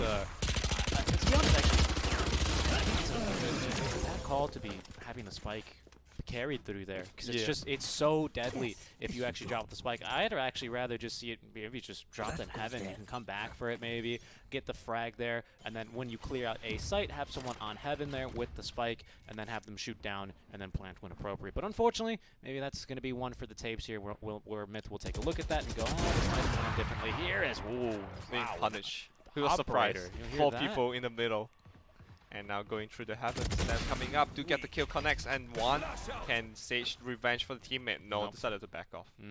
It's a 4-4 then here early on, but B heaven control has been established. No one rotating over quite yet. We see the Raze there holding and make sure no one's able to rotate through Vents, as now she will make the rotation through defender spawn and be ready to peek anyone looking outside. As we're on board now with Notorious, he's heard 1 fall, as he will be setting up here very, very defensively. The Cypher as well in B main outside of the garage, smoked off here. He's going to be playing this one patiently. Is positioned very nicely for flank. Out he goes, but he's going to be able to pick off a very nice site take from Myth, as the spike carrier has been killed, but it's going to be all up to the Omen here, Nico. Yeah, Nosturus did a good job to surprise us with the kill, but it's not enough. Get traded immediately. Nice angle though. There's 3 people in sight, but just didn't connect. And New Gen just finished off the job. As we said, he needs to step up, and now it was an easy kill, I would say, but there's something he needs to boost his confidence to going back into this game. Yeah, you need to get those easy ones. That's exactly right. Yeah, you need to get those easy ones. You know, you have to walk before you run. That's true as well. And now he probably gets comfortable with the operator and try to get more kills, and that's the first kill in 3 rounds for New Gen as well. Yeah, we'll see if he decides to play this one a little bit like RB on the side of Vision Strikers. Look for some aggressive picks here and open up and poke holes in the enemy defense. As speaking of poking holes, Astra is hoping to poke some holes here in the attacking side, as he will be picking up this Bucky and holding near mid. But they're not going to be able to, they're not going to want to contest this, rather, as they know they're probably against some anti-eco, or just they're up against an eco situation, rather, with a full buy. Yep, and now being split up as usual, getting the mid control, the smokes down, get the first mid control, and try to walk towards the stairs, and maybe you go through the vent as well. Yeah, but look at Boom. They know that they're not pushing either through to the sideline, so it's going to be mid lane. Jet not scouting anyone yet, so a good rotation by Raze as Asterisk is going to find one. The smoke away, but 4 heroes there are going to be able to eventually trade them down. As Notorious landing a Sheriff shot. He rotates around through back of mid, or lower mid rather, and it will be the attempted retake here. Boom Esports, they're going to have a few weapons waiting for them in heaven, but trying to reach them might prove deadly. Yep, the really nice Bucky shot getting the first one, dashes into the wall, get 2 smokes down, unfortunately being sprayed through the smoke, and didn't get the second connection on the Bucky as well. Blast back out and just get traded 1-for-1 right now too. Oh, spoke too soon. Mush to him, picking up the operator, getting the job done after the Jet falls. Boom Barappa trying to pre-fire a little bit early there, but Supersys with the Sheriff. Oh, they missed the shot on there. Oh, wow, nice job by Supersys. He's going to go for the further target first. However, Boom Barappa will be able to trade down, win the 1v1 scenario to equalize here at 2 apiece. A good effort from Boom, especially from B on Eco. The 2-man lurk out of B to collapse on them from behind actually proved to be quite fruitful, but they only actually ended up catching 1 agent off guard. So a good job there from Myth not to get really too held up there by the Jet with the Bucky and B Heaven rather, because that could have gone really, really bad for them. Yep, and just spray through the smoke probably would help against a Bucky. I would say if he has a Frenzy and a Bucky, that might change. But sometimes there's too much to invest in a round like that though. Yep, playing with the fire and do get out safely, did not get burned by the operator. I'd like to see Jet now maybe rotate to a different angle, maybe go towards A Heaven, because they're going to be expecting that push there. But they're going to be holding for now here near Library up in B Heaven. We'll see. Here's the first to peek around. Will be New Gen. Does have that operator.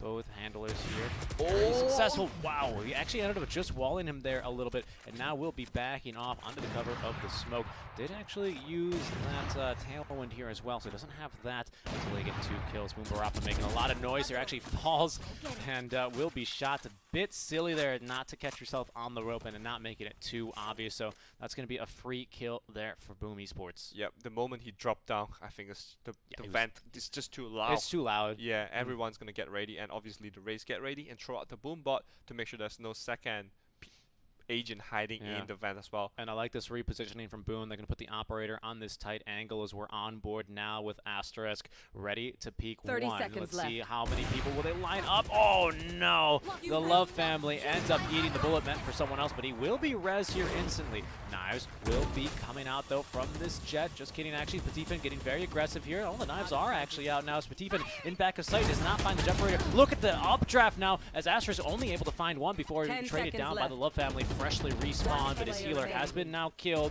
as it's getting a little bit hectic. In back of sight, the last remaining member will be shot down by the Blaze King as Boom Esports, they will take the 3v6 there in the end, actually, with that respawn. Yeah, really nice kill. Try to just, I think that's the beauty of Jet. You just get the operator pick and just dashes away, and with your smokes they can never get you if you just hide behind a wall. But speaking of that really nice movement coming up from Patifin, just blast pack his way into the side, but unfortunately he couldn't get too much done for the team. As we do have a bit of ping spikes here for the side of Boom Esports, so just taking a technical pause here, or actually rather a team pause in the meantime. Yep, that explains why the DC twice as well during the agent picking phase. So 3-2 here in favor of Boom. No surprise, but it still seems pretty back and forth here. Do you think Boom needed to maybe play a little bit more aggressively, look for some more rounds here on the defensive side, or do you think more of the same will put them in a good position when they switch over to attack? I think more of the same should be fine for them. They did a pretty good job so far. But just have to be careful because most of the round is very sloppy as well. It's not really decisive where there's like they have 4 or 5 agents alive. At the end of the day, it's come to the 1-2 player that actually clutch the round or hold the game together for them. So I guess in this situation. They have to strengthen their defense and try to keep as many agents alive as possible. Yep, just getting nostalgic there, looking at the flight or train timers. You remember traveling? Good times, good times. Good times. Yeah, now we only travel by car. Yeah, it's true. The new normal here is the norm for Boom Esports. Going to be winning. They've been very successful in their group stage here. They did get the 2-1 victory over BPI quite decisively as well. And here on Splits, they are now 3-2 leading for now. Is what now? Just continuing to get the camera toggle as usual. But speaking of that, whoa, that we missed. That was a collateral, yeah, indeed. We're distracted there, but my goodness, the asterisk is going to be adding that one to the highlight reel for sure, as Myth will continue rotating through a main. But Super Sis on ramp, getting the 3K of Flawless. They nearly get the kill onto Super Sis, but aren't able to do any economic damage. Instead, trading over for a few pistols to upgrade there. But a big round for Boom Esports. A collateral followed by 3 spray down with the Phantom, and that's the round. Just 2 guys is enough to shut down. I guess they play slightly too slow, or maybe not using the utility, but it's an eco round, so doesn't really matter that much at the end of the day. They just end up lining up for that operator, though. I mean, you're on pistols, it's an eco round, so I agree with you, but still, I don't think you should ever let your enemy get 2 kills with the operator. That's just a little, you know, much, right? You're giving them too much for free. You got to make them work for it at least, maybe at least get some damage in, force them back, try and scare them, but now that's going to be a big confidence boost here to Asterisk, as he will still be holding down that angle, returning to the spot. No one actually really contesting mid lane, so they're going to be using a lot of utility in the end, really for nothing, as we do have the breach now laying down the fault line, hoping to be able to catch anyone off guard. Boom Buddy now rotating on through. He is going to be bouncing off towards and around, not scouting anyone, so Myth know that there's probably no one actually holding in the heaven for now. Cypher will be joining them as well through mid as we prepare for the push. Oh no. Oh, did not finish the kill, do get back. Really nice angle coming out from Victorious. Victorious trying to push and misses the, and did take some damage from dropping down from heaven. Commits all 3 flashes there, but they're just going to wait now, as there we get an opening kill from the breach, from the Raze rather, before being traded away by the Cypher. They are rotating back around here, through contesting them on the ramp from Connector. Newgen though from above, getting the kill onto Blaze King. Cypher also being used, and all of a sudden it's a 3v1. Make that a 3v2 as Asterisk will strike hard and fast. Spike being planted right in front of him. The spray not connecting on all the bullets. He's got 14 left in its magazine, and Mush Tomb. Yep, landing the bullets he needed. It was really close to him. If both just walk past each other, that would be even more interesting in. But look at the replay right now. Try to walk past that, did not finish the kill, drop down, take some damage, and uses all the flash, but really did not get the turn. No, that's interesting, because he saw the flashes, and again, he was just defensively. Just run away. There wasn't like a rotation, an aggressive rotation from behind out from Boom Esports or anything like that. Yeah, I don't think that was the best flashes I've seen here. And 4-3 here, Myth keeping it really, really close. I mean, if it's anything like last map, we can expect Boom to be doing the same, right? But on a map like Split, you always expect it to be just that much more defender-sided. As we do have the opening pick-off there with the operator. Already Boom operating without their operator. Yep, how long Newgen's going to hold the angle do matters a lot as well, because there's a breach hiding just next to the wall. There's actually plenty of people prepared. I mean, actually, all 4 prepared to go mid lane here on them. Pre-firing, but the patience, nerves of steel there, not budging. Operator shot as well, ringing through. A Boom Esports refuse to budge. They want that peeker's advantage. They're holding their tight angles here as Newgen doing exactly the same. He's pinging a few people out, but does he really know how many people are there? Omen going first. Oh no, he double takes, and that's going to end up being the death of him. The cross though, Newgen flashed, actually just timing that one perfectly there. Yep, Natural Theft coming up and just going to review all the position of the opponent right now. They can just play accordingly to the info they have right now. Adrian King pushing into the side, blinding. Does he get anyone here? Peeking through the Sage. Nope, Sage actually kill him instead. Nice save wall there to force him to peek around the swing wide, as Blaze King will be traded. Super Sis though, we're down to the 1v2, is unable to get the spray, as Newgen with the 3K that round on the operator will be able to make it 4 apiece, and they even get the spike down for a little extra money. And obviously the more importantly is the ultimate op. The op that counts towards the ulti as well. So the spike do actually helps them. So Myth has 4 ulti ready against Boom, whereas only the Raze Rocket and the Breach. Yep.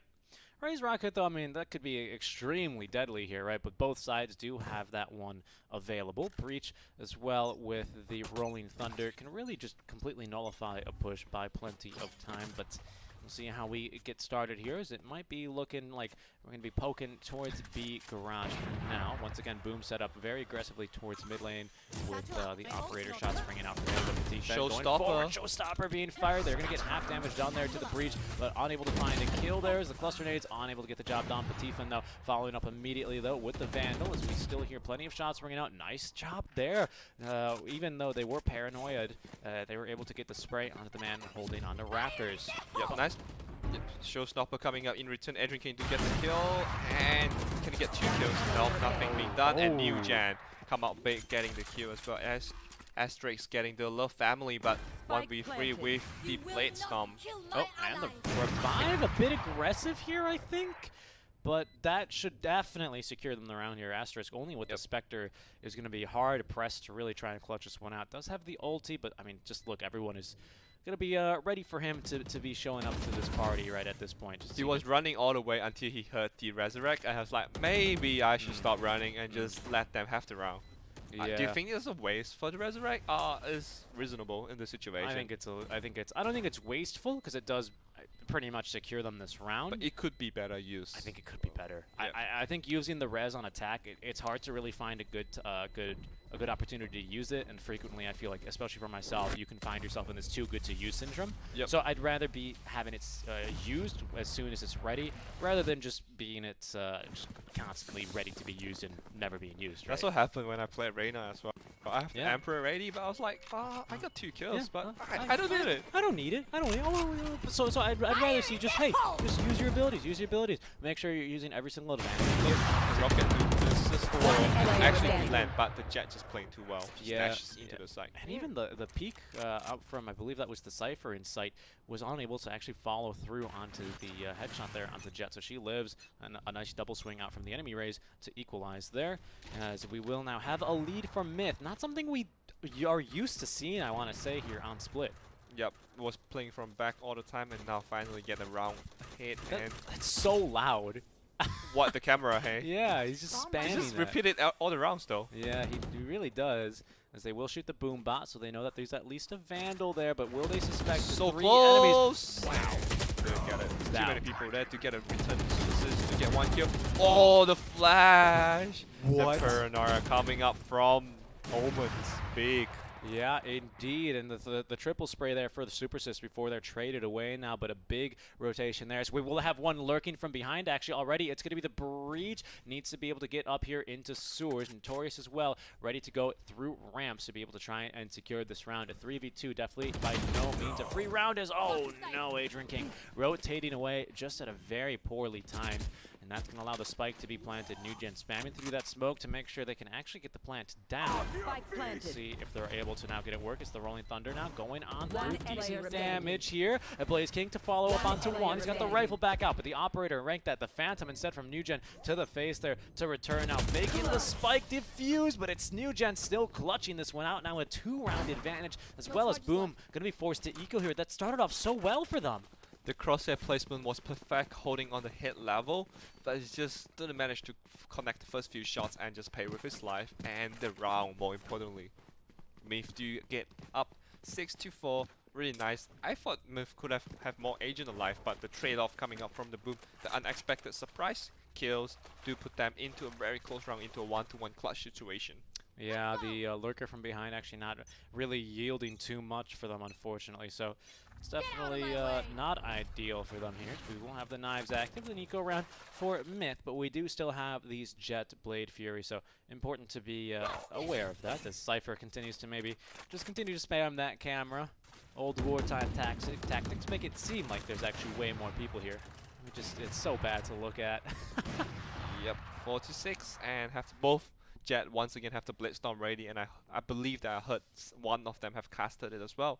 So it's just really down to how they utilize this ulti to get some advantage for the team. Of course, sets can always be very strong here for the side if you happen to be on an eco round. As look at how aggressive they are. Actually, operator dropped in. They go. Oh, the right click just right in his face, and the heal coming up from the Sage, even though it's not much, but it's better than nothing. Yeah, of course. Again, is you got that too good to use syndrome, right? No, only heal me when I'm 1 HP. Really? You want me to wait that long? The blade coming up again. This time from Asterisk, however, right? As Boom Esports will strike back 1-for-1 now with the Blade Fury. Yep, the close range blade is just as deadly as 30 a judge, seconds I would left. believe.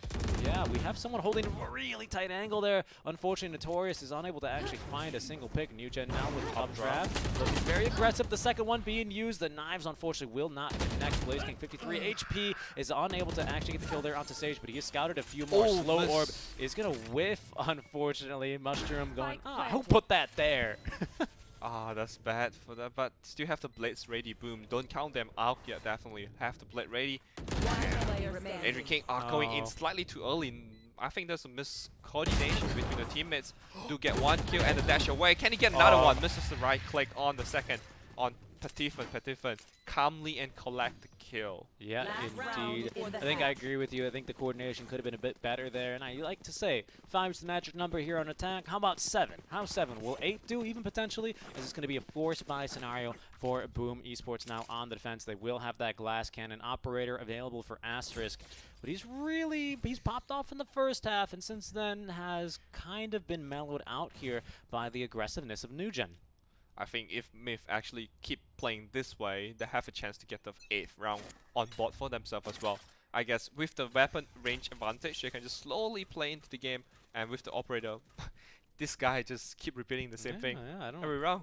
I guess he's just maybe trying to make a lot of noise. Hey guys, I'm over here. Come kill me. I dare you. As Boom Buddy will be rotating out through. Mushroom. Oh, nearly getting a kill there with the Odin. Got some sprays. As Boom Barappa as well spraying on through. Will find one. Nugent jumping over the box, getting the kill onto Adrian King as well. As that's going to be some Cage. Trying to make sure he can live a little bit longer. Just with, I think, the Ghost in hand, though. And as the Cypher using the ultimate now for the side of that should be Myth, revealing their location. So it's going to be the call to go straight into B. No detours, no delays, smoking off the heaven. But Asterisk will strike first onto Mushroom. Top shots bringing back and forth now. Spike, though, has actually been dropped here. So Shopper for Patifan, but it's all over by then. The Love family with the Vandal securing the last 2 frags. Switching and 8-4, as you called, Nico. Yeah, really nice execution coming up from the Myth as well. I do believe the Sage actually has too much cash in the bank. Decided to go for the Odin and actually almost pay off, but tag him low enough to let Newgen to finish off the kill. And switching back to the weapon with the natural theft coming up from the Love family, and a really nice solid execution in B-side and secure the round for themselves. Yeah, we always talk about this is a game about a lot of information gathering, reacting to that information. Spamming gives you intel. You know, if anyone ever flames you for spraying at the corner with an Odin, just tell them, what are you talking about? Now we know there's not an enemy here.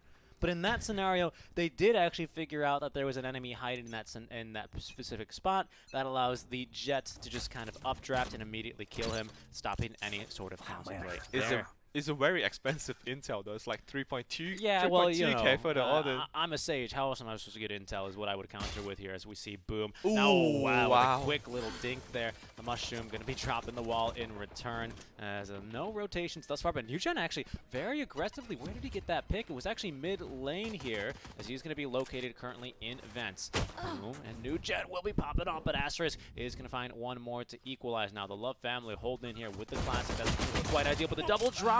They will be able to kill him. Nice headshots there, splitting that target down with that double peek. Yep, he tried to use the right click of the classic, I believe, but it's too close to getting the kill on the Jet. But unfortunately, Nico tried to raise, hold that for now. Raze tried to come in and clear. I believe there's a friendly fire over there, isn't it? Friendly fire with no. Wasn't it Raze shooting on this teammate just now? No, you can't shoot your teammates. Yeah, but I think he actually. Oh, he was just shooting it. Yeah. I mean, no damage. Yeah, no damage. He was just blap blap blap. What's up? Going for the retake here versus 4.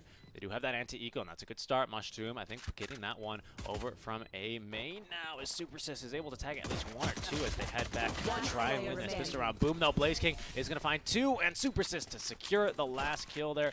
Very good stuff here from Boom. Could now, with this anti-eco loadout, possibly make it 6-8. Boom holding the Blaze King, actually, indeed holding the angle coming up from screens, just get 2 kills, and Super Sis help up to finish off the last kill. It's very well done right there, as we can see again, Blaze King holding this angle and getting 2 shots and finish off the job.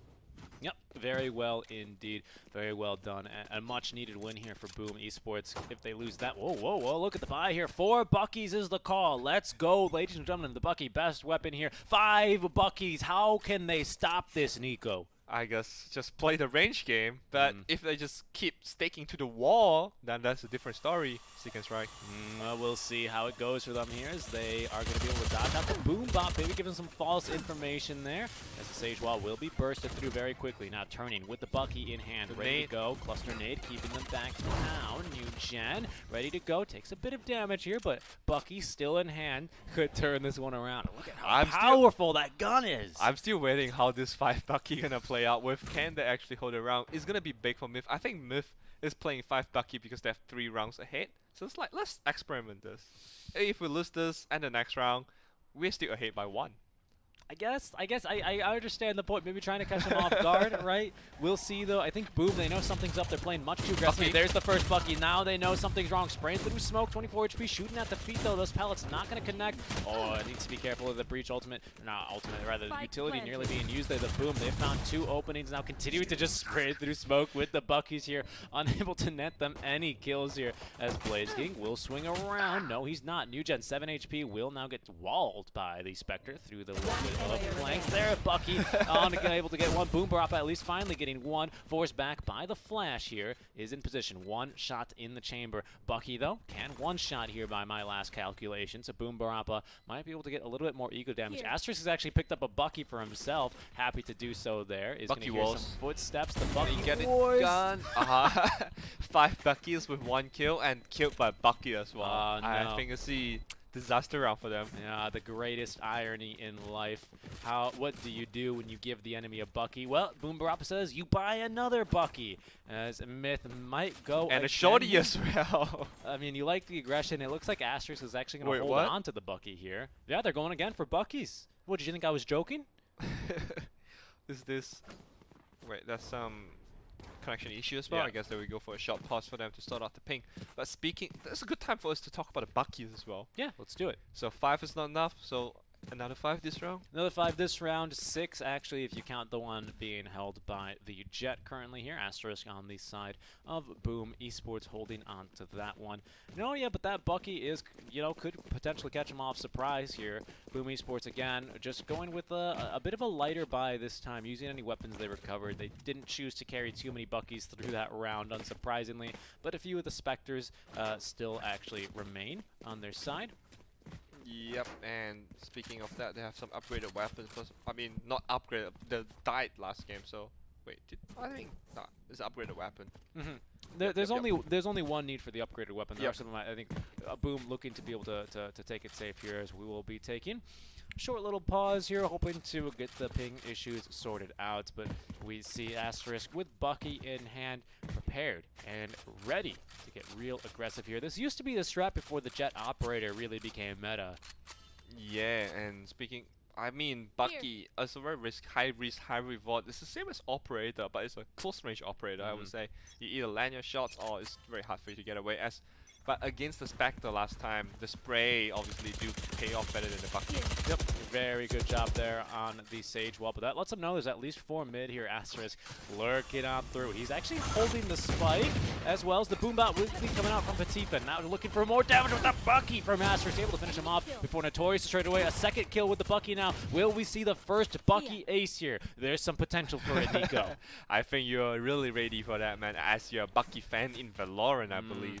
I'm so ready for this indeed, as Boom Esports are ready for the counterplay now. They're going to be dropping back here through sewers, heading towards A, where they will be scouted here by the camera of Cypher, currently holding in the elbow sort of connector area. Sheriff in hand. We'll see what he can do with the light armor against the Bucky of Jet. We have seen how nice and precise his shot when he was playing the Marshall. I'm not sure if Sherry can do the same thing. I think he do spot out something. No, he didn't.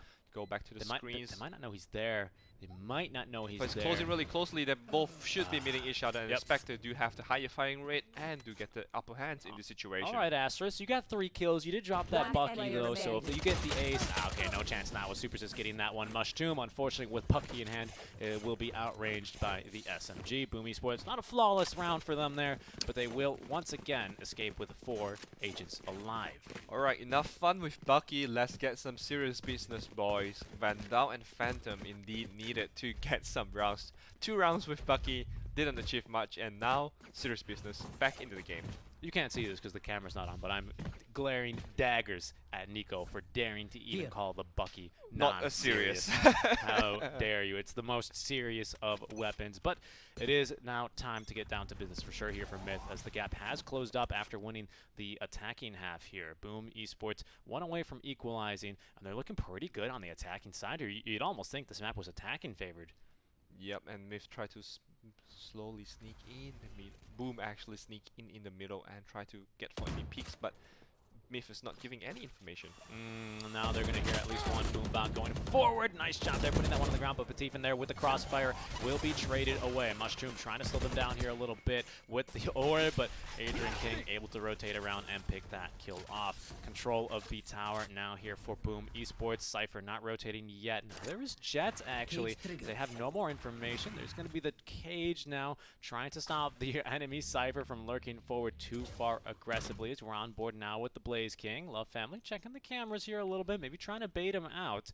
They are holding a very tight angle. That would absolutely devastate the defenses here of Myth and really give a good opportunity for Boom, as they will be heading towards A. Blaze King still with Spectre ready to go, not making too much noise, but the Love Family holding a very nice angle here, as both Cyphers might 30 be seconds now left. really going for the action. Camera will be placed down there as our observers are looking for it. There's going to be one getting scouted. Is he expecting 3? He actually trades away 2, making this a 2v2 scenario, but the Jet heading towards B, misposition here to try and stop the plans from going, so they're going to have to play for the retake here, Nico. Yep, the Love Family have did his job for getting 2 frags. I was expecting him to get 1 and get traded right away, but did a good job getting 2.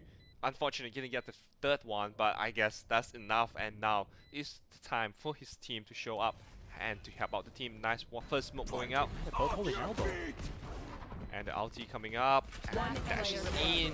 Do get 1 kill on Adrian King. Can Nugent the updraft get flashes 1v1 right now? Clutch situation. Can Masuras get the 4K in this round? He just needs to delay. He's playing this one quite wisely. Knows he's not going to be sticking it. Swings around wide for the 4K and the clutch to equalize for his team. 8 apiece now going into round number 17. 8 to 8 once again. The gap 4 rounds in a row coming up from Boom in the attacker. Yes, Do you think the Bucky now paying the cost of it? I think really we're going to see the Bucky pay off this round here. Boom Barappa opting for the Bucky with the light armor. Sheriffs, yes, boys, more Buckies. We need the Buckies. As well, I don't know actually if it's working out too well for them. I'm not going to lie. They're just kind of falling apart here on the defense. Boom Esports kind of just poking holes in them and able to rotate around very, very nicely on this defensive favored map. Now, you might be saying it doesn't look that defense favored. Well, it does have a 65% win rate for all teams in professional Valorant here on the defensive side. That is the most of any map with Bind. Not too far behind, about 63% win rate for the defense, as they will be lurking in through. Boom Barappa with the Bucky here. Will get the first one. Could potentially get another. Going for the teleport. They're not going to be able to catch him. Swings around wide and will be safe and sound. Free kill there for him and good intel, as the rest of Myth will react accordingly and rotate on over. The question is, can they continue to hold on here? Can they get this thrifty and put themselves in a commanding position here for the economy? Finally, the first time the Bucky do get a big play and do get out safely. I guess that's the mobility of the teleporting, the Shroud, the step coming up from the Omen as well. But as we see, Jet was going to be, but since it's slowed down, going back to A and just try to hold and make sure there's no rotation. Stack up in vent. I'm not sure if they get able to get anything. Raze try to push through the vent and just gonna walk over there safely. We do again have that 30 Cypher seconds camera left. ready to go. Raze is positioned nicely here. Could swing around as we do see now. Might kick a Myth backstab from the go Sage as in well. Time. Oh, it's going to be difficult here. Sage, yes, indeed. They should be fighting in there, and it will be Mushroom. Close quarters with the Bucky. Getting that pick there. The Love family as well. One tapping the toys with the Sheriff. Petite Foot on top of that. And it's the Thrifty, a flawless Thrifty at that. And that, folks, is why you do not doubt the Bucky. It is serious time now for Myth as they will finally get around 9 to 8, a 1-round advantage. Yeah, the first Bucky shot. Here we go. The two mid in the van. Now we see what's gonna Pulling the Bucky out, doing the damage. I thought you were gonna go for the knife shot though. One player remaining. Well, it's just so risky because if they turn around and just look at you for a second, you don't get that backstab for the insta-kill, you're going to be paying quite heavily for it. But I would have loved to see the knife there, as just not expecting the Sage to rotate aggressively there now. Camera being set up mid as they will be looking to go quite aggressive now. They did hear, however, the Jets ultimate being used as Boom Buddy for Boom Buddy going scouting. No one being found there, so they're going to expect quite a few here through mid. Nice cluster nades on top of that. The self-healing for Mushroom, but that's going to be nerfed. And as well, the shots from Adrian King to kill the healer before they're traded away. Nugent as well, getting winning the duel rather onto Asterisk is going to give them a big advantage. Showstopper. Showstopper will find Super Sis. Oh, a great round for Myth here. Raze for the Raze. And now Blaster Pack not getting anything, just 2v4. Can Boom actually get something done in this situation? Has the spike on Cypher, but where can Cypher go? Raze holding here a great angle on the rafters. They're going to now rotate on over back towards B. They have the spike. They know where these last two remaining members are. Can they hold on a bit longer? It's going to be 1v3. The teleport to get a bit closer. And running away. No. Yeah, I'm trying to go for the escape. Actually dropped the hat on top of that. And actually, it looks like it didn't actually go through. He saves the ultimate. I think he did. Or was that Boom that dropped the hat? I'm pretty sure Boom dropped the hat and ran away because the cops was there. Yeah, Boom did drop the hat. My apologies there. On that confusion, it's a bit hard when the voice line is the same for both, and it looks like he might. So they should start having different voice line, I believe, so you can choose the different voice line, how gentle you want it to be. Yeah, I think that might be. How soft you want it to be. My voice line would be, hey, I'm running at you with a Bucky. Please be aware, you know, I'm going to kill all of you. But no Buckies this round here for Myth, as they find themselves up 10 to 8. Bucky for ecos. And try misses the air operator shots and try to spam through the wall. Did not get much achieved, and just back to the van by New Gen. Indeed, Boom finally finding the open pick for Owens onto the Cypher at that. That's going to force someone to head back towards A, and that makes this round a lot tougher to play here for the side of Myth. They don't have great information onto A. Raze forced to just make sure that no one's actually here, but then gives up control of Heaven. Sage as well might end up getting flanked if they can actually get into ramp. These are all things you have to be aware of. Blind coming up in one line. Coming in for B, like you're saying, Nico. And the blind did not actually pay off too much to get the kill. Blast Black into the side. Raze is actually being unspotted right now. These Mushroom have to do something. Nice spot up coming up by Super Sis, but get traded right away. I think they have swamped into the side. 3v3 is the retake game right now, but I spoke too soon. Don't even need to retake if the spike is not being planted. Yeah, indeed. Just a really strong retake there from Myth. Unfortunately, Boom never actually cleared out Heaven. They actually get the man ramped, but there's immediately more rotations to replace the defenders there, and it's going to be an eco around here for Boom Esports. A very, very tough call for them to make when they're facing the 12th map, or it's the 12th round win here on the side of Myth. So a win here is going to be absolutely massive for them. We do have good cash reserves, though, for the side of Myth, so it's going to be a bit difficult for them, but Sheriffs all around for Boom Esports to try and get some picks and maybe even around here to force them to go to maybe even round 20. Yep, Myth actually has the Resurrect Radius as well from on Mushroom. Oh, New Gen stepping up finally in the second game in the series as well, getting some crucial frags from slowing them down from pushing in, and the nades going out, just gonna slow them down even further. We see now Boom getting aggressive. Some good damage here onto the side of Myth, but with a Sage, we expect some of that to be mitigated. Of course, ultimate ready on top, but a great pick from Arden King, who's now just rotating on through B site, completely clear. Mushroom trying to duel the 1v1. Slow orb to prevent any rotations from coming on in. That's another kill. Blaze King, boom. They look position here to actually win this Thrifty, as that's now going to be a rifle in the hand of the Omen, who's able to drop the smoke and get himself safely across. We now have the ultimate, as they will be peeking into A site and actually committing spike on our Jet, as they will now at least get the revive onto Boom Barappa. 4 versus 4. And some heals as well, probably to this, to the Raze as well. So Raze back to some healthy situation to contest once more. Showstopper is ready, however, on the Boom Raze. Yeah, that's going to be a bit difficult for them, as Boom positioned nicely here. They're going to see one.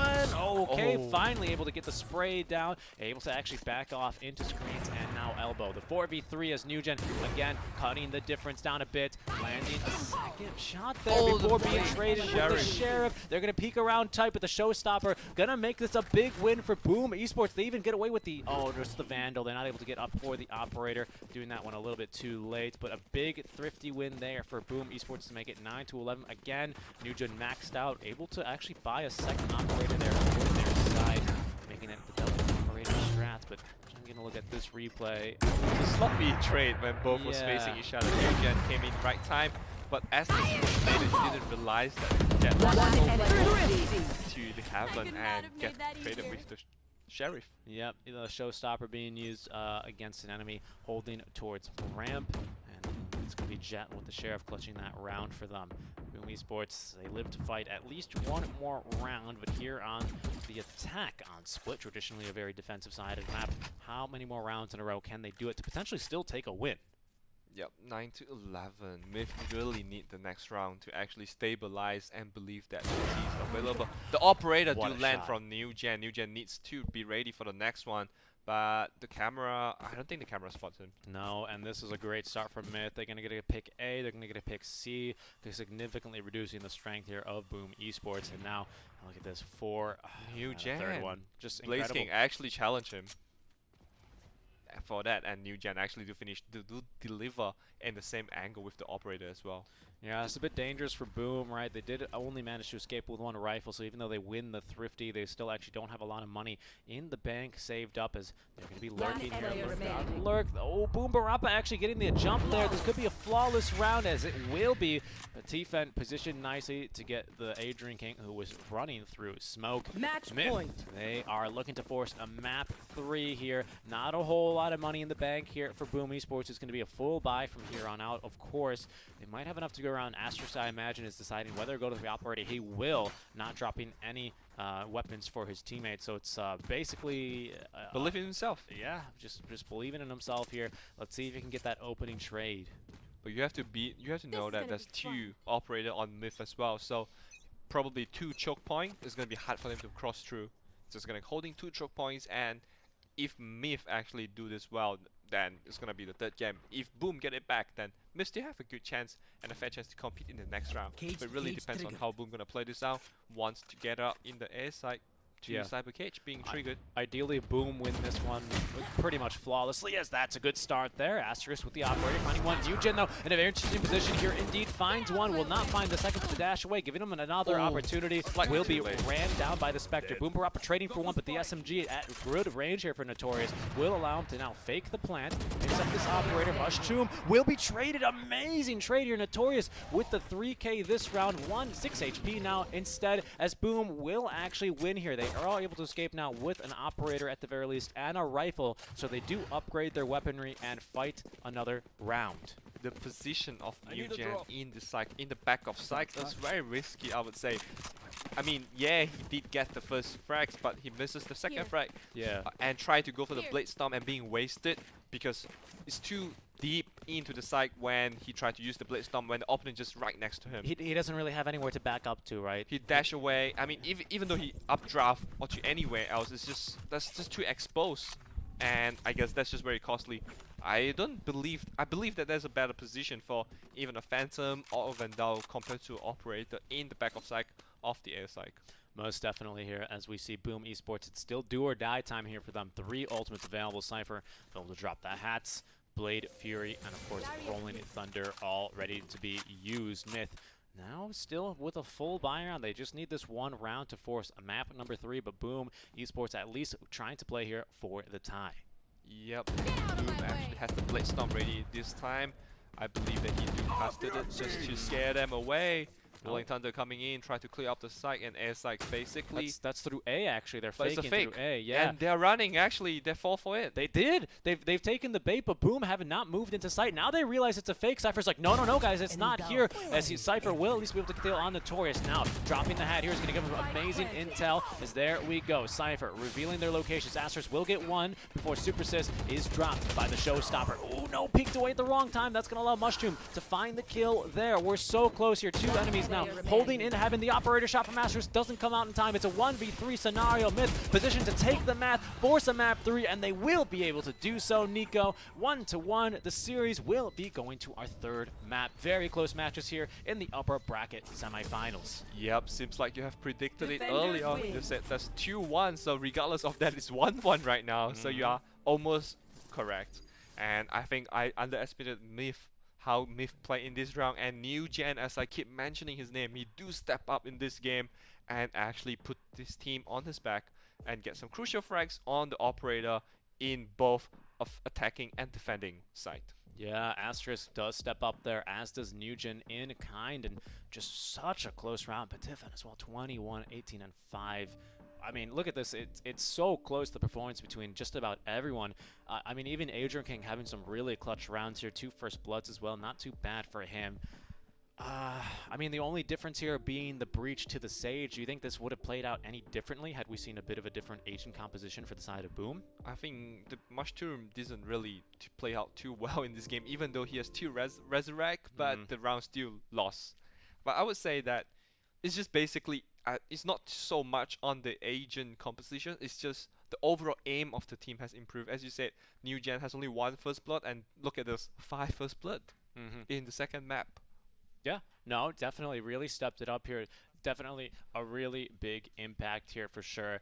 I'm going to challenge you a bit on the Sage, right? Sage's not really the killer, right? Because to be actually effective, you need to playing a little bit more in a defensive position, ready to go for the res, as well as the wall mid lane. I think gives you a lot of information. What kind of guns rather the enemies are equipped with, how many enemies currently sitting mid. Those are all things that you can take and calculate with, along with the Cypher over the Cypher camera watching A, to know how you should be able to set up, what rotations you should be expecting, and how to position yourselves in that B site. So I think for sure, you know, whenever you play Sage, you're not really going to be popping off too much, not really the entry fragger type, especially since they've nerfed the self-healing. It's more of a sacrificial informational gathering role. Not quite like a Sentinel compared to like your Sova or your Cyphers, but still quite good. But any other closing thoughts on map number 2 here? I think the Sage actually do a great job on defending, especially on the B Heaven, when they just wall off middle and just try to get some kills for the op when the New Gen can just updraft to the wall and get some frags there.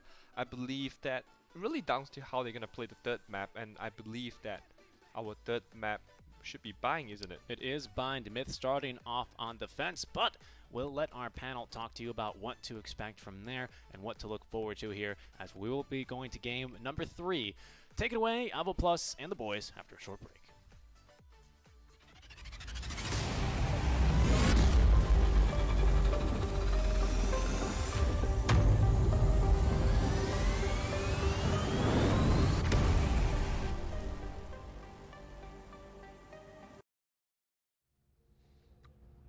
Welcome back to the Welcome back to the EPOS Royal Cup. Thank you, camera operator. We are here to discuss this great game between Myth and Boom Esports. My name is Mr. Travel Plus. Joining me as before, Xeno Viper and Play the J. Boys, what did we just witness here? Well, we saw the epic masterclass by Myth Attitude on their chosen map split, and really, honestly, they have continued to deliver on this particular map. Yeah, unfortunately, I kind of bet against them here, so yeah, they are going to prove me wrong, and we're going to be going to a map number 3 as a result. There was one person on this panel who believed in them. Talk about me. All right. I Yes, guess of course, more that's time. why I All love right, it. all right. So Give me your masterclass. Why did you believe in Myth? Because of course you knew this from the Yeah. start, right? You knew this Knew was this the from the start. master plan, and it was obvious the Myth was gonna win. Yeah, Why are exactly. you so much superior? What did you see that we failed to see? No, because like Myth, like the race, all right, was really strong at actually like fragging this round. He was delivering like stellar performances, getting 3 frags every time at like I think it was A ramps. No, it was B ramps actually. So getting that info, and plus race is actually naturally really good on this map. I think it was super I think Super sis. Super sis, yeah. So his flushing out using his grenades was so strong. His boombox was always getting the right information, and most of the skirmishes usually comes down to like a 4-man live versus like a none. So for some reason, the early on like they were like almost neck and neck, but throughout the end suddenly they started tailing a little bit front compared to who we fighting? Boom. So I think right now, Boom is actually in disarray because Myth is actually mind gaming them a lot. Like their Cypher is actually doing a lot of work as well, not just their race. Okay. Yeah. We previously spoke about one of Myth's strengths being their teamwork. They're quite a solid team when it comes to, it's not so much the gunplay they play, but whenever someone's speaking, someone covering their angle as well. Yeah. These kind of small plays that they're very consistent at doing. Do you think that came into play here against Boom Esports? I think so, because we saw contributions coming out from all of the players quite substantially. I think Patipan, New Gen, T, Boom, Barappa, all getting an excess of 16 frags in that particular round. So really all contributing to the cause here, and I think they can walk away feeling pretty pleased from this. I think now this is going to be the momentum that they're going to need to continue to maintain, keep the teamwork going.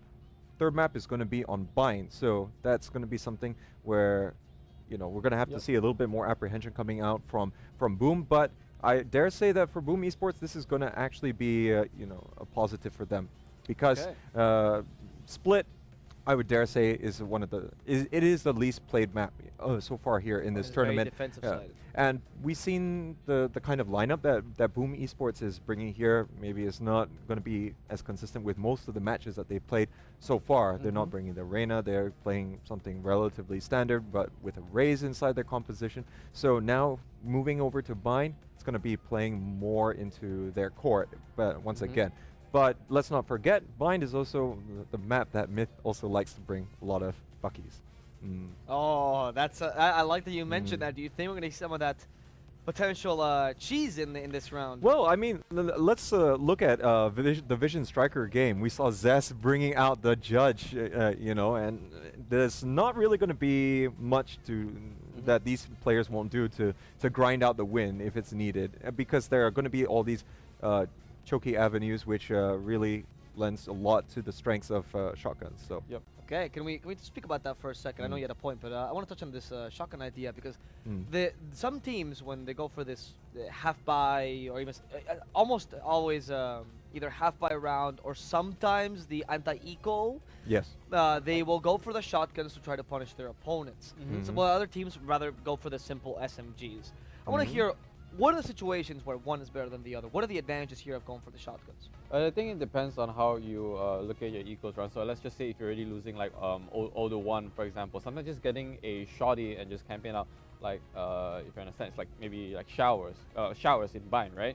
So with those like corners that you were mentioning, Jay, it's really good for people to just pick up shotguns and get like a cheese kill one to another, and actually pick up the weapons and snowball them from there. So economy, we've seen this in our first game today, the first series, where I believe VS, all right, popped out a couple of the shotgun. It was Zest, yeah, the Judge, the Judge, yeah. So instead of like him, doing our regular operator style, he decides to just chill in hookah a little bit and get a frag or two. And a Jet, I believe our RB got a double shot at U-Haul. Yep. So I want to see these fun plays, because like when you cheese someone out, it feels bad for the opposing side, but at the same time, if you get those frags, it feels good, and it's good entertainment for the viewers. The shotguns, I think, are not actually that awful in this game, because I was talking to some of my more experienced analysts. They were telling me that with the right click, you can actually shoot up to 10 meters, which is not that awful with a decent spread-ish.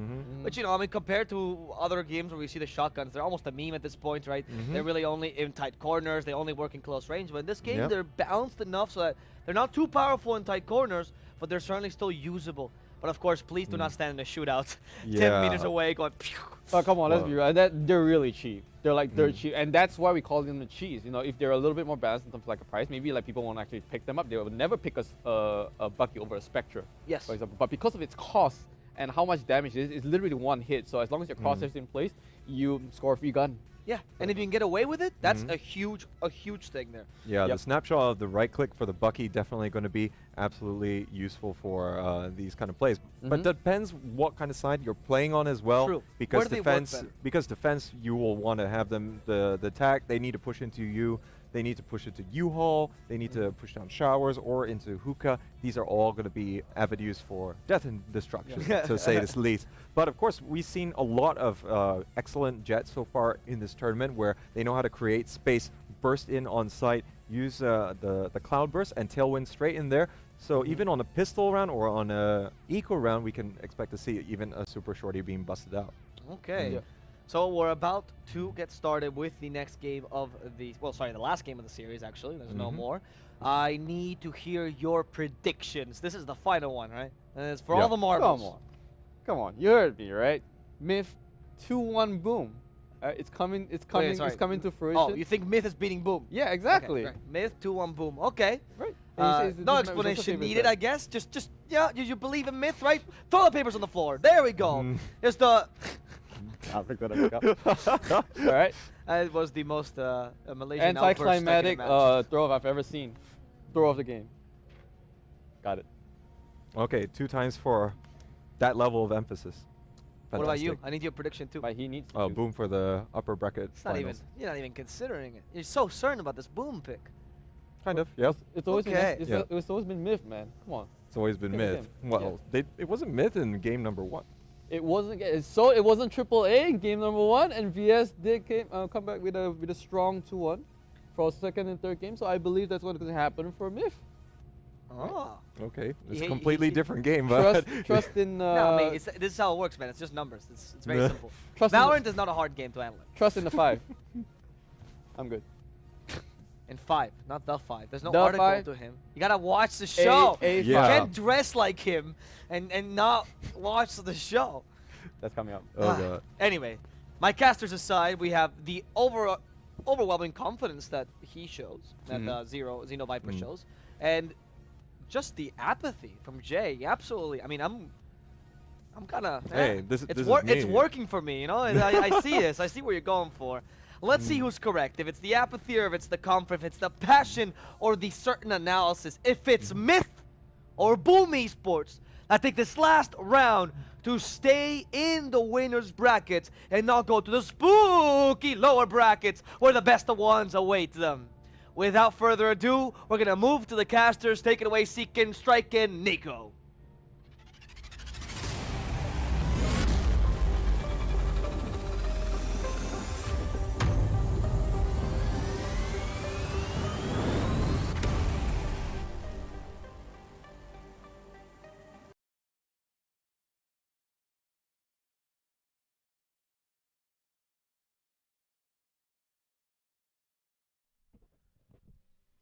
We're going to map number 3 here. 2 maps is not enough to decide a victor here between Boom Esports and Made in Thailand Attitude. I'm Strike. By my side is Nico, and we will be your muses here through this series, and what a close one it is. Yeah, indeed. We were speaking of Myth, the players, and in game 2, I actually get my wishes granted. The Myth players actually do play as one team and actually do deliver the frags needed either in entry or defend, and the Sage might not play a big role, but the wall actually do help out, I believe, in defending it, especially in the middle heaven area. Most definitely. But we're going over to Split now, a map that historically Myth have not done too well at. We generally see very, very similar compositions here. Sovas, Cyphers, Brimstone, Breach, and usually the Jet. So I'd be surprised if either team decides to deviate from that, as this map generally is all about usually seeing if you can actually get through the opponent's B defenses or just planting A. A general problem that I have with a lot of teams in this map is they'll usually just use the 3 Brim smokes to get the fast plant onto A and then just get run over by the retake here. So I'd like to see how these teams actually end up approaching this one, and whether we'll see Boom Esports with their experience level out, or if we'll see this made in Thailand attitude maybe get a little bit aggressive, as we will load in, and we do have a breach as on the side here of that is going to be our attackers, which is Myth. I like how you actually keep mentioning the 3 smokes and the quick plan on stream and off stream as well. The consistency and the love, and just really simple execution, I would say, the 3 smokes. But just to defend after the post plan, when you have no more smokes, this is gonna be hard. And as you said, both team has the Breach and Bream in the situation, but we have the Phoenix coming up. Do you like the Phoenix picks in this situation? Oh, there is a Phoenix. Yes, I do actually like that out from Boom Esports. On the defense, or rather on the attack here, yeah, that could be good. That might be the difference maker in actually being able to hold and take, maybe contest through window, through hookah, right, and actually be able to push out of that.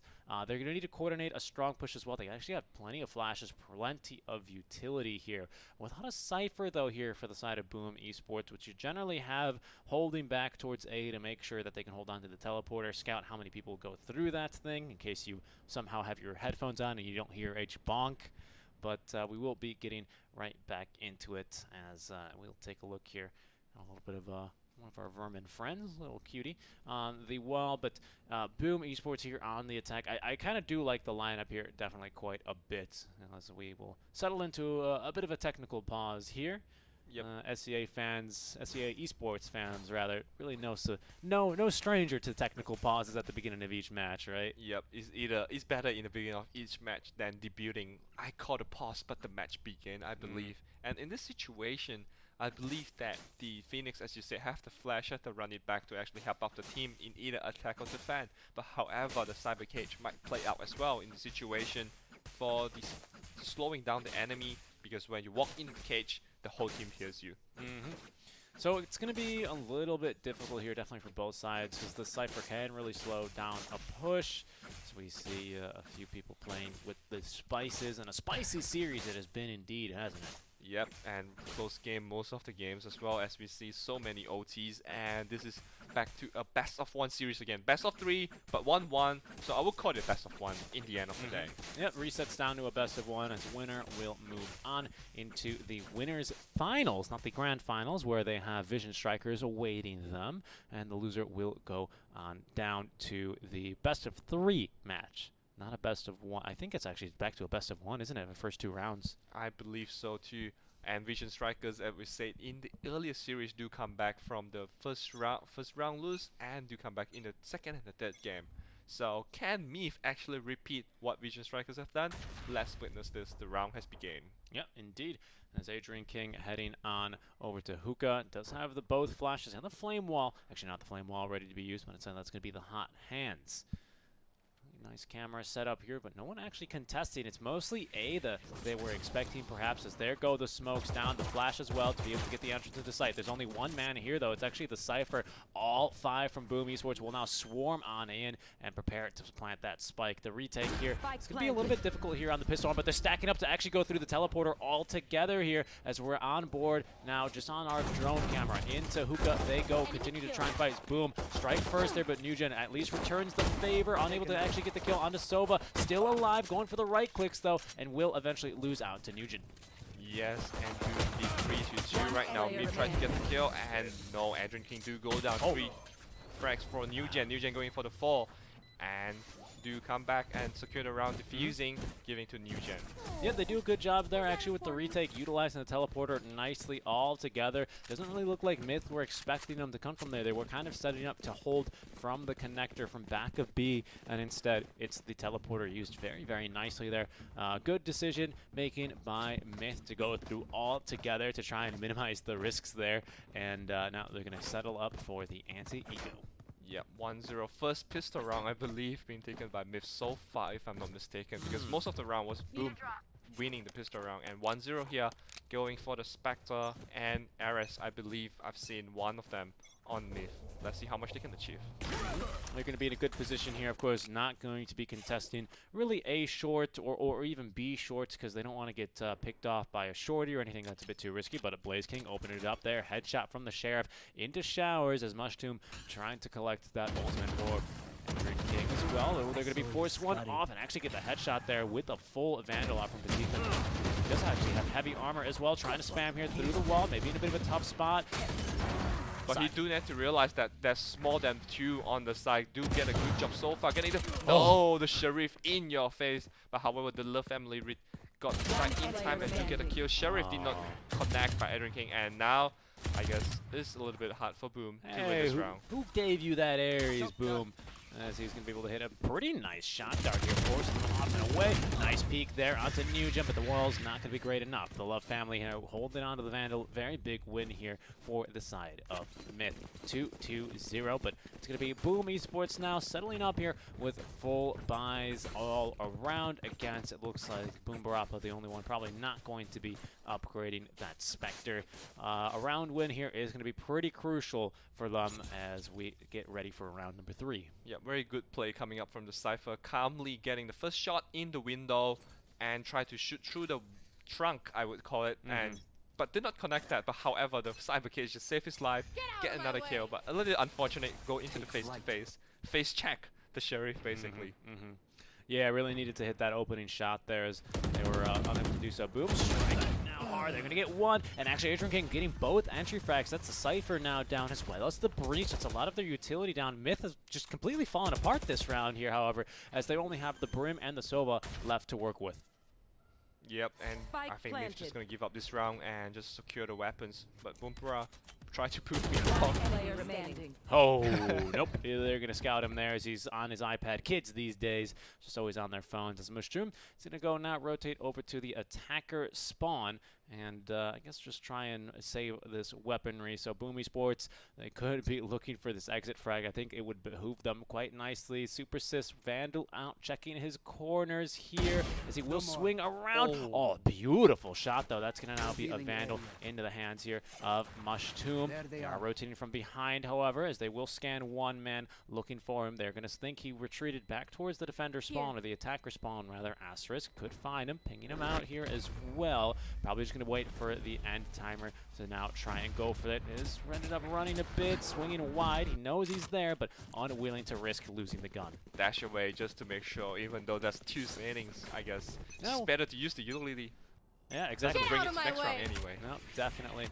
As we'll take a look at how that one kicked off. Myth, yeah, just off board there. Phoenix lands a beautiful flash there and picks up the kills onto the 2 people holding in Garden.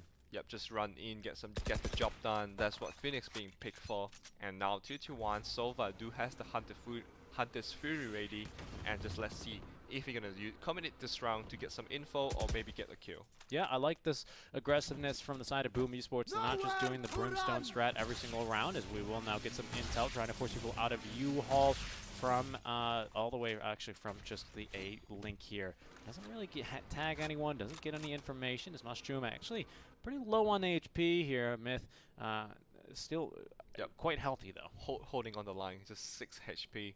2-2-1, and they don't have to stage this time, so have to be careful with HP management. And let's see if they manage to get something done with this round. Boom, try to play slow into the game. Yep, they're going to smoke off A short just to delay it a bit more. As we like to say on the panel, this map really not quite too easy for attackers to rotate around, as you see on Haven, as you see on other maps like Ascent, as they will now go in. Nice shock dart there, can at least hear the footsteps of the Phoenix Mushroom ready to wall here as the smoke's now coming down. Boom Esports going for the strat. They actually land a few shots onto the head of the Phoenix through the wall, but it's not enough damage. Yep, 30 Eugen seconds do get some left. good frags onto Notorious, and despite being planted on Eugen, trying to figure out what can he do. Up drop in the U-Haul, not the best option, but... But Mushroom though doing quite well now with this Odin, actually finding a second kill on Myth, looking for the retake. 6 HP left on Mushroom, but he's found plenty of kills here, as he will be now thinking on Limit. Whoa, oh my god, he's gonna find Blaze King as well, 6 HP, but he's doing so much work here as Jet is gonna find one, swings around to find the second one as well. Into the smoke they go, but the wall is gonna happen. Mushroom with the 3K on the Odin. Odin, do save the day at the end. Oh my god, that's the back showing to the Jet, just basically just almost lose the round. 6 HP on Mushroom at the beginning of the round, and he managed to carry the 6 HP all game long. One player the remaining. game through the Odin as well. Yeah. quite appropriate there on Sova. Of course, Odin. One enemy remaining. Sacrificing that as much as getting lit up early in the round with his one cybernetic eye is able to get the damage in. Thumbs up for sure there, as Myth will put themselves up 3-1 early on, and this is good for them. I feel like we, except for last map, on map number 1, Haven, we didn't really see them take such a big lead. We, you know, it seems like forever ago, doesn't it? But map 1, it was always real back and forth here. So we'll see if Boom can keep that tempo, as they do have plenty of ultis to work with now, rushing into A. Yep, the beast. Speaking of that, Adrian can just run in like a boss with the ulti, of course, and do spot out where the enemies are, try Nice to shot. get same game. Odin not gonna help him out this time. Oh, but NewGen actually will get the spike carry. It's in a bit of an awkward position in U-Haul. Now looking to make sure he can stay alive. Aster's though getting the kill with one knife, as NewGen with the Spectre swinging around will finally be traded away by the judge of Boom Barappa. But NewGen at least getting the 3K before he's finally put down by Adrian King. It's a 1v1 Odin in the hands here of our Brimstone, and a very bad position here for the spike. Both. Oh no! The did not expect him to be there behind the box.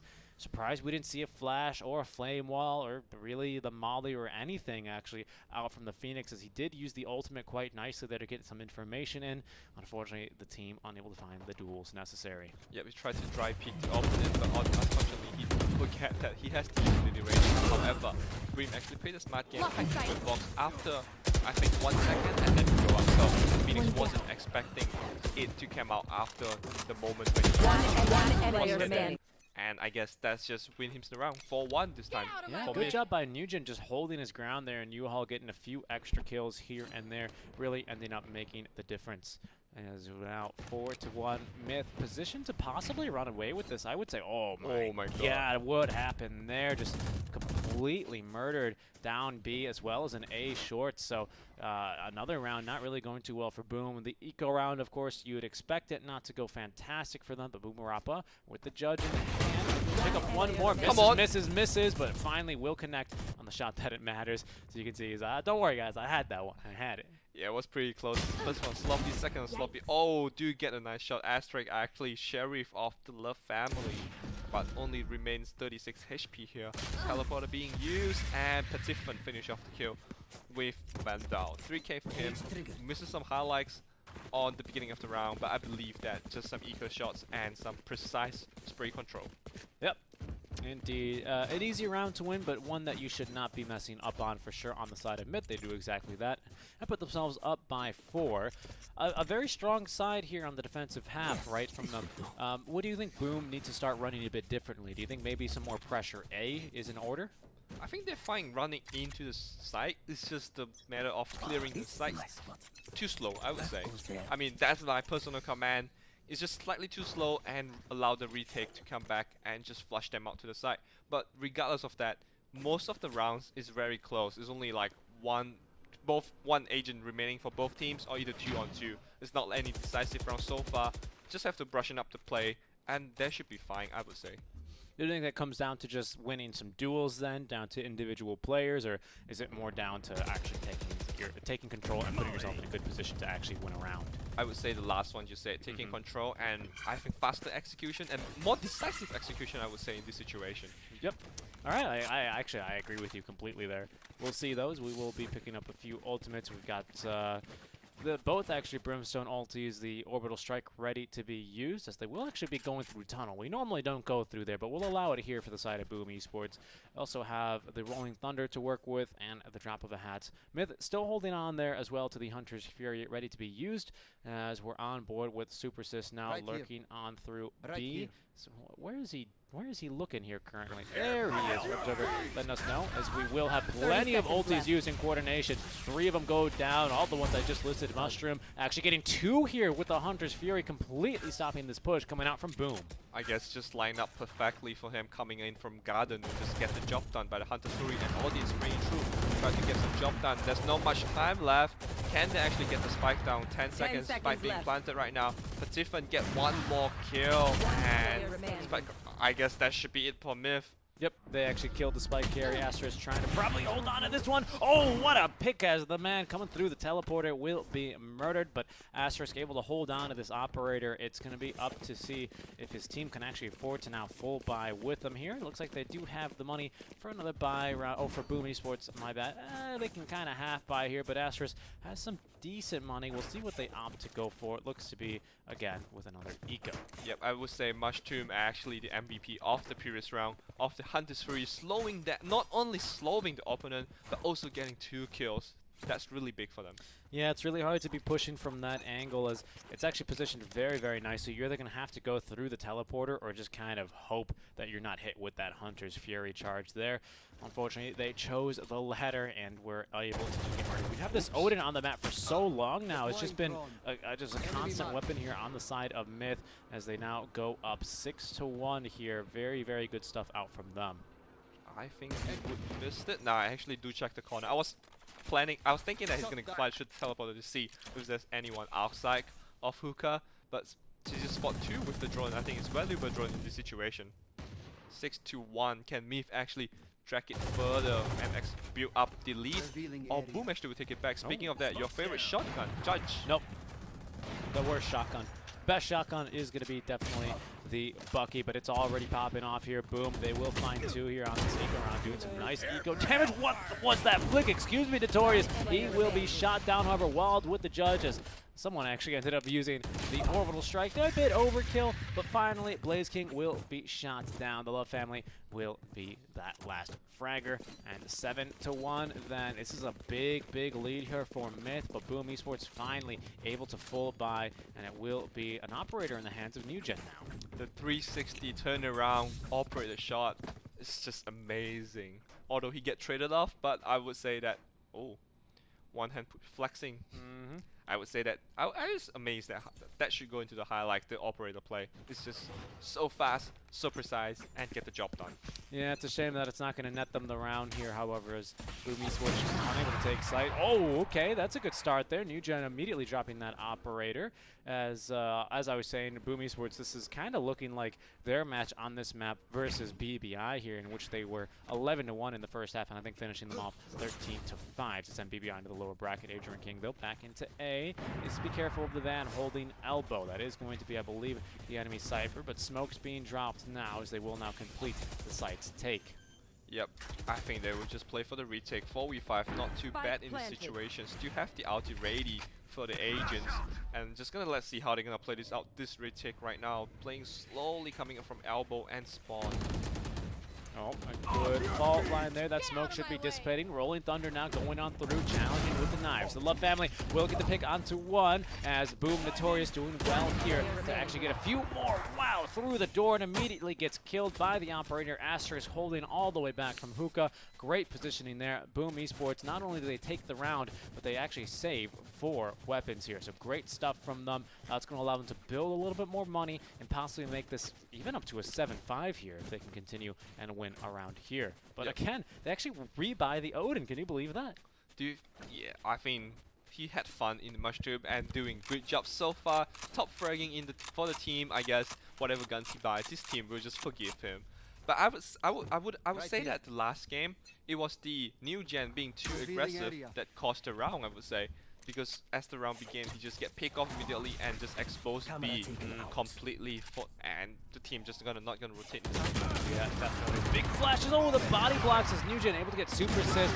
Activating the ultimate now. He's gonna respawn with 8 HP as the Hunter's Fury looking to finish him off, trying to jump over the jet though. NewGen will be picked off. They did predict that updraft. They watched that highlight reel and they knew he likes to make some moves that way. One hiding here in the container as the smokes will now being dropped actually defensively by Myth, trying to slow down the push, but Blaze King finding 1. The Love family trading away, but oh my goodness, Blaze King really popping off. He's now got a 3K here on 1 enemy silver remaining with the Odin and will be put down now. Blaze King with the headshot, getting the 4K, and now it's 7-3 just like that. With the limited magazine as well, getting the last kill on the Odin player. If you didn't manage to clip the headshot, then he probably is the one gonna go die at the situation with the Odin. But in this situation, I think the Mushroom go for the Odin again. And he just wants this Odin real bad, and that's going to be a buy. It's mostly a full buy, except for Nugent, who's going to be saving. Does have the knives, of course, so with the heavy armor, effectively has a primary with 5 shots, let's be honest, right?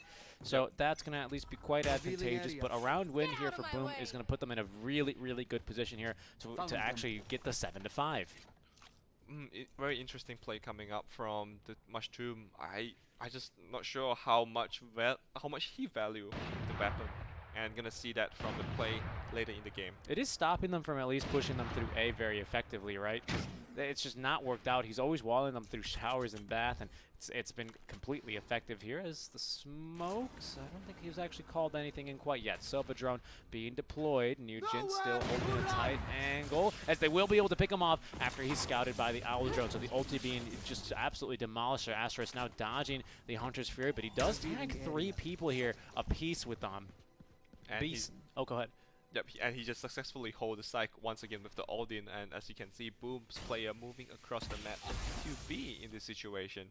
The trapwire being readied there, and once Cypher got the information, the whole team should be rotating as soon as possible. Yeah, Asterisk is playing for picks here in the A site, maybe trying to stop anyone from actually taking the teleporter there, as the Rolling Thunder will be dropped. 30 Blaze seconds King left. getting the kill onto the Cypher. That's going to be full rotations out. Jet not going to be able to find anything, but Blaze King is going to find a second here, spraying through the smoke. It's been preparation for the defenders to come on through, but look at this Jet continuing to rotate from behind. Could be a very, very oppressive flanker, as stuck in their spawn will be Myth. Oh, they were lined up for the collateral kill there. Mushroom able to find one before Boom Barappa is killed, but Mushroom with the Odin will see him do some pretty impossible things, holding down, just spraying and praying, but it's not going to work out. The Phoenix completing the round there, and look at this, it's now closed up quite nicely here.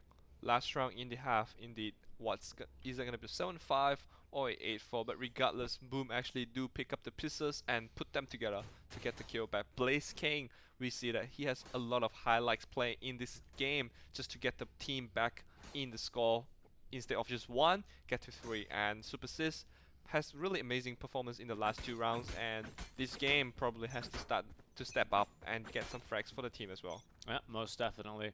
We'll see how they can proceed from here. It's a bit of an eco here, half buy from Myth, whatever they can afford. We got a Judge, a Bulldog on a few others. As we're going to follow that arrow, I think, all the way here. Having to go around. I'm not sure where that guy landed, to be honest. Maybe getting stuck up there, or Observer searching for it as well. Won't be able to find it. As Mushroom, we're lurking outside of B. Maybe looking for a bit more. We have 2 members actually holding window, but Boom Esports know that they are going to have a serious economy advantage, so they're going to instead be lurking towards A, where only 1 member is holding. It's Nugent with an operator. Could make some big plays here, but doesn't actually have any armor now, as they will be looking for 1. There goes Notorious. Can they get a few more? They're going to be actually flanking her from both sides. The Super Sis getting the kill onto the enemy agents there.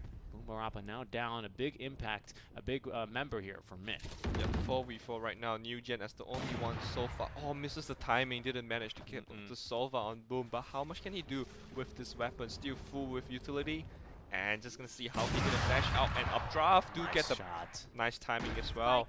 Do not spot the next one. Try to go back. Very disciplined play. Peek 1, go back. Peek 1 and go back. Yep. Wall bang, did not get anything.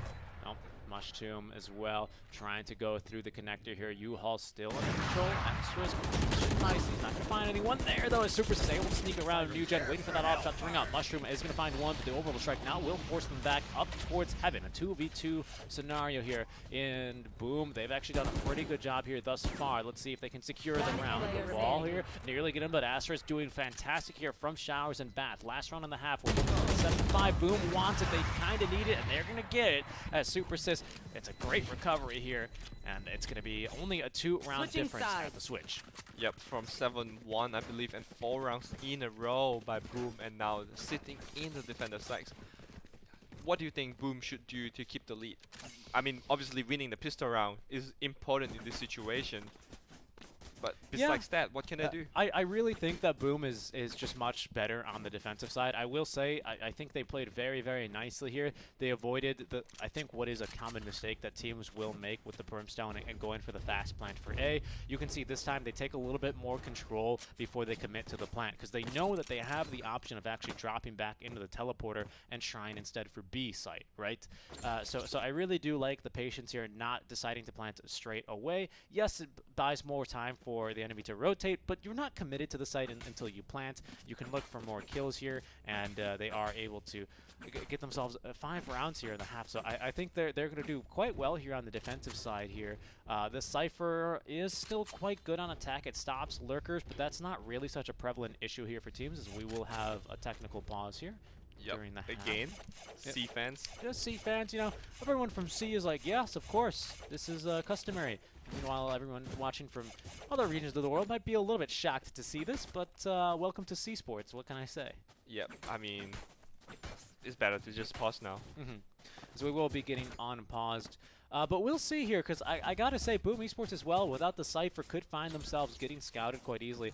Like, Sova doesn't really slow down pushes as much as a Cypher does, so I'm a bit hesitant to really think Boom have the better lineup here on the defensive side, as compared to Myth anyway. But Myth as well, with the Breach, with the Brimstone, could set themselves nice in aggressive places. It will be a rush out of B. Oh no, the shot's not lining up there. Adrian King finally landing on Petitfin, though completely missing most as Boom Barappa continuing to trade. Another flash coming through will kill the Phoenix as Myth coming big. Oh my god, just blind on blind action, but Notorious coming out on top, needs to reload the Classic, will get another shot off, but does not connect, and that's going to be the 2v3 into B site they go. Actually using the porters over all to A, and that's going to be the big rotations necessary out from the side of Boom. Yep, nice flash, but the shots just needs to connect. The right click on the Classic's just too much magazine to be wasted on it. Did not get too much done. Even just get 1 kill, but with 4 flashes, you're expecting just more than 1 kill. And right now, sprayed through smoke even by Boom. Nice job. That's an awkward moment, I guess. Yeah, awkward indeed, as it will be Myth securing the pistol round. This puts Boom in a bit of a tricky situation here, whether they want to buy or just go for the full save. I think they should make the call to save, in my opinion, and it looks like that's what they're going to be setting up to do here. But Myth, okay, they're going for the anti-eco now, buying out here for the Spectres. Pretty standard move. No surprise there, right? They just want to get more rounds in the bag here. It's down to a best of 1, so who knows if this 1 round is actually the one that puts you over to that glorious 13. Spectre coming up from the whole team of Myth. Try to... Wait, was it Myth to get the Spectre? I believe... Yep, Myth on the buy. Spectre. Yep, just going to hold it and try to get more frags going on. 8-5 in best of 3 of the last game. Last map, and they've been all pretty close, all back and forth, really up until at least the last few rounds, really on each map. As there we go now, the flash is not going to connect. Oh, Adrian King, though, he gets the opening frag onto Boop Barappa. They're going to actually get Super Sis as well with a simple frag, but the Spectre is proving a little bit too strong here now. One man continuing to bounce around in the boxes. Mushroom not considered going for forward, but the Shorty, unfortunately, Astros finds him to be a little bit too far away. A 2v2 scenario. Notorious will be rotating back through Window and Hookah, but a hard hold's coming up here, as we see the Sova being just gone on and completely demolished. They just run them down here. Myth, they use the eco advantage that they have there to secure the 9th round. It's very funny how Soul Blaze King was just jumping in the trunk and tried to like get out from the other side and dodges the bullet through the wall bank. But fortunately he survived there, but unfortunately couldn't get much done when 3 Ages jump onto him and he tried to get a surprise kill, but someone's just watching him all the time. Yep. It's going to be mostly a full buy here. We still have most Spectres and most weapons here on the side of Myth, so not too many upgrades, but Boom Esports, they really, really need a round win here. Otherwise, they're likely to lose the 10th, and they'll be facing 11-5 here. So could use a few more rounds here to play with in their favor, as we'll be following that Sova Bolt. Where is she? Oh my goodness, we're going to miss a kill though, however, as Phoenix attempting again. Actually, they're making this play out from B short, but unfortunately they've now lost quite heavily. Flashed up, they're going to be able to at least hold on to the Jet, as spraying through the Cyber Cage is not going to find so much utility. So many smokes here, so hard to see, as Asterisk will find one, looks for a second, but unfortunately the control isn't there, and Palafin doing incredible things here now, as that's going to be the site open for the taking. They get so much damage, but just fall short of actually getting killed. Nice start there though in return. Blaze King trying to hold on, but he's going to be overexposed there. Mushroom going to be able to find the pick there. It's going to be up to Notorious. Both these members, one of them's one hit, the other one at least needs to be a shot to the body for it to work. Oh, what a flick! We're down to the 1v1 scenario here, Nico. Yes, health advantage as well, but unfortunately was expecting on the left side of his screen, but somehow just jumping on the box and peeking with the head. Really nice play though. I would like to see that again once more. Crispy calm right to the head. I'm not sure. I'm pretty sure it's a body shot. And That's all they needed. Still, one tap's a one tap, right? one tap is a one tap, Even if your teammates do the work for you, but it will be Boom Esports now finding themselves in a bit of a difficult situation as Astra's actually going to go for the Bucky here. So I'd like to see what he can get done now.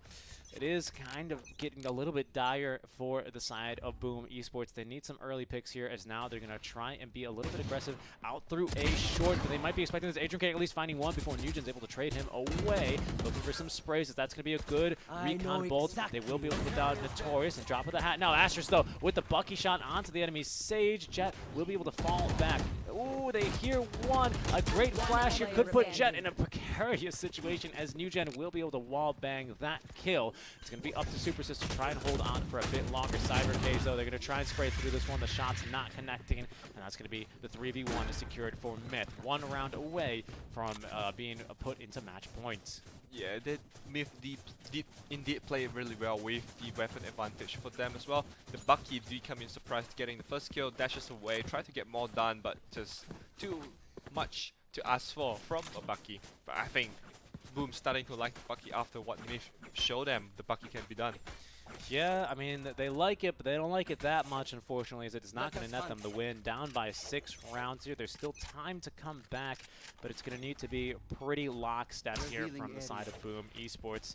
On the defense, I said I did like them. I still stand by my word, but Myth are just getting the entry frags that they need, and without a Cypher, without really too much of this aggressive plan working out, it's so difficult as we see Boom tend to try and play aggressive here, as this time they're going to play a little bit more standard here, some more defensive positions.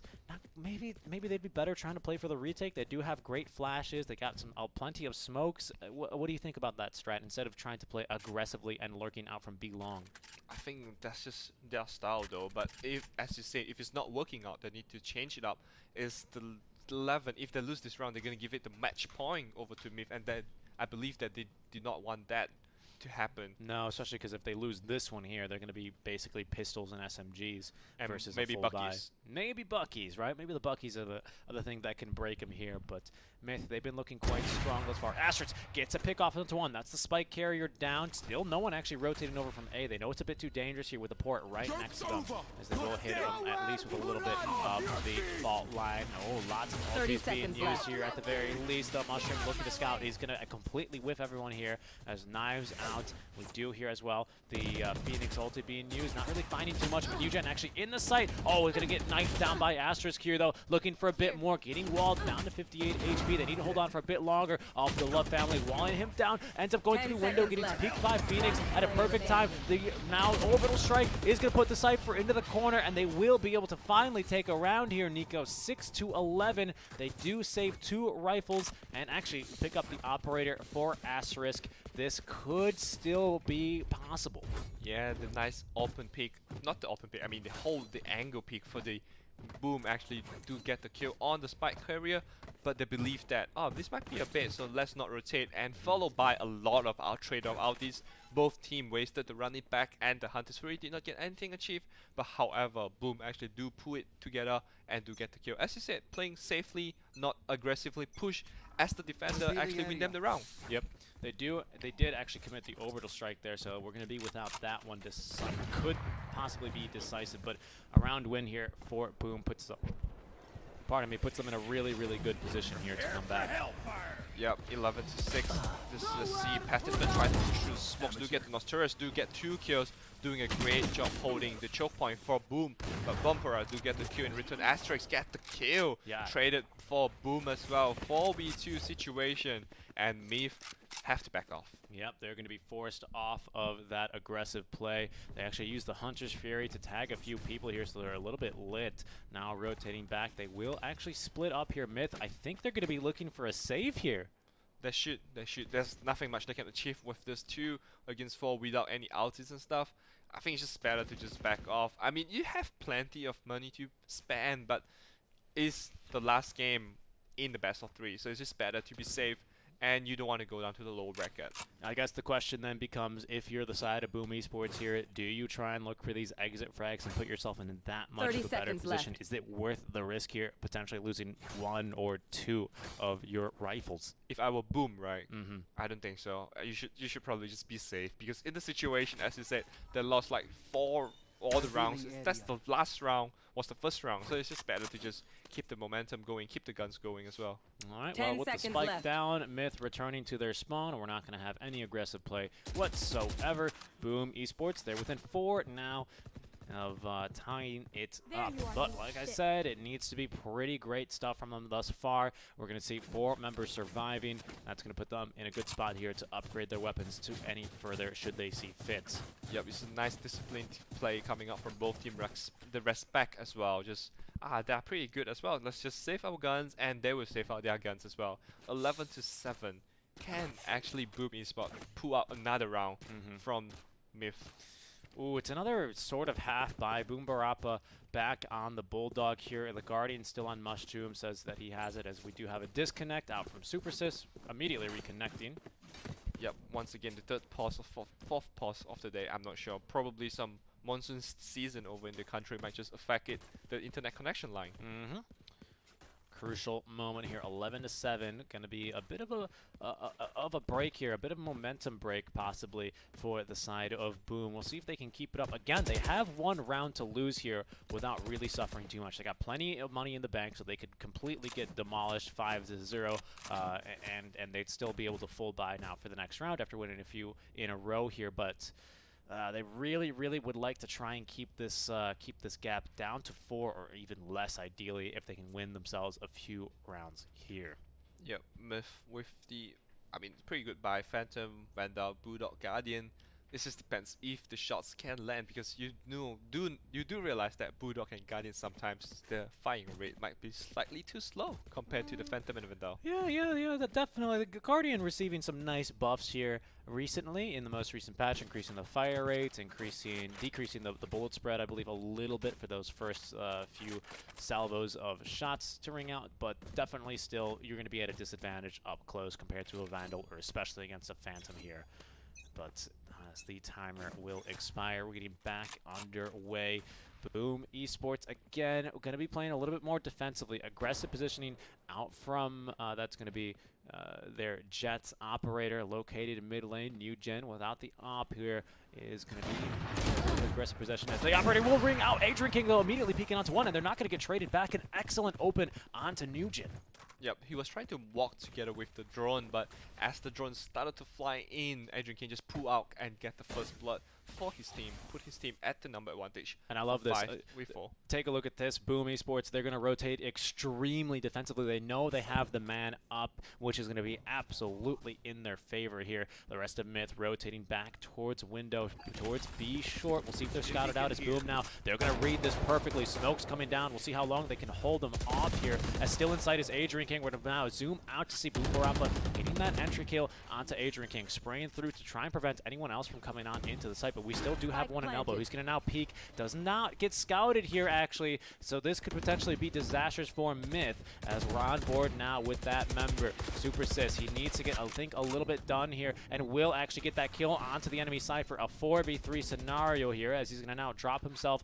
That's a little bit of a booster there. Increasing his fire rates, but a bit of a tough play here for Boom to still retake Myth, and some pretty good positions here. Yep, pushing in together from the spawn, but do get try to get the first kill. Yes, do get it indeed, but how much can he do? That's it as the end for Mushroom. 4v4, but really nice retake coming up from Boom, and I believe there's more than enough time to defuse the spike. Yep, there is 3.1 seconds. That'll net them their 8th round, and likely rather their 9th here, as Myth are going to be having to go with the 3-round loss bonus. It's not going to be an operator this time for them, so they will have enough for at least a half buy. You can see full armor coming out, and there we go. Spectre. The Spectre instead for the Love family. Okay, but 3 members here on 0 credits, and NewGen with 300 in the bank, remaining 500 for Mushroom. Okay, they're going to be going for a full buy here, buying out Boom Esports. They need to continue this momentum forward. Let's see if they can get it done, as they're going to be lurking quite aggressively. The Flash not going to net them many kills, as the Jet Smoke coming on through. Adrian King looking for the members to start rotating through, gets the Molly off, finds 2 with the spray, finds a 3rd one, as with the Molly out from the brim, is going to be able to nuke down the Love family. Mushroom finally able to get only 1 member, and the Spike is going to be still in control of Mushroom here, but Boom Esports coming out on top as they both meet each other in B-Long. Adrian King rotating through. He's insane here with that ultimate, and it's a 1v4 scenario. The operator shot rings through, and it's Boom decisively taking the round, Nico. Adrian King position just right next to Smoke. Hold it patiently, waiting for everyone to cross. Once someone crossed, started spraying, get the spray done, get 2 frags, and the team started to rotate in. Do hold them beyond. They can't even cross the garden. Just can't. You can't just get there. And I believe there's another DC coming up. There's a shot pause coming up. And 11 to 9. So they're trying to save up for another round.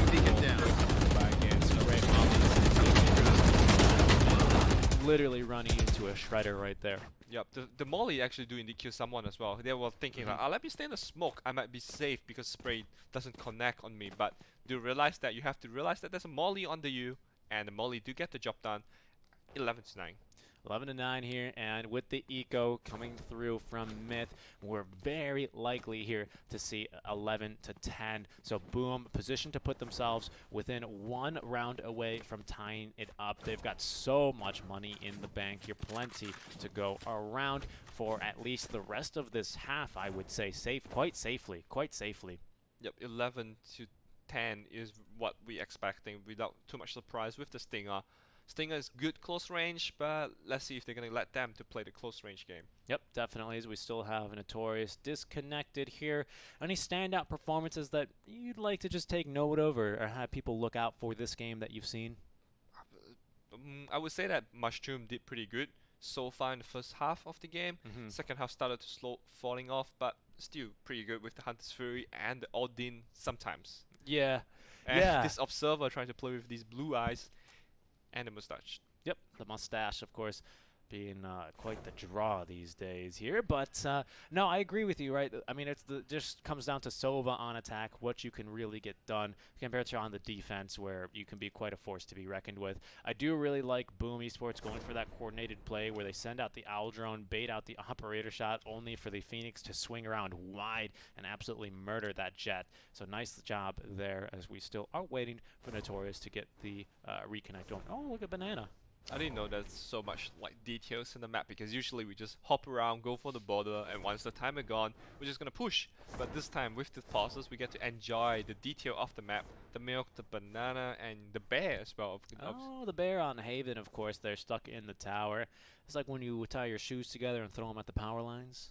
And the orange this morning when you fall off from the launch. The orange, when I was eating my orange and accidentally let it roll off the balcony here. That's okay, though. Yep. I mean, at least it didn't stuck on the balcony, isn't it? Orange, you glad that it wasn't a banana? Banana? I think banana is better when it drops, isn't it? I don't know. I think it'd be a bit bruised. Either way, also bruised here could be Myth, as they've lost at least 4 rounds straight here to the side of Boom Esports. Luckily, they've had weapons all those times, but we're back now onto the eco round for them. Still waiting for that disconnect out from Boom. We have yet to see really either team try and do the little cheeky plant here. Do you think maybe Myth force the issue here now, go for the classic Brim 3 smoke play, try and just defend with whatever weaponry they have now?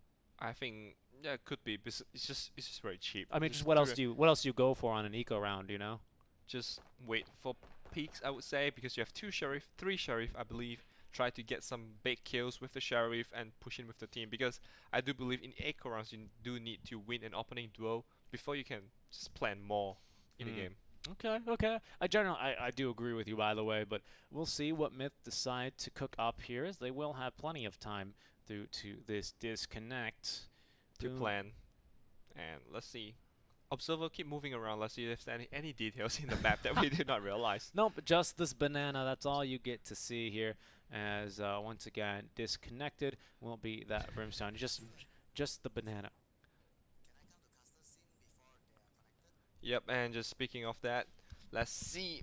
They might have a slightly bigger issue than the previous disconnection, I guess. And just gonna chill while waiting for them to connect. Yeah, I've told production to bring me a banana. I think that's going to be on it. They're sending down the finest handler there, so we can now get a banana in our physical set here. No, but we're going to go to just a little bit of a longer break here for Boom Esports, as they still need to get that breach reconnected here. Unfortunately, just suffering from some Indonesian internet issues. As I guess Southeast Asia countries. Southeast Asia always has these common issues as well. Some maintenance, some unexpected maintenance, and probably some upgrades as well. You won't know what's gonna happen tomorrow, I guess. Yeah, you never know. But for today, Boom Esports within striking range here, 2 rounds away of just about equalizing here and potentially forcing an overtime or even taking a win. Myth still have not found that 12th round to at least force tiebreakers here for themselves. Unlikely to find it here, as they're going to be on the full eco. Yep, it will be a reverse. If it's same storyline as the upper bracket series earlier with Region Strikers as well, and just gonna come back from behind 1-0 and 2-1, and now Myth yet to prove us wrong by supporting Boom. Let's see if Myth can prove us wrong with the 11-9 lead, and after this game with the eco round 11-10, we both believe in. Yeah, I believe it as well here, as long as we can get Notorious to get reconnected here. That's going to be perhaps the only thing holding them back here for now. But against the Ecos, they should still be able to get that done as soon as he is back. Winner of this round, by the way, will move on to play Vision Strikers. We don't quite yet know who the opponent will be. Yep, and just it's going to be hard for them as well. I think that should be worried about that later. At least after this series, just focus and get the series done, because you obviously want to go into the upper bracket, the lower bracket thing. Just worry about that later. Yes, I've been told that they will not be bringing me a banana. Unfortunately, I think they're all out, as I've dropped all of them off the balcony earlier today. I thought you only dropped the orange, but wow, you just revealed more. Let's see, and we're just gonna look at the banana from our monitors just to imagine that we have one with us. It's making me really hungry here. I could go for a banana right now, but also hungry for victory. Our Boom Esports here, just still waiting to get reconnected here, as we are now still sitting in waiting for round 21 to begin. And the banana. Oh man, this is tough though. I feel like this is like, you know, a break right in the middle of the action. Boom Esports with all this momentum. I mean, oh, we do have that reconnect here, so we should be getting ready to go here in just a few mere seconds, as we should be getting back in game production. They're just messing with it, just zooming in on this banana. But no, Boom Esports, let's see. Hopefully they can keep the momentum going in their favor. I think we've seen, you know, American football, for example, Super Bowl, lights going out, and all of a sudden the comeback is real, as we have Notorious now right back, getting reconnected, just waiting for Boom to get their comms in order, and we will be getting good to go here. What do you think? Do you think this momentum break might be a killer for Boom Esports here? It will, because it's a very good momentum train just now for Boom, just to get all these rounds on board after the hard rounds previously. But now I think Myth will be thankful for the chance, for the pause, to get them to talk things out and try to get things sorted out. Why are we losing the rounds? But I've been planning for the future, not this round because it's eco round. Planning for the future. What do we do next round? How do we execute the strats? And they are hungry for 2 more rounds to close the series off. Yeah, exactly. As compared to Myth, perhaps, I don't want to say panicking, but perhaps a little bit on edge, going, oh god, they just won 4 rounds in a row. We have to eco now for this round. What do we do? What do we do? Match started. Let's focus, right? Lock it in. Now they have time to plan, reset, and maybe actually take a round here, which would put them 1 away here, as we will be getting unpaused very soon. Indeed here. Yep, it is unpaused, I believe, and I can't wait to go into the game, man.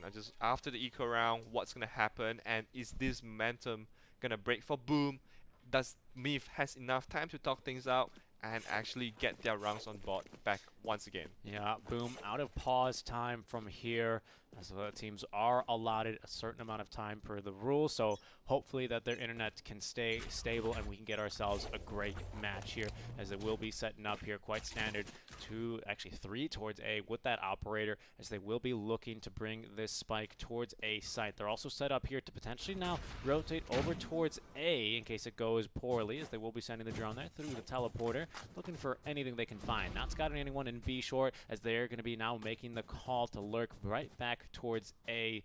They did hear that little ping, but they only heard it once. That might be enough, perhaps, with the mind games to bait Boom to rotating away. But they're going to go right back towards A, possibly set up for the defense here, as it will be kicking off here shortly, Nico. Yeah, just everyone stacking outside of A, try to go through it, but I think they're just going to having second thoughts right now because eco round.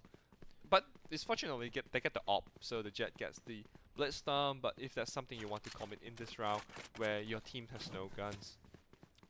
Yep, it's going to be difficult, but they look to be prepared to now stack out of showers as in they go into the site. Jets, oh no, Boom Barop is going to be dropped. However, that's going to be their smokes for the site. That's going to be very necessary. Oh, New Gen unable to get off the Blade Storm either. To 4 versus 3 is the operator shot. Bringing out, not connecting onto anyone here. The spike will be planted at least, but we're not having a whole lot of utility here on the side of mid to actually try to win the defuse here. Blaze King, oh, it's going to get picked off there as they will actually drop the hat now. The Love family, they're going to be able to smoke him off, force him to at least come out if they want to fight, and he is the only one that they can actually try and get going here. Nice volley. Oh, he's going to try and stand his ground and fight, but he will be sprayed down in return. We're within 1 here. Boom Esports have won 5 in a row on defense, and they could be possibly winning more here. Adrian King doing his job once again. I believe that the Garden defense just now 1v3. Getting shots, I know getting exactly momentum, where. and getting more over, getting his confidence going, as you can see. Player remaining. And do deliver the job to the team. Who's securing the kill. Nice body.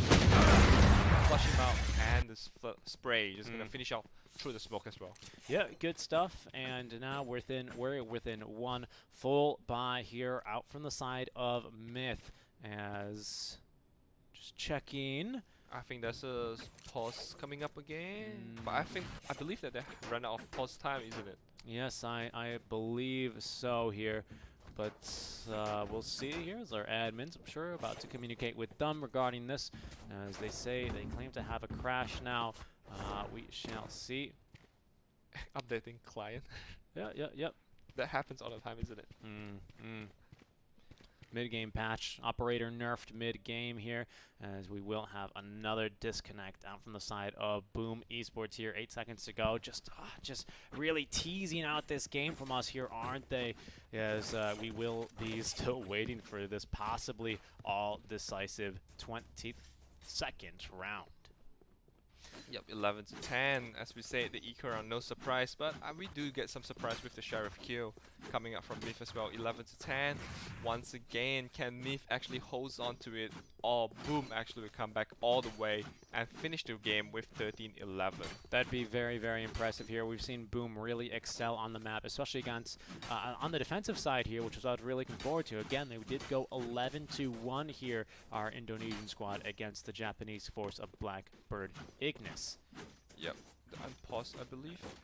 Yes, indeed, as we do have no time pause remaining. Just cutting back over to the Blaze King as our admin now resetting the lobby here. So it will be a 4v5 though, as Partafan is going, I think, give them the pause time. It looks like Myth doing them a solid and will be pausing. So good sportsmanship from these two teams. You love to see it here, as we do get that reconnect straight away. So good stuff there. Partafan is going to he just needs to know how much time he actually has left remaining.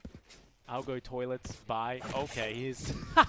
I think you're gonna take back what you say, right? The sportsmanship probably favor him in himself as well. Go for the toilet.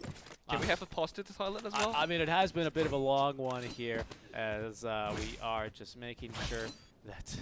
Admin was trying to reply, but he was like, "Bye, I'm going to the toilet." No. How much time left? I go toilet. Bye. Just before he could even go, and he is off for a break here. So seems like we're gonna be left yet again, just waiting, just all this anticipation here as the players. Well, they anticipate having to use the restroom here real quick. 9 minutes. I think that's more than enough for him to use the restroom. It's gonna be a challenging one for the players because multiple pauses do actually burns out their mantle. Yeah.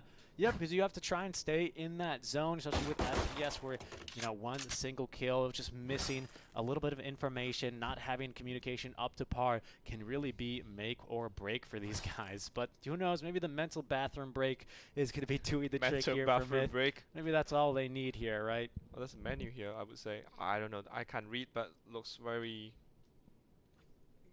with the name and the tag and the price I can't tag. read either. What's up? My name's Seek and Strike. I'm 22 years old. I never learned how to read. Arabic? I don't know. Yeah, it could be Jawi as well. Who knows, Yep. right? I'm not really sure where this map is taking place, but Seems like the observer wants us to read it, isn't it? yep, I love this one though. Little bathhouse signals as well. But I mean, Myth here. What do you think the game plan is? Do you think they just play for this 12th round and try and force the tie? Do you think they go all out? They've tried to go, oh, we're live. We are live. Bathroom Bake has now actually returned here as we can get going and see what our players are going to be doing. We do have that Hunter's Fury available here for Sova as they will actually be lurking through B to see what they can find. Boom, set up Ho quite nicely in window, trying to expect the crossfire here as the flash is coming through. That's going to let them know it's a big push out here as in they go. The Jet committing lots of utility here, looking for one, but Adrian King picking off the round with the kill onto one, as they will at least be able to scout one and get the kill onto Blaze King with the Hunter's Fury. They've got good control over site, but the spike has been dropped there. Big kill from the Phoenix, and it's going to be Boom calling the reinforcements over here to try and make sure they can delay this spike pickup. But plenty of smokes to be used here, and it looks like they'll be retreating back towards A using that port. Look at this, actually. The Breach not really sure what to go. He's going to call out the ports. He's going to be playing a very, very defensive angle. Will they actually expect him here is the question. On board now with Notorious. This could be absolutely game-changing here if he's able to find these picks, as I'm not sure they've not yet peeked out. He will be able to actually get a kill onto the Cypher. New Gen, though, will be traded away, and it's going to be Spike now into the site, immediately planting this one down. Oh, but it's Myth actually taking the round after all. Good stuff there, 12 to 10. The bathroom break, allowing them to reconnect and get going yet again. I knew that you're going to say the mental bathroom break actually paid off. I was waiting for you to say that, but however, back to the game, Mushroom get the crucial kills, and I believe the Notorious had a really nice angle, but didn't manage to get too much done. And I like the patience from Myth. That was like, let's use the teleporter, but let's not rush into the site as well. They use the teleporter, they slowly walk into the site where actually Boom's like, should I go? I think Notorious feeling pretty good. I have the angle, but just didn't do it much. To full buy there as interesting. Myth actually decided to use the Rolling Thunder. It's not going to catch anyone in window, so they're going to smoke that one off, looking towards A short as the smoke's now incoming. They're going for the strat now as Hellfire will be used to clear two ultimates use. There's actually no utility gain on this. We still have the run it back. We've got the Rolling Thunder and the Hunter's Fury available for Boom Esports to try and force this one. There goes the Hunter's Fury being used, trying to push them back through A short. They're not going to tag anyone. The operator shot's not connecting on either here, as there we go. Finally, Notorious kicking it off in favor of Boom Esports, holding this tight angle outside of A. The spike now being transported back towards the B site. There is a Phoenix here. He's going to hear one drop behind the pick onto one, rotating around, will swing wide and find the second. Two headshots and a massive play out here from Boom Esports. Adrian King and the Guardian, name a better duo. The Adrian King and Guardian strikes once the game, holding the game and pulling the game back. Do get a kill, but I guess it doesn't matter as much now. 2 to 4, and with the timer down, I don't think they have enough time to recover and get the spike down. No, both sides here wanting to save 30 here, seconds as left. neither really having a great economic advantage going into this next round. So it will be, looks like Boom taking this 11th round, as they will be getting a little bit aggressive now. That is an operator here with the Vandal. Notorious taking that duel. They're looking now, actually playing very aggressive for this exit frag, as in A link is the Love family. He's going to need to get an amazing pick. He actually misses the operator shot. That could be him in trouble, but a fantastic flick now onto the Blaze King. Boom Esports, I think they're going to keep still going though, and that's going to give a 3K here to the Love family. Be careful not to accidentally give him the round, as they will be going for the reload. Super Assist rotating on through. Oh my God, the Love family will strike 4 times now. Expensive time here for Boom Esports, but honestly, they have the money to rebuy anyway, so it's definitely worth going for that, but they will be able to hold on to that operator here, so Myth definitely coming through on top. Mushroom, they can't actually drop him a weapon here. He's left with just a Sheriff. a classic as well on Boom Barappa. Oh, Myth, this is going to have to be one heck of a round here if they can actually clutch this one out. Yep, and I think the ulti wasted just to clear up the U-Horse and the 2 smokes as well on near the truck. I think that just wasted a lot of utilities. Yep. Just try to get the bomb, to get the spike down, but however, with Look these... at this Phoenix, he's chasing him down here. He's actually going to use the ulti. Phoenix, though, he's not going to guess correctly, unfortunately. Doesn't get any info out from that ulti. They were expecting the B long push, but they're not going to grab it. Mushroom actually just backing off because the Phoenix was just too scary to face against, and now Asterix holding the angle with the operator. Can Sova actually get anything done? Sova decided to call it a day and back off to join the team. Yeah, indeed. Now rotating back towards A here for the side of Myth. It hasn't really been working out so well, as they have only gone, I believe, 1 for 6 here in the past few times. Recon Bolt destroyed as Smokes will be getting dropped. Blaze King aggressively positioning here as the Rolling Thunder on through will be able to force him back. Buying a bit more time now. That back down to under a minute, less than 45 now here as Myth. They still yet to commit to a site, but they did use 2 smokes. Great job there from Boom just to waste that utility. Yep, it seems like OT to me soon, because it depends really on the first duel that they're gonna take. But the utility they committed, try to get the default plan to actually play off. It's twice in a row that they did 2 indecisive. And that's the last smoke that they actually have here. 25 seconds remaining as now Boom making the call. New Gen looking to play aggressively here. There's actually no one located in U-Haul. Blaze King striking first as well onto Boom Barappa over in the bath as well. Plant is going to be going down, but there we go. Immediately dropping the orbital strike. There's only 7 seconds left in the round. It looks like Boom will be able to clutch this one out. The spike planted, dropped on the ground as Boom continuing to frag here. The Love family looking for an operator shot. Blinded though, as he will be picked off. They're going to be able to finish him off. It's going to be overtime yet again here for the second time today. All of our upper bracket matches have delivered. It's just way too close, I believe. They get 4 rounds in a row, they get 5 rounds in a row, and just gonna draw it out. 10 seconds left. Adrian King deliver once again, another 3K registered to his KDA. Absolutely here. And of course, in case you're unfamiliar with our overtime rules, well, the game's overtime rules, it does start you off with 5K, half of your ulti points charged, half of your ulti points rounded up. So those agents with 7 start with 4, those with 6 start with 3. You also start on each side. There's 2 rounds, win by 2. You start on the side you started on of the map. So we're going to have Boom back on the offense here to start off our overtime. And Boom actually get the offense and the momentum going. Really good job coming up just now by the Boom esports. Right now, Myth tried to set up what to do and what to expect coming up from Boom.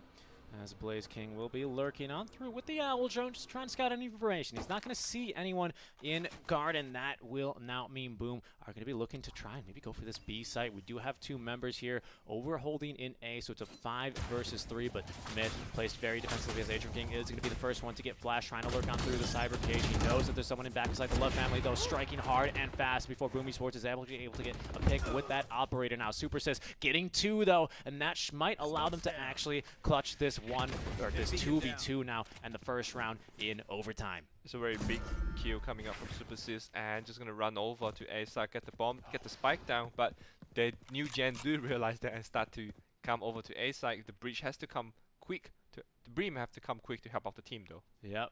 We can actually pick up the ultimate orb there. Is 1 point away after getting the 2K earlier in the round, but he's going to play it safe here. Has he disconnected? 30 seconds. 1 player remaining. Oh, Asterisk, it doesn't matter. I'm not sure. He's a bit of an awkward position to just be holding. I think it's disconnected. I think he's disconnected here. So it's oh 1v1. No, it's a 1v1 here as it's going to be a bit of a tough one. His game may be crashing, so it's Myth, or Boom rather. They have to play really hard for the aggression here. He's going to drop that spike. No, he's not actually going to drop it. Oh, it's so unfortunate here. Are you serious? Oh no. Oh, he's going to peek it. Oh, he doesn't know though. Oh, Boom Esports. That is just a heartbreaker there. Oh my god. Because yeah, you clear it out because it is a really awkward position just to match point. You okay, bro? I was gonna finish my words, but I was like, maybe I should give him one moment of silence of that. That's awful here. That would be so disastrous for Boom Esports to go out and that Boom way. actually run out of pause time as well. Yeah, and they're unfortunately taking an unscheduled bathroom break there in the bath and showers, and that's just disastrous here for Boom. They're going to be 4 versus 5. Boom asking for the pause here. It's really up to Myth to actually pause it for them. It's going to be up to Myth here, absolutely, to see what they go for. Oh man, this is going to be, I mean, you hate to see it play down this way, but unfortunately the rules exist for a reason, of course. Yep, and it's just really unlucky that he was the one with the ball, with the spike as well. Yeah. Myth actually agreed to pause for the opponent. Another sportsmanship. No toilet break so far coming out from Patifan. So I guess 13-12, and Boom backs to the defend where they actually come back from the rounds. Can they actually do it again? Oh, I mean, that one hurts so much, though. I mean, it couldn't have been worse timing for them here, to be quite honest. I mean, I can imagine maybe one scenario, but oh my goodness, just absolutely heartbreaking there. I think even at the end, Myth realizing what's going on, and you didn't even kill him. They're like, I will just let you go. I mean, yeah. I mean, no reason to pad your stats there for sure, but that is tough luck there for Boom Esports. First round of overtime, experiencing a disconnect with a man that has the spike. Oh, that's a heartbreaker. Yeah, in the upper bracket, semi-final, best of 3, last match, and the OT as well. You can't name a better combination of that for the DC. After a comeback as well. Yeah, after the comeback especially. After coming back here as Boom Esports, they will get Notorious to come back, and I mean, he's got to be kicking himself, but you just have to reset, win this round, and just go again here. There's no time to be too sad quite yet, as you still have a great fighting chance. Your Phoenix in a great position here. Oh, what was that? Super assist, though, rotating around. They forgot to check the corners. That's 2 kills here already, swinging around, trying to get the third out from the teleporter. It's going to be Blaze King getting the job done, and Boom Esports, they strike hard and fast here. What a play now, as they're going to try and still take this B site, but against 5, Adrian King now with a 2K. They're going to look around and swing wide and pick off the 5th. A flawless round for Boom Esports. Oh, that's got to feel good for them here. Yep, just the momentum just swing right back up, and another second OT currently right now that we are in. It's just, I think Boom's like, if we play fast, then the disconnection won't hit us. So just gonna. That's the strat, right? So just go aggressive, get the kills done, and disconnect. Hit us after the game. Absolutely. Just such a tough break there for them. Just Boom Esports. Could have got it in the back though. They could have. That could have been it for them, I think. Yep. Arguably, you know, a 2 versus 1 with the spike being planted there. I mean, woulda, coulda, shoulda. Unfortunately, it doesn't work out in their favor. And what are they to do here except now just reset here, 13-13, where you have a draw, second overtime. Our record for this tournament thus far in the ePols Royal C Cup is 7 overtimes, 20-18, as kicking it off is Boom Esports with a pick onto NewGen, back on the offense, as they will be dropping that wall, healing up a little bit here. We hear that Odin, I think, yet again being ground on through by Myth. We'll see how successful it can be, as Boom will now drop back after getting the opening pick off, hoping for Myth to overreact potentially.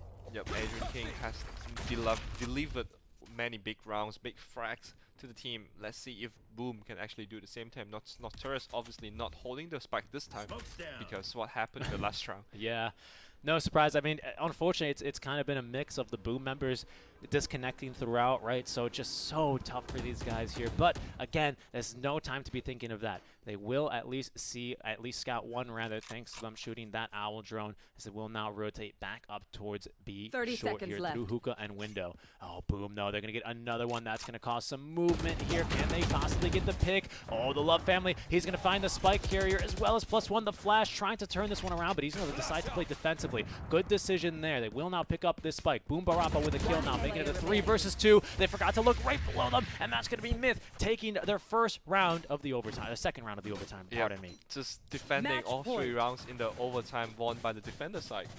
I guess this time Myth have to prove themselves that they can actually close it out, because in the attack round they do suffer as well, I guess. Yeah. What was the record again? 7 OT? 7 OT, that is correct. So it's still too early. It's still too early. There's no one halfway, right? We're not even halfway there, ladies and gentlemen. So hey, hold on to your seats though, because this one could be ending. We could be going further. Boom on the defense. They look real good. I think they won 6 in a row, back from 10 to 5. I think 11 to 5 actually. Yep. 11 to 5. To force the OT. So don't go anywhere, folks. This one is just heating up, but Myth one away from taking it as the door nicely opening there. heading into the teleporter there potentially to maybe get a nice pick onto anyone lurking outside. Yep. Oh, the shock dart actually shot through but did not get any damage. Just hiding at the back of the teleporter. I would like to see someone teleport over and be killed by him. That would be brutal here for Boom. I think they're going to be looking to play very defensively. A bit of aggressive positioning there out towards A short, but they're not going to scout anyone, and in come the smokes. Immediately Molly and trying to delay this one. Stim Beacon dropped as well, but it's striking first. Will be mid. Nice job there. Jumping forward. Oh no, it's Nugent. He's in onto the site, and they might have this one secured as Boom. It's a 1v4. They actually did catch him in the teleporter. I do call it. Both of them try to. I guess Boom is just overreacting. We need to get there fast, and because that is just paid with his life. The Love family stay in the operator, stay in the teleporter, and do get paid with the job. 15 to 13. Myth do close it out with the sportsmanship pauses for the Boom Esports. Oh, I know. That's so tough for Boom Esports. Their disconnect mid-round when they could have had it. Woulda, coulda, shoulda. People will be arguing that one for sure, but just a heartbreaker to lose that one. Going to map number 3, going to overtime, down 11-5, and then just unlucky for them there. Yep, indeed. 15 to 13, really good comeback, but just so close yet too far. Again, though, I mean, one heck of a series here. Both of our upper bracket best of 3s have gone to 3. I think even overtime in one of the maps previously, but in the end, I mean, you know, the winner is going to be here Myth Attitude. So made in Thailand, they're going to be moving on to now face Vision Strikers, and that's going to be a real test for them here. The open qualifier teams beating 2 invite teams, getting out of their groups first of all, into the upper bracket, winning their first round, winning their second round. Proving us wrong. Of course, and here they go now, beating Boom Esports. But they got a real test coming up for them next. Yep, Adrian King do have a really good performance in this game, alongside with Blaze King getting 29 and 25 and 7 first blood coming up from Adrian King. Unfortunately, they're still 4 shot. I mean, don't count them out yet. They're still in the lower bracket, best of 1. I believe they still have a chance to actually prove themselves and get out from the lower bracket to join the others as well. And this underdogs coming from the lower the qualifier, as you said, and prove everyone wrong. And how far can they go? How far can they go? Thus far, they've at least now secured themselves at least 3rd place, if I'm not mistaken. Yep, winner bracket final puts you down into lower bracket final, and they are in one heck of a good position here. Made in Thailand Attitude just recently signed. They were undefeated going into this tournament on that current roster, and they're looking real good here as they will make a run through the upper bracket. For Boom Esports, that's a tough one, right? Because it's like, what went wrong? Sure, Split, you can decide that one. But Bind, they just looked so good on that defensive side. Of course, you could argue, yeah, maybe a little bit on the offense could definitely be picked up a bit there. Would you agree? Yeah, I guess. And the unlucky round. It's just, they could have got it. I mean, 2v1, I wouldn't say they 100% got the round, but they have a better chance in that round. And I guess the Love family hiding in the teleporter, MVP of the last round. Seriously, in the OT. You called it. You called it. He says, oh, he's going to hide in there and wait for 2 kills. He goes, thank you, Aldron, for holding the door open for me. Sneaks right in there, grabs 2 kills, and from there, Boom Esports are unable to hold. 15 to 13, double overtime, map number 3. Unfortunate disconnect issues, but it will be Myth moving on. I'm Seek and Strike. Next to me is Nico. We've been bringing you the action here today for this series. Do stick around, guys. We've got Avo Plus and the boys to break that one down for you after a short break. We'll see you then.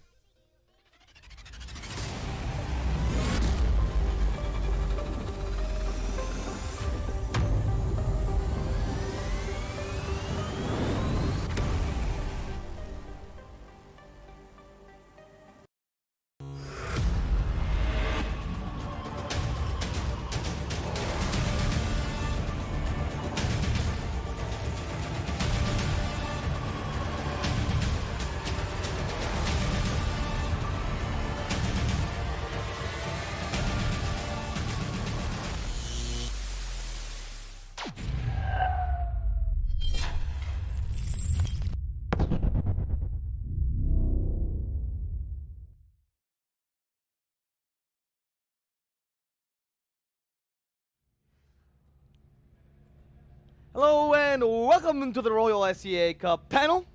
Yep. As we analyze. Sorry, you're giving that awkward pause there. I thought I'm going to take over. Hey, No, but hey, please stop taking up 5, please.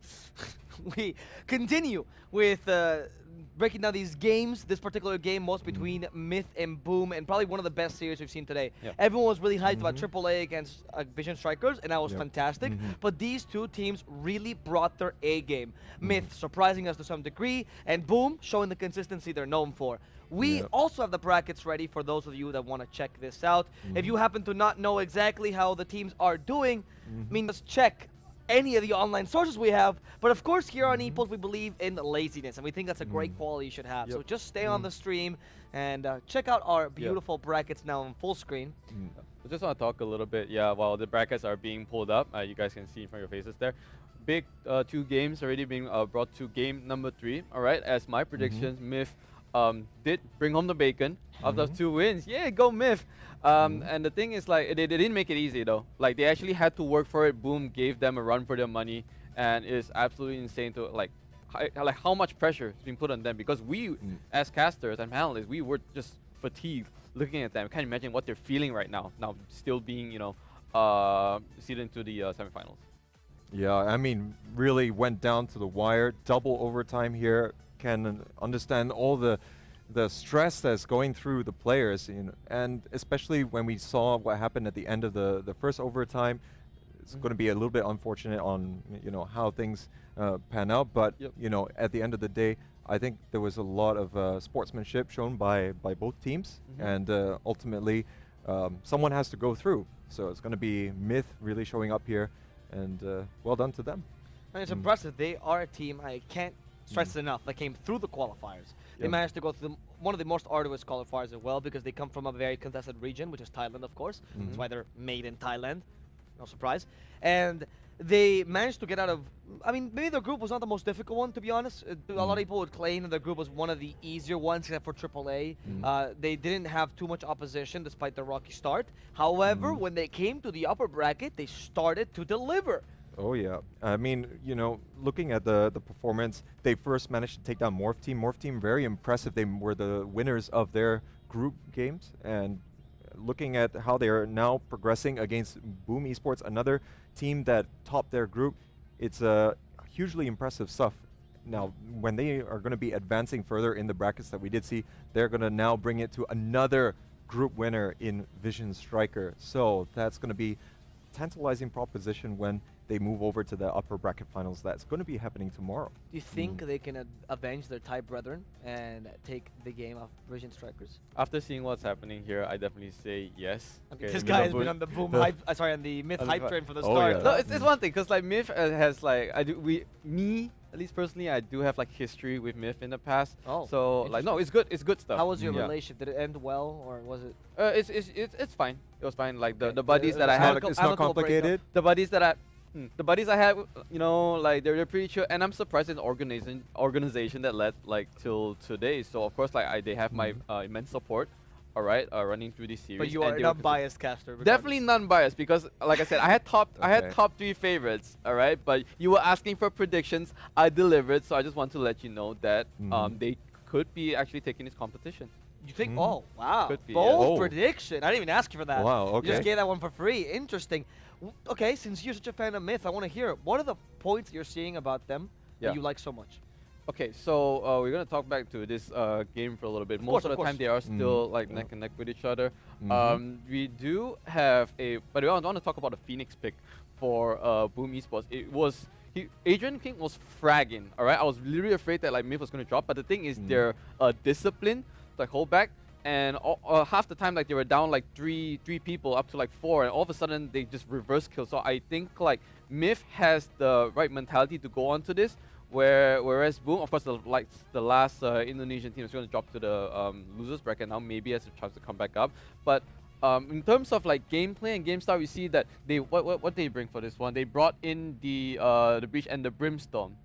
All right. The Brimstone smokes, his molly was like always on point as well, and of course, Mushroom. All right, he was I guess he was the Sage the game before then, but this round he has been fragging as well using the Odin, because Bind is one of these maps that is like Odin is really good for wallbang, because half the things you just bang them through. Yes. And he got the frag, so like it says a lot. Like they know their weapons, they know their map, they know the materials, and they know how to wrap around and rotate whenever necessary. Yeah, it's been quite rare for us to see the Odin feature so far in this tournament. Normally you would see it on Ascent, but I like it when they do bring it to Bind. The defense on B, able to shoot through the window, sublime. Don't you think that speaks a bit to the Myth playstyle of they play as a team, right? They're not looking to be quote-unquote the top fraggers or have this stand on individual plays, because the Odin is very much about your team positioning, about supporting literally your team with a gun, which is something not very common in competitive FPS. You wouldn't use the way the Odin is used in Valorant. Yeah, that's true. In tactical FPS, sorry. Yeah, what we see from Myth attitude, we talk about innovation, right, in terms of agents, but this is in terms of the weapon usage. Nice. Of course, we have the shotguns, which we've been talking about a lot. Well, the round, of course, is very notable. The rounds that we do see it feature in. Same thing with the Odin. So it's not always going to be there on your buy rounds, but it's for these off rounds or these opportunities that it's going to feature quite prominently, because it continues the hype train, so to speak. Let me explain a bit further on that, because when we look at these two teams, when they are playing against each other, it's very momentum based. I mean, in general, you would say that with Valorant, but compared to a lot of the other series, we don't actually see rounds going back and forth too quickly. It's always going to be a sequence of round wins coming from both of these teams. For Myth, they're utilizing maybe a slightly different playstyle to make sure that every time it's a gun round, they're going to be able to come out on top. It's going to be giving them a slight edge. But Boom, with their aggressive style, they also do go down the momentum line of things. But in the end, only one of them can still take it when it's going to be really close-knit. We did see that the first overtime, of course, you can't get 2 rounds in succession, otherwise it's going to finish. It's still going to end eventually when we hit the second one. Yes, just in case for any of you who need the clarification. I'm glad we have Jay here, because we need an analyst, of course. I'm earning my pay for sure. Analyst for the Irons as well is important. I didn't know how that ended, but I do want to actually touch on those points you're making, because you talk about both teams having a similar play style in terms of they both look to control the tempo. They both are relatively on the aggressive side, not to the style of Todak, for example, which is just aggression to the wall, right? But certainly still above teams like, for example, Vision Strikers or even BBI, who play much more on the defensive side. But I want to question, what is the difference you see between them when you look at this aggressive style? Well, in terms of the aggressive style, we've seen in some of the earlier rounds where Boom was able to utilize their site take to really put the post-plant defense to the test against other teams. They really crave those kind of opportunities for sure. They make sure that they have enough utility, which works on both offense and defense, but gives them the flexibility to choose how they want. The double flash always comes to mind. Either they have the Breach and the Phoenix, or they have the Reyna and the Breach. And that's allowing them to get the defense going. They can split that flash utility on both sides. We did see all the way back towards the Todak game, Boom was able to use that to great effect against the Viper play. I want to contrast that with Myth. What does Myth do that as opposed to this? What is Myth's strength in that sense? No, actually, I won't talk about the strength. I was talking about the pick earlier. So picks, starting on when Boom was actually on defense, right? So they had a Phoenix that they cannot utilize a lot out of it because he's a flash. He makes entry. So I think it was like 10-5 in favor of Myth already, so they were struggling to make that Phoenix work. But when he started to come online, I think it was already too late, but they still tied it up to like a 12-12, so you can show that like Boom is a really big force to reckon with. So I also wanted to like, give a big shout out to Myth, because they have such good sportsmanship. They pause for Boom when Boom's pause timer has run out. So I think like in terms of like team morale as well as integrity, like they have my respect up there already. So I really want to see them go far throughout this tournament. Yeah. Okay, I love that an analyst is just getting more and more biased for every single team that he finds. He loved Myth at the beginning, now he's in love with Boom. It's okay. I mean, I like it. Yeah, the love for the teams is why we won these tournaments, of course, because they need these chances. But if we love the teams, we also have to love, of course, the games. And there is another game that is going to come underway. We're actually going to move now from the safe upper bracket to the lower bracket, where the best of ones are still awaiting for us. And it's anyone's game in a best of one. So We're going to move on to that game. We're going to give a little break as our casters, which is literally these two as well, move downstairs and get ready to cast this wonderful next series, the next best of one. Stay tuned. I'll be back shortly in just a couple minutes with the next game of the day. Welcome to the EPOS Royal SEA Cup. We have whittled down 16 teams to 8 as we go into the playoffs. The finals are in only a couple of days' time, and there's still a lot of surprises to be had. There were 5 total games today, and the first of which was Attack All Around versus Bren Esports.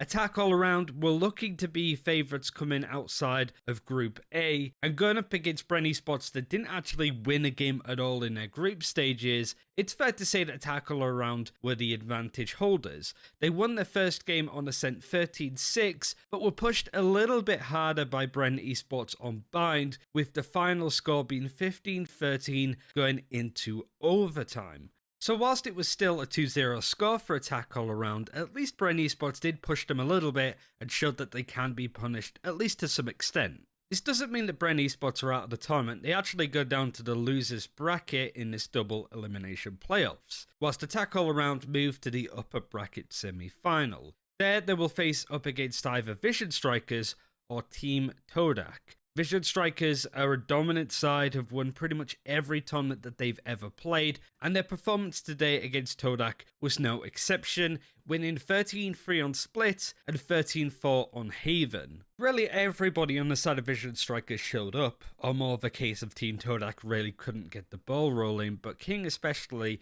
getting 42 frags and 15 deaths with a KD of almost 3 is pretty impressive. 42 kills in not that many rounds for a Cypher player is pretty exceptional, whatever way that you look at it. So it does mean that the first upper bracket semi-final tomorrow is going to be Attack All Around versus Vision Strikers, which is certainly a monster game that you really don't want to miss. The other side of the bracket, we have Made in Thailand Attitude playing up against Morph Team. Morph Team dealt the first blow by winning 13-8 onto Haven, but Made in Thailand were able to get the reverse sweep coming in with not only a strong showing on Split 13-6, but 13-3 on Ascent. It seemed that as the day went on, they looked stronger and stronger, and Nugent on the Jet was one of their standout players of the day. And the final best of 3 of the day was Blackbird Ignis versus Boom Esports. To show that this was a close game, the first map on Haven went 14-12 overtime for Boom Esports. Fortunately, Blackbird were able to respond pretty quickly by winning 13-6 on Ascent, but it wasn't enough. Whatever Boom Esports said in the break between those two games really worked for them, as soon as they went on to Binds, they won 13-3, winning 11-1 in the first half of that game, showing their dominance on the defending side of Bind. So the second semi-final for the upper bracket will be Made in Thailand versus Boom Esports. Bren Esports, Todak, Morph, and Blackbird Ignis all move down to the lower bracket round 1. Whoever loses these games are out of the tournament for good. Unfortunately, only one of these games was played today, which was Bren Esports versus Morph Team. These games, to begin with, at least for the lower bracket, are best of ones, and it was Bren Esports that took the win over Morph 13-7 on Haven. It does mean that Morph, even though they topped their group in Group D, are the first team to be leaving, and we'll find out tomorrow out of Todak versus Blackbird Ignis, which of those two teams is also going to be heading home. Certainly a game that you don't want to miss is going to be that Attack All Around versus Vision Strikers game. Like I said before, this could easily be the final of the tournament, with the two of the best teams still in it. So it's definitely not one to miss, so be sure to stay tuned for that one.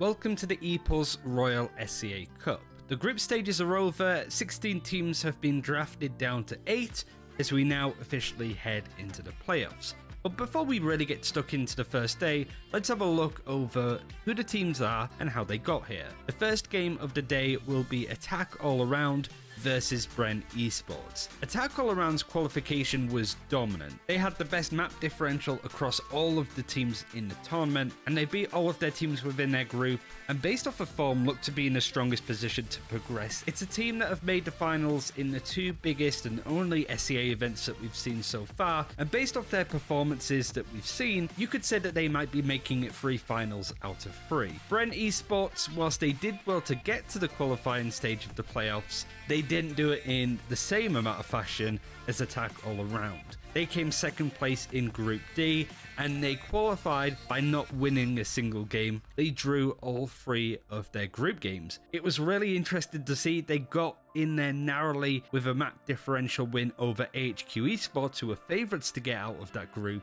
I would still imagine that Attack All Around are going to be favourites in this game, however, but Bren Esports have already surprised quite a few people with the way that they got here. But unfortunately, with these now being best of 3 games, a draw is just not possible for this team. Matchup 2 will be Vision Strikers versus Todak. Whilst Vision Strikers topped their group with 3 wins and no losses, they did have some pretty close games with the likes of Blackbird Ignis and Paper Rex. Sure, they didn't get brought down to overtime in any of these games, but it certainly wasn't a dominant day for them, especially after the way that they've played in the Africa Asia Showdown tournament, where they won first place in that, as well as all of the other tournaments that they've played. I still personally fancy them as tournament favourites, but it has been interesting to not see them coast over their opposition so far. Their opponents Todak haven't had as strong as a showing by coming second in Group C, but they did beat out Armory Gaming and RRQ to earn their place. They did lose hard against Boom Esports 13-3 and 13-7, which might be a bigger indication of what to expect from this team. Todak have been involved in big tournaments in previous lineups, but they've not had the best results in the teams that they've been in. And it's fair to say that their first playoff game against Vision Strikers is likely to be their hardest game. Game number 3 in the upper bracket quarterfinal is going to be Made in Thailand versus Morph Team. Made in Thailand Attitude came through in second place in Group A, beating out Anbu Elite Gaming and Only One Word, but losing to Attack All Around, who, as I mentioned previously, had a really good showing. I think it's fair to say that this is expected from Made in Thailand. Only One Word in that group really didn't show up at all, losing all 3 of their games. So it was really Made in Thailand's playoff position to lose, really. It's a team that have done well to get to a lot of playoffs in previous tournaments, so it's not too surprising to see them here. But they did look decent against the teams that they ended up winning. They just couldn't really keep up to speed with Attack All Around. And they have a pretty interesting opponent in Morph Team. All of the other teams that came top of their groups won 3-0. They didn't lose a game, and neither did Morph, but they won 1 and drew 2. Group D stood for group draw, apparently, as Morph Team were able to get in by being undefeated at this point. In this matchup, I actually think that Made in Thailand might have the edge here, but it really does depend on how these teams show up. I feel like we haven't really seen too much of Morph Team. They did well to not lose a game, which the same can't be said for Made in Thailand, but I'm still a bit hesitant for the fact that they drew 2 of their 3 games. That's not necessarily the strongest look going into playoffs. Our final game is going to be Blackbird Ignis versus Boom Esports. Blackbird came through the same group as Vision Strikers and still managed to have a close game up against them on Haven with the score of 13-11. Unfortunately, the other round that they lost was 13-3 on Ascent, which isn't really good looking at all. What's even more concerning is that Blackbird got through to playoffs on map differential alone. Their loss against Vision Strikers, win against Resurgence, and draw against Paper Rex put Blackbird and Paper Rex on equal points. Fortunately, Blackbird were able to pull off more of a dominant win on their map against Paper Rex by winning 13-1. This very much tipped the scales into their favour and made it pretty much impossible for Paper Rex to do that same amount of damage on the other side. Whilst this isn't necessarily a bad trend for Blackbird by any stretch, they are going up against Boom Esports, who had an exceptional day topping Group C. It is fair to say that Group C was a lot less competitive than Group B. I mean, you are missing the Korean team has won every tournament that they've played, so it is going to be easier just off that alone. But it was still a good showing for Boom Esports to win all of their games fairly dominantly, especially after a lackluster run of form in other tournaments previous to this one. Blackbird is the only Japanese team within the tournament will want to prove themselves in this match, and who knows, might be able to sort of string a few wins together, keeping themselves up in the upper bracket. This is double elimination, so even if these teams do lose their first game, there's still an opportunity for them to stay in the tournament following that. Whether that happens or not, we'll have to wait and see.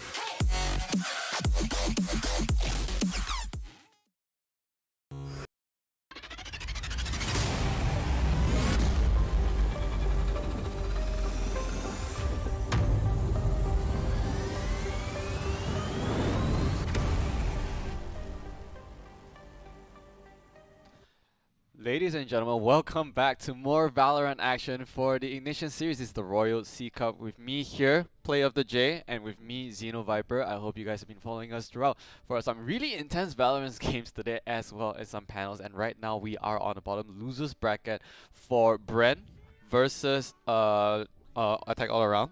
Alright, so what do you think so far? Games been happening. It's a pretty intense day, actually. Oh, it's been pretty amazing, in fact. I think the two upper bracket semifinals, you know, going the full distance for both matches, absolutely amazing for everyone to watch. And now we have a chance to catch up with some of the teams who have fallen down to the losers brackets, but we'll still be fighting tooth and nail to really come back in this one and try and get a little bit further up. Now, of course, there is going to be the Attack All Round, which we saw in our first upper bracket semifinal today. They're going to be moving down. Bren Esports, they did manage to accomplish that win over Morph, which was our last match from yesterday. And now they'll be looking to continue their hot streak, hopefully, against the Thai team. But we'll see who will actually advance. And right after this, we'll be also having another loser bracket match, which will be Boom Esports, who just played against Myth Attitude, and they'll be taking against Blackbird Ignis. EBI, yeah. So speaking of Brand, like, they will be the first Filipino team that we are covering today. Seen them play a little bit about, I think, 2 or 3 days ago. I've really been impressed with Jesse Vosh and Dubstep's plays. Alright, and here for this game, like you guys know, it's going to be a best of 1 only. We have the match started for the map of Ascent. Loser gets knocked out completely. We do have, oh, Shawty's actually been picked up by Dubstep. Exactly what I want to see here. Love it. Yeah, and going to be actually hanging out by the A short. Really betting on getting some of those close range encounters to work for them straight off the bat. But Bren, they're picking the defensive side, as this is going to be Attack All Round's pick. So now they are going to be trying to poke and prod here on the attacking side. There's currently still going to be a little bit of Overwatch on the A main, as we do see that Dispenser here is going to be hanging by on the tree side. But this is going to be a bit of poking and prodding down the bottom mid. They are going to be able to clear things substantially, but there's again going to be the tripwire. Now, they have given a bit of notice, so we can already see that Dispenser rotating around the spawn side here to try and give coverage. Now, you guys need to understand that Bren is actually running a triple lineup. Actually, Dispenser gets a frag onto Conqueror at first. So that's attack down. Market doors are down already. They are still chilling by a main. No, it's main. Oh, here comes the Leer. Actually gets picks up. Oh, Jesse Vash is withdrawn. It's now 4-2-4 in the meantime. Here comes the Cloudburst as well with a block off the defense spawn. Of course, they're making their way in. But of course, trades are coming out left and right. Genie takes out Dispenser, not before Borkum takes out as well. But there goes PTC. Fragging as usual. Borkum goes down. And now AAA do have the man in favor. They are doing what AAA used to do. They always want to like clear out the side before they get the plant out. But they do eventually get the plant out because they're going to run out of time. Bren, however, is run back there. You need to check for boost there. The camera actually spots him out, but actually the attack misses. Wonderfly gets off the chick. That's the headshot. He needs to fly away. That he is actually successful. What attackers! My lord. AAA right now. They always take game 1. First, I mean, whether they're attacking or defense. Oh, definitely great start coming out from the Thai team, as they're going to be able to nail it down. And with the 3 players still surviving, going to be pretty good end result there, though maybe not as consequential, except for saving some of the money and ultimate points going in favor of Bren. But now there's going to be a partial buy coming out here. There's going to be a couple of Bulldogs, and I think there was a Spectre. Oh, there's even a Vandal in play. So they really do want to try and drive home the advantage that they've been getting, as as you mentioned, getting the pistol round win going to be absolutely crucial for the next couple of rounds, as it's really been influencing a lot of the games that we see today. Of course, it is going to be a prevalent thing in Valorant, but I think these teams really know how to use it to the maximum here, and Wanna Flying Congrad are going to be able to pick off a couple early kills, as yeah, the Bulldog very excellent at getting the one-shot headshot in this particular second round of the match. Especially, like, I mean, it is anti-eco, right? You just want to get those frags if possible. And I just want to point out the fact that, like, Brent is actually running triple, what's it called? Oh, I'm sorry, I'm trying to look for that word there, but PTC in the meantime actually gets classic down there, but not before being traded off. But Congrad gets taken down as well. That's a Bulldog, by the way. It's free gun, but there's a Spectre. Wanna takes out Jesse Rez. Can they make the entry? They probably can. It's only the Reyna left alive for Brent. And, well, Reyna alive no more. And they didn't even get the plant down. It's 0-2. Well, equal round. Let's see if the fair guns will put Brent back on spot. Of course, Vren here, they didn't play at all today, so I'm not too sure if they're going to be too cold. But now this will be the good acid test, as we are going to be having our first gun round full buy coming out, and see how they want to kind of distribute this. Currently, they're still relying heavily on the Cypher intel to dictate some of the play, but now we can already see this double peek that is going to already be set up here on A main. This is going to allow them to gather a little bit of information away from or rather opposite side of the Cypher camera, but no one going to be currently residing in that A main. I say it's really hard though, because they're like Phoenix. Oh my lord, talking about that. PTC. Now, Hyborgum, they will pull out that dark cover though, but I'm not sure if they want to take this time to rotate. Bring a couple up to main. One is there. I'll just talk a little bit about Phoenix, Jet, and Reyna. There is like a triple assassin. It's really, really hard to hold grounds usually by the time when everyone's in. But they do actually pick up one member of AAA, so you have that working out for them. They are taking it very, very slow though. Oh, they have to, as they definitely don't have the locations of all the other players. Spike is still going to be all the way there in B lobbies, so that's something that AAA has to keep in mind. They're already going to go and fetch it here. Congrad is, in the meantime, going to be teleporting across the tripwire there. That's going to be giving him a little bit of a stealthiness, but I think his opposite number, it does know what is up. He's going to be all the way here in market and really just watching the angle. There's not going to be any more dark cover. He's going to be able to spot him out. Borkum, it takes him down. Yep, some Omen action. Is it enough? I mean, they can't entry though. Right now, Brent, like I said, they have the guns, they have the abilities, they are all in position. AAA has no way whatsoever to make this entry. I think they should actually be looking for the save here, as currently the angles, as you mentioned, are going to be locked down.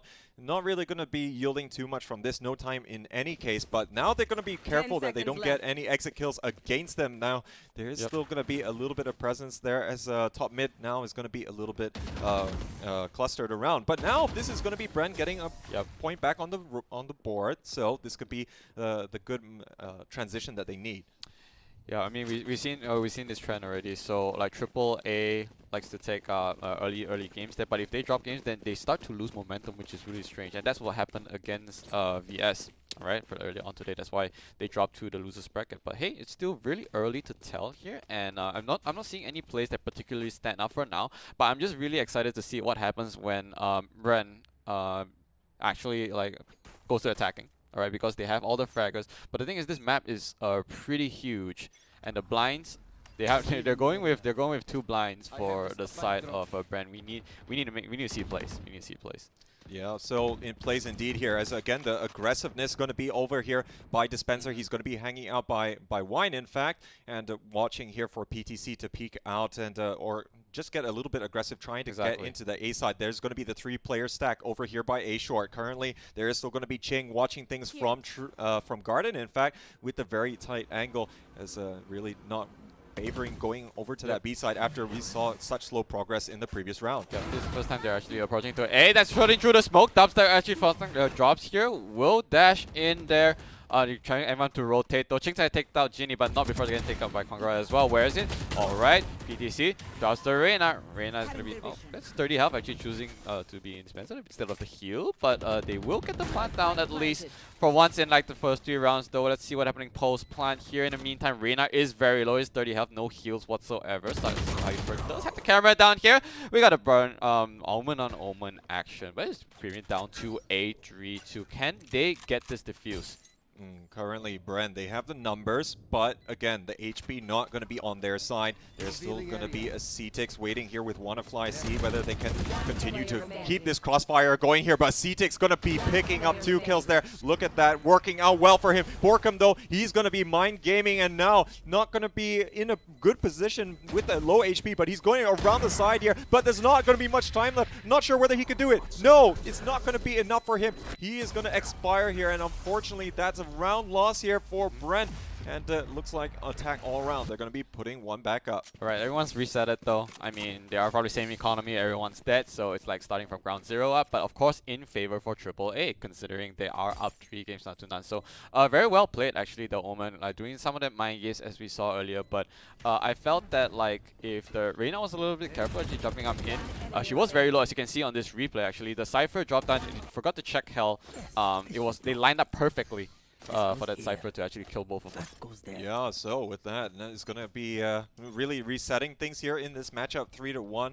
And of course, this is a best of 1 here. Oh, but Dubstep is going to be able to take down PTC. PTC has been on fire in the earlier series that we saw today, but not able to get this aggressive peak as the information gathering here for Brent has been on point for A. Oh, I didn't check that if our Jet PTC actually had an ult, but meanwhile, everyone is starting to drop like flies. Here comes Cypher, spots out all of AAA actually, was that right? They are moving towards B. There's only one Cypher blocking there though. The Jesse is down, which means that's the Cypher there for you. They do have number advantage. They can opt to rotate again. Oh, they didn't check anyway. That is the Phoenix ult. No one's out market. Spike down already. It's only a Phoenix and a Jet. They are both fragile, so it's going to be very hard to see both, though they line it up there. Ginny takes a headshot onto Shing. Last man standing. He saw the Jet. He knows where the Jet is, but Ginny is very low. Does he even need to take this peek, though? There's the Sun, and there's the kill from Dubstep onto Ginny. Actually, scores a free gun. Mine now, says says my Jet. So I don't know if she wants to actually defuse this, but she might actually be opting to save here, because timer is not even a lot right now. Yeah, so that's why she's just going to be hanging out by market, might be able to get some of the angles, but going to be going back and getting the operator. This is going to be a transition out here for AAA, but yeah, looking pretty good for them so far on this attacking half. I would think, you know, if you've been watching the Royal Sea tournament, Royal Sea Cup, sorry, for quite some time, you'll know that, of course, we do like to mention that this is going to be a defender-sided map. But again, that's still going to be up to the teams. We have seen quite a lot of variation from the norm, and very refreshing to see. So, attack all around, they look pretty solid here going into this first half. But now, they're going to see how we can try and change things up a little bit. Of course, we did see that Bren was able to save the operator. Yeah. Now, this is going to be a little bit broken by. They want to try and support Dubstep as best they can, but he has to hope that he's going to be able to get a good peek as he's going to be watching on this B main side. Definitely watch out in the economy, though. As you said, this is supposed to be defender heavy, but because of their lineup, it makes it very difficult for them to actually hold the site once the plant is down, right? So they have to be careful. They actually have to get picks rather than like waiting for them to actually break into the site. They have to trust their own like crosshair placement, their own looking capabilities. They cannot hold the site once they go in, because once Omen Smoke comes in, one Cypher comes in, one Breach breaks in, it's really impossible for you to hold your own. Yeah, Bren, they have to push out here and there to really gather the intel. Now, they don't have the Sova available, which we tend to see here on Ascent. It is going to be offering quite a bit of information on a usual basis, so they're going to have to make do. Aggressive teams, they do like to go down this route as well to really gather things, but looks like here Owl Drone going to be able to spot out Congred hanging inside the market side. And, oh no, sorry, it's actually going to be Borkum, but they do also still have the presence in the back site, but that's actually not going to be deterring them, as we can already see the rotation coming out here to B lobby. Yep, Sova already used the Owl Drone to trip out one of the 3 boys, like you said. So, as you can see, Triple A is really still not aware what's happening, though. The Omen does throw a duck cover, though, at the risk for good measure. But I don't think they're careful what's going on. They're going to start to commit. Now, Borka actually takes out PT side. On the flank, here comes the... oh my god, the blind actually gets onto 1, gets onto 2 actually, but Borkum gets that wall bang onto Ginny. The time is running out, though. Jesse in position. They have no idea. But still, the Sheriff does not win the Vandal. It's going to get the plant out. I don't think they have enough time for that. They have! The Phoenix. It's up to the Phoenix now. Bren. Oh, Ching here, he's going to try and move in here as he is going to be in that 1v2. Look at them, going to be holding this cross angle. If he does move in, Congrad is going to be by the work shed here. And he's going to be able to catch him out as that's not going to be anything that Ching is going to have any prior intel. Yep. But at the very least, he's going to, you know, still be able to get towards those later stages. But yeah, this is not looking good here for Bren. They're going to be dropping down. Now, this is going to be a full eco coming out from them. At the very least, Dubstep, he's going to be having the Blade Storm to be able to work with. Now, they're actually going to be opting here for a little bit of a light buy. 2 Buckies going to be on the board. And we might see them start to push through in these tight angles. Could be on the catwalk side of things. As we can see, the stack here going to be over towards a lobby. I want to give a shout out to Congrad, man. Like, his Omen is phenomenal this game. Like, his paranoia has been on point, getting those entrances and also fragging as per usual. So now they're forced to eco. Like you said, of course, Dubstep does have the Blade Storm. But then again, he also bought the Bucky. Oh, he spots them out though. Dubstep gets a frag onto PTC. I don't know if they're actually coming in. There's a flash from the Phoenix. Gets one. Unfortunately, Congrad takes up Ching and Dubstep at the same time. So they're already interested. They know this one is a generator. Gets the peek. Gets the kill. Gets the plant right now. So Cypher and Omen rotating slowly. Jesse, they know that a drone spots him out now. That's only a sheriff. They know. So got a shock dart actually also going to miss. Now where is the Omen? Actually rotating very slowly.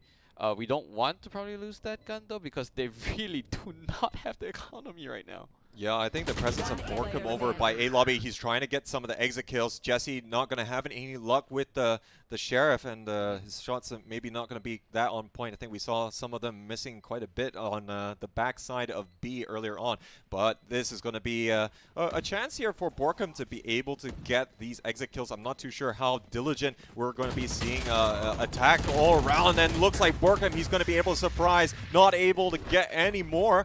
But that's going to be vital damage being done to the economy. And, you know, it is going to help, but at the same time, you look at how much money that the likes of Attack All Around does have at their disposal. It's going to be a little bit more difficult. But then again, we are going to see whether the defense here is going to have an effective gun round, as it's really going to be vital. And we haven't seen the kind of pairing to come out and push out effectively so far. I think in the early stages of the game we saw that on A main, but yeah, we need to see more upfront intel gathering.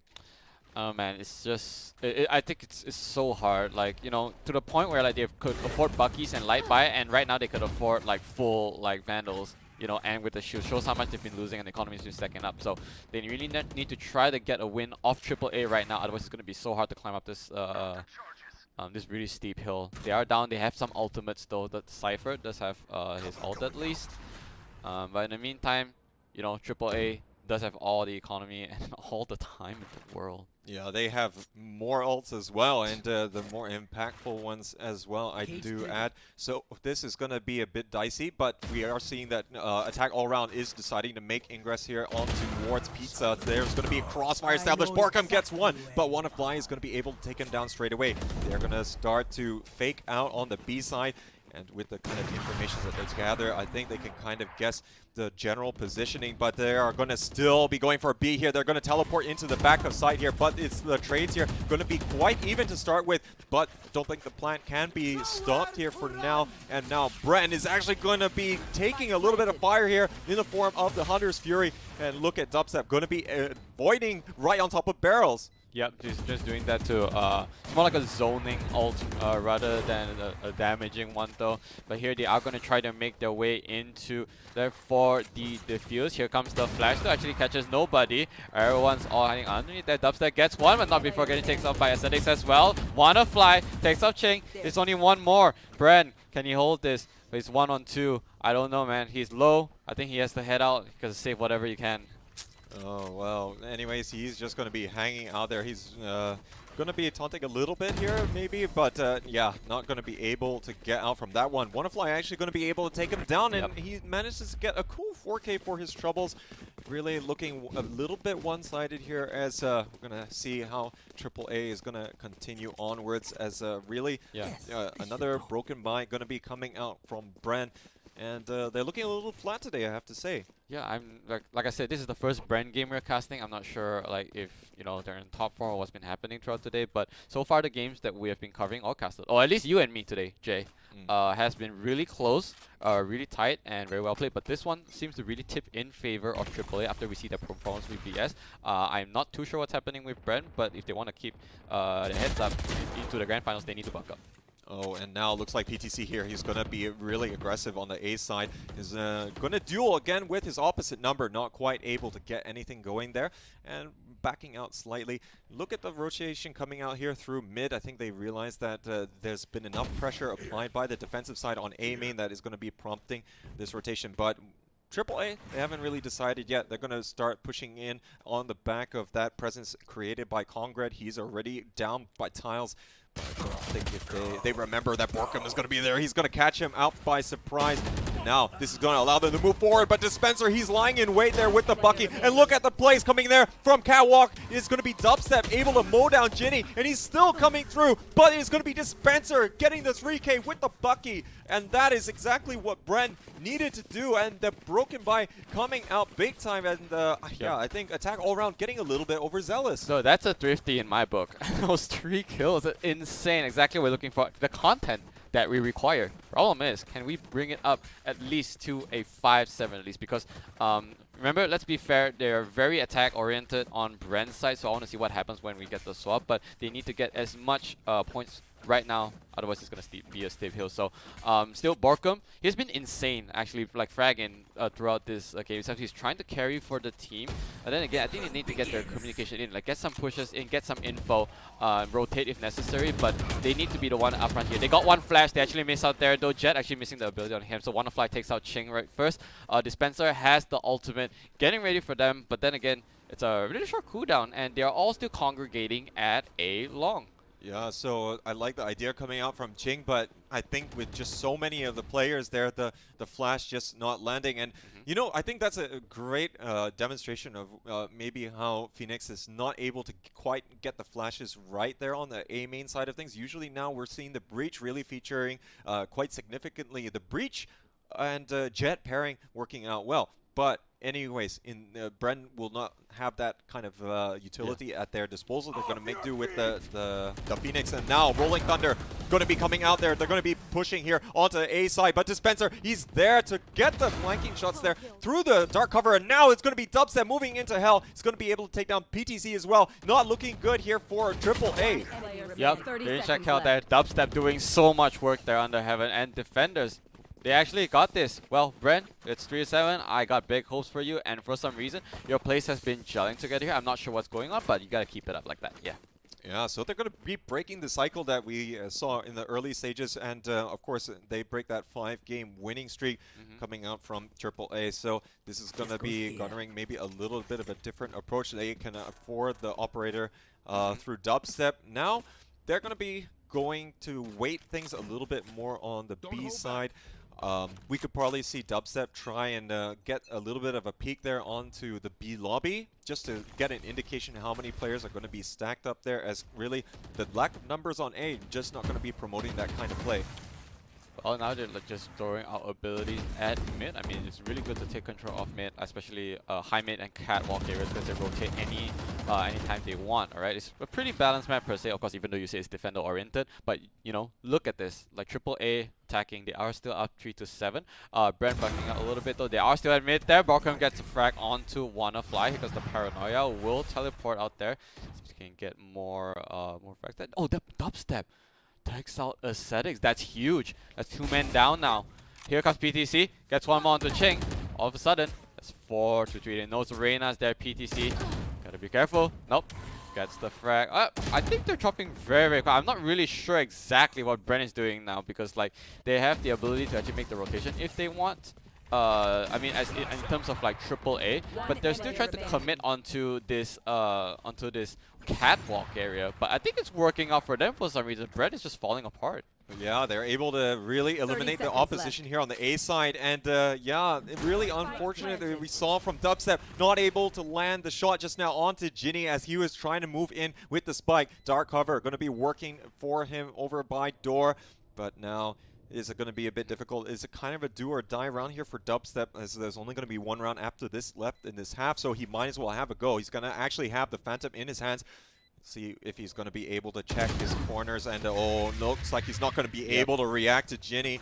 And that's going to be an 8th round on the board here for AAA. And yeah, good props there coming out to Congred, able to make it a 2v1 situation and clear out that A side. Because it was looking a little bit hairy for them, as yeah, we did see the poking and prodding coming out there from Brent, in particular Dubstep, taking that aggressive peek that we were talking about onto B lobby. Exactly. So I said that's what they needed to do. They gotten some frags. I see the attempt as well, and now if they can close it out like 4-8 for the first half, I wouldn't be too mad either. All right, because then again they're very frag heavy. So let's just see how I want to see their rotation. I want to see their plays, because picking 3 attackers just like that is means you need to actually make plays. Okay, so now in the meantime, now of course AAA has been, it's actually kind of like splitting up there though. Bren, they actually pushed out A long, didn't see anyone. Of course, they're not on the observer side here. The drone will spot out nobody at least, but they are gonna make their way out to B main. Borkum spots out PTC, will take her down. In the meantime though, a dark cover up to B main as well. Market doors are down though. Congrat will get out that paranoia. Actually, I'm not sure if he got anyone there. They still have 1 minute. We got a breach flash. Are they breaking in though? Borkum is on site. The recon actually spots out Borkum though. 2 at the defender spawn. I even want to fly, actually takes out Dubstep. In the meantime, a lot of engagements coming out here though. Dispenser with that up takes down G. 2 on 2 left there. 1 is on site whatsoever. Bren. What? Okay. Alright, Dispenser, I see you. Actually, the observer didn't actually spot him out, but I don't know if you see it. He actually killed him right near the spawn site. Alright, I'm not sure actually where the camera was. Oh yeah, well in any case, looks like Dispenser here is going to be able to close things out, and Bren are going to be finishing it relatively strong in the half. 3 of the last 4 rounds going in their favor. So they're going to be perhaps a little bit more comfortable here on the defensive side. Let's see what they're going to be able to pull out. Currently, there is going to be quite a bit of holding down on A side. Usually it's very common to see Omen play in a tree and garden, as he's going to be able to get a lot of smokes. There's even one-way opportunity, and the Paranoia just so effective at slowing down entire pushes. And need we talk about the Cypher utility to do similar?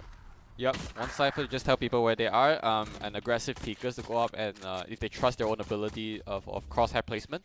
Alright, this is the round we've been waiting for. We just want to see how this Phoenix, Jet, and Reyna will play out with this pick, because it's really risky. Half the time you're going out without a reliable controller or a scouter, for that matter.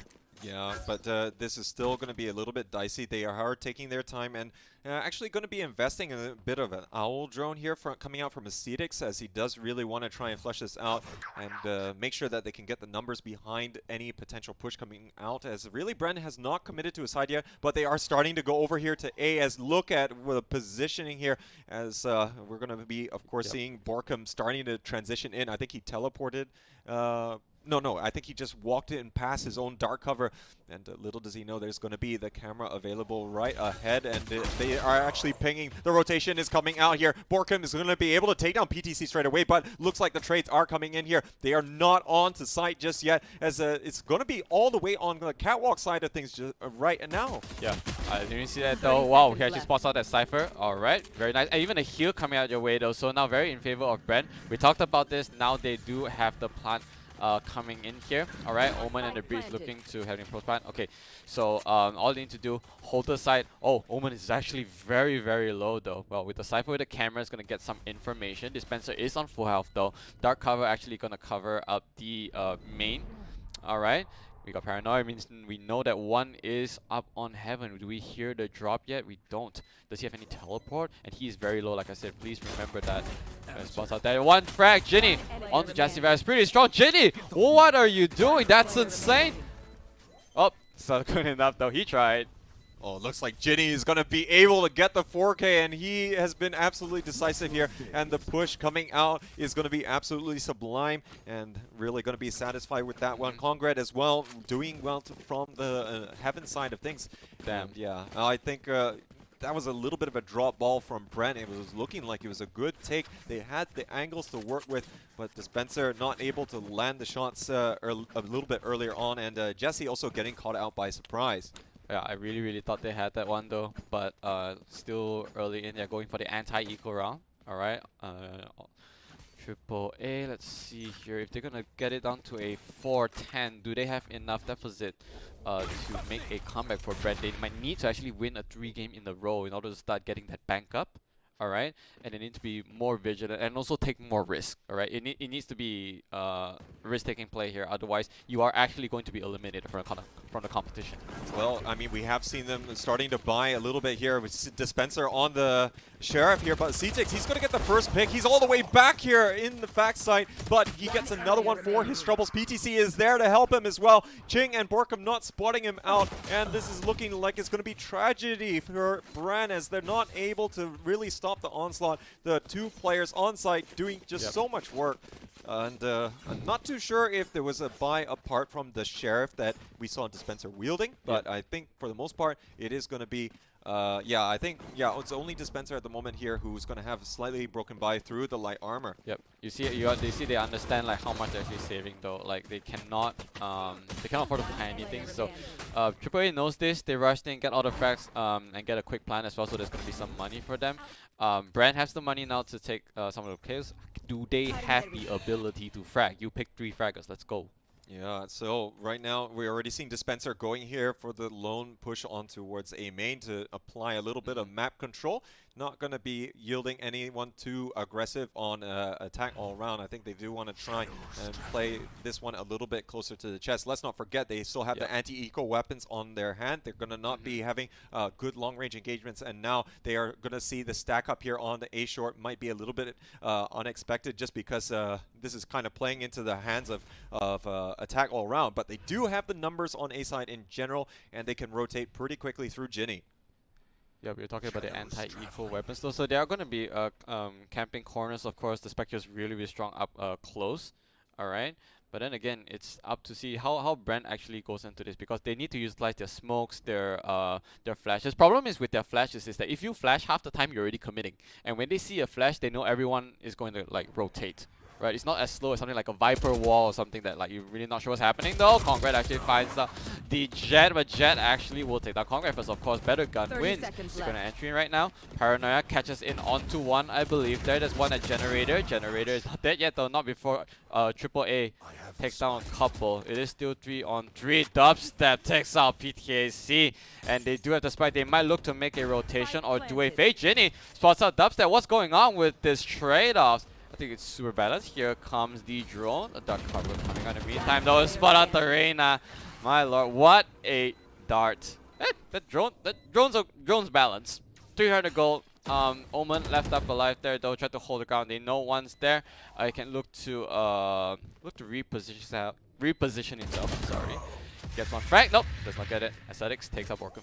Yeah, a bit of an unfortunate ending there for Bren, as not able to really defend the post plant here effectively.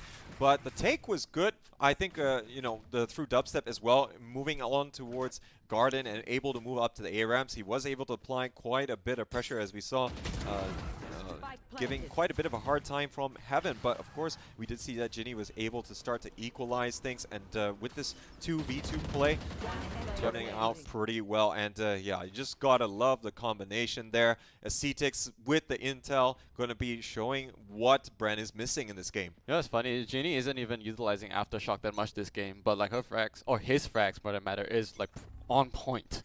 Like he has ult already, he has Rolling Thunder, he can prevent one push from coming in if he wants though. They are 1 point away from match point for game number 1, so all 2 ultimates up for the side of Brad. We got Phoenix to go in and probably try to, you know, get some information. But there we go. We got one actually. Where is Phoenix? Phoenix going into B, I believe. They are still pretty scattered though. They want to get the information. One is in defender spawn, one is on site actually. That's all that's gonna matter. Congrats, just spots out the Jet. This one Paranoid. Press Paranoid onto 4, onto 3 actually. Oh, Ching takes out PTC. Was that PTC's ult? Well, that I'm not too certain. We'll have to see whether or not. Oh, well, and in any case, both Jets are down now, so that's going to be it for there. But Dispenser moving down towards Pizza side. I'm not sure if he's affected by Rolling Thunder. Doesn't look like it's going to be the case. Acidix now trying to hold everything here on the B side by himself. But look at the push here coming in. It's not really working out. Acidix is going to be able to take down both Borkum and Ching unabated as they're streaming through individually from Market and the B main. So we already find ourselves on map and match point, in fact, as looks like Attack all around. They are in a hurry to get to lower bracket round 3. Well, wait, was it? This is best of 1.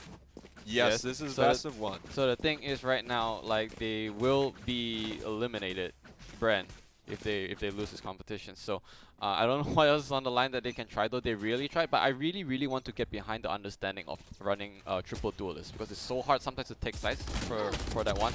Number 2, it's hard to like defend side, and they were defended first round. As you can see, it is very decisive. I haven't seen a decisive game this game thus far. Well, I think, you know, there's going to be an interesting choice that our panelists can definitely talk about later on. But now it's going to be settling the score a little bit. It's a 3v3 situation. Currently, there is still going to be quite a bit of presence from Bren on the middle of the park. But I don't know if they're going to really try and push this one too quickly. They are going to be a little bit apprehensive of pushing. They still have to string together quite a number of rounds. But, of course, they need to focus on this one first. Spike is still going to be all the way back in B lobby. Not going to be influencing things too much. But you can already see that Ching, he's going to be picking that up. But now, Jinny, he's going to be continuing to watch this tight angle and the avenue. Rely on the CTX to really rotate over in cases necessary. Yeah, we're just chilling there in the defender spot. They're just getting some info. But then again, it is a 3-on-3 with 35 seconds left. They are walking pretty quiet though, so maybe they can buy out as much time as possible and make a run into B, because they know like Cypher stuff is on A. They already checked it out. All right. So anyway, Recon spots them out. Jinny takes down Dubstep. Bren dropping like flies all of a sudden. The Phoenix is also low. They will get the plan out though.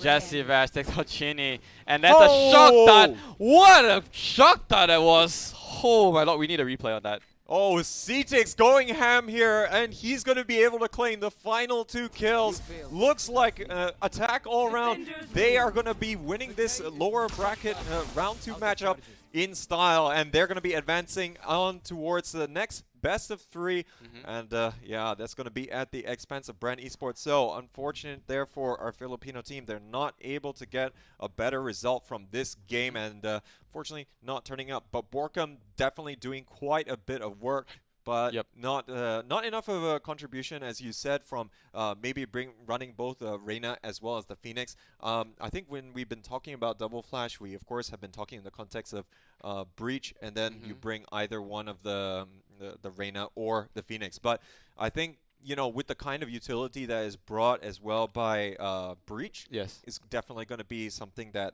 is a little bit missed here, I dare say. It's very limiting, I would say, their arsenal in terms of, not like I said, not just attacking but defending. Yes, you can see 3 duelists coming up from Brand, but the thing is they can't execute it. In the end, like, you have the Omen actually top fragging instead of any of the duelists. It says something about the lineup. So maybe, I say not discrediting them, they are up here in the top 8, even though they're losers bracket. I'm sure that Brand will find future competitions like viable if they get enough practice. But so far for this game, I hope they take away something here though. AAA really strong in this matchup. I think they might be favorite in actually going back up to fight whoever is going to be in the finals.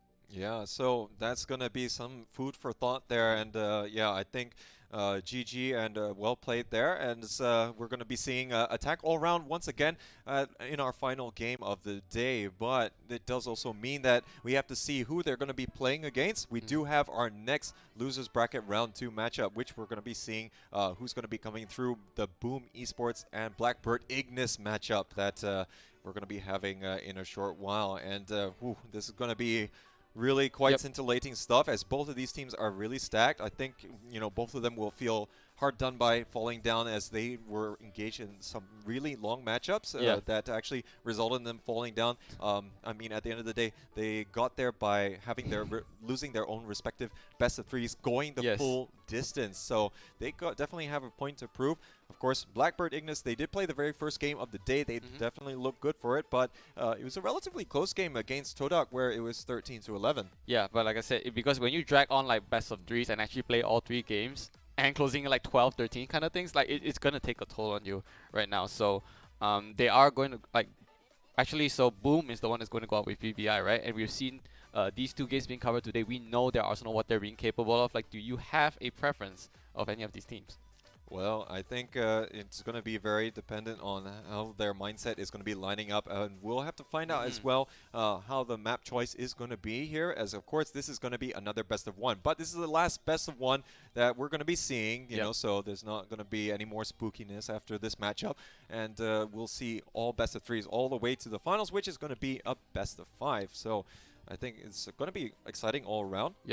But who do you think is going to be coming out here from this Boom Esports and Blackbird Ignis matchup, based on what you've seen today's play?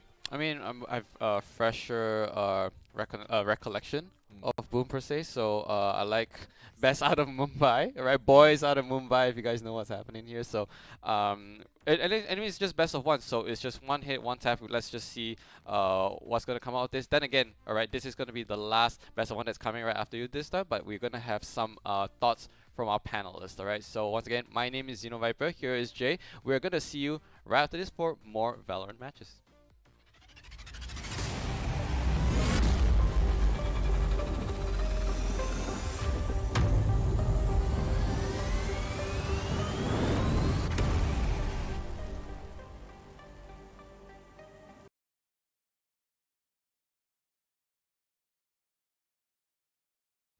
Why? Fuck you. Hello and welcome to A Cup. We're here in the panel analyzing the game we just witnessed. As always, my name is Mr. Plus. Joining me are the casters of the next series. It's Seek and Strike and Nico. How are you guys doing? Doing well. We actually cast the last series, and I'm going to be joining Jay for our next series. A small correction there, but I'm doing really well, actually.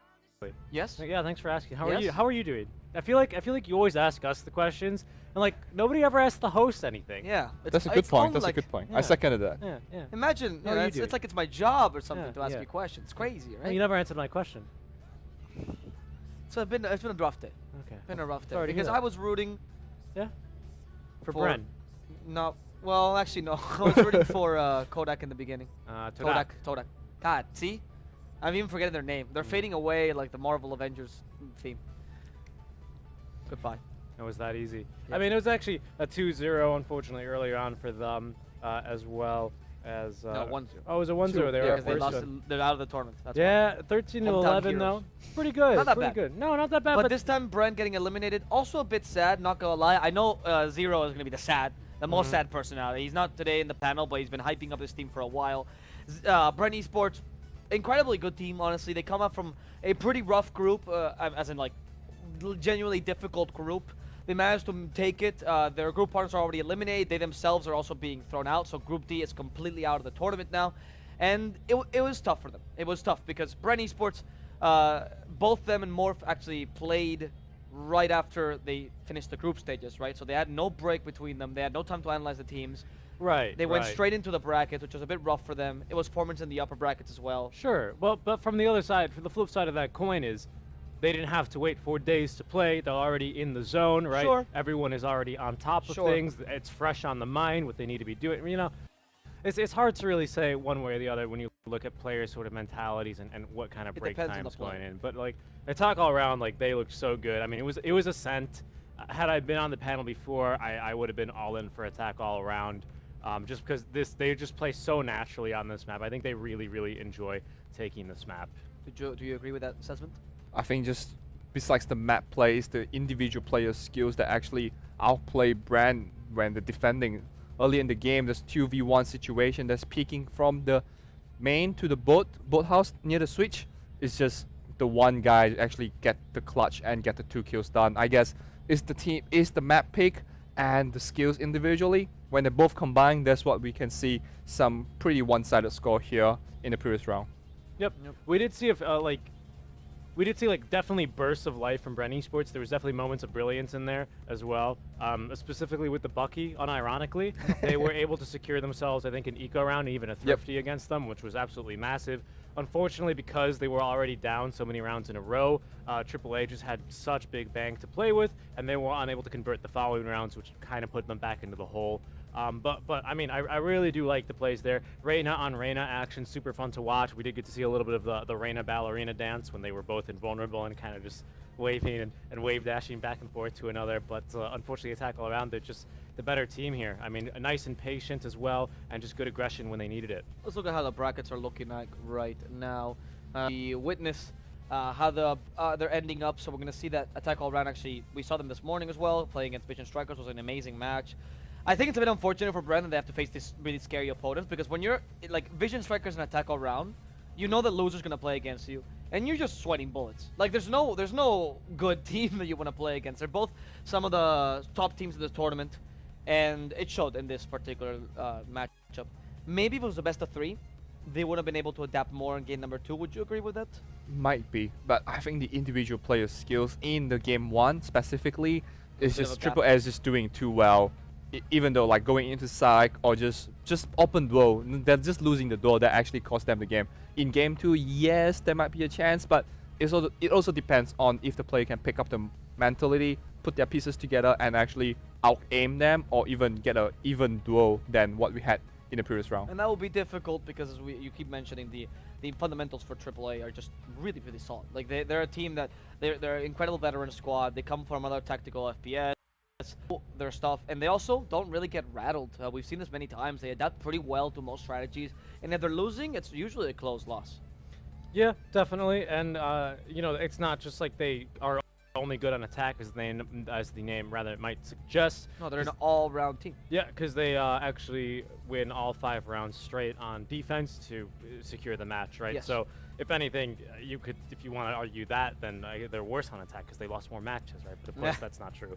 I think to your original point, though, it's a bit hard to tell. We have seen teams kind of find weaknesses in AAA on different maps, pull up that thread, and manage to sneak map victories over them. I mean, there's a reason that they're in the lower bracket already to begin with, right? It was really just Vision Strikers, though. Well, sure, but I don't think it's just Vision Strikers that can beat them, right? No. I'm just saying that the only team that we've managed to see them beat them has been Vision Strikers in a single map. They've been incredibly consistent overall. And I actually do want to play on that point because we do call them usually an offensive team, but is it not true that in Valorant, offensive necessarily means that you're going to attack, right? I think a lot of people just think, oh, offensive, attack, they're the same word, but that offensive or aggressive can very much be played on defense as well. And we do see this from Attack All Around as well, because they really very much like to control the tempo of the game.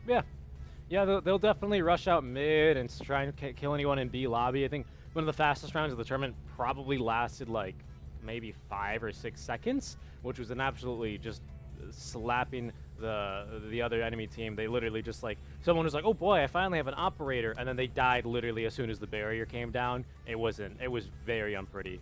But we've seen those aggressive plays like you're talking about. They like to lurk, they like to pick the Reyna, stuff like this really sets the tempo for them, as you're saying. And the rotations are some of the best that we've seen in this tournament. Yep, the quick rotation and try to help them out, and just solid, I would say the rotation plus the solid team play and also the solid shooting skills actually just add up. It might be small little things when you put them separately, like solid play, solid skills, but when they put them together, pulse up, it actually affects a lot in a team.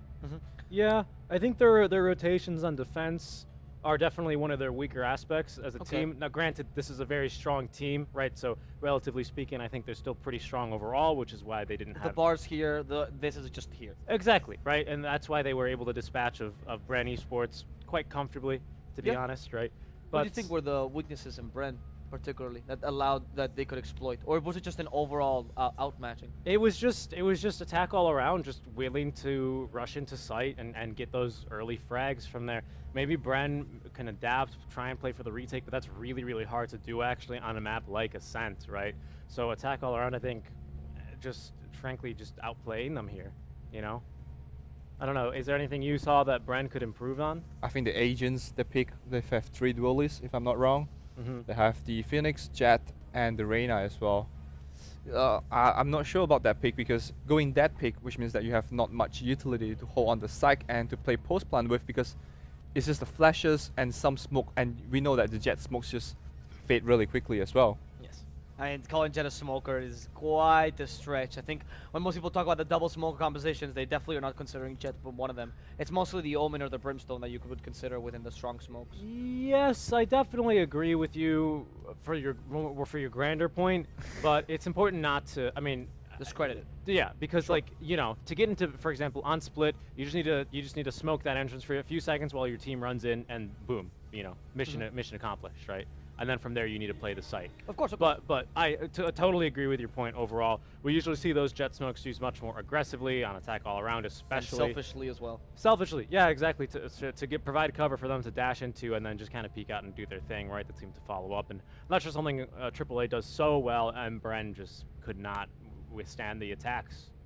Okay, so we've talked about the overall analysis, but I want to end on a high note as well for Bren. What are some of the things that we saw over this tournament that you guys really enjoyed about Brent Esports? Seek and Strike, if you have any points that you'd like to bring up here. Yeah, both Dubsteps and Borkin, when given the opportunity, really do pop off. Borkin, I think, really giving it their all this game. Should give a shout out to them. 19-6-0, but most importantly, an average of 235 damage per round. So you're doing a kill and a half in damage per round. Unfortunately, Jesse, Vash, and Shang not having the best games themselves. Not to say it's their fault or anything, but AAA were just finding the picks that they needed, right? But overall, I think Dubstep has been an incredible performer as well, especially on the defensive side. We've seen so many clutches out from Dubstep. I think there's like at least 2 of his clips in the group stage highlight video, to be honest, because when he pops off, he's absolutely hot and he's popping off. Yes, and we even spoke about yesterday about Jesse Bash as well, being one of the more selfless supports, right? Mm-hmm. That's kind of what he plays. I mean, he plays Cypher mostly, so it's kind of the intel lurker. He stays behind, and yes, sometimes he pops off, sometimes he doesn't, but most of the time he's still useful to his team, which is something that a lot of the less experienced teams can't really get from their Cyphers. Sure, yeah. Anything that you saw in this game that you're like, okay, I like this from Bren? Anything that you supported? I think it's just the team play, their momentum, the mentality, strong mentality, like not giving up each of the round. That's true. That's a very good point to make. Keep pushing most of the time. When you see they're down, even the last round, they know that they're from behind. They still keep pushing. I believe that it was like 12-3 when it was 12-4, but the last round is just still strong. Because some of the games, some of the teams was like, it's the best of one, it's the last round, let's just give it up, and we have like 8 rounds gap. That might be enough, but this time Brand just keep pushing. That's what I like to see from from them as well. Yeah, I think that's actually a very good point, because lower brackets, when you're down like that, you're about to be eliminated from the tournament. It's easy to just let the dread overcome you and just give up, right?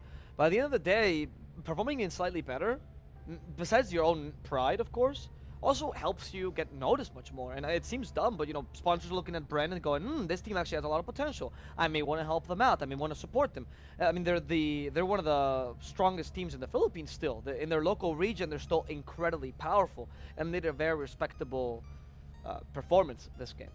Yeah, it's just a bit unfortunate from Bren, but I think there's definitely a lot of high points here, right? They only actually won 3 maps in this entire tournament, which kind of is unbelievable given their position. Yeah, because they tied all 3 of their group stage rounds, and then they got 2-0'd that versus can't be. Then attack all around. They won. And they tied all 3 of their group stage rounds. They won 3. That's what I said. They won 3 maps all tournament. No, because then they last. No, did you not see the brackets? They won the first round in lower brackets. Oh, you're right. So they won 4 maps all around. Yes. Yeah. So I mean, terrible.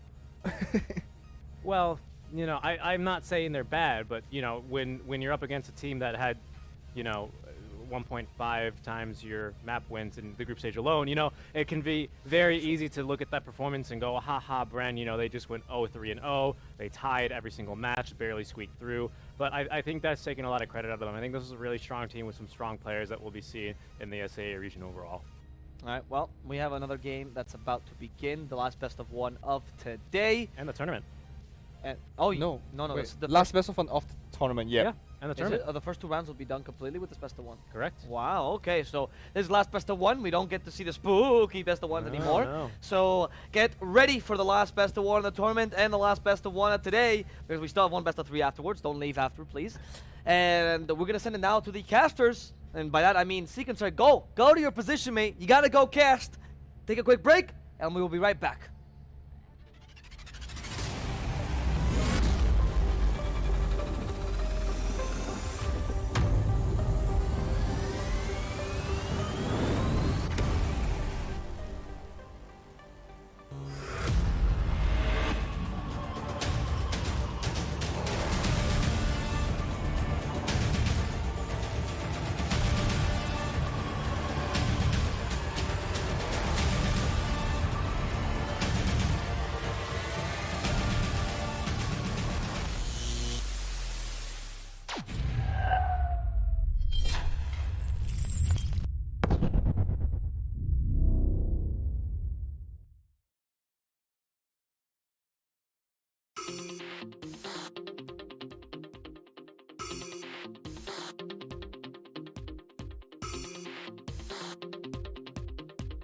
Area, lots of long corridors that they can just cover. Oh, Sova yep, is nice. already making sure. Yep, he spots out the Reyna here, and Cypher is going to be following quickly in This is tough. Beautiful shock. A beautiful shock arrow. Did his calculus there on that one and everything. What the heck? Ooh, PTC is going to drop. Actually, they were fighting. That was an exit frag as they were trying to check for anyone trying to save, but they got Buckies. They're not looking to save anything. They're looking to kill. They're going to get only one. Economy is a very important thing, but we do see a 5-man stack out to C here.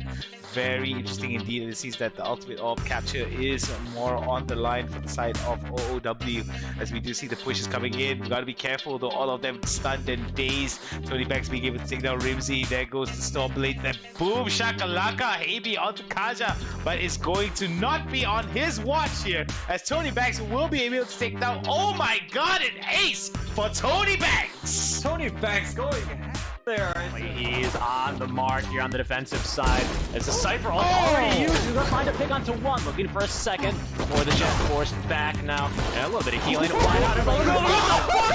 What's up, Phoenix? How is it going? 4v2, but they are really entrenched in the back of site now. This is a tough position to defend from.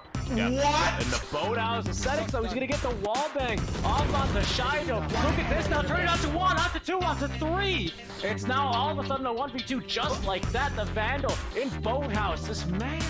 He is willing to bet that he can try to take this 1v2. Yeah, it's going to be a clutch situation, and I think so far we've seen quite a few last-ditch efforts here from Resurgence really paying dividends. Look at the double shot there through the heads there of Redla and Egoist. Are you kidding me? The side of VS, RSG right now has to retake the site. We do see that there is going to be a Hunter's Fury here to slow them down. Oh, a little bit of damage there coming through, but no, will not be able to take him down.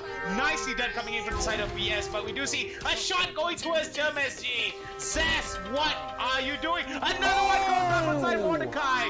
RSG bleeding out resources, bleeding out man here. Oh, another one! Hey, as in comes our Hawk Drone. Well, on Hawk Drone action, however, nicely done. That's the counter to a Hawk Drone. Oh, but now, Hunter's Fury, it's a bit hard to catch him. Look at that, forcing out all of the movement, but 70 HP had a dream, blinded and killed by Neo King as well. Hasn't really been working out for them so well. Yeah, they're trying window. They haven't really tried window all game. They've always tried to go through archers and garden, and now with the pistols on the eco round, wow, blind kill there onto one as they're trying to force him up, but no, Redla, he's gonna get a 4K again through window. They've come be sure where this bomb is. Now they're gonna hear it go down now. The 1v3 scenario here for Frost. He's made some amazing plays. Can he do it again? He started off with the first kill there onto the Rays. Very nice down there, gets another one. Could it be the last final one? Tries to go for it. He's gonna bait him here. He's gonna bait him. Oh, where is he actually? I have no idea. Oh, almost fall down. Oh! Sushi Boy denies him. What a player as we hear our production just losing it upstairs. 13 to 13. Uses the ultimate because why not? Sushi Boy's 5 HP there. Able to clutch it out. Very interesting indeed here. Might actually go towards the garage. We do have some smoke trying to be used by Dake. Who's going to spray down long and get at least one. And on 1v2, the Reyna for RRQ on site. Running out. He's going to get another kill here. This might be it. How the 1v1 scenario. Sushi needs to clutch this one. Bomb taken away. He might have it here. It's going to be too close to call, but I think he's going to have it.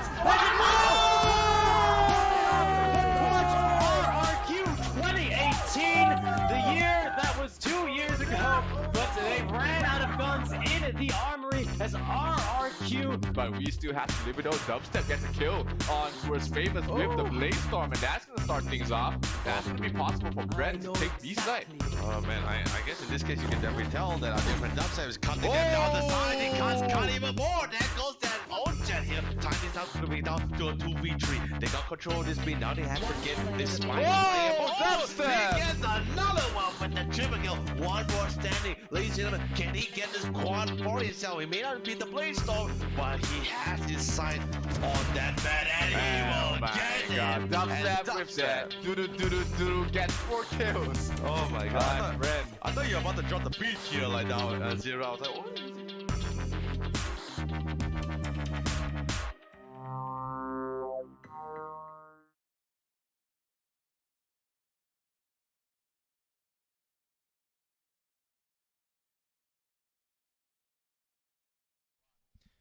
Welcome back, everyone. Our final best of one elimination match here of the entire tournament. Boom Esports put down, maybe arguably after some connection issues. Either way, they did lose it 1-2 here earlier on. They will be going up here versus BBI, our Japanese team. I'm Seeking Strike. Next to me is Play of the J. Jay, we're going over to Haven. This is going to be a fun one. Lots of aggression from both sides. Oh, absolutely. And the thing that I love about it is that both of these teams, they want to come here. They want to play. This is their preferred battleground. And I think, you know, for a best of one, there's no other way that we would rather have this being decided. And now I think Boom is actually going to be starting on defense first. So definitely going to be the ball in their court, as they definitely look very comfortable on that, particularly on site retakes. Yeah, I think this is, to your point, I think this is something I'm actually really looking forward to myself, being that I think this is, like you said, both teams do strongly prefer this map, but even more so than that, I think both teams are actually starting on their preferred side, right? Oh, yeah. So it's like we are going to see a lot of aggression here early on, a lot of very early contested rounds. None of this, oh, you know, we'll get him in the second half stuff. Nope, it's best of one. Every single round matters here. We'll see who is able to take it, whether it's going to be Japan or our Indonesian squad, as we are going to get loaded in here. Looks like to be, we have a pretty standard sort of setup. Breach, and of course, we will have Oitan back on the Killjoy here for BBI. So starting off on attack, even going with that. No Cypher, though.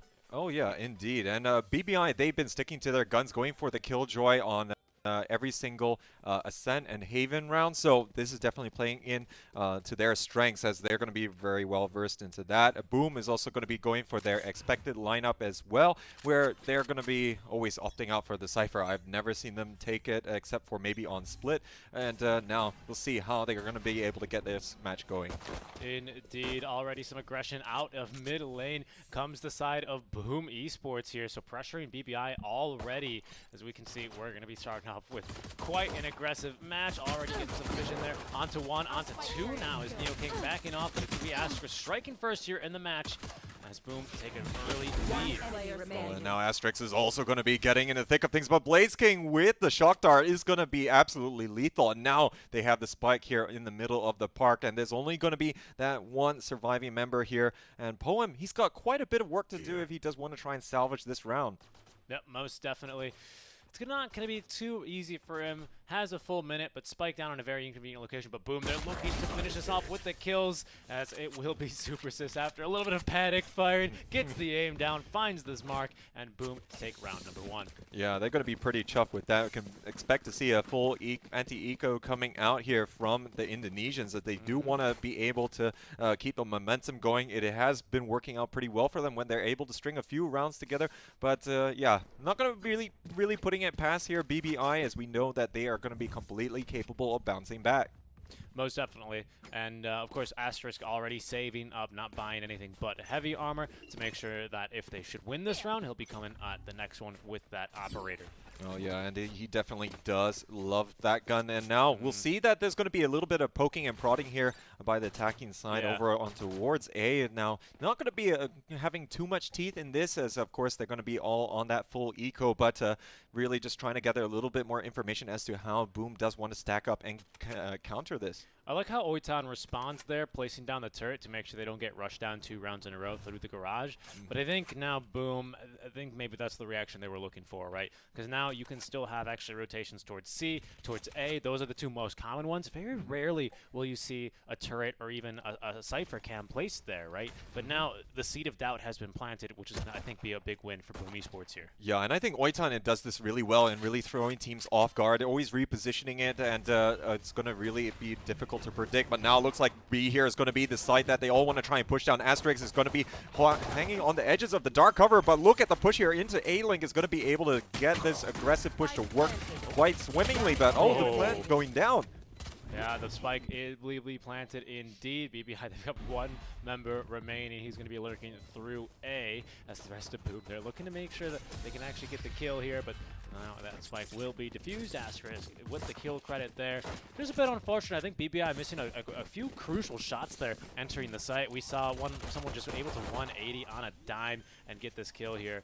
So definitely unlucky. This one specifically, we're probably having time to pull out the weapon and get the kill onto Oitan. So kind of a big whiff there, unfortunately for BBI, but that's okay because now they have the full buy at the ready to attack Boom here. Yeah, a little bit unfortunate, but at the very least they did get the plant down in that round, so going to be a little bit of extra cash in the bank. But now this is going to be a little bit of gambling time, I think, here from Boom. As we can see, there's quite a number of the players going to be weighted over to the C and B side of things. They are going to actually have a little bit of rotation coming out here as well. Super Assist going all the way up to A Heaven as he's going to be a little bit paranoid. Yeah, speaking of paranoia, look at Notorious here pushing quite far. He does still have this Spectre. Into the dark cover he goes. I think he's going to hide out here in Cubby. We'll see if BBI actually bother to check here versus MSC. We do actually have plenty of members located C. Now, that's a great Owl drone. That's going to give him some intel, so I don't think we're going to see him. Oh, he will swing wide. Look at this. Getting peeked immediately by Oitan, but they at least waste a breach flash there for that one.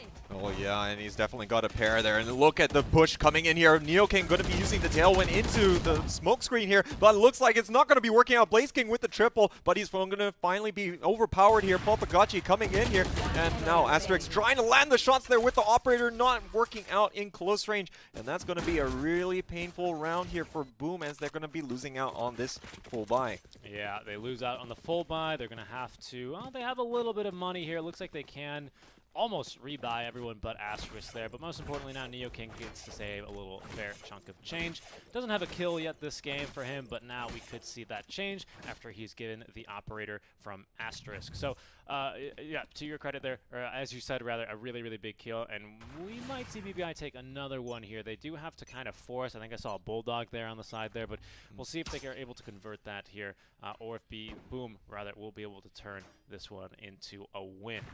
So we haven't really seen much action towards A at all this round, in this match actually, which is surprising given the fact that it's not like we have a Cypher in the game at all. No, and I think, you know, looking at all the teams of today and yesterday, the playoffs, it has been super popular to go A and C, but I dare say that A is going to be very populated in general, but now no one going to be there at all. Going to be interesting to see if Asterix decides to pop the Bladestorm. I think he's waiting to see how the game is going to be transitioning here before he decides to really utilize that a little bit, but now look at the stack appearing on Sewer and A Long. Yeah, it looks like we're lining up some smokes and utility ready to be tossed in for this A site take. They might have scouted a few. There's Asterisk now using that ultimate, ready to go about in, but Boom playing for this retake, completely giving up the site. Look at that strat, but Repablo, nice snap aim there onto Asterisk, and that's going to be the spike planted now. Boom Esports, let's see what they want to do now. As from heaven, Adrian King will rain down death onto 2 on the Reyna. Oh, and now they're going for their traditional site retake here, as Adrian King has been really impressive whenever these rounds appear. He gets the 3rd kill there. Super Assist is going to be assisting as well. And Poem, he's not going to have a lot of luck as the Omen will be picking up his 2nd frag. And what an effective retake coming out from Boom, despite Asterix getting absolutely shut down by Repablo. Yeah, that was actually fantastic. I completely agree. Super great efficiency from Adrian. I don't know how they ended up getting 2 frags there before even entering the round. That was absolutely incredible. As we'll take a different look at here for an alternate angle. See already those 2 deaths in effect. Gets the Leer down into hell, and from there the retake's actually quite easy as it's just the Jet versus 1. They win that duel there, and it's actually a flawless retake. But great stuff coming out there. BBI, I think they're going to be a little bit disappointed to have lost that round. Yeah, Boom Esports really giving that refreshing take on how to play defense, and that's going to be by taking it a little bit offensively and not really minding too much if it does, the plant does go down. But with this little bit of intel, it's not going to be yielding anything in the middle of the park here for Boom, but they are going to still be biding their time. Yeah, we do have a pretty aggressive lurk here. Looks like into the garage where they're going to be able to set up some nonsense. Notorious actually winning that duel versus NeoKing as we go on board to Blaze King himself. The battle of the two kings. We'll see one will be eliminated here actually as Adrian King eliminating two more. This man absolutely on fire. Empress at the ready, but it's not going to matter as Blaze King is able to spray down C Long and finish up the round 4-1. This is incredibly aggressive from both sides. Yeah, really decisive round coming out there from Boom. I really love the Hunter's Fury from Blaze King. It got so much information. It really tied them up on garage side of things. He managed to spawn out the lone player, Popagachi, who is going to be all the way at the C-Long or the Dragon side, and really just couldn't get anything going in that round, and that's going to be really painful. But again, they are going to have a full buy after saving a little bit. Now, Repablo going to be buying a bit more in terms of the spacing here. Might be getting a bit of a fake going on to C. Yeah, I wouldn't mind seeing just a regular old C push though, as it's only Sova defending the site, nearly getting sprayed down through the double doors of Garage is Notorious. He'll be forced back because it's really just the Sova here, right? That's constantly defending. You do have at least this breach kind of being annoying, poking and prodding through the mid garages. There's the operator Oitan. Oh my goodness, is he actually going to cross or peek this? Oh, it gets luckily not spotted there as he's able to cross. Could now actually lurk through the site here on this Killjoy. Oh, but look at that. The Jet Asterisk is ready here. Has probably a good angle, but we're on board over with Poem, who will now get shot. NeoKing actually, BBI opening up with 2 kills as Boom will make the call to rotate back over to mid lane. Yeah, they don't have a whole lot left here, but oh, look at Oitan's lockdown. It's going to be preventing them from really going for B, but Adrian King, he is delivering on the stage, and really one of the cases in point here for playing Reyna, but he's going to get locked down here and not going to be having too much luck. But Oitan, he's going to get refragged straight away by Asterix. Super is also going to be weighing in as NeoKing. He's going to be suffering. Yes, indeed. Where is this Omen? There he is. Ends up getting scouted and killed very, very easily as Astras was coming back for reinforcement if needed. But 5 rounds now, and 4 rounds the lead for Boom Esports. Really great stuff here. BPI, I'm surprised they didn't want to go A after that one. They still continue to bring the bomb C. I feel like they had plenty of time to make that rotation along with the Killjoy, but I think just kind of scared off from that Reyna getting 2 kills there as they tried to rotate through B. I think maybe is due to the fact that they just wanted to really try and throw them off as much as possible. I'm not too sure if they are, trying to base this off past experience and whatnot, but this does mean that now moving into our 7th round, it is going to be a little bit of a weak buy. They are going to be picking up some Ghosts and Sheriffs to try and deal a little bit of damage before this game really decides to escape from them. What a read from Boom right out of the gate. They're looking to be aggressive. Operator shots ringing out, forcing them away from that mid lane. As Notorious opening up the round to pick on the Repablo. Oh, nice job there from NeoKing though. Very balanced. Jet, even on an eco round, can still one-shot people. Oh yeah, and this is just such a great trait of the Jet players that we do see coming out here, really able to get value even when the chips are down. But look at this pressure coming on both sides of double doors. This is still going to be quite a bit of pressure applied by BBI. They want that gun. They want that gun real bad. That could really be a difference maker there as we get a Shock Dark down. Lucky for the Killjoy to be avoiding that one. Dark cover. Let's see as Blaze King up into the window of Garage he goes. He's got another Shock Dart, but no one there to receive it. As B sites will be, it looks like Boom daring them to come in as Astra's holding now a good angle. Turret placed down will be picked off immediately. Somebody actually wrote, oh, holy moly, Blaze King, what are you doing? Oh, Blaze King and Adrian King are going to be hanging out here together, and their Royal Court is going to be in the garage, but they're going to be able to finish off all the would-be challengers to their ascendancy, as they're going to be able to take this away, and it's going to be quite a big lead here between these two teams. I'm not sure if they can come back. If we look at the previous series, we saw how quickly Attack All Around did manage to run away with the game, and just not a lot of options to really come back in a best-of-1. Yeah, certainly. Actually, is this not a rematch? I'm pretty sure. Boom versus BBI. Is this not a rematch of actually round 1? No, Yeah, they were in different groups. No, it is a rematch of round 1 in the upper Oh, bracket. yes, you are right. You are right. Yeah, so their last match was actually 12-14 for Boom Esports here, and they're looking to take a commanding lead. Look how aggressively Boom, they're really feeling themselves. The paranoia might force them back as they're only to get Notorious, but already up out of the box, and Asterisk picking one off onto Popogachi. Nearly lands the second shot, but will be now forced off and back into sight. But Boom Esports still really smartly holding this one. Reyna watching Garage, but it's going to be BBI not deciding to challenge that operator anymore, and will rotate around. Yeah, but they're still going to be leaving the lurk here, as of course Repablo does want to see if he can still catch a little bit of aggression coming out from Boom, as that is their preferred method to gather some intel. Of course, we did see Asterix get the Owl drone to go and make sure that they were going to be long and gone. But right now, Adrian King, he's going to be sitting tight there at the top of Garage. There is going to be that advancement coming again here from BBI, as they are going to be starting to get a little bit bolder. Yeah, most certainly. I mean, Boom already starting to get bolder. The only reason that I remember to this is because their last map, Bind, where Boom went 11-1 on the first half, and they seem to be off to that start already here. But we'll see if BBI can convert now as they're going to rotate on through Garage. Boom Esports have read this, and Blaze King setting up the crossfire onto Neo King. He goes. Asterisk holding a tight angle, daring the... what a big... Oh, my goodness. It's just a thing of beauty here, Boom on this map.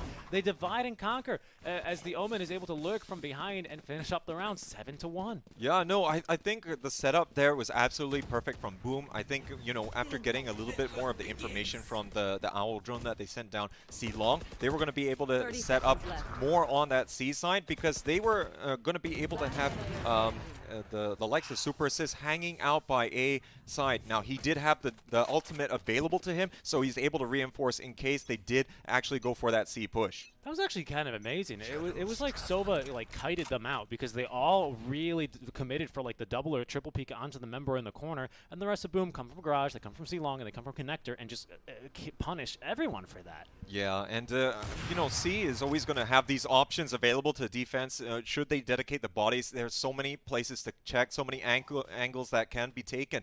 But now we are going to be seeing that because of that, it's probably giving them a little bit of nightmares. They're going to be weighted a little bit more on A side. Currently, double peek coming out here from the defenders onto Sewer. Yeah, they're going to be pushing towards A. Boom Esports, no information here elsewhere on the map, as they will now begin to move some bodies closer over towards at least B, over to that central point of the map, as we've seen a few retakes go their way. Asterisk, though, they're going to know something's coming. Sure, he gets launched right back, smokes thrice here to try and get himself behind some cover, but Super Sis actually opening up the round with a kill through A short. Oh, Rolling Thunder, absolutely epic here for the attack, as they're going to stream in. Asterix and Super Assist both going down, just not a lot going for them. But now Notorious, he's going to be taken a little bit aback here, but now he's at least going to be able to get the concuss off for him, and he's going to just try and push a little bit inside, but the rotation is just coming all the way out now. This is a great move by BBI. They're just distracting them now, as the spike will be planted B here. So this breach just buying plenty of time, as we'll see BBI able to get the plant off and hopefully a nice hole, but Boom, they realize they've been had. Blaze King kills Poem, doesn't find any Ellen else, and they get the notification that the bomb is actually in B. Yeah, not a lot of time for them to go to C. I'm sure they would have opted for that should they get the chance, but they're going to try and hedge their bets, at least watch on the extremities, as the bomb, or rather, sorry, the spike is going to be well visible there if they should peek from the C link. Yeah, it's a good plant here, and they know exactly where they had to approach from. They might just stick to C-Fuse, trying to lurk through mid here. Repablo will find one. I think he's stuck at halfway here. Oh, the Killjoy just timing that rotation and that peak perfectly. Nice round there by BBI to pick up the second. Yeah, I really do like to see how the utility is going to be used for the lockdown, as it's just going to be so difficult for them to rotate all the way around to Garage side to try and challenge that. But the timing always has to be right here. Oitan, though, he's been really rehearsing of the kind of placement and exactly when that they really have to try and get that ultimate down to win these decisive rounds. Yeah, certainly. I think Boom, they're going to be a little bit upset with that one, because they must realize, oh, of course they rotated to a different site. There was just nothing, no one else showed up to challenge us, right, when we just murdered this man in hell. So it's going to be a frustrating loss for them here, as I think maybe they were looking to continue to get aggressive. But again, just Adrian King rotating on through now underneath the windowsill, as Oitan is going to be, again, setting up the turrets in the same location. Yeah, this aggression all the way out here, not signaling any pressure from the turret. He's going to probably lull them into false insecurity, but no, I think they know exactly where Adrian King is. He's actually going for an aggressive push here, but he's going to get picked off. Papagachi on point with the Hunter's Fury, going to be able to take him down straight away. And now with the man advantage, they can afford to stretch the Boom defenders to their pleasure. Yeah, exactly. As they were able to get the flash out onto the Reyna. From there, they unfortunately fell a little bit too far, so they create footsteps when they land. So they think, hey, we'll take the guaranteed kill against someone that's kind of popping off right now, and we'll head towards A. That's usually the member to hold Heaven and a very good source of initiation. So they're looking to be able to set up Hell here, but Astra's not willing to let that happen with the opening pick onto Neo King. Yeah, and dodging the refrag straight away there on the Jet, so characteristic, and we've seen that so many times here in this tournament. Oh, but look at like the paranoia not working out here for the Boom defender, and now he's gonna get taken down straight away. No refrag in sight, and looks like Notorious, he's gonna at least get his opposite number, but he's still got quite a bit of a task to do. The defender's starting to push in, trading evenly. Blaze King looking to try and catch, but there's still 2 more players all the way at the top ramps here, but it's gonna be a bit difficult. Look at the shots landing here for Blaze King, but he's gonna have so little time. There's not a whole lot left in a hit. He's gonna be able to get Oiton, but I don't really know if this is enough. Oh no, sorry, actually it is going to be quite slow. Couldn't quite hear the beeping just there. Yeah, it's a little bit difficult to hear sometimes. But no, for sure, a great round. BBI, I think they had the right idea there, but the paranoia coming out through that Omen actually doesn't allow the members from Hell to get any picks off onto the man rotating through, I believe, A long. They just swing around the boxes for free, right? And then the people holding A short, really that sort of entrance outside of the sewers, aren't able to get the pick offs. Nice 1v1 win there by Blaze King, and I'm telling you, man, Boom, I think they're going to be running down in mid here. They know that BBI are going to be on an eco round, on a save, and I'm expecting Boom to try and just demoralize now our Japanese squad. Oh, absolutely. I think they want to set this up nicely here. This is the penultimate round of the first half, so if they can finish this out strong, they can definitely be in with a good shot of making it 10-2 when they swap sides. But look at this push all coming here. The spray is going to be excellent here for Blaze King. He's immediately going to take down Neo King, but look at the paranoia is coming out there, streaming on the side here. But Blaze King, he's going to be able to get 2 more, and Notorious also going to get the double for himself. And wow, BBI just getting absolutely demolished. That was incredible, really. Of course, the first person he kills is the Jet having just a terrible game, right? Not having a great time. Of course, he's the first one to die. He just kind of thinks he holds the right angle, then someone runs directly into his crosshairs. They're not able to even get a single pick, and they just get absolutely demolished. They don't even touch any of the members of Boom Esports. Yeah, and I mean, I know they want to try and throw Boom off balance, but I think so far the defense on Seaside has been relatively on point. So they're going to have to try and dig this one out, and this round might be inconsequential, but look at BBI pushing out there, as now Oiton is going to be able to take down the Jet, not able to get anything too far, but now Blaze King still able to land the shots on his opposite number, and he's going to go down to the Hunter's Fury. There's so many Kings in here, I'm just realized. Adrian King as well. He's going to get aggressive. He's going to get 2 kills before he's traded away by Poem. Now Oiton, the last member standing, actually make that the Omen, the last player standing for Boom, as BBI looks like they're finally able to punish this little bit of, well, I don't even want to say a little bit, this just relative aggression coming out from Boom. Yeah, and I think Boom really just trying to live it large here on the very last round. Super Sis going to be hanging outside of B. He's going to hear the plant going down. And with the lack of a lockdown that's left, it's going to be open season here. He's able to land it, but currently playing for mid. He's going to be taking out with the dark cover. Yeah, the paranoia to follow suit as he easily wins the 1v1. Oiton probably wishing they had the pylon now, but didn't end up using a little early. Oh, okay, there we go. Oiton had that way, knew what they had to do, knew the direction he had to be coming from. I'm surprised we didn't see a fake teleport maybe, but probably was out of him by that point. But hey, BBI, they are going to be able to get that last round. That's going to be really useful for their psyche here, trying to reset into this second half. Let's see them get now this pistol round under their control, or because I think Boom are a little bit weak on the attacking side. I think this is where BBI might be able to try and make a comeback here. Yeah, I think Boom really does like catching opponents off guard on the defensive side and really just punishing some of the attacking sides who might be a little bit complacent. And of course, the point that we always bring up is how they like to take those site retakes, where really they just manage to deliver so much in that regard. And this could be a little bit more difficult, especially facing off against the Killjoy. Yeah, definitely. It's so tough because Boom, they just play the defensive side so well, to be honest. I don't like, what does BBI even do? Maybe a Cypher might be actually a little bit more useful this map, just because you tend to be able to place down your trip mines a little bit more defensively, right? You've got the camera that you can use to watch, but you know, they've drafted instead the Killjoy, which they prefer, and I think Boom are trying to take as much advantage of that as they can. As now taking control of B. Omen lurking around quite a long ways, but they look to be wanting to push through A here, forcing these members back. Big flash onto Big Lear there is going to stop everyone. Home actually flashing himself and his team there is going to delay this pushback by a bit. We also got an ancillary fight breaking out towards B from the C connector here. Yeah, they're trying to overload here on the A-Link side of things if they can, where they do have the numbers advantage. Look at this here. NeoKing is going to be coming through the dark cover expertly here with his teammates there, and looks like BBI, they're cleaning house. There's only going to be Blaze King left. He's going to try and get the player, but he's not hitting the target at the moment, and he's going to be able to stick it.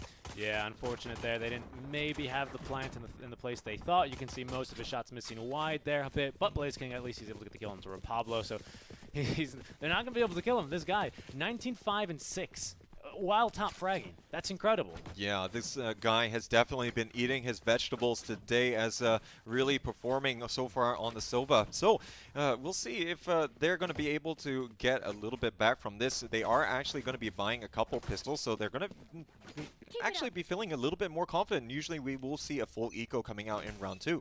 Yeah, they got a little bit of extra money to play with here, right? 300 extra, so that allows you to maybe go for a few pistols more than often than not, as they were expecting a fast push through A short. Instead, the lurk coming through mid B yet again. We'll see which way they want to rotate. We do have now members of BBI that is rotating on over, holding some nice angles here with the Spectre Palm. Not really too likely to get kills from here, but there goes the Omen. Wow, okay, maybe never mind. Just making me eat my words immediately. Super Sis as well, eating the bullets out from that SMG. Yeah, it looks like he's going to be able to spot him out, and with the alarm bot taken out, this is really prompting the defenders to really hold the fort. But oh, look at the flashpoint. It's going to be absolutely effective here in Garage. Delay them ever so slightly. C is actually vacated, and oh, looks like Adrian King, though, he's going to be clearing out B, and he might be able to catch a lot of these unaware defenders coming in from that C link. It could be, but we do have one man hold up in Cubby now, as there they go. Blaze King, though, immediately onto Oitan. Oh, didn't see you there, sir. But Popagachi now will swing wide, connecting 2 with his Spectre. Oh, Adrian King moving in here from Garage. Might be a little bit unexpected. Popagachi able to get the shock dart, but now Adrian King, he's made his presence known. He does have the Spectre available to him, but he's got 2 players to worry about. Repablo using the dark cover. He's going to be able to spot him out. But Adrian King, he comes out big, but not big enough, as Popagachi not only will get the defuse, he also gets the 4th kill of the round. Yeah, it's really good stuff there. From both sides, really. BBI forcing the issue there. Adrian King having really no choice but to decide to, well, do I save a Spectre, or do I actually just go in and be crazy? And he's like, well, of course I'm going to go in and be crazy. Actually gets a kill somehow through the smoke. B hopping his way through that one, but of course by that time, the spike is already basically diffused, and he loses the Spectre. Not that he cares, because he's going to full buy here anyway. With Vandal in tow, we'll see if Boom decides to go anywhere but mid. Oh yeah, and that has been very characteristic of them so far, but I think that's exactly what BBI wants. B definitely going to be easier to attack depending on how you line yourselves up. That's why we see a lot of teams going for A and C very typically, but this is the round that Boom does really need to take, as this could otherwise spiral out of control. But it's very characteristic. The first 2 rounds, they allow them to plant there, but oh, looks as though the Owl Drone usage there at the wrong time is going to be punished. Yeah, BBI now in a bit of a corner here. NeoKing, that is, anyway. We'll have some reinforcements coming. A second smoke to delay his death, but there is now the spike carrier spotted here with the Paranoia on top. Lots of smokes, lots of utility being used now. NeoKing well, basically between a rock and a hard place here, stuck in the corner. Oh, He does win the duel, though, and that's a spike carrier kill. A big win for this squad, but Notorious, they're still fighting over towards B. These guys just are playing this one like a deathmatch with Boom Esports. It's working out in their favor thus far. A Super Sis will actually not be able to get the win. Onto NeoKing here. A nice job there as well on a NeoKing. Now with the 4K, could potentially get this ace, but most importantly, the round under control for them. Oh my goodness, and it seems as though they're kind of treating NeoKing as the final boss, and they're going in one by one, so not really going to be working out too much. And yeah, with getting caught with their pants down, dropping the spike here, not giving options now. Look at the dark cover. It doesn't even matter, as they're just going to continue spraying through that. Notorious, he's going to be biting the dust. BBI bounce back, and they are within 3 points of tying this game. And now this is going to be a little bit of an eco round coming out from Boom. And yeah, we can really see that they're struggling a little bit here on the attack. First 2 rounds, sure, we have the pistol round and whatnot, but I think we look at how the rounds were won. They were retakes by BBI, and the defense just not going to be holding up for Boom. I think something that you see from Boom here, quite specifically on the attacking side, is that they like to go through mid if they can, and usually, while some teams might decide to plant, they like completely just acting like a wave together and just flanking another weak site. So if they can get that entry frag, the round's actually pretty scary for you if you're in one of the side sites, because that means they're going to be coming at you with likely 3 or 4 or 5 even, as well as from multiple angles. As BBI, they're going to win that duel against Blaze King here over to A long, but that's just the lurker, because the rest of the team now considering going through mid. Footsteps here as Rapablo actually just looking at the corner here. Notorious, that's going to allow him to sneak on in as the shots will not connect. A little bit of utility to force him out, and Rapablo there will get the kill. Oh, wow, look at that. The Sheriff, though, all the way through his sight. Actually lands the dink there. Adrian King, he knows he's hit that one as well. He wants this kill real bad. Let's see if he can get it. Nope, Astra's going to take that one as the turret will reveal his location. Oh, quite a bit of damage being done here by Boom on this eco round, as they are already managed to eliminate 2 members and also get the spike down. This could be working out, and yeah, they're going to be able to have these in full force. This could be really big here for Boom, winning an eco round here. Not just the Thrifty, but also at least if they can recover with some weapons. Even if they don't, they'd be happy if everyone exploded in this blast. Popogacci going to be swinging here through C as they will smoke off the connector. It's a fake. 2 coming from garage, 1 from long here as in they go. Oh, and look at this. They're going to get the crossfire going here. Adrian King spots out the last player. He's going to be able to nail him down. Boom coming up absolutely huge in this Thrifty round. And look at the performance coming out from them when they needed it the most, and in the most unlikely of manners as well. Looking at how they were not able to convert in the preceding round, this is really a breath of fresh air for them on the attack side. Yeah, I think this is excellent. I think Boom really coming out with this one as if to say, you know what, we should have won that upper bracket one. It's not our enemy's fault that we didn't. We accept that, but we are coming out to compete. They are hungry for this win, and I love to see them play like this. You could see, even though they don't get the lurk through mid, they still actually just completely push through garage and just wreck everyone in that site. What a round, and actually it's going to be a Bucky here for BBI on their eco round of their own after getting thriftied. So my favorite gun here, we'll see if BBI can use it to try and turn this one around, to try and stem the flow, because Boom, they're only 3 away from taking this one. Yeah, they're pretty close, and I guess that's going to be prompting out these buys from BBI. Bucky, of course, definitely going to be a little bit inspired, I dare say, from a Myth attitude, but look at this. There's going to be opposing dark covers on this C-Long, and I think Rapablo, he's going to have his spider sense tingling, as he does need a little bit of backup, but no one in garage to help him out. He's got the paranoia, but it's not really going to do a whole lot, as look at them all streaming on the site. Neo King, though, with the operator, gets smoked off here twice before he's actually sprayed down by Astra. It's unbelievable. Now Popogacci looking to try and get a pick. Will only find Notorious there with the Hunter's Fury. Spike now is in a C, but they're looking for kills here first, Jay. Yeah, they've been absolutely delaying the Spike plant, but now they get the chance to reposition here. We can probably see the Rolling Thunder coming out here from Poem. They just want to make sure that they are likely to get the coverage in the site and make sure that no one is going to be lurking by the garage window. I think BBI ought to save that ulti for a full buy here, I suspect, right? Because they're still on this eco round. You have an operator here in the hands of Voiton, but that's going to be immediately taken away as Supercess lines up 3 headshots there within the span of a few seconds. That spray control is just so impressive out from him. Well, Super Assist here is really showing why he has that part of his name there. But we're going to see now that this is going to be a chance to bounce back, of course, for BBI. But it's looking like a pretty weak buy, but that's all they got left in the tank.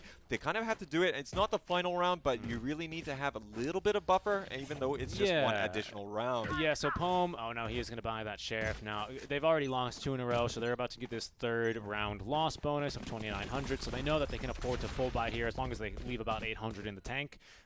which they've done. So they're going to be looking to try and maybe catch off Boom off guard here. But Boom, they're going to go hard for A as they actually have completed the Omen teleporter. He's going to be in heaven. They might not actually predict him to be here as they will actually spray him through the smoke. Dark cover there will betray his presence. The rest of Boom, though, already in the site, and they will be planting that spike as the Owl Drone looks to try and gain as much intel as it can. Yeah, and this is going to be a numerical advantage here for BBI. I think they're going to fancy their chances given how Boom doesn't really have a good record, I dare say, compared to their attack when it's to defending the sites. But look at this, Adrenaline King starting to protect a little bit here from the A lobby, but Oitan here is waiting out here as the ult here popped out by Notorious, and the Rolling Thunder going to be doing its work.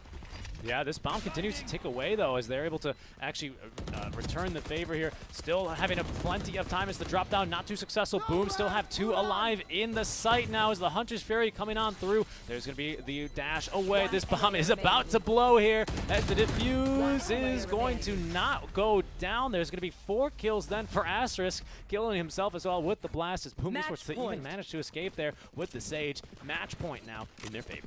Oh yeah, so the operator is going to be tossed again to, well, this time to Notorious, but yeah, I think Asterix really earning his weight in gold, is able to really just make that A site his absolute playground and really racking up the kills. Match point here, and 6 points difference. It's going to be a real difficult and tall order here for BBI. Yeah, most definitely. It's just been a tough match here for them, to be honest. Boom, they already know how they play. They played in the best of 3 with them before. They couldn't take it in round 3. Oh, they did take it in round 3. Getting sent down here. BBI now back with the rematches. That's going to be a good way to start this round. Expecting them down C long, as they will be able to clear the lair, force them back further with the flash. But a nice counter flash there will have Boom drop back into Cubby. Oh yeah, it's a 3-on-3 fight here in the middle, or rather along this C side, but there's starting to be a little bit more cover. But oh, look at that aftershock, going to be taking down Adrian King, just not having a lot of luck. So a bit unfortunate that took place, but now we're going to see a little bit more camping coming up from the C side. BBI doesn't want to leave this to chance, and since they got the numerical advantage, they can afford to stretch out the opponents, but there is still going to be 1 player in the B side. Yeah, we do actually have that solo. Just holding, looking for anyone rotating on through as we take a look now on board Notorious. Trying to swing wide. Rapablo now considering leaving through double doors. They have no intel on where the spike is. Is this breach still pushing? That's going to be the main question for them here as he continues on 30 through. seconds Neo left. King, meanwhile, holding an A lobby. But for now, they will decide to bring the spike back towards C. 2 members currently holding, but Blaze able to get the pick onto 1 here, now approaching from behind. Lands the second shot as well, as that'll be C under the control. Rapablo able to trade away at least 1 person, but it's a 2v2. Boom, they want to take this here and now, Jay. Yeah, that might look absolutely decisive. This is really forcing the hand there from Blackbird Ignis. This is their last chance to really try and stave off elimination here at the Royal Sea Cup. Currently, they're starting to push here down the side, but the Shock Dart going to deal a lot of damage. Papagachi with the flanking shots, going to be good. Notorious is going to be able to take down Neo King. Only 1 player left. Not a lot of utility available as well. He's actually going to get flash and forced off the defuse here, but there's nothing that he could do against such a scenario. Notorious is going to finish him off. Boom Esports going to advance here up the losers bracket. Yeah, it's a 2nd straight win here. Again, well, not straight win. That's a 2nd win against BBI here in the playoffs. So really showing their stuff, and what a performance out from Boom Esports. I mean, 3 players leading there in terms of straight in the leaderboard with which is way more kills. Neo King just completely shut down here. 7, 17, and 4. Yeah, that is really surprising to see here, as really suffering a little bit, as not able to deliver here on the big stage. Oitan also usually so good at propping up Blackbird Ignis, not going to be able to get the kind of performance that's required, and you know, it's a little bit unfortunate to see Blackbird Ignis fall to such a fate here, as of course they've had some great matches and plays, and yeah, we're just not going to be able to see them any longer as they're going to be dropping out. No, yeah, that is going to be the case, as they will be the last to be knocked out here on the best of ones. Of course, we do have another elimination match coming up next. We'll let our panel talk a bit more about that. Is that going to be Boom as well? Oh, yes, it is. It's Oh, going to man. be meeting Attack All Around as well. So Attack All Around, they've been on the tear, and arguably, you know, they'll feel hard done by actually being knocked down to losers bracket at all. But of course, there can only be one advancing to that upper bracket final, and it was going to be Vision Strikers, and now they're going to be looking to try and get a little bit of revenge. But first, they have to take down Boom Esports. Yeah, exactly. I mean, I think these playoffs have actually been quite wild. We've got an open qualifier team at least guaranteed third after making their way to now the winners brackets. We'll see how they fare against Vision Strikers tomorrow. That's going to be one heck of an exciting match. But Boom Esports, they're really showing their stuff here as well. I mean, again, such a heartbreaker of a series, having to get delayed so much due to disconnections and then missing their chance, right? Yeah. In overtime due to a disconnect. Not to say that was in the bag, but they had a serious chance for sure there. But I mean, they really wanted this game. They came out swinging. Yeah, exactly. And I think if they can overcome Attack All Around, you know, I mean, they would want to have a proper matchup again with a Myth. And as you said, you know, they could have arguably taken it maybe in that first overtime that we saw in the game number 3. But I think that we will be seeing 3 games in this next series, as really these two stacked opponents, I can't see it ending any other way. And 2-0 seems incomprehensible to me. Yeah, definitely should be in for one heck of a series, so make sure you stick around for that. But before we dismiss you, we'd be remiss if we didn't really give some words to BBI, right? Our team joining us all the way over from Japan. Definitely had some very strong performances. Splits specifically seemed to be kind of their playground as well. But I like their different play style. They were definitely able to adapt in some scenarios. I think Boom just kind of finding a pressure point and making them snap. But really great stuff, and it was awesome to see some different agents, right? The Killjoy being consistently picked up and used, but I think teams were able to take advantage of the lack of a Cypher and managed to find and poke holes in that composition. Yeah, I think overall, we look at all the teams, and any innovation or, standing away from the norm, we definitely salute them. And, we hope to see that these strategies really do come to the pinnacle and the forefront of Valorant, competitive Valorant. But with that, ladies and gentlemen, we have to bid Blackbird Ignis farewell, and congratulations to Boom Esports for moving on. They're going to be playing in our second match, as we mentioned. And with that, we're going to be bidding you farewell for the time being. We will be taking a short break over here at the casting desk while we toss it back to our lovely analyst panel, while they're going to be breaking down this match and also telling us a little bit more on their insights for the Boom Esports and Attack All Around match. So with that, ladies and gentlemen, he's Seek and Strike, I'm Player the J, and we'll see you a little bit later.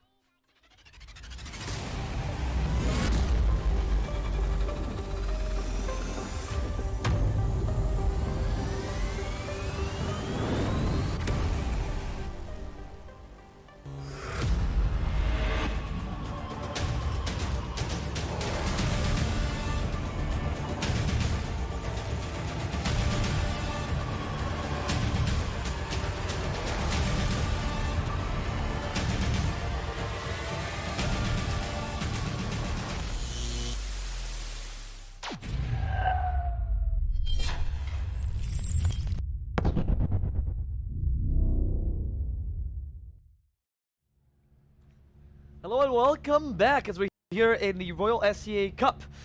We at the panel are here to break down the games and analyze them so you don't have to.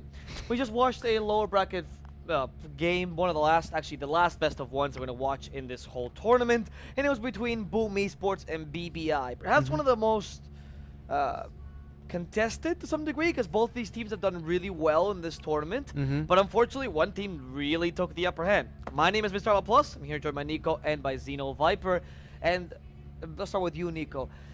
You were quite confident in Boom coming into this matchup, and they really delivered. I think because their game in the upper bracket semi-final, I believe I casted the game semi-final, I believe it's a pretty close game, but there's like some disconnecting issue coming up from Boom. But wipe that when they polish that, then it's a pretty solid performance, because as I said that during my game, Blaze King and Adrian King do deliver a lot to the team, and it's the same in this round as well. The ADR for both players really high. Adrian King has 204 each round, so that actually means something. So Boom Esports going to the next round, I think it will be a close game coming up with AAA as well.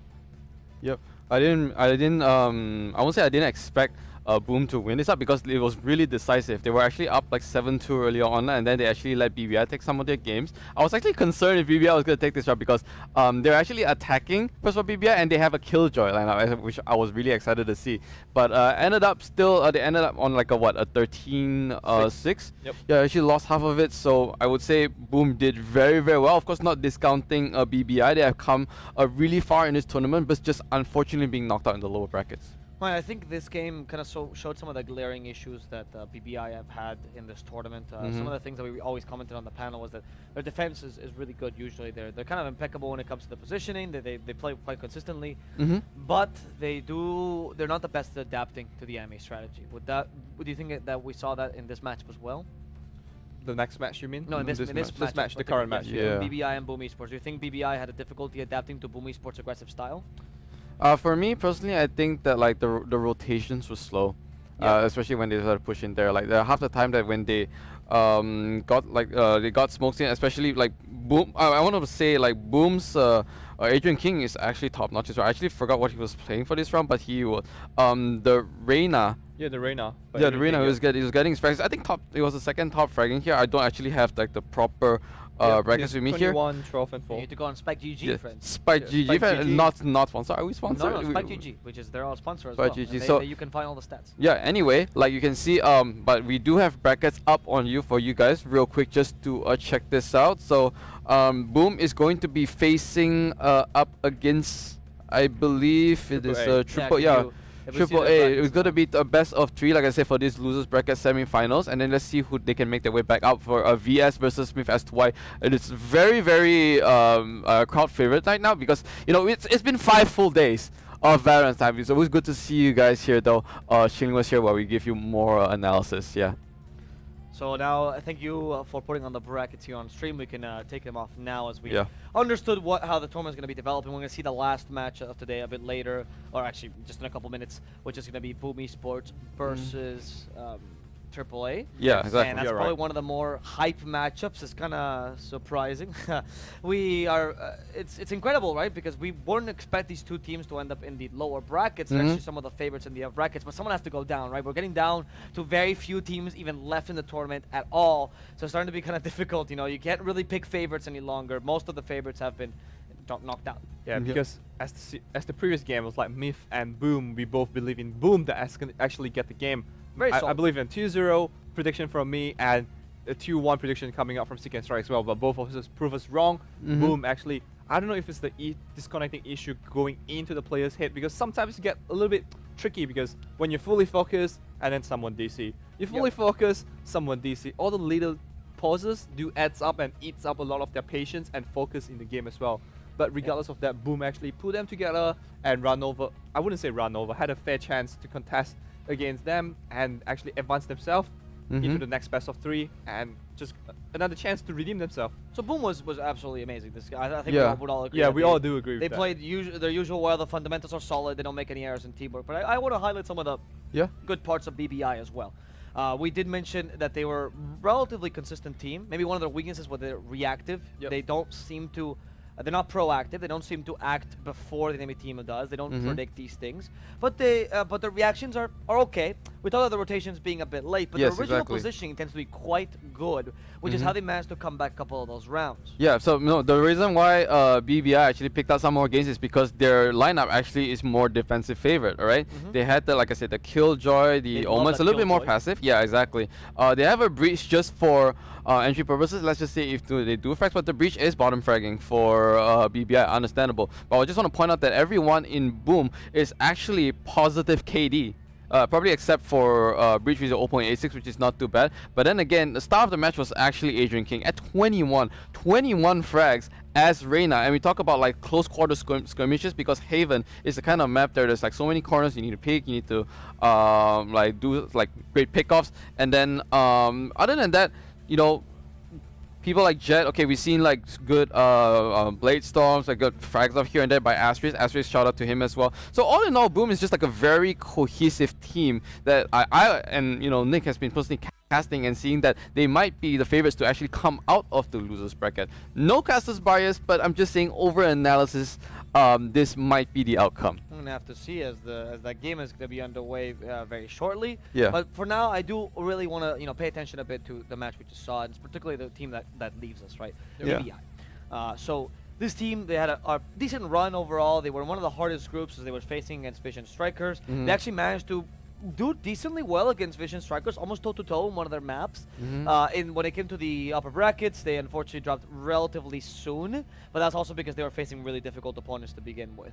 What are some of the points? We mentioned the agent choices. They have very peculiar agent choices. Their defense is something that we see being really strong, right? Yeah. What are some of the things you saw from them that you're like, wow, that's really good. You should really emphasize those strengths. I think the viewers will think that I keep repeating this, but the spirit, I like the team spirit though, like, because this game is always a team game, and the team spirit of BBI, because obviously it was, if I'm not wrong, they were like 9-3 at switches strikes, and did some really good rounds as well for BBI. The first blood coming out from Re Pablo and MK Poyam actually do helps the team a lot in both situations, but unfortunately just couldn't get the dominance after the first blood. Might actually cost some of the team play as well, but the first blood regardless, 4 from each of them do actually help to ups the team a lot and secure some of the rounds for the team as well. Would it be fair to say that they keep quite a level head? It didn't seem like they scramble too much when they play their games. Yes, they lose, of course. I mean, that's gonna happen, but they never seem to lose the plot completely. Other teams seem to fall apart entirely. Yeah, like the previous games, sometimes you just lose all the open duels, but this one get some good first blood, and actually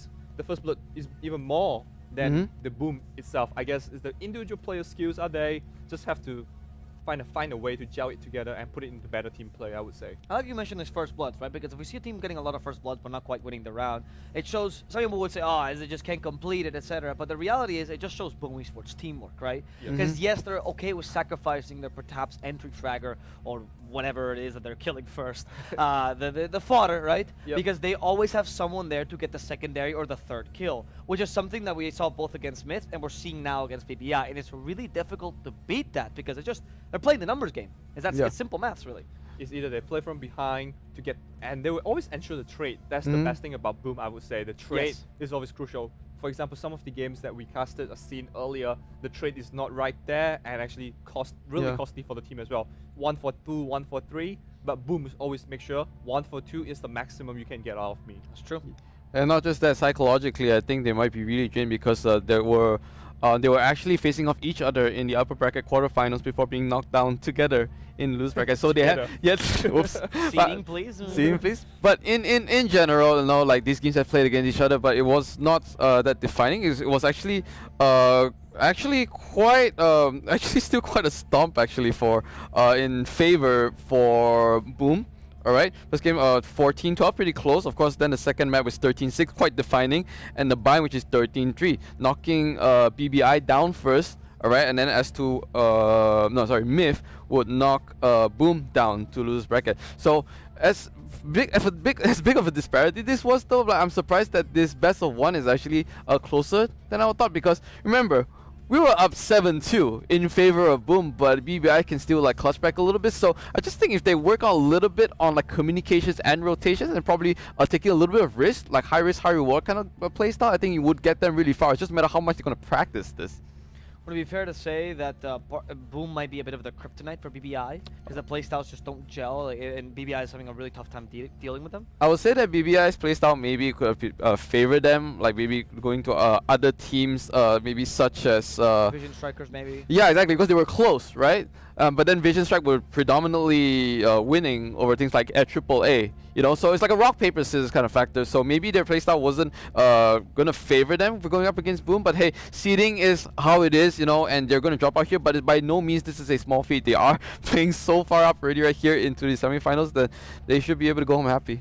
Yeah, the Japanese fans should be proud of BBI. I think, you know, they're also playing, of course, with the difficulty of playing for the faraway server. Yeah, exactly. Try to find the equal server between them, but that's always difficult for them as well. So they're playing with a bit extra ping than they usually would. The Japanese players also use much more to the local tournaments as well. So maybe you now learned a lot. I think BBI probably learned a lot from this, right? Yep, and I think the Japanese fans who are watching will probably inspire more people to play Valorant, and in the future probably be more than one BBI in the Valorant tournament. Yeah, we've seen some other Japanese teams in the local leagues. For example, Team Jupiter has been doing really well, but BBI was one of the top contenders, and this might be a bit of a learning experience of how SEA plays, right? Because if you're constantly playing your local leagues, if you're maybe at most playing with the Korean teams, which is what mostly Japanese teams have been doing, now you're facing this SEA teams and going, oh, they're just running at me. Like, what do I do? Like operator should be holding get running, dashing with operator. Exactly. Because the rock, scissors, paper, as you said, they always used to play with the paper, and suddenly there's a rock coming up. Wow, there's a different world. I really sincerely hope that like offline tournaments come back sooner, because when cross regions get to play with each other, they'll be like stunned of each other's kind of playstyle that they're not used to, you know what I'm saying? Because they don't necessarily skirmish with each other early on here. You know, Southeast Asia, we skirmish with like of course maybe a difference in ping, but all in general we have the same understanding of playstyle. Whenever you go to like NA or EU, their playstyle's a little bit more different. But here, Southeast Asia, alright, we have really strong talents here coming up your way. It's been 5 days of mad like Valorant action. I hope that these teams have been pleasing you just as they've been pleasing us well. I mean, it's impressive. I think it's a good learning experience because it's very different to watch a team and be like, oh, I like what they do. This is interesting. We should try that. Than actually experiencing in your flesh how that feels to play against. Because we always talk about, you know, when we analyze these games, many people in chat's like, oh, these guys think they know better than the players. That's a very common trope. But the reality is, we just have more information. We're watching from a bird's eye view. We have our wonderful observer that's catching all the kills, making sure we see all the angles. Adrian is a top-notch guy. We're watching. We're making sure that we have more information. We know the economy of everyone as well, constantly. Well, which is they also should know, by the way. That's how Valorant works. So this extra information helps us know how to deal with their playstyle. The rotations are much more obvious when you see everyone on the map. And it's much more obvious to see the general idea. But now that they actually experience it, they have to start to say, okay, how do we make these calls? How do in-game do I say, right, if they're rushing at us, if they're faking out, how do I deal with this myself? I think BBI for the next tournament can probably do better. Yeah, definitely. I would say they have the individual skills, just brushing up the teamwork, gel together, think, move as one. Probably they can move further. Defense is very solid too. Yeah, defense is solid too. First blood is very good as well. I guess it's just the team play, come down to the team play as well. Okay, well guys, we are about to start the last best of 3 of the day. It is the lower bracket matchup. We're going to send it any second to them as Boom Esports will be facing AAA. And before we go, we'll get a little game here. Predictions. I know we're a Boom panel here. I know Indo Pride, but first of all, Nico? I'll predict. We don't have to predict who will win, right? I predict it will be 3 games. No, I want to predict who wins. Nice cop out though. You almost had me there. Good try. I had to rethink that. Yeah, I was like, I would say, oh, it's very hard though. AAA might get it. Okay, 2-1. AAA might get it. I guess if we both say Boom, then it's gonna get boring. No, you were favoring Boom, right? Whatever your heart tells you. I think AAA has a chance. Okay. But it really depends on how Adrian King plays. No. AAA has a chance. 2-1. Wait, am I gonna like disappoint myself? Because I was about to go for AAA. Because this man was on the Boom ship, like all the way. You know what I mean? You were too, mate. Yeah, you were. Yeah, don't pretend like you're both. Okay, so fine. I don't get the choice. I'll stick with Boom, right? In no pride. Let's go. There we go. All right, but I think it may be a 2-1 because we've seen these two teams, AAA and Boom, is actually bringing a lot of cake on the table. Let's see if they still have the mental fortitude after such a long day to bring us more entertainment. Okay, let's see if the analyst, which one of the analysts is correct, if it's Boom or if it's AAA. And of course, if it goes to 3 games, which of course everyone here is looking forward to, as that means more Valorant, more excitement, and a closer matchup. We're going to now send it to a quick break before we send it to the casters, which are now getting ready for the last match, the last series of the day, which is going to be the lower bracket final between Boom Esports and AAA.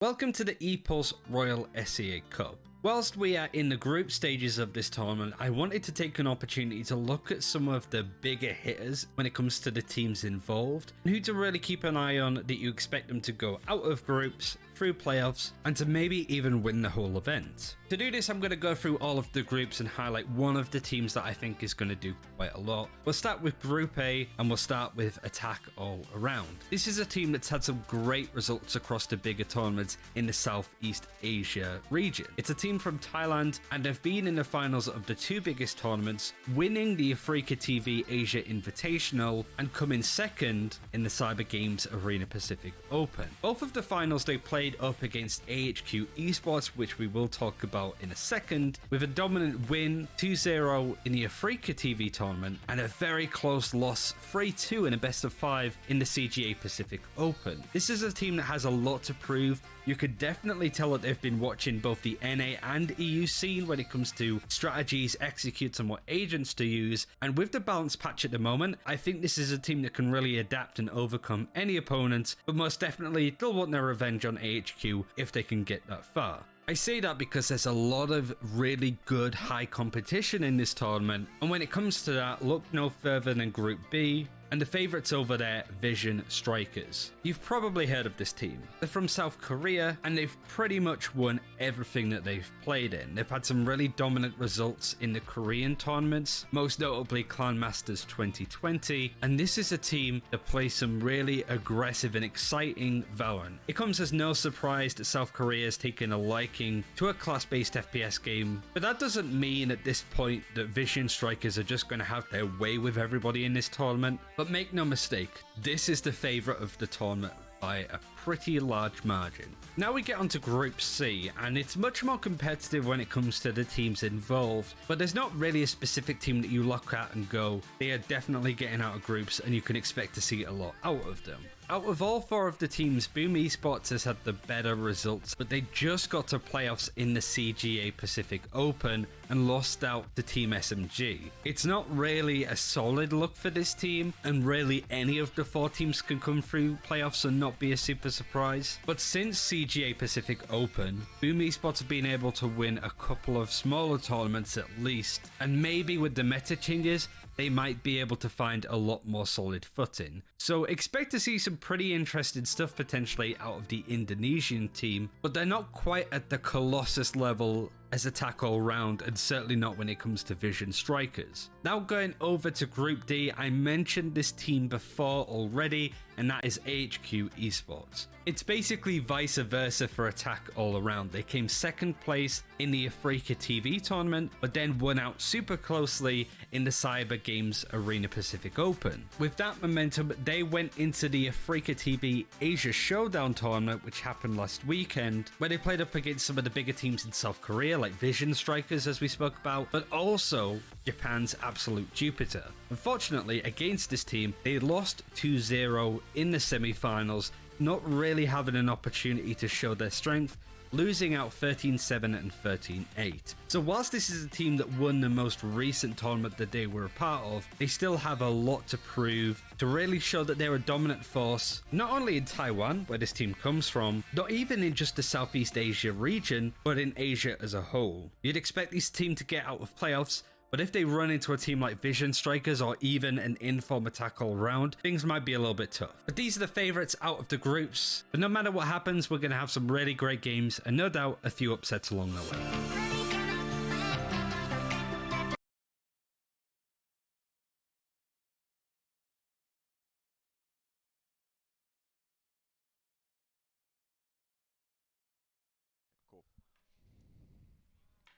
Hello and welcome back, ladies and gentlemen, here to the EPulse Royal Sea Cup, and we're looking forward here for our final match of the day, and it's going to be a best of 3 here in the lower bracket round number 3, as we got two stacked opponents here in the form of Attack All Around, and they're going to be duking out with Boom Esports, who we just saw dispatch BBI over in the preceding 13-6. Yeah, 13-6. So, I mean, they are excited to be here, and they want to advance over to the lower bracket finals. I'm Player the J, he's Nico, and we'll be bringing you all the action here. Yes, last series of the day. It's a long day, we know, but the last series is as hype as it should be to end off to end the lower bracket semifinals as well. Speaking of that, Boom barely get knocked out to the lower bracket by Myth because there's some disconnecting issue. It's kind of sad for that, but at the end of the day, a loss is a loss, and they are here to prove themselves again that they deserve a slot into the lower bracket final. Oh, quite right, quite right. I mean, yeah, good sportsmanship in that game by both teams for sure. But, of course, there's going to be the chance for them to set up a date together again, and that's going to be Championship Sunday. But first, they need to get through Attack All Around, who themselves, they also had to try and duke it out in the upper bracket semifinals earlier today. But, yeah, they also faced some stiff resistance in the form of Vision Strikers. Yeah, because I think they both actually lost in the leading style. They both got the map 1 and just lost 2 maps in a row. Yeah, It's so tough for them. Yeah, that was unfortunate. And honestly, a lot of these games so close and really not a lot separating. I mean, even in that game versus Vision Strikers, arguably Attack All Around, they could have taken it there in 2 maps straight. They took the very first one on Ascent quite decisively, 13-7, but then went to overtime and lost it against Vision Striker, and they just really came back on Bind and took it all. Yep, I guess it's just a momentum swing and just allow the team to actually just keep going, I guess. So what do you think of the next game, Boom or AAA? But personally, I think Boom playstyle fits the name of AAA, attack all around. They just attack. Oh yeah, I know. I mean, of course it would suggest, you know, that they are going to be just as aggressive, but I think, you know, with the kind of agent lineups that we tend to see coming out from Attack All Around, which I dare say is going to be a little bit more along the standard side of things, you know, probably not going to be able to have that title, but then again, that is going to be a little bit of a crutch as well for Boom Esports, because I think, like, as we were talking during, I think the last match, we do notice, of course, there could be potential for certain difficulties. I think Seek and Strike and I both were looking at the attacks for Boom Esports, and we noticed that, of course, the aggressive playstyle does give credence to, you know, playing well on attack. Yep.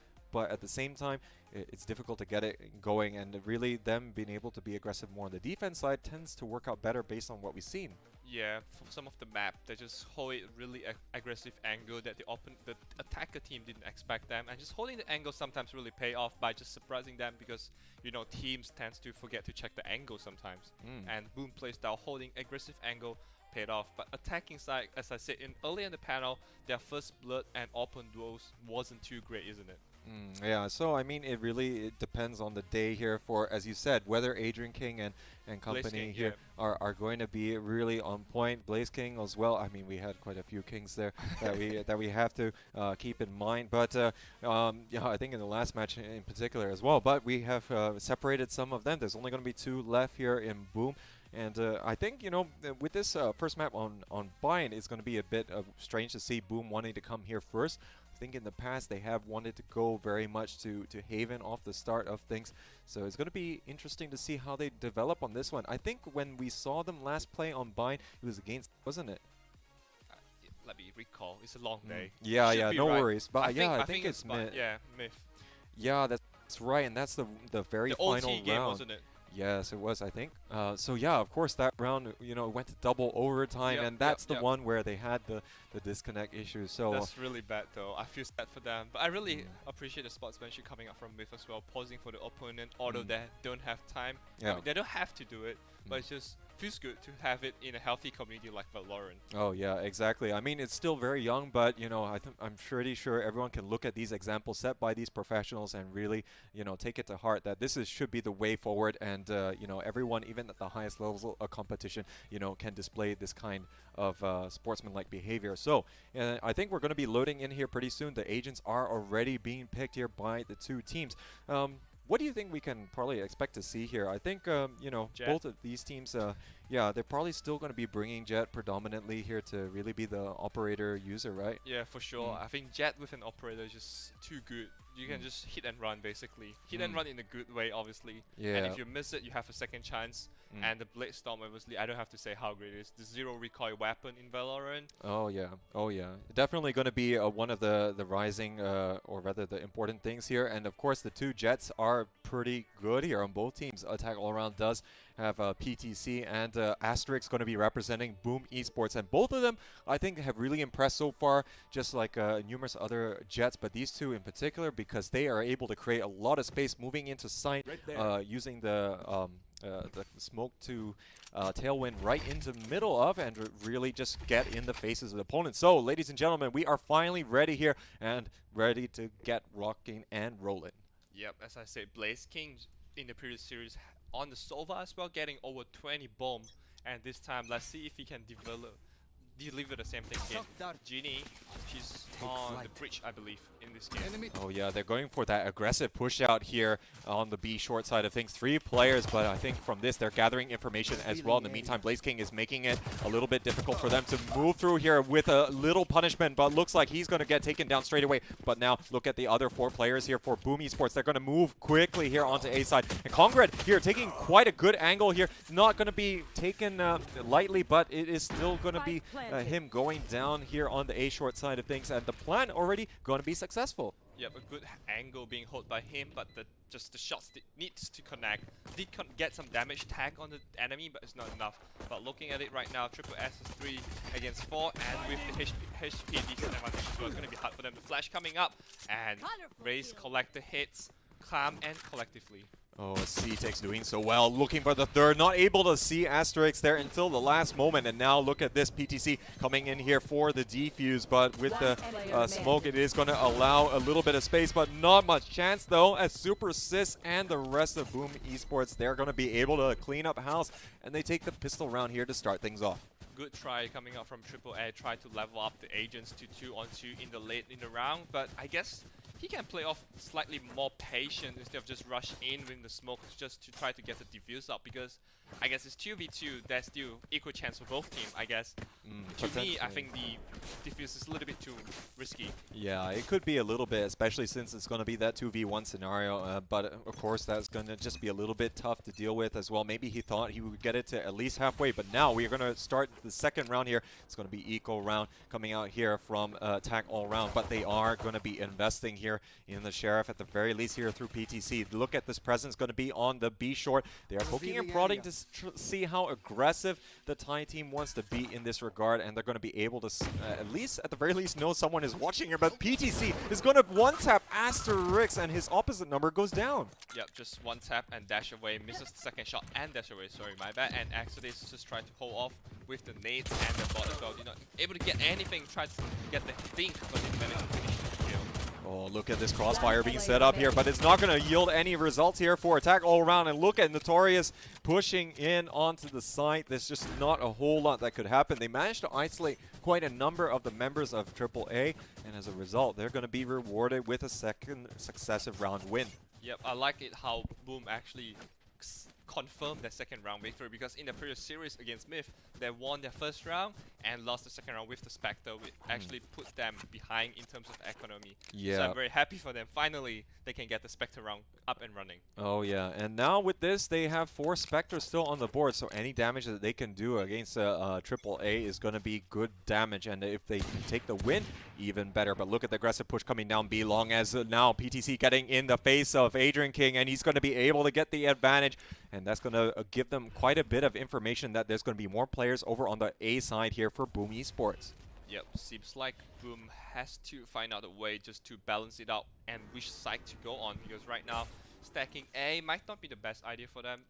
I mean, it's only Omen for now, but as time goes, there will be more reinforcement coming out to the A side as well. Yeah, and you can see that already through Acetix. He's coming through spawn already, and already behind the truck, moving into U-Haul, but I think the gig is up here. Notorious going to be giving himself away. Asterix, though, he's going to be able to take out Congred, trying to come out from showers. Wannafly also going to be falling down, also not able to stop the onslaught coming out from the A teleporter, sorry. And now look at them, they got control over the site. Yep, they basically get the kill and get a free upgrade, may actually help Booms to extend their lead further. Right now, 3v2 post-plant position actually looking not too bad. As I was speaking, just PTC just finished off the Blaze King on the Sova. Yeah, so a little bit unfortunate there. It's a 2v2 situation, and we do have this little bit of a standoff on U-Haul and the shower side of things. Let's see how they want to deal with it. The super assist, though, he's going to get wall banged by PTC. What a shot there. And Ginny is going to follow through as well, taking down Asterix. Not going to have any luck coming out from U-Haul side. And, yep, this is pretty much going to be as expected. AAA going to be able to come back with the better buy in that previous round. But it's going to come at the cost of 3 of their players all not being able to carry forward their weapons. Yeah, PTC actually did a good job at the end, just tried to clutch it and hold it for the team, getting the first crucial frags and actually getting the U-Horse clearing out. I believe he did clear out the U-Horse, did he? Oh yeah, he did manage to finish off the last player, Asterix, just not able to get anything going here. Did have a little bit of HP left, but look at that wall bang coming out from PTC. Next level plays, and he's going to be streaking ahead with 5-2. Now, this is still going to be Boom being able to buy for the most part, but I think we're going to be pausing here for a disconnect, so a little bit unfortunate of a pause, but of course, we do want to make sure all the teams here are going to be up and running. So the clock is going to start ticking. And I think looking at how the game has started so far, I think both of these teams really filling each other out here to quite some extent.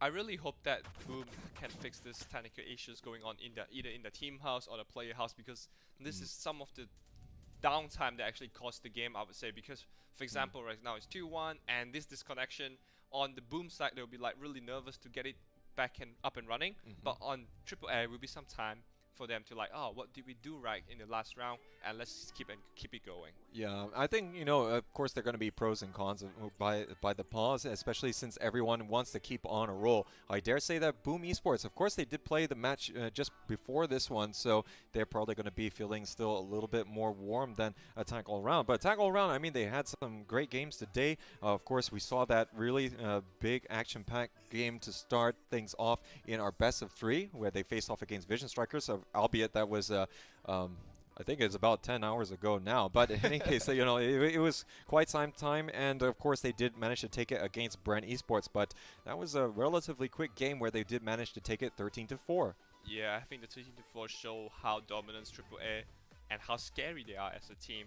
But in this situation, Boom actually do show we are not weak as well. So when the two strong teams face up, there's a lot of things that we can't actually predict right now. Yeah, exactly, and they definitely want to show their credentials here that they deserve to move on to Championship Sunday. And I think Boom Esport definitely is one of them. You saw how ferocious they were against Blackbird Ignis, so that's definitely going to be something that we can give huge props to them for being able to deliver on the stage. But now I think we are going to be resuming the game, ladies and gentlemen, so thank you so much for your patience as the player has reconnected. Now look at all the players here stacking for Boom on the B side. Yep, and just holding the garden angle. Nocturus tried to challenge, and I believe Adrian King is on the Phoenix once again in this map. Flash is going in, do dodges it, and do connect on, but discipline play coming up, do trade off immediately. Oh yeah, they're going to be able to trade out, but Congrad here getting pushed out by the Aftershock. No follow through at the moment here. And now we can actually see that PTC with the aggressive push out onto A-Shore. He knows that B, because he doesn't see any players here. They're all going to still be hanging there, but he's actually waiting by the showers. If they go through the teleporter, they're going to be able to catch them out. That's why we have the other two players here still locking things down, but it does look like they're going to still move into elbow. Asterix using the Tailwind expertly to do such advancement. Yep, just AAA slowly sneaking to the side, but still not in a hurry to plant the bomb. Plant the spike down, pardon me. And now they use the teleporter to go to the A side, going through Strava. PTC holding the angle, getting 1 kill, checking the heaven, but this might be a good timing for Super C's to push out. 30 seconds left. Holding the angle to the tripwire and do get the kill. PTC 3K once again in the 4th round. Oh, working out so well for him. Only going to be 1 player remaining. I'm not sure whether we're going to see him actually wanting to take this fight. Asterix is going to be in that 1v2 situation, but PTC has backed out. Not enough time remaining here in this particular game, so this might reset things. And actually, we're going to be seeing that AAA is going to be drawing level here. Yep, 2-all and Super Cs unfortunately have some connection issue once again. I guess we were going for a short technical causes once more, but PTC, speaking of him, 2 3Ks in a row, just trying to secure the rounds for the team. Really good flex coming up, holding the angle and recognizing that the team might be rotating to A.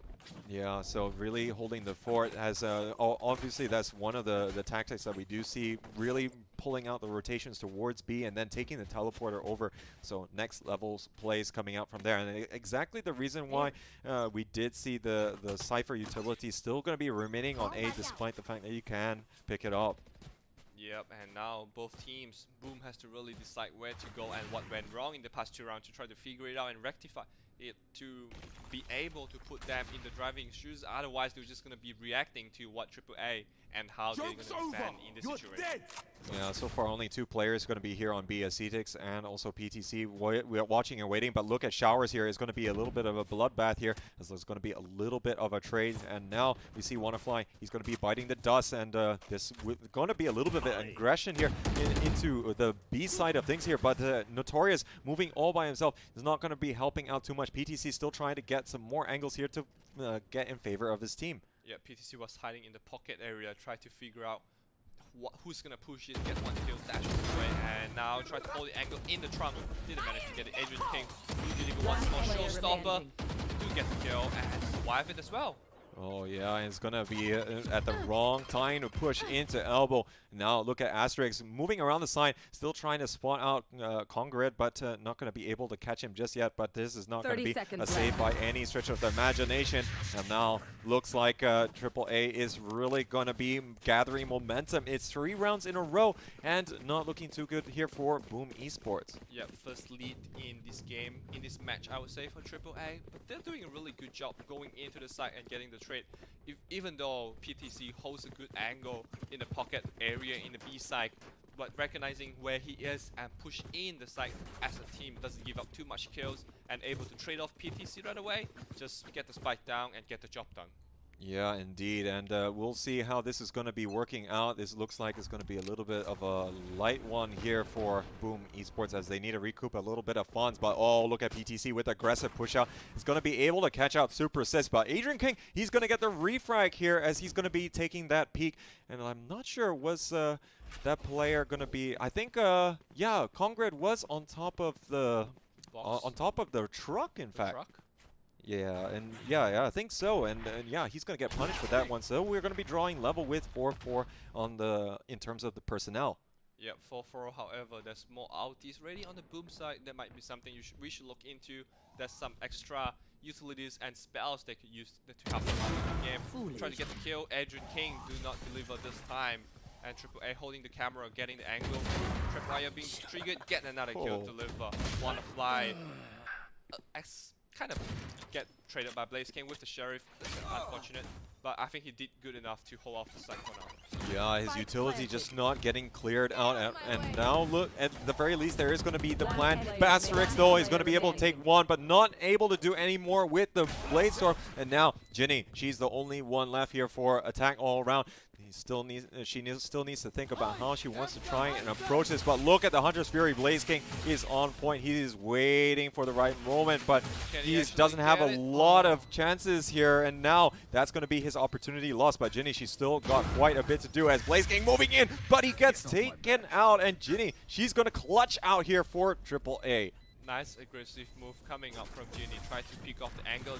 That's why I say the patience do pay off in this game. Do not try to defuse too quick into the round and just play off, wasting his Hunter's Fury and jumping in, holding the aggressive angle, waiting for the peak.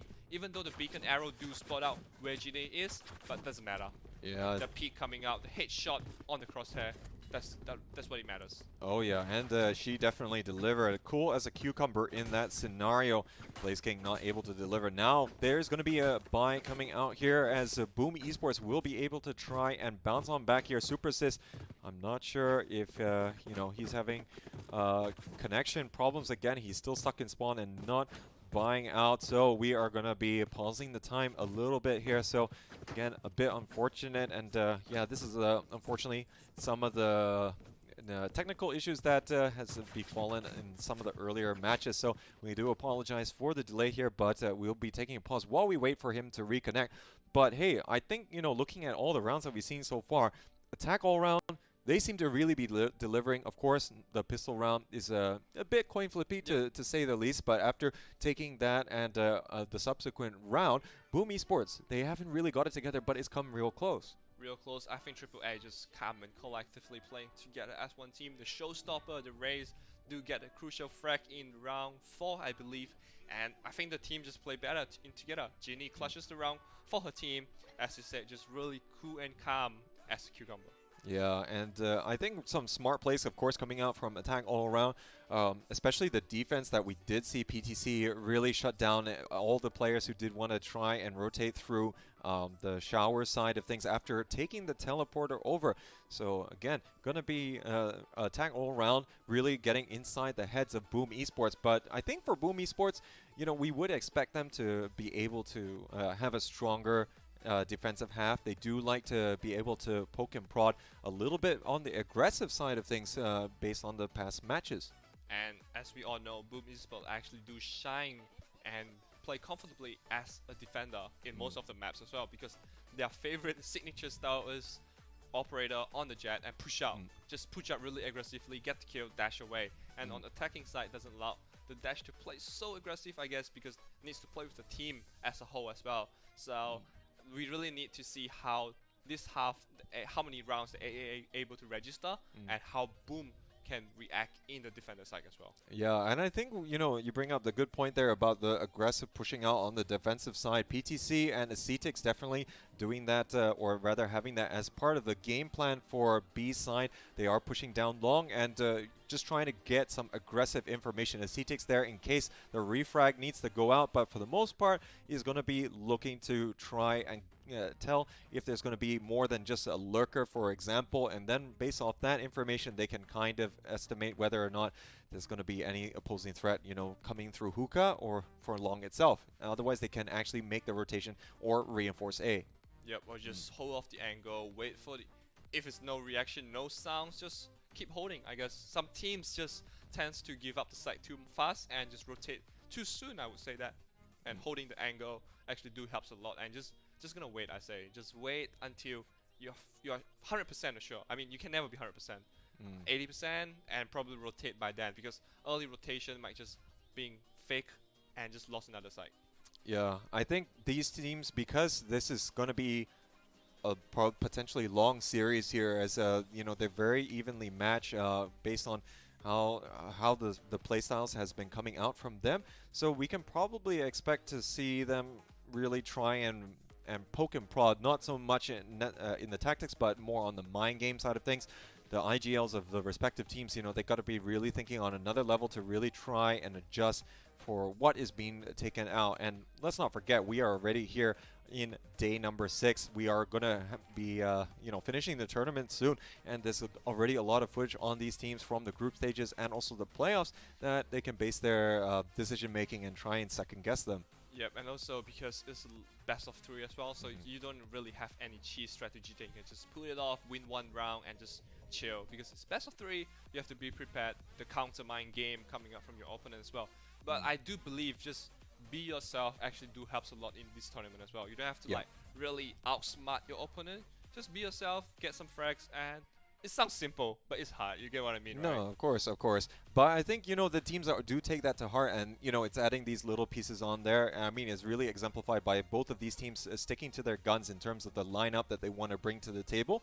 And I think the playstyle has been more or less there. But we are ready, ladies and gentlemen, here to come back to the game. So thank you for patiently waiting as the player reconnecting. But now look at the aggressive push here, coming straight here from PTC. Not able to yield the results desired. And now Adrian King, he's going to be able to pick up the second, as out Wannafly not having much luck. I guess the PTC just pushed out way too quick. The team wasn't ready. I guess because once off the pause timer, he wants to surprise the team. But actually, he didn't really surprise, but it's his own team.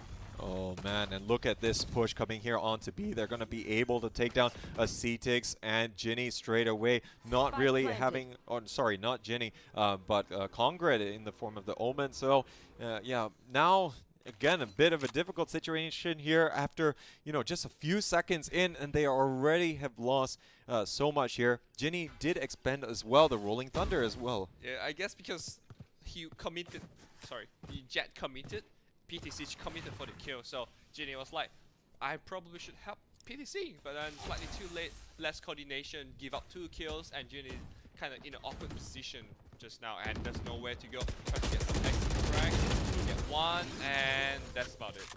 Yeah, looks like the hunt at the end of the round is going to be successful, and Boom Esports are going to be bouncing back with their first gun round victory, but the bank should be okay for AAA, but not going to be enough for a full buy all around. It's going to be interesting how much they want to be going here to this extent, and you can already see there's going to be a little bit of a broken buy. Even a Bucky going to be selected here. Congrad probably going to be playing close in U-Haul, as it's always going to be a decent spot here for the Omen, as the Paranoid can really shut down any assault coming through A short. And as well as the Shrouded Step can just go to get one kill, go to another direction, just try to reposition. Bucky, seek and strike favorite. Every time he sees a Bucky, he yells at him. Oh yeah, I mean, we've really loved seeing the Bucky come out in this tournament, and there's so many creative ways, and honestly, I think it's a gun that should be utilized more. But again, it's still a trade-off at the end of the day. You're investing in that $900 that you do want to try and get some results in close quarters. But look at this push coming out, and lack of information here on the B long side of things from PTC is prompting the rotation here from a CTix and Ginny. They're both here on A, and this could be a very devastating stack, but they're still going to be notorious. He's getting the information over by window. That B is very clear.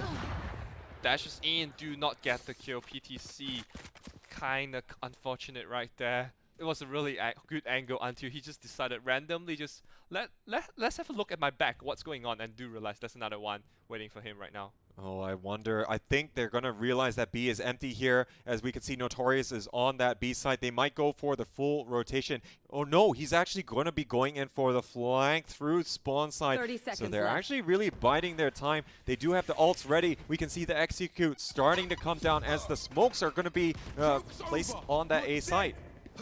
Do Genie get her first kill right there on this Churus and try to get more Genie spamming through the smoke? Did not get anything so far. Adrian King push into the side and do get Acidus right now. Uses running back to the shower, and there's a really messy fight right now as a lot of actions going on. Super Sis do get 2 kills, and Adrian King finish off the round. Oh my goodness. So looks like Boom Esports gonna be tying up this game. And this looks as though that this tie is really going to be living up to the billing that we have been discussing. And, you know, some of you might actually question here, so why did we actually see Notorious move all the way over through spawn, and maybe we didn't see a plant go down on B? It could have been something that was really on the cards. I think in their mind, they wanted to destroy their economy of attack all around. So enveloping the entire A site, I think they thought that they stand a very good chance of being able to reset them in terms of the guns. Wonderfly pushing through the buff as well. PTC, however, this time not together with Wonderfly, however, just holding the gun guarded. Oh my god. Nice Blaze King play coming out, recognizing someone should be in the shower and do get the free kill untouched. Oh yeah, very common pre-fire spot there is going to be yielding results after this eco round. This is of course going to, you know, be a little bit suspicious whether or not anyone has got a super shorty, and of course, yeah, Wonderfly going to get punished for that one. And just get proven to be get killed because he's alone there, and the teammate was slightly too far from the shower, can't really peek out at the same time. So the wallbang do pay off. Congrad actually tried to figure out which one to kill first. Do get the first one on Notorious. So let's see if he can do more on the Sheriff. Oh, but that one tap absolutely sublime to catch them off guard. But now, look at this. They're all going to be surrounded here. PTC is going to click on heads as well, and Asterix goes down. This is going to be a 3-on-3. Very winnable here for Triple A if they're going to be able to move in very coordinated fashion. Yep, Ginny has the Bucky and going through the U-Horse, I believe, because the closer it is, the stronger it is. Flashes out, dodges by the Sova. Bucky, can it deliver? Real jumping shot coming from Ginny. Blaze King, PTC, of course, another blade into the body. Finish off the Super Assist. And Adrian King tried to go for the spam. Do get PTC, but Congrad finish off with the headshot. Oh, good site retake coming out from attack all round. They're going to win on the eco round. And they got a Bucky in play as well. I'm sure Seek and Strike will be absolutely thrilled with that one. As Ginny, you wielding that to great effect over on U-Haul. And it's just jumping shot as well, just straight to the head. Just bullets, just bam, finish it off. I'm pretty sure Sova will stutter one and sees that as well. I do get that when I play Valorant sometimes. Oh yeah, I can imagine. You know, it's a little bit of a scary game sometimes, but yeah, apparently the shotgun got nerfed in the mid-air shots, but I guess at that range it's not really going to matter. Yep. Now, looks like we are going to reset a little bit here in terms of the economy, so I think they might be a little bit on par, but we'll have a look a bit later. But PTC is taking that aggressive stance there on Shower. Is going to be able to get a little bit of information and a reward in the form of that first frag. Triple A coming to the garden. Notorious spot out the first body, do get the kill and get trade off right away. But SL really big play here, throwing out the nade, try to slow down the push. Adrian King getting some damage. I believe he heal up himself in a couple of moments. PTC did really good job for the first blood, and right now just playing really passively in the Heaven area. Oh, Ctix and Congred working well in unison over at Garden is going to yield quite a bit of results, but we're still seeing Adrian King here going to be a little bit aggressive. Now, only tight angle is going to be held here for the moment on B side, as they really do not need to be peeking all that much. Jenny, she's going to be hanging out in metal, but Ctix, it's going to be characteristically here by elbow, but the peek there from Adrian King is going to be good. Now he has to be a little bit careful of the second one. Oh, the flash coming at the perfect time. What a play coming out from Adrian King, as he's going to be able to get the those two picks. And look at this, they've got control over B. Adrian King, man, just one man job doing the job, flashing and going in squat at the same time when you peek, so that misses the headshot line. And Adrian King, how much can you do? Being shut down by PTC 1v1 right now. How much can PTC deliver with this operator and the dash with some smokes? Oh, this could still be quite a bit of utility available to PTC. Not going to be able to spot out Blaze King. Next level plays, getting the close angle here in the cubby. And now that is going to be Boom moving back to winning ways and tying it up yet again. And my goodness, there's not a lot in it separating these two teams, is there? Yes, I guess the panel, including myself, predicted it is going to be a 3 games. And so far in game 1, 5-5 back to level again. It's kind of unfortunate PTC was checking the wrong angle, but it's really nice hold as well, on the other hand, for the Blaze King to finish off the round. Yeah, very true, but I think that was all made there by Adrian King, you know, really Indeed, just being Adrian able King. to push in. I mean, as Ctix, you know, together with Ginny, they did a great job initially, and Congred as well, but yeah, it looks as though B was going to be the kryptonite there. Yeah, Adrian King just entered, just dry peek the first one, flashes the second one, and get the third one in the window as well, I believe, and almost secured a round for AAA. PTC and Ctix teaming up yet again here over at Garden side. Gonna be going for this long peek by Adrian King. He's gonna be waiting at the end there. And oh, the angle is waiting there for Adrian King. And he's actually gonna be at an off angle, so it's gonna be difficult there for PTC to actually lock down on the op shot. So he's gonna be going down. You see Congred moving in for reinforcements, but there's going to be quite a number of ults here for both of these teams. This could be the round for them to really try and swing it in their favor. Yeah, AAA has to decide if this is the round to use it, because they have one man down. But regardless of that, PTC was expecting a closer angle. I think we'll put that for now. Blaze King, Aesthetics get the first kill pick up from PTC, get the second one on Asterix. Try Adrian King once again. How much can he do? Run it back to the side. Aesthetics misses the operator. 2v3 right now. Can AAA actually retake as a team? Oh, managed to getting those two op kills. Really huge, but Ctix not able to just get any further there. Look at the retake here, not working out. Wannafly goes down. There's only going to be Ginny that's left. She's currently hanging out in labs, but there's not going to be a whole lot that she can do. There's going to still be the sky smokes really obscuring her vision, and still 3 angry Boom Esports players on the other side. I think Ginny should just save her gun, or maybe probably get the operator, but that Super Assist doesn't give her the chance to just save.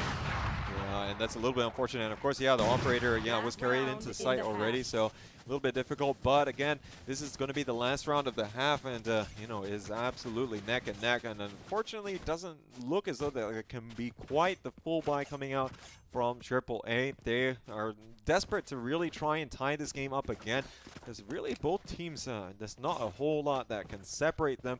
But full buy and a double operator coming out here from Boom Esports. I mean, I'm loaded. Why not? I guess, but it's really good play coming up Adrian King. I mean, we're not biased towards him, but the good play coming up from the recent 2 rounds actually set his team the advantage that they need. And look at this angle that PTC is holding there with the Bucky, ready to right-click and destroy anyone who's going to be going for the aggressive peek. And so far, the operators just trying to get some of these aggressive angles, not really getting any reciprocity by any of the AAA players. And as a result, they're going to be continuing to hold their angles for as long as possible. They are not in a rush here to go into their Boom Esports crosshairs. Yep.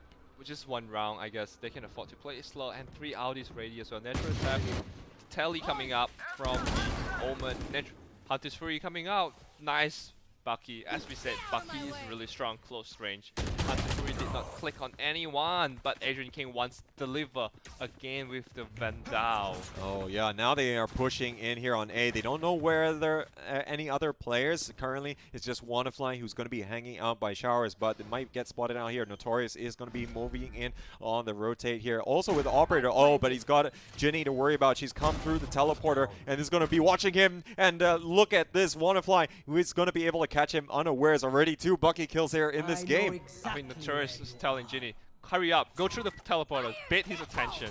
And that dude's showstopper coming up, I believe, did not get anything.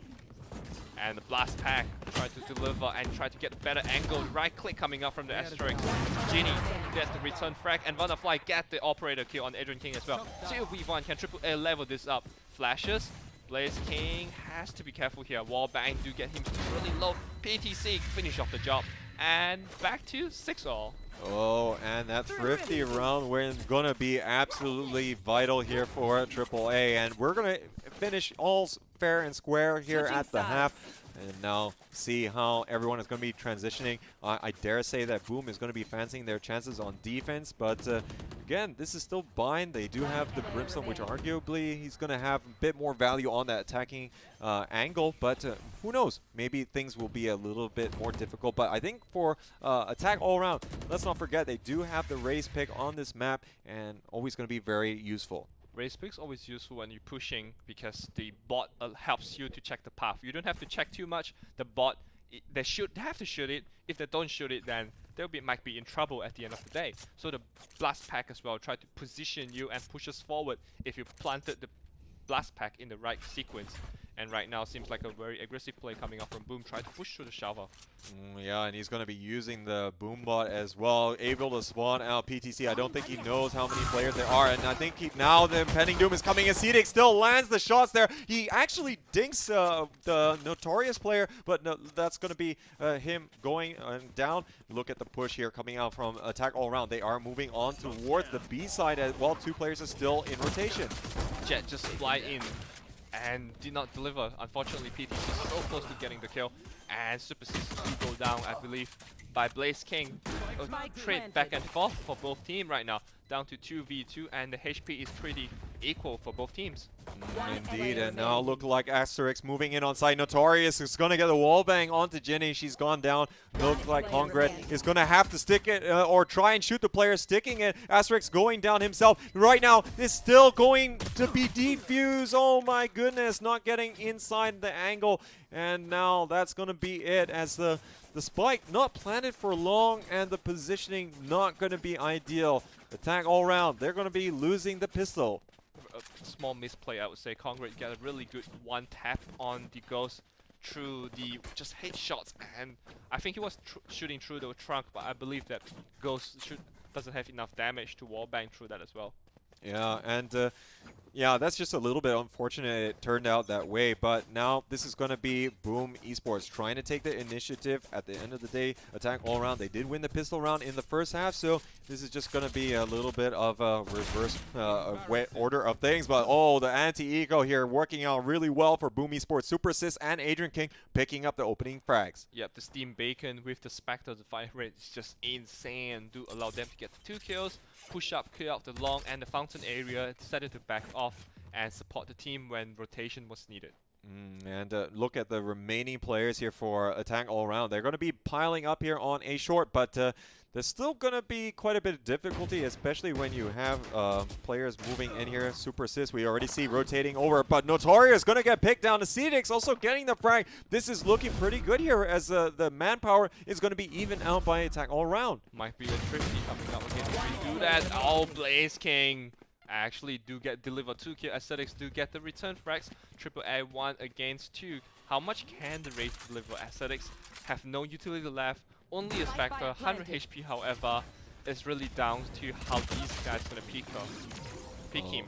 Yep, Race. Oh, but yeah, it's just not gonna happen. Finishing my sentence, then they're both just gonna double pick with the Steam Bacon, of course. Well, so rude for them to not allow you to finish your sentence there, but yeah, that's how Boom works, and they're gonna be able to take down the player. The defuse going to be successful. So again, this is almost a mirror image of what happened at the start of this match here. So they're going to be picking up the pistol and the anti-eco. PTC As we can see, the Sheriff shot once again. I do believe there's a pretty precise shot coming up. Blast pack into the settings and allows the shot. Yeah, nice plays overall, and honestly, I still think it was good that Attack All Around was able to get the plant down. There's going to be some vital money, and all things considered, they were hard done by the start. They were down 3-5, and they still managed to even up the playing field and move through. But yeah, I think BlazeKing, yeah, he had next level plays in that one.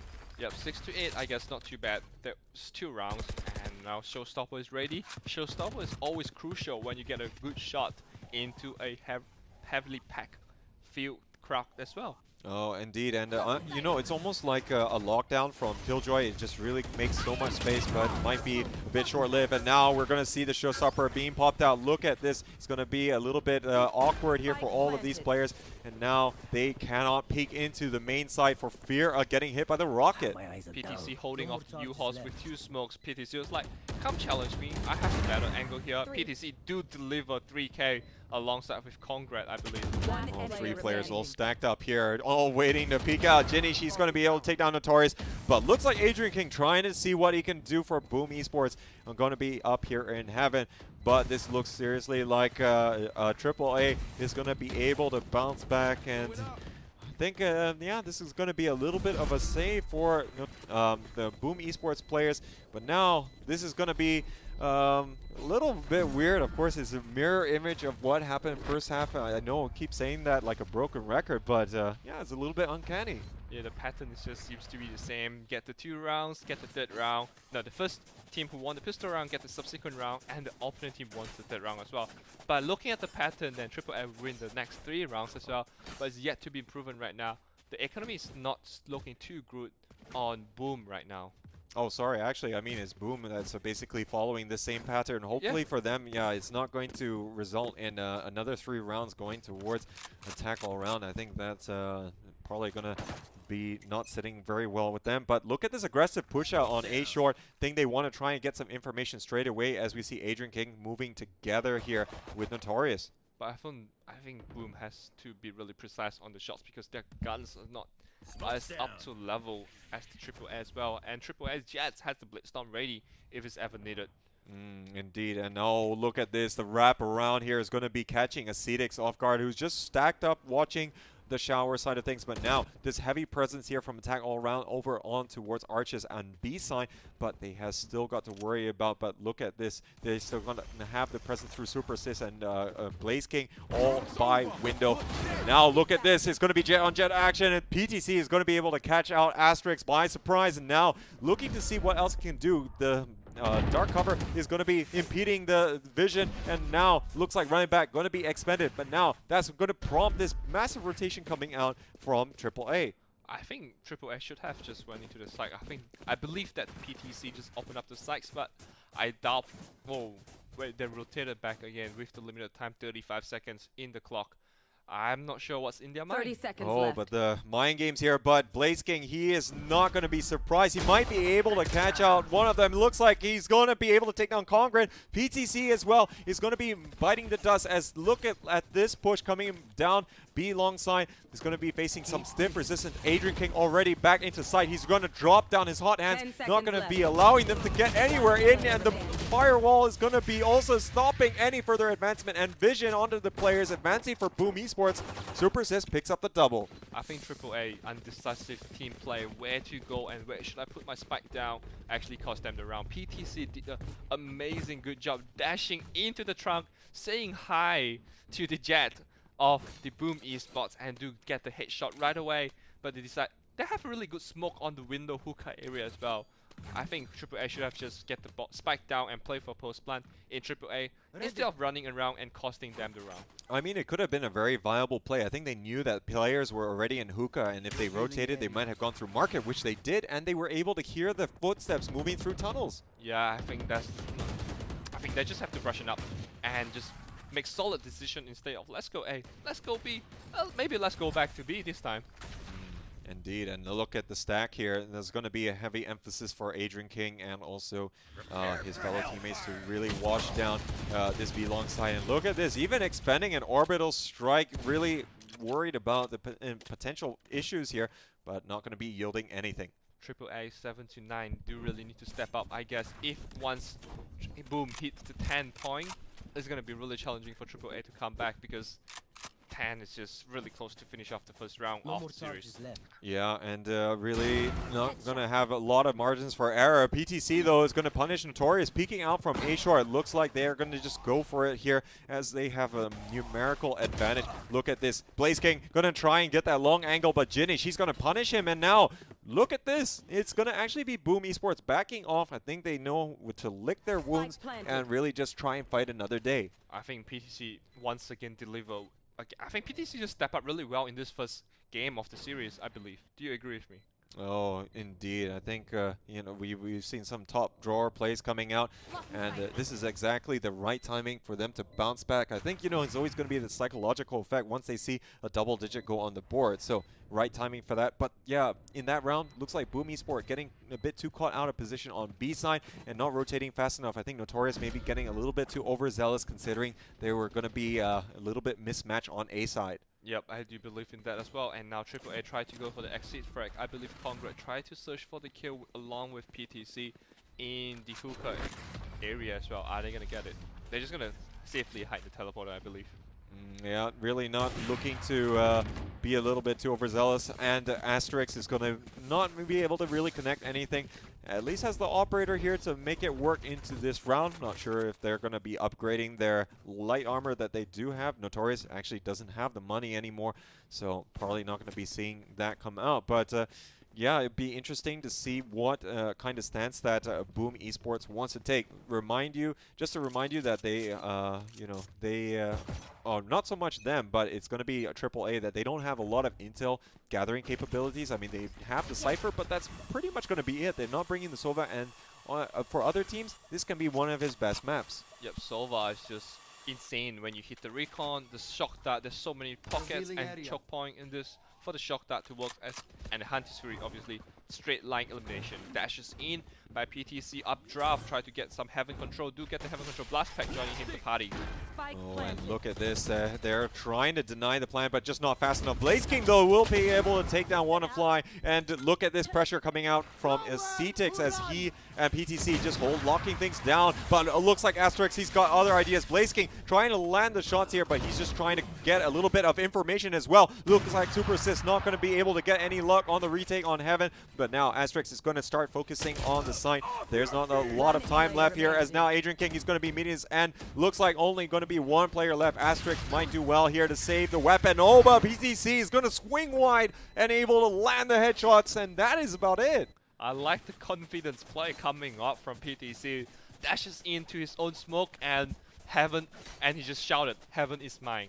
Go into Heaven, and the blast pack of the, I believe, the blast pack of the Aesthetics was like, "Let me join your party." And both of them just basically cut off the rotation, establish their connections in the Heaven, and I think the Heaven Control do have them a lot in this situation. I think for the flexibility that Raze offers, definitely working in the playstyle for attack all around, and you know, fully on display there.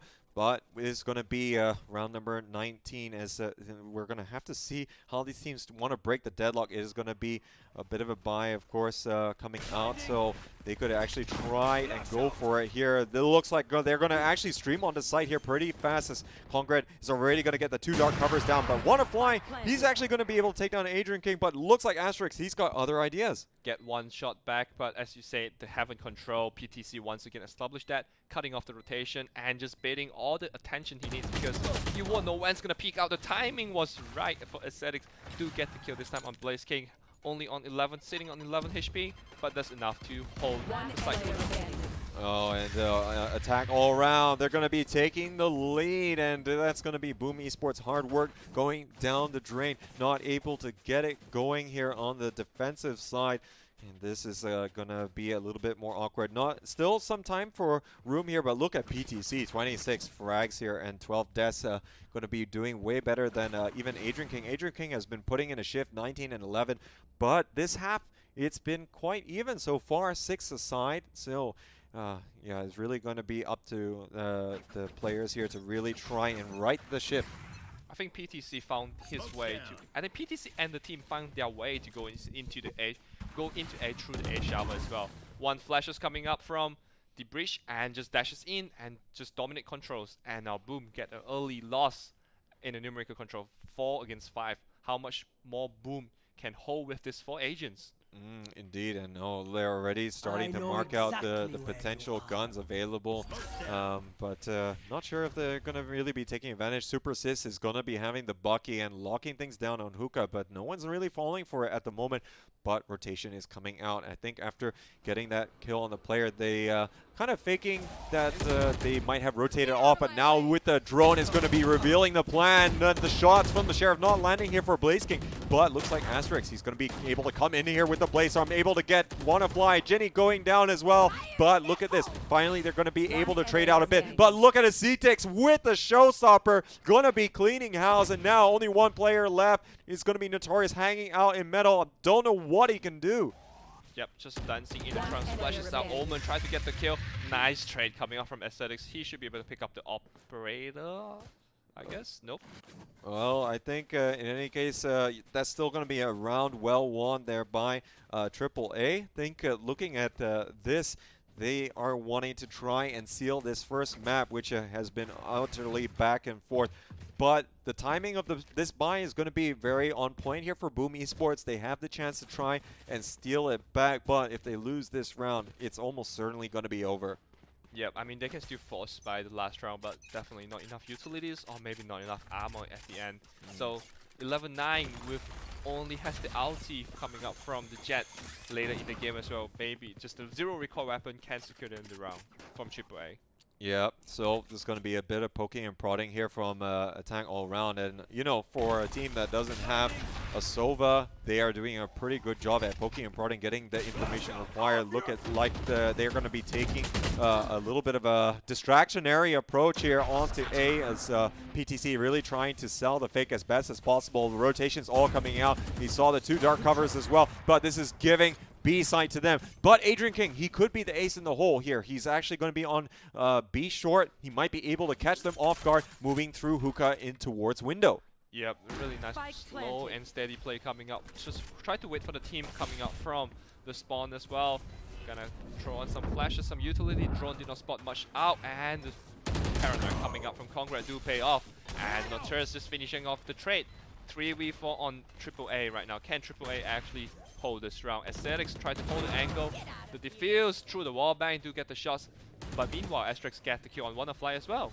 Yeah, he cleaned it out. The lab side of things going to be moving back onto site, but look at Adrian King able to land the shots there on the C-Dix. Only going to be one player left, and the defuse is going to be through there. And now, look at this. Boom Esports bounce back.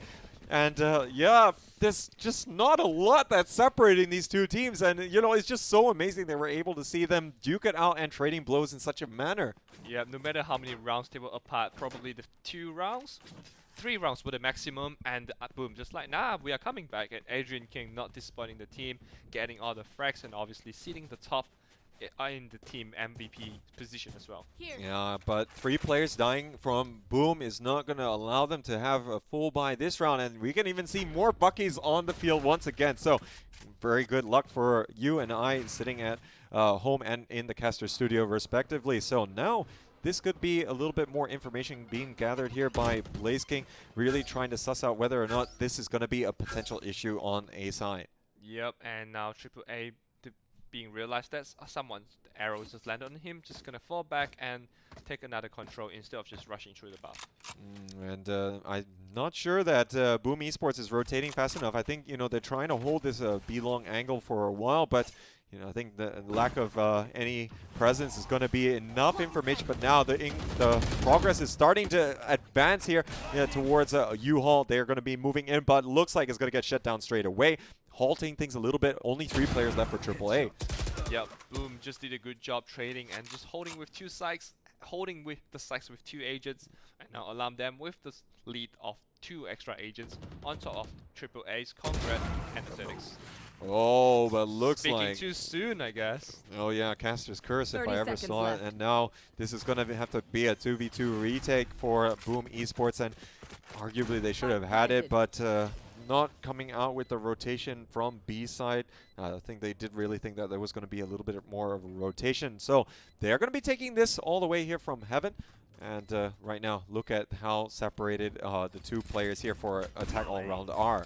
Supersys still have some steam beacons going up and blast pack ready for the Aesthetics if he ever needs some to get quickly to the other side of the map. Just going up some angle, do not land the shots. Congrats do get the kill and try to tap on the bomb to bait off some shots, but Operator not the best gun to Oh! The shot from a C-Dix was absolutely clutch, and I'm not sure how much he knew about that, but the collat there is going to allow him to clutch it out here and get the 11-11. My goodness, what a play. I was going to say that not the best weapon to play against two from the smoke, because when you tap from the smoke, okay, let's have a look again. I believe the replay is going to show us the play coming up.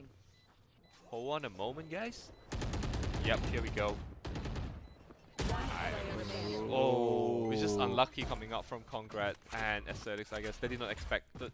He just ran up the smoke, I believe. Yeah, perfect circumstances, but you know, it's like we're having it all here in this game, and we're gonna be tied up. Look at this game. This is really exemplified of what we would expect for two top-tier teams really duking out, trying to pull it away. But again, a lot of the focus is going to be on A here for Attack All Around. Probably going to have to see a faster rotation from Boom Esports, but this is a very similar circumstance of what we saw in the previous round. Yep, team morale for Boom Esports right now is just through the roof. I can't believe if they're in the team house, the neighbor's going to complain at this time at the day of the Hunter's Ring coming up. Do tags off. Can he get the kill? Do finish off the kill. Blaze King gets the Hunter's Ring on to Aesthetics. Edwin King finish off Genie, and 5-3-3 lead. Boom might be able to get away with the match point first. Oh, Blaze King just so good with the Hunter's Fury, as he's been absolutely precise with those kind of long-range kills, and he's going to be getting results yet again. And with those two early picks, Attack All Around not looking too good here in this potentially second to last round. But no, look at Congrat not able to land the shots. This is still adding insult to injury, but there's going to be a bit of a spread. Wonderfly can potentially jump into B and still get the plant down. I think PTC just going to save up the gun. Just fight for the tie. OT. PTC go for the turrets. Asterix get on the fly. I guess 1v4. That's the best he could do. Yeah, I think the guns will be saved here, or rather the gun. PTC will be able to get the operator back here, but I think they have to try and come out with all guns blazing and really pull out all the stops. Boom have managed to settle themselves on the defensive side after taking a little bit of early slides. Match point. And right now, Fallout is ready for the AAA as well, so I guess that could actually put this into an OT. Obviously, that's what we expect from these two close team coming up in the lower bracket semi-finals. Losers go home. Both teams gonna really fight hard for the spot for tomorrow's game. Yeah, I think they are. I think the members of Boom Esports, they're going to be looking at the amount of ults available to Attack All Around, and really just want to be cautious with the stack that's happening here over on the B long side of things. They could bring certain tools to bear. Showstopper comes to mind, especially for any closely clustered players, and you know, clearing out this arches could be good. Oh, looks like PTC able to take down Asterix. Asterix not even spotting him out because of the perspective. Yep, and didn't check the angle really, but wanna fly to help him up to finish off. Adrian King, 3v2 right now. AAA might be able to secure the side. Nature Attack coming up, getting all the downloading all the information right now. 3v1 and Genie to finish off the round. And ladies and gentlemen, we are going to the first OT of this series. Oh my goodness, and you know, this is gonna be quite the series. I can tell here already. Looks like overtime is gonna be the order of the day to solve who is gonna be able to take this very first map. So AAA gonna be returning back to the defensive side, and boom. And man, you know, it's like the momentum just swinging to both sides. Can't separate these two teams. And wonder if we're going to be breaking our overtime record. For your information, ladies and gentlemen, we had a 7 overtime game during the group stages.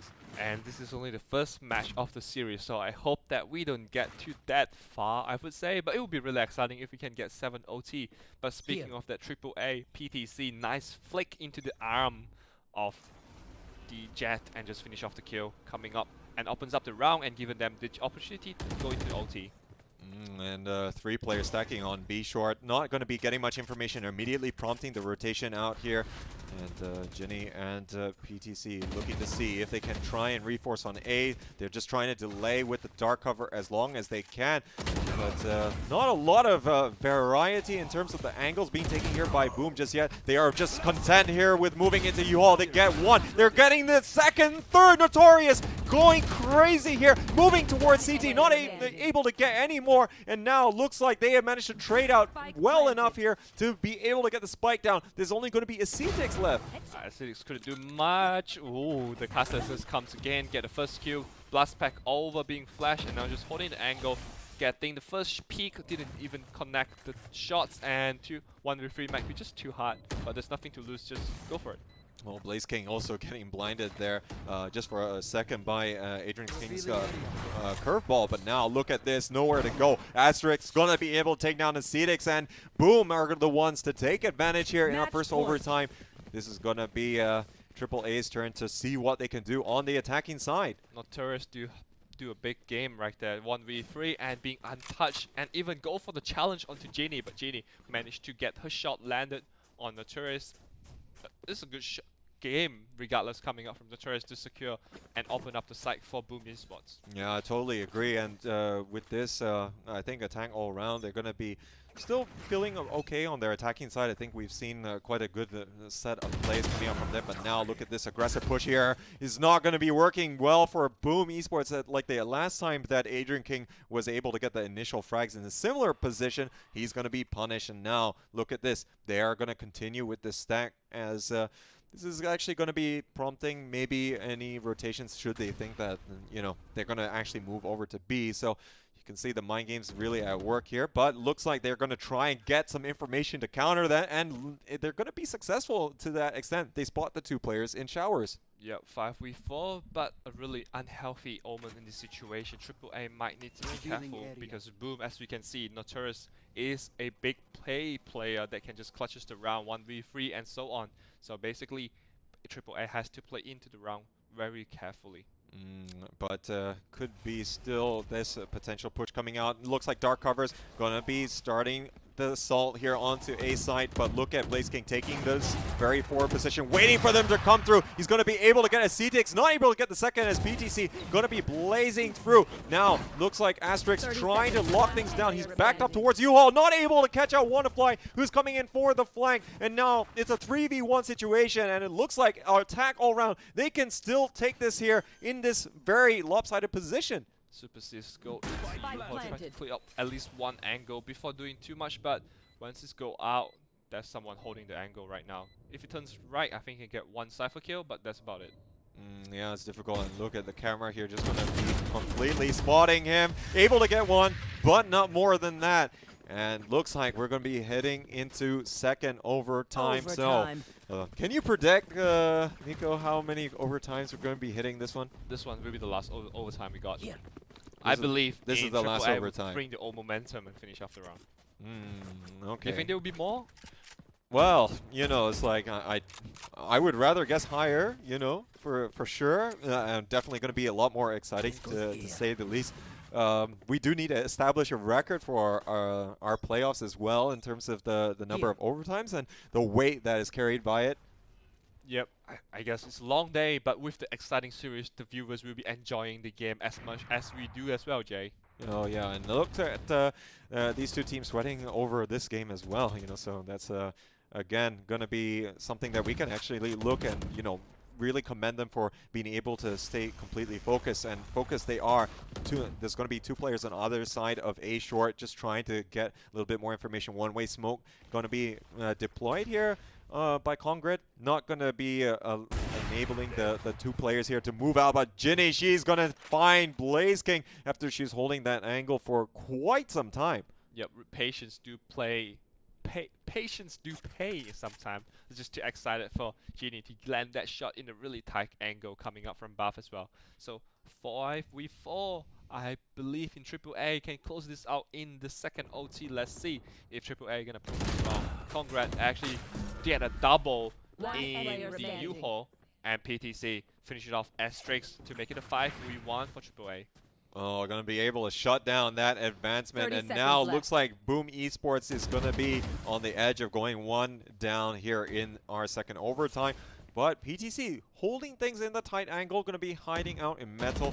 Going to be well aware of their presence. I'm not sure if they're going to be going for the wall banks right now. Though Adrian King is looking for the movement here. And now it's actually going to be PTC that's able to click on the head. And now that's actually going to be AAA, the first team to get the advantage. Yep, PTC, 32 frags, man. What else can you ask for from this guy? And as well as the team as well, Aesthetics, Genie did a really good job holding the really tight angle for a while, as you said, and getting the kill. Right now, 5v5, 14 to 13. Can AAA actually close this off in the second OT? First OT was all about attacker-sided winning. Now it seems to be defender, but of course that does mean that Boom Esports, they have to deliver here. But look at the operator shot landing here for PTC. Not going to be denied, and yeah, no flash being used there by Adrian King is going to be to the detriment of his teammate Super Sis. I think they were thinking that we can double pick and get the kill, but PTC was just too quick, get the kill and just back off. Blaze King do get on Genie though, so back to 4v4 for both teams right now. It's always going to be quite the dice roll as to where an operator is going to be deployed in these overtime rounds. As it's going to be one of the more influential things. You don't really have a lot of the alt economy to work with anymore like you do in regulation. So going to be quite a different game, and your basic utility is definitely going to be how you want to try and advance through that. But now with the two players stacked up here for Boom Esports into Hookah and Window is going to be offering a little bit more of defense. Yeah, just gonna see. Didn't check the angle coming up from Adrian King. Aesthetics getting 2Q. Asterix do good on Aesthetics, however, right now is gonna be Boom on the leading 3v2, and the defender PTC 1v2. Can PTC clutch this for the team? And this is falling apart slowly, but PTC is going to be able to claim another kill. It's a 1v1, and PTC is in a great spot. It looks like he's going to be able to do it. 4 kills in the round, and attack all round. He's going to be breaking the deadlock. It almost looked like Boom was going to be able to take it, but it's not meant to be. I call it, Jay. I call it. Oh, PTC yes, you did. And the boys doing it for the teams. I mean, AAA winning the defender round and the attacker round, just barely PTC clutches it with the flick coming up to the window and just holding the box area next to the trunk to get the last kill as well. And look at the average combat score, 379, man. Oh, but look at that, 9 first bloods for PTC, and it really just goes to show what an impact this player is making. Never mind the KDA as well, as it's going to be absolutely insane. But, you know, both teams really up against the wall sometimes, and fighting tooth and nail, just not a lot separating them. And yeah, there was a very good chance there for Boom Esports to be able to take it. It almost reversed it that both teams could score as well on their defensive side, but didn't follow through there, and that's going to be a little bit unfortunate. WannaFly just not having a great game, dropping all the way down to the bottom of the score screen here. But then again, you know, I mean, WannaFly is playing interference with the Cypher. He's just trying to make sure that gets the whatever intel that's possible here for attack all round. I think WannaFly did a really good job because most of the play in the later round in the match, I think WannaFly go together with PTC. So WannaFly kind of like the trade for information, and WannaFly trade himself, sacrifice himself for PTC, and allow PTC to get the 36 frags, I believe. So I wouldn't say WannaFly is feeding in the game, but he has his impact with the camera, with the cage, and most importantly, trading for information for PTC to land his shots. Yeah, exactly. I mean, we always talk about all these great jet operas. You know, they actually need, you know, this kind of setup from their teammates to really deliver these aggressive peaks, maybe on the defensive side on B long. They're going to have backup right behind them to be able to deal with any problems that they might face. And, of course, you know, make sure the holes are plugged on the other side. And, you know, with that, ladies and gentlemen, we had a cracker of a first map here to start things off in our lower bracket round of 3 here in our tie between Attack All Round and Boom Esports. So we're going to be taking a short break here at the casting table, and we're going to be tossing it back to our analysts as they break down this game and see how they think the series is going to be going. So I'm Player of the J, he's Nico, and we'll see you in a few minutes.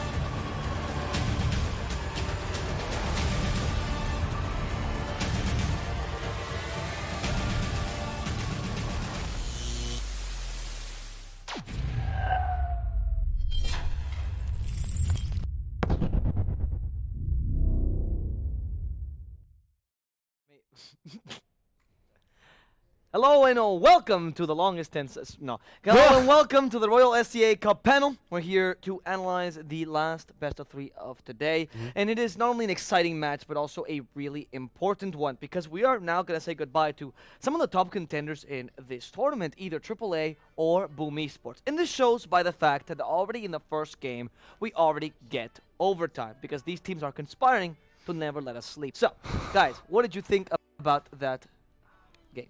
I don't know how Boom are going to sleep. They're set to go. This is already their 5th map of the day, and they lost. So I guarantee you they're thinking, oh, crap, now we have to play 2 more maps and win, right? That's got to be pretty tough, but that's the type of mentality they're bringing. We saw how quickly they dispatched of BBI on Haven. It was quite a fun match to watch for sure, but they seem to have some trouble here versus AAA. I think it's one of the strongest competitors they've gone up against.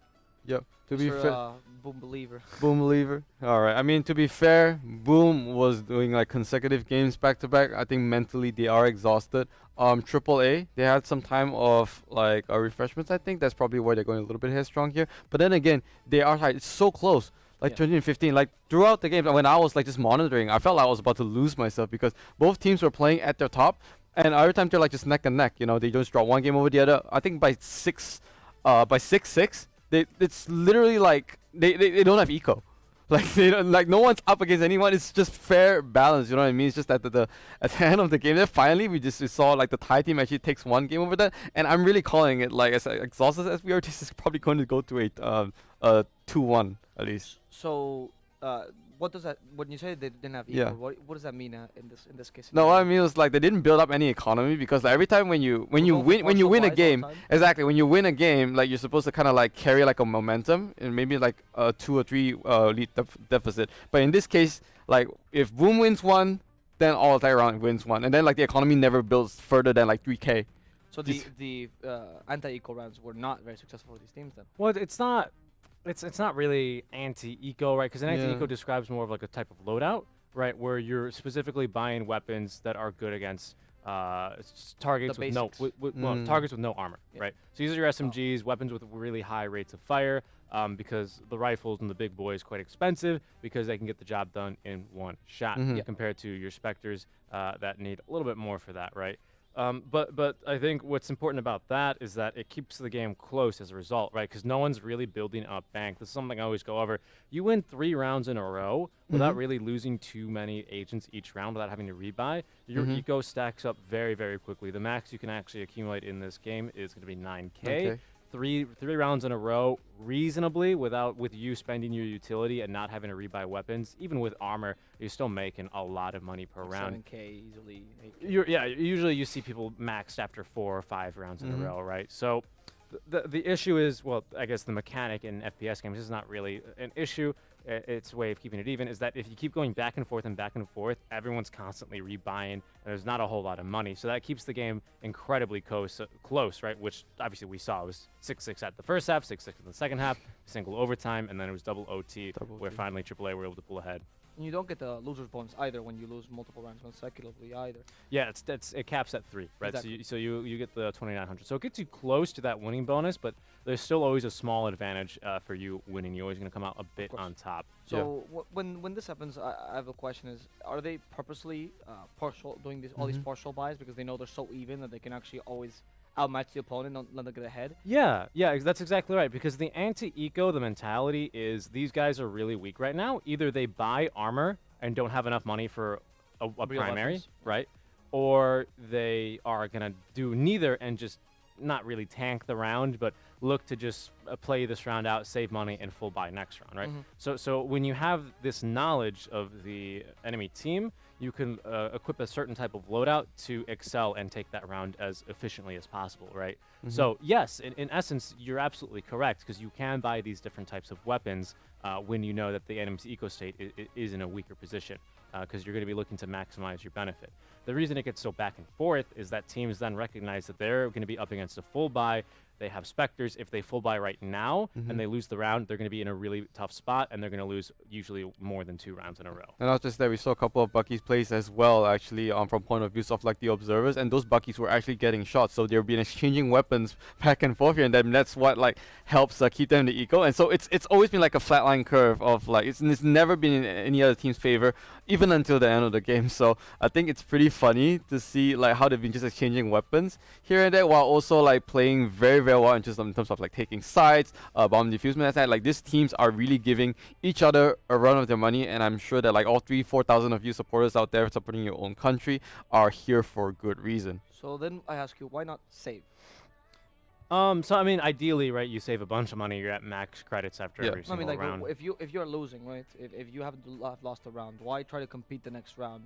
In this case scenario, because we did see a couple times, right? As opposed to just going full eco and just deciding to save until you can do a full buy. It's because you're always kind of taking into account your own hand and what cards your enemy might have, because you can on the scoreboard actually you will see, not like it is for the spectators, but you will see each enemy's money right at the beginning of that round, and it updates at the beginning of the round. So it doesn't tell you, you can't like do the math and be like, oh, they spent this much money, so they probably have an operator, blah blah blah. It won't update for you there, but you can quickly at a glance be like, oh, he's got like 6k, he can buy literally whatever he wants. He's got 9k, he can afford to buy a rifle and a rifle for himself and armor. Like, you know, people have like this sort of mentality. So sometimes you're not going to want to go for the save, because if your enemies commit for a half buy and you can take the round and maybe surprise them and sweep the rug from under them, then all of a sudden you have real weapons and they literally don't have any money and they're in a bad position, right? And then you can start to stack that bonus. Very frequently you see teams with kind of a gap of 2 in between a team that's winning,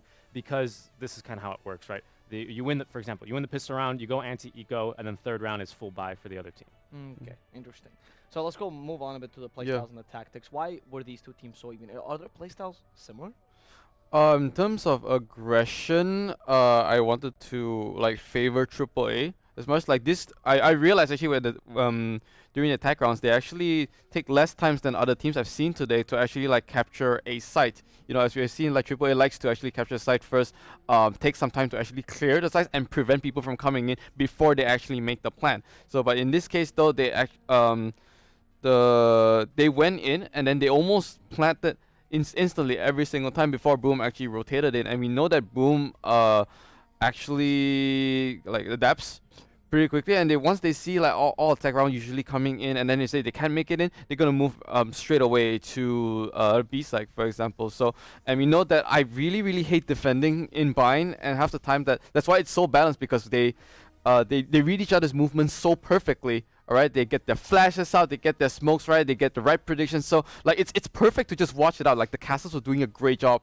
actually commenting on this. It's really hard for us panelists to say, because all the actions were covered right there. It's a really good place. Yeah, and just a quick note. Generally, you will see that fast plant on bind, right? To try and trick enemies into rushing in and trying to get like a fast diffuse and try and be the heroes, right? But against a calm, cool, collected, and experienced team, that tactic's not going to work. Because they're just going to wait, and they're going to take their time. There's 45 seconds. That's more than enough time for you to actually retake a site and get 5 kills and then actually defuse. So I think that's why maybe we see such a close matchup between the two, and why attack all around gives them the respect to try and actually clear out back of site instead of just going for the quick plan. I also want to say that like even though they've been exchanging like rounds each time around, their team deficit is usually like, you know, if all man dies, there's usually like 3 or 4 left on one side, you know what I mean? So if let's just say it was only like 1 or 2 men every single time, it's so close, like their guns wouldn't be even that effective each time around. But every time when I pull up the board, there's like phantoms, there's vandals, it's a full buy for one side, and the other side is just like, you know, dropping out maybe 2 games to get the economy up, then they swap over. It's actually hilarious. Okay. Well, let's see if you're right, and these two cool common collected crews happen to defy each other and get another a third match here. Do you guys think that's going to happen? Do you guys think Boom Esports is capable of taking this game number 2? I'm a bit scared because we are going to Ascent, which is really attack all around. They love playing there. They love playing as their favorite map. But we'll see. It will be Boom on defense first. So I'm really looking forward to this one. I think it's going to be really close, but I think Boom, they're going to be fighting for this one. I think we're going to be seeing game 3.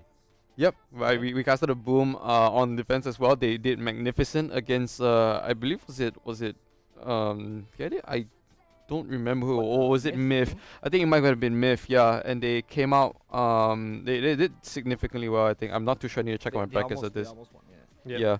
So excited for that. Then again, it is already a long day, alright, but I'm sure the fans here would like to see some more Valorant action coming out from them, and I don't think they will disappoint. Okay, so Attack All Round versus Boom Esports. Map number 2 is about to begin.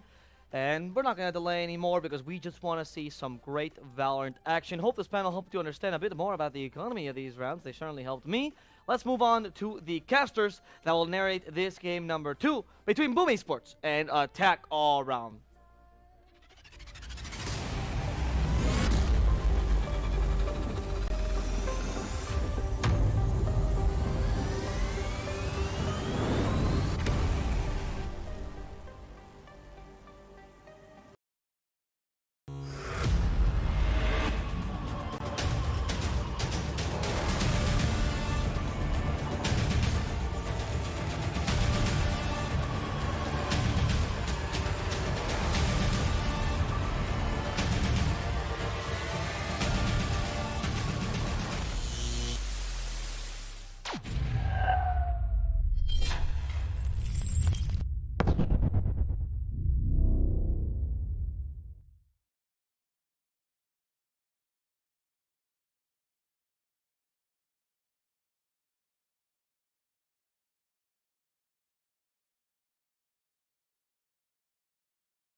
Welcome back, ladies and gentlemen. Today, we are showing you the best game, I would say, for the lower bracket so far between Boom and AAA.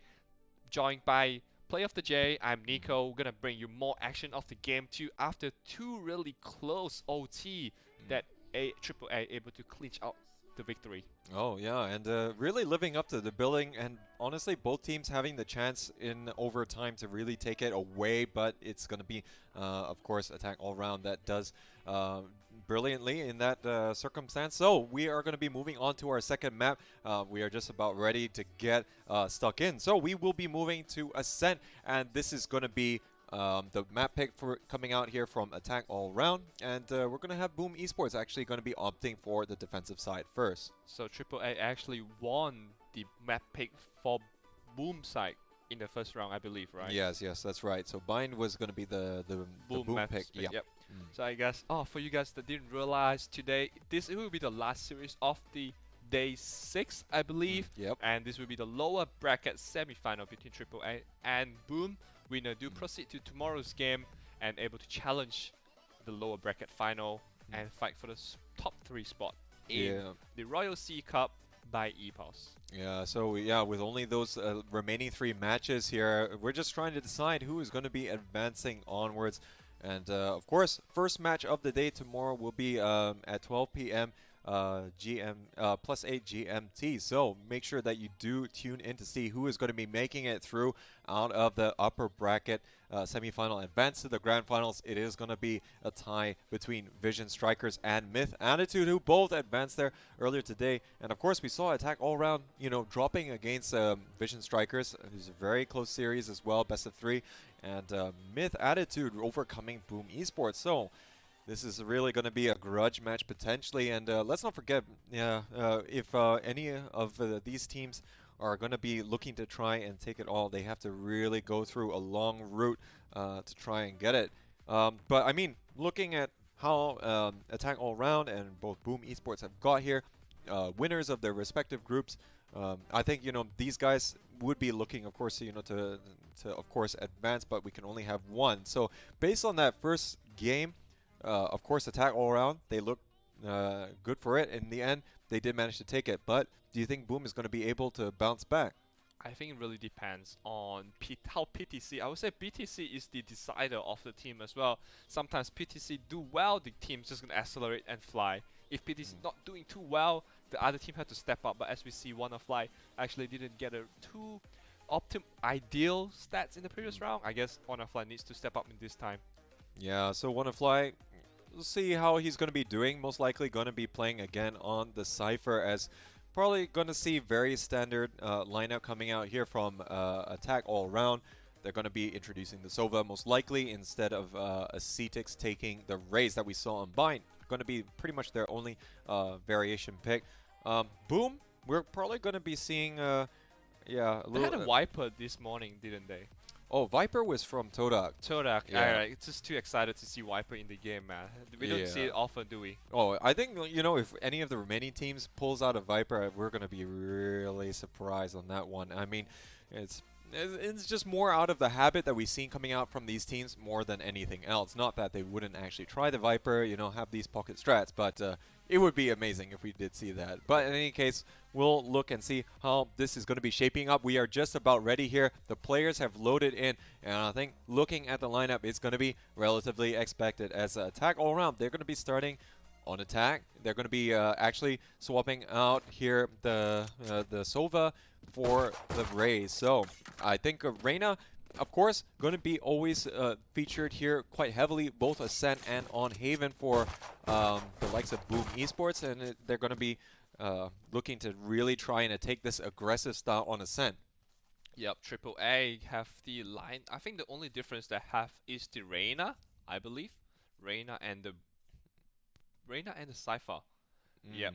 So which one do you think Reyna will shine in this game? Well, what do you think? Well, I think Adrian King, you know, is definitely demonstrated. Adrian King, yeah. Adrian King has definitely demonstrated he has the capability to carry his team. Now we're just waiting for all the players here to join the lobby, as I think there's only going to be one player, Congred, who's still trying to connect, but we'll wait and see how this transpires. But yeah, Adrian King has really delivered in terms of the overall Reyna play. I think, you know, when we look at the global competitive scene here for Valorant, we haven't seen a lot of Reyna play come out in a very effective way. But when we look here at this competition, I think, you know, we've seen quite a few teams opting to really run with the Reyna, and so far it has delivered. I know that, of course, Boom Esports is here in the lower bracket, but arguably it was a really close tie earlier on, and I'm definitely not going to be pinning that down to the agent selection. And Boom, I think Adrian King with the Reyna did a really good job in the lower series against BBI, correct me if I'm wrong, get around 21 or 22 frags in that round, in the match specifically. I think he's really comfortable with this agent. It's just down to the team play coming up by Boom, if they actually can secure the round, or maybe secure and bring it to the third deciding game as the panel expecting it to be. Okay, so unfortunately, because having difficulties reconnecting here for Congred, I think we will be remaking this particular game. So just bear with us for a little bit, as we are going to be making sure that all the players are going to have a decent start to the game. And, looking at the Ascent, I think both of these teams are going to be feeling pretty comfortable. We have seen them both have their fair share of results here as well, and I think, you know, they'll be fancying their chances. Now, let's not forget, of course, that Boom selected Bind in the previous one, and yeah, at the end of the day, that's still attack all around, being able to take their map pick. But are we going to be seeing Ascent here going to be stolen away? I think attack all round has to battle momentum over just the OT. To me personally, I think OT win do matters a lot to the team, because OT is like, you fought so hard to the last moment and to slip, you lost it 0-1. I guess this matters a lot to the team as well. I guess the connection seems fine right now, but just gonna wait for the production confirmation. But for now, I think AAA has the upper hand, obviously 1-0, but I think AAA can deliver this game, I believe. Okay, and you know, interesting here to see the last time that Boom did play on Ascent, it was all the way back in our upper bracket quarterfinals, where we did actually have Boom play against BBI, Blackbird Ignis, who they did just eliminate there in the lower bracket round 2. And they lost 13-6. It was quite one-sided there in favor of the Japanese team. Now, for that particular match, we do notice that there was a little bit of a lineup difference. They did actually bring the Phoenix instead of the Reyna. Now, I'm not too sure if you know, they're going to be, you know, really thinking that that was the reason for the loss. But Reyna and Phoenix, what's going to be the trade-off here? I think the Leia and I think the Emperor actually do matters a lot in this situation. But Phoenix do better have the Flame Wall, has to run it back. These two spells actually do matters a lot. It does matter in the attacking on the defending side as well. I guess at the end of the day, these two, to me, I think that they are base almost the same as long as you frag. As long as you frag, they are the same. Yeah, quite right. I think Adrian King, of course, did bring the Phoenix on bind. Definitely favored there. I think there are going to be those opportunities that definitely favor the map, especially run it back. Going to be one of those features, and we've seen them before actually take the ultimate, go through the teleporter and able to get so much information, but not quite to the stage that we see maybe Sentinels from North America take it, where they try and get ultimate orb as fast as possible and continue to try and maximize the rounds that they're going to be able to utilize the run it back. Sometimes it's even as high as 4 or 5 times per half, so that's not something that we've been seeing too much over here. I think especially since the buffs to Breach hasn't really seen a lot of that Phoenix play, and honestly, Boom Esports being one of the few exceptions, I think. Yeah, I think Boom Esports just going what they feel that's the best for the team, I believe. Because I think personally, I believe your own comfort pick do matters above the meta, and Boom actually might be doing that for now. Yeah, and honestly, like what Seek and Strike and I were talking about in the previous series, we do see that Blackbird Ignis are already bringing the Killjoy on both Haven and Ascent, really working out well. But of course, unfortunately, it didn't really pan out in the last matchup, which, yeah, we did see that Boom Esports was going to be able to really stomp all the way to that victory. And I think, yeah, you did, of course, mention that Todak did bring the Viper, and arguably was very interesting to say the least.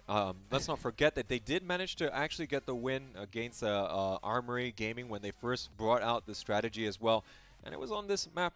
But I think we might have to see a little bit later the Viper, and yeah, I think, you know, between the panel and here, definitely has been one of the favorite talking points for sure.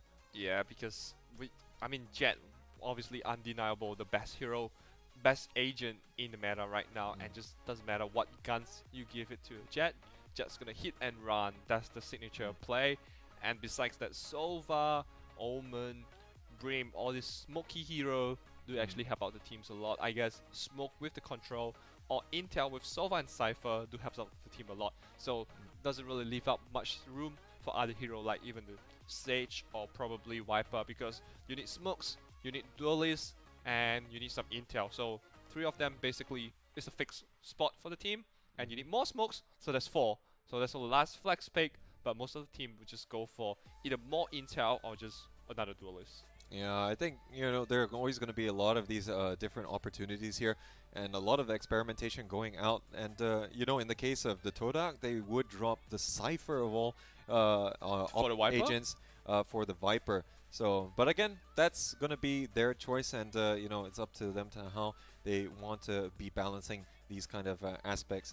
Now, I think we're almost ready here to get started, as almost all the players has managed to join. I think Congrid is still having a little bit of connection issues, so we will just be trying to see if they can get a little bit started here pretty soon.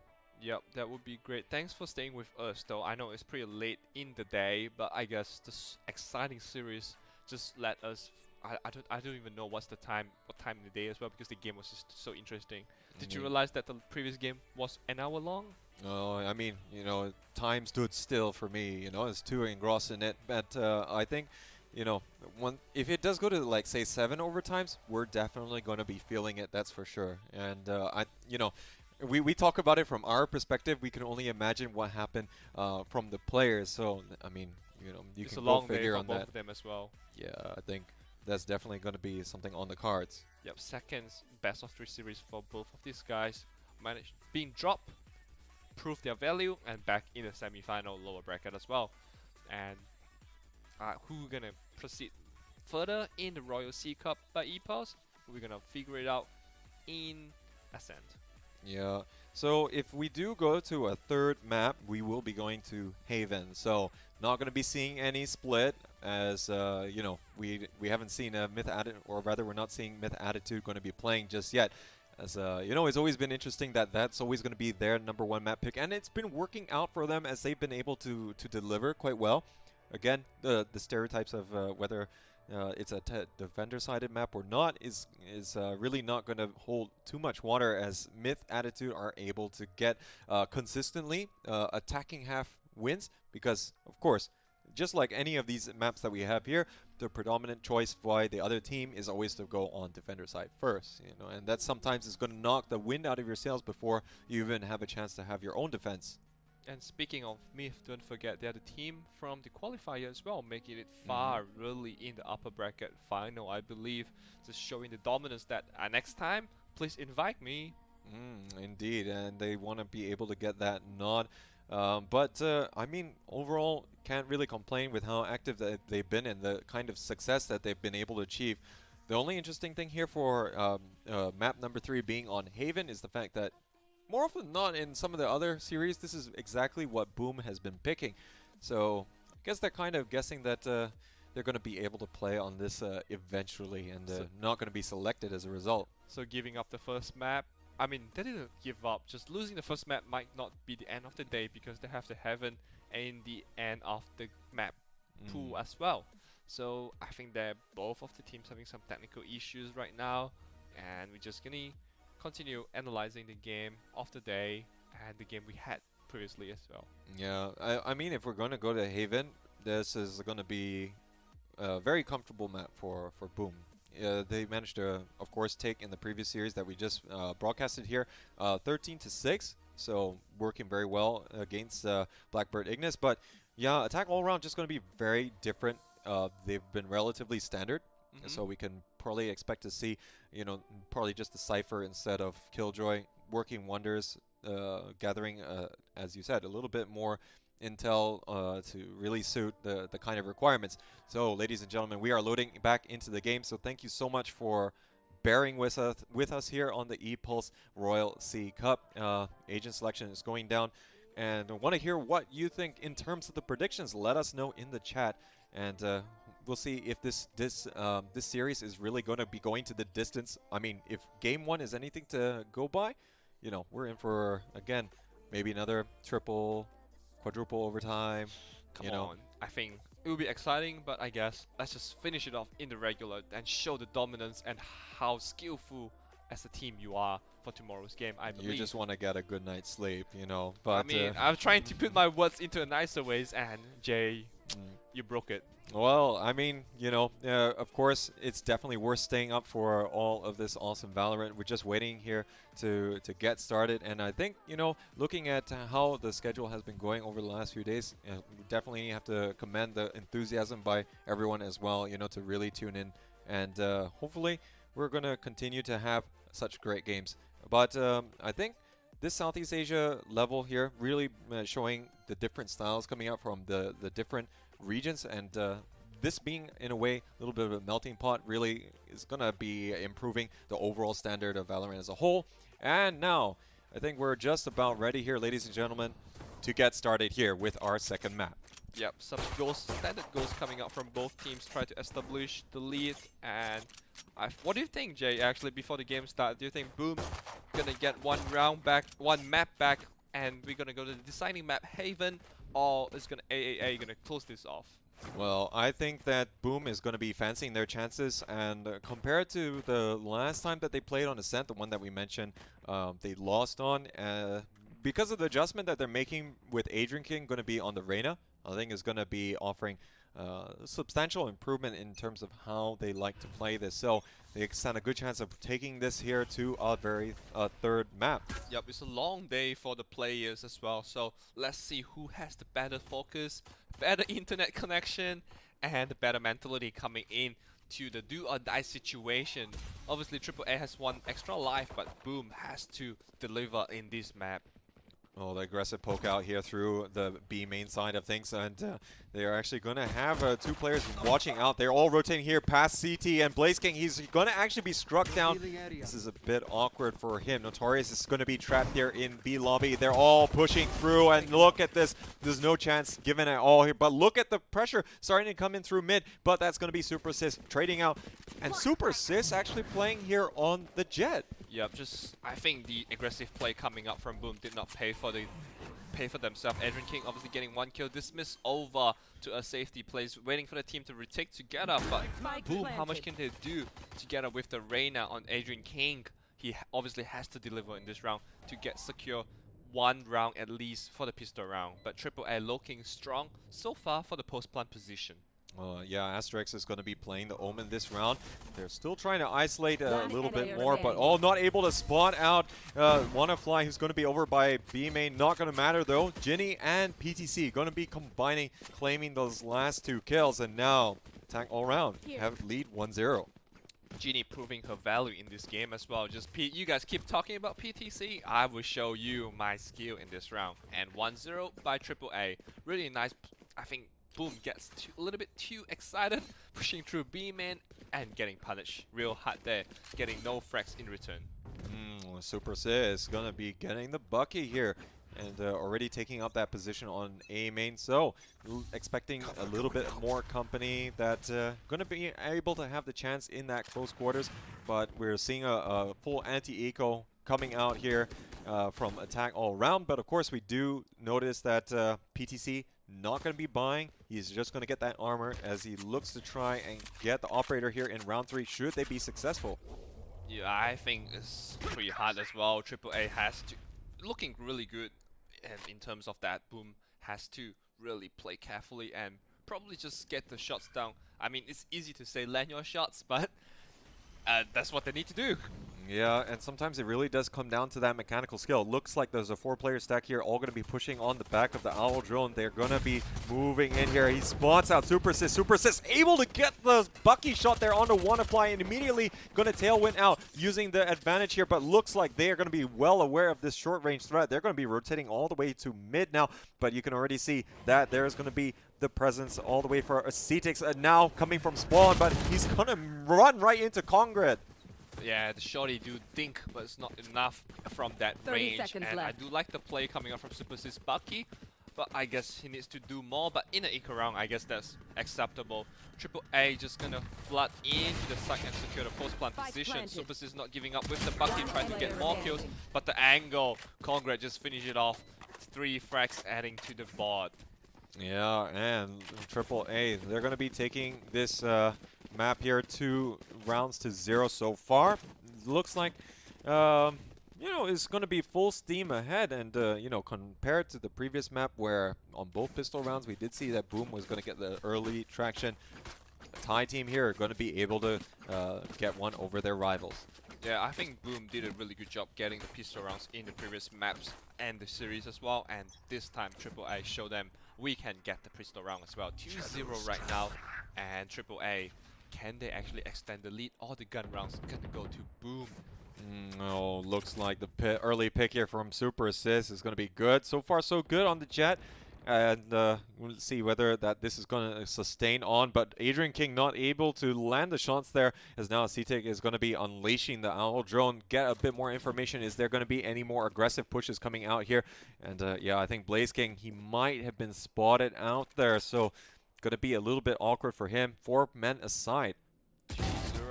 And the shots is nice for Blaze King getting Aesthetics. Really nice angle holding there for a while ago, and do get the payoff right now. 4v3, AAA a man down, and still undecisive where to go.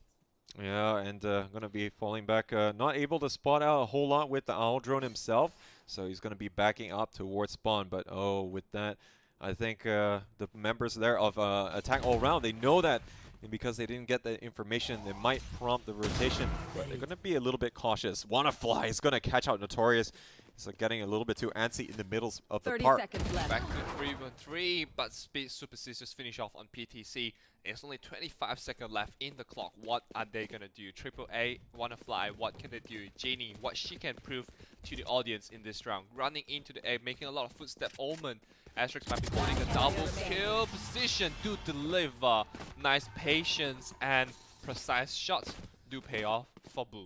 Oh, nice double kill coming out there, has just really not giving a lot of opportunity. And yeah, the stealthiness really working out here for Boom Esports. So that's the first round on the board. Gonna be full buy coming out here, but not gonna be too bad off, to say the least, as yeah, not even able to get the operator, but yeah, I think they can afford to have a little bit of patience on that. And now you can see Adrian King stacking up with Super Sis over here on A main. Might be quite the duel. So now we're going to see PTC going in for the angle, but so good there, able to take it down. But Super Sis is going to be able to trade it on back and then some. She also goes down. And I think PTC just pushed too far forward. Getting the first kill, the confident boost allows him to dash even forward, but I guess that he has to pay for the greed. Boom, however, down to 2 men. I believe that Congrats just did a good job in entering B side. And speaking of the aesthetics, just close the round into 3-1, keep themselves in a comfortable 2 rounds lead. Yeah, so already a couple ults on the board here for attack all around, and they're going to be pretty pleased with the 3 points that they've scored so far. It's going to be an eco round coming out from Boom. Again, really favoring the Bucky, but I wonder where they are going to be stacking this up here, as it's going to be quite vital. There's still going to be quite a number of these long angles, but I think what we saw from Super Sis come out is a little bit unexpected over by A main, so we might be able to see a little bit more of that here. I believe Super Sis were hiding behind the boxes when they pushed through A main. That's how he caught off guard for both Ginny and PTC. But I'm not sure, but that's my prediction looking at the map. Tried to wallbang through the mid cubby, did not get anything. And just more action coming up on the fly, trying to push, do get the kill on Adrian King. The MVP on Boom has been eliminated. The chances is there for AAA right now. Oh, and the rotation coming out here from Boom Esports. I'm not sure if this is going to be the right move at the moment, but there is still going to be Blaze King hanging out by Market. So at the very least, he's got some coverage, but he's actually going to have to take a little bit more of a defensive position, as now, even with the HP disadvantage on Ginny, they're still going to have the 5 guns available to them, and now attack all around will be pushing more to A. There's going to be Omen on Omen action here, as we do see Congrats just going to be waiting for the opposing dark cover to dissipate. Yep, the Frenzy actually is as deadly as a Stinger in close range as well. Speaking of that, Wanafly proving himself in this game. I'm sure that he was watching the stream. Congrats, Aesthetics, just each of them has their own moment in this game, killing 1 each and adding to the KDA bot, and just AAA might just secure the round. Yeah, they're really farming up these alt points. There's only going to be Rolling Thunder that they don't have available so far, and this plan looks as though it will be successful. The question here is whether or not that they're going to feel wanting to go out and hunt this last player in the form of Blaze King. Not really sure that they absolutely need to, but yeah, he doesn't really exactly have any weapon that's being saved, so that's going to be another $200 and another, well, not really going to get an extra alt point, as he's already going to be maxed out. Yep, good try on the Classic though, do register a lot of damage onto Congrats, but Congrats just better with the gun. But at this situation, Nostarius was the one that holding the game, clutching the rounds, but this time he's holding 0, 5, and 1. He needs to step up, like what Wanafly did in this game. Wanafly, we was talking about 11 and 23, but this game, he will not repeat that again, I believe, Jay. Well, that's for now. Anyways, the stack here on B lobby, they want to try and have a specific push there, but look at this here. Super Sis getting the triple kill after the tailwind straight into tiles is going to be absolutely devastating. And now, AAA, they're going to be in trouble. Adrian King and Asterix combining expertly.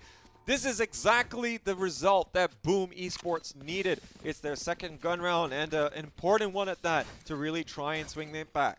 What a sloppy play coming out from AAA. I wouldn't say it's totally AAA's fault, but it is what Boom comfortable with, pushing as the defender and dashes in, pushing, holding the angle, getting 3 shots there, just basically secure the round for themselves, closing the gap into 2 rounds once more.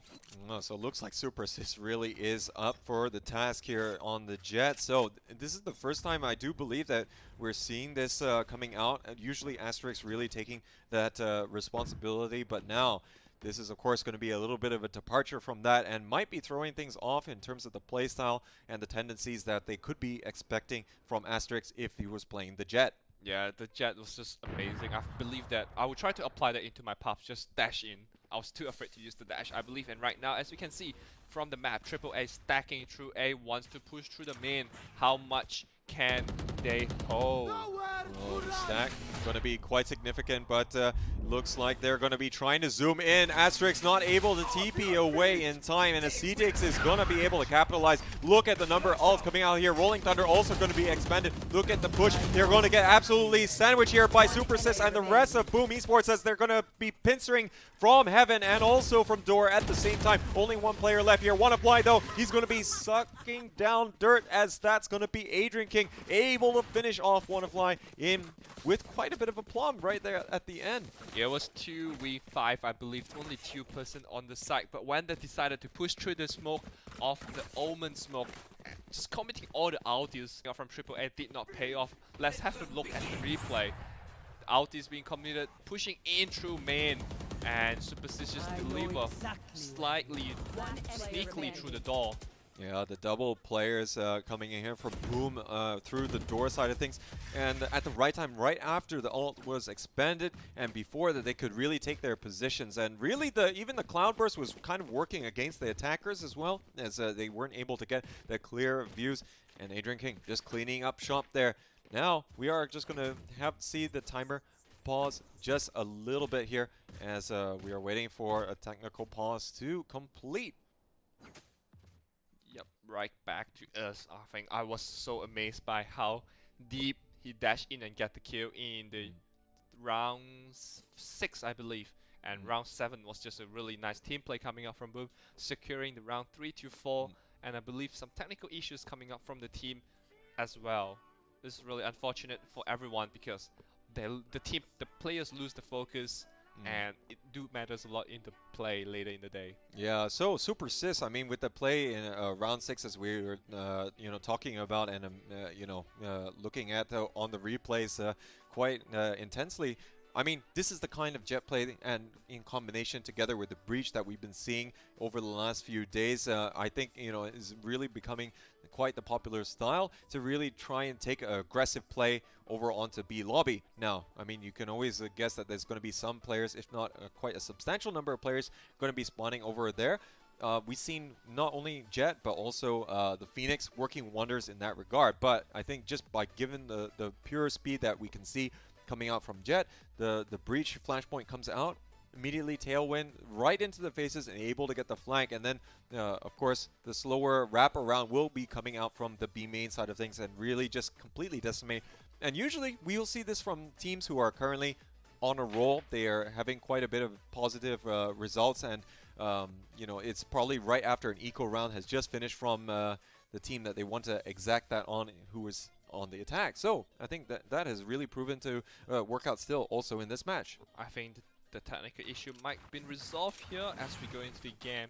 3v4, 2 straight round coming up from Boom, and how much AAA needs to do to break through the defensive wall coming up from Boom.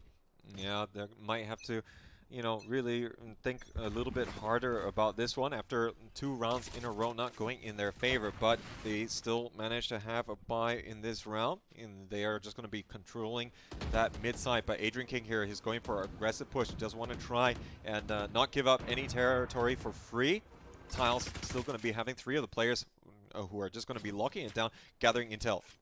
And AAA playing with fire, testing out the mid, and Adrian King do register the first kill on WannaFly. Do dismiss off back to the pizza area, which is safe for himself.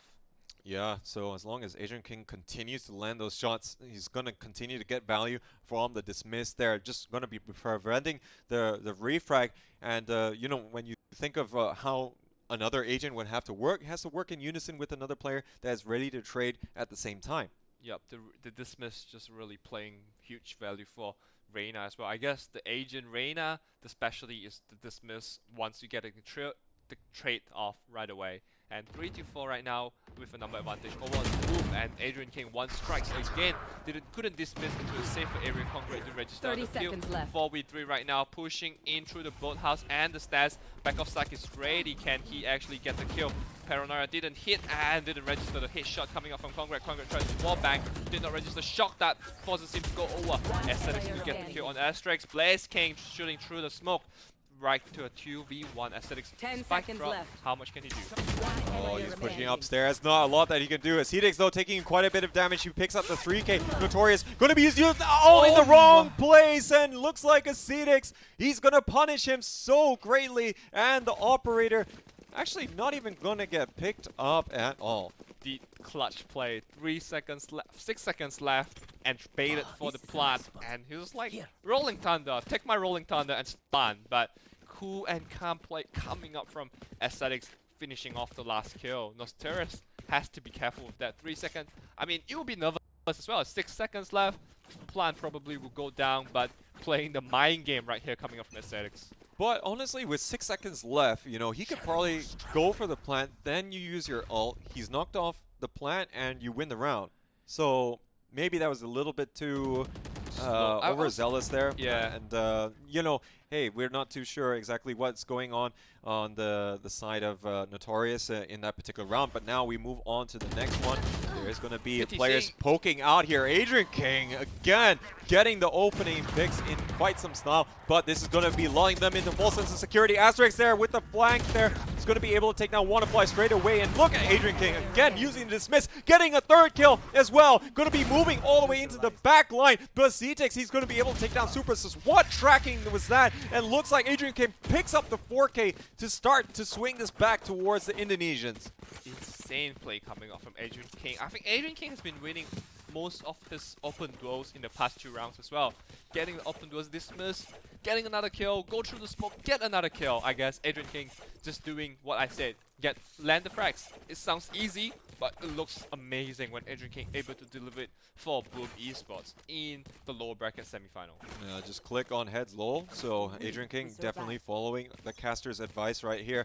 And now there's going to be the setup here from Attack All Round is that they're going to have a little bit more of a split push. They do have a little bit of a eco round going on here, and we're going to hear the Blade Storm going to be popped there by PTC, looking to see what kind of inroads that they can make. There's going to be sufficient cover, of course, in the middle of the park that they're going to be able to go and bring all their guns to bear down that bottom mid.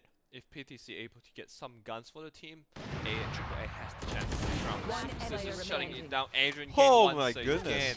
I think the team Boom Esports just come together on the same page, just shutting them down in the middle area. Meat grinder right there, and that's going to lead to that flawless round. Boom Esports right back in it here as they tie things up. And yeah, you cannot separate these two teams as they are going absolute ham on one another. But yeah, I think looking at this, well, 5-5 scoreline, only 2 left in the half. 3 ultimates going to be in favor of Boom. So they can make a decision how they want to try and distribute this one accordingly. Is going to be able to spawn out yet another attack to bear location. Our observer really loves the bear. I hope that this is not some mini games that we're playing with. Just guess where the bear located at and win some. I believe that we have some giveaway, don't we? Well, I mean, we'll have to see if that's going to be transpiring here. But oh, it looks like Hunter's Fury are going to be popped out here, as we're going to see if anything lands here for Blaze King. Nothing going to be yielded, but I think that's also going to give information over on the B lobby side that there's not really going to be that much presence.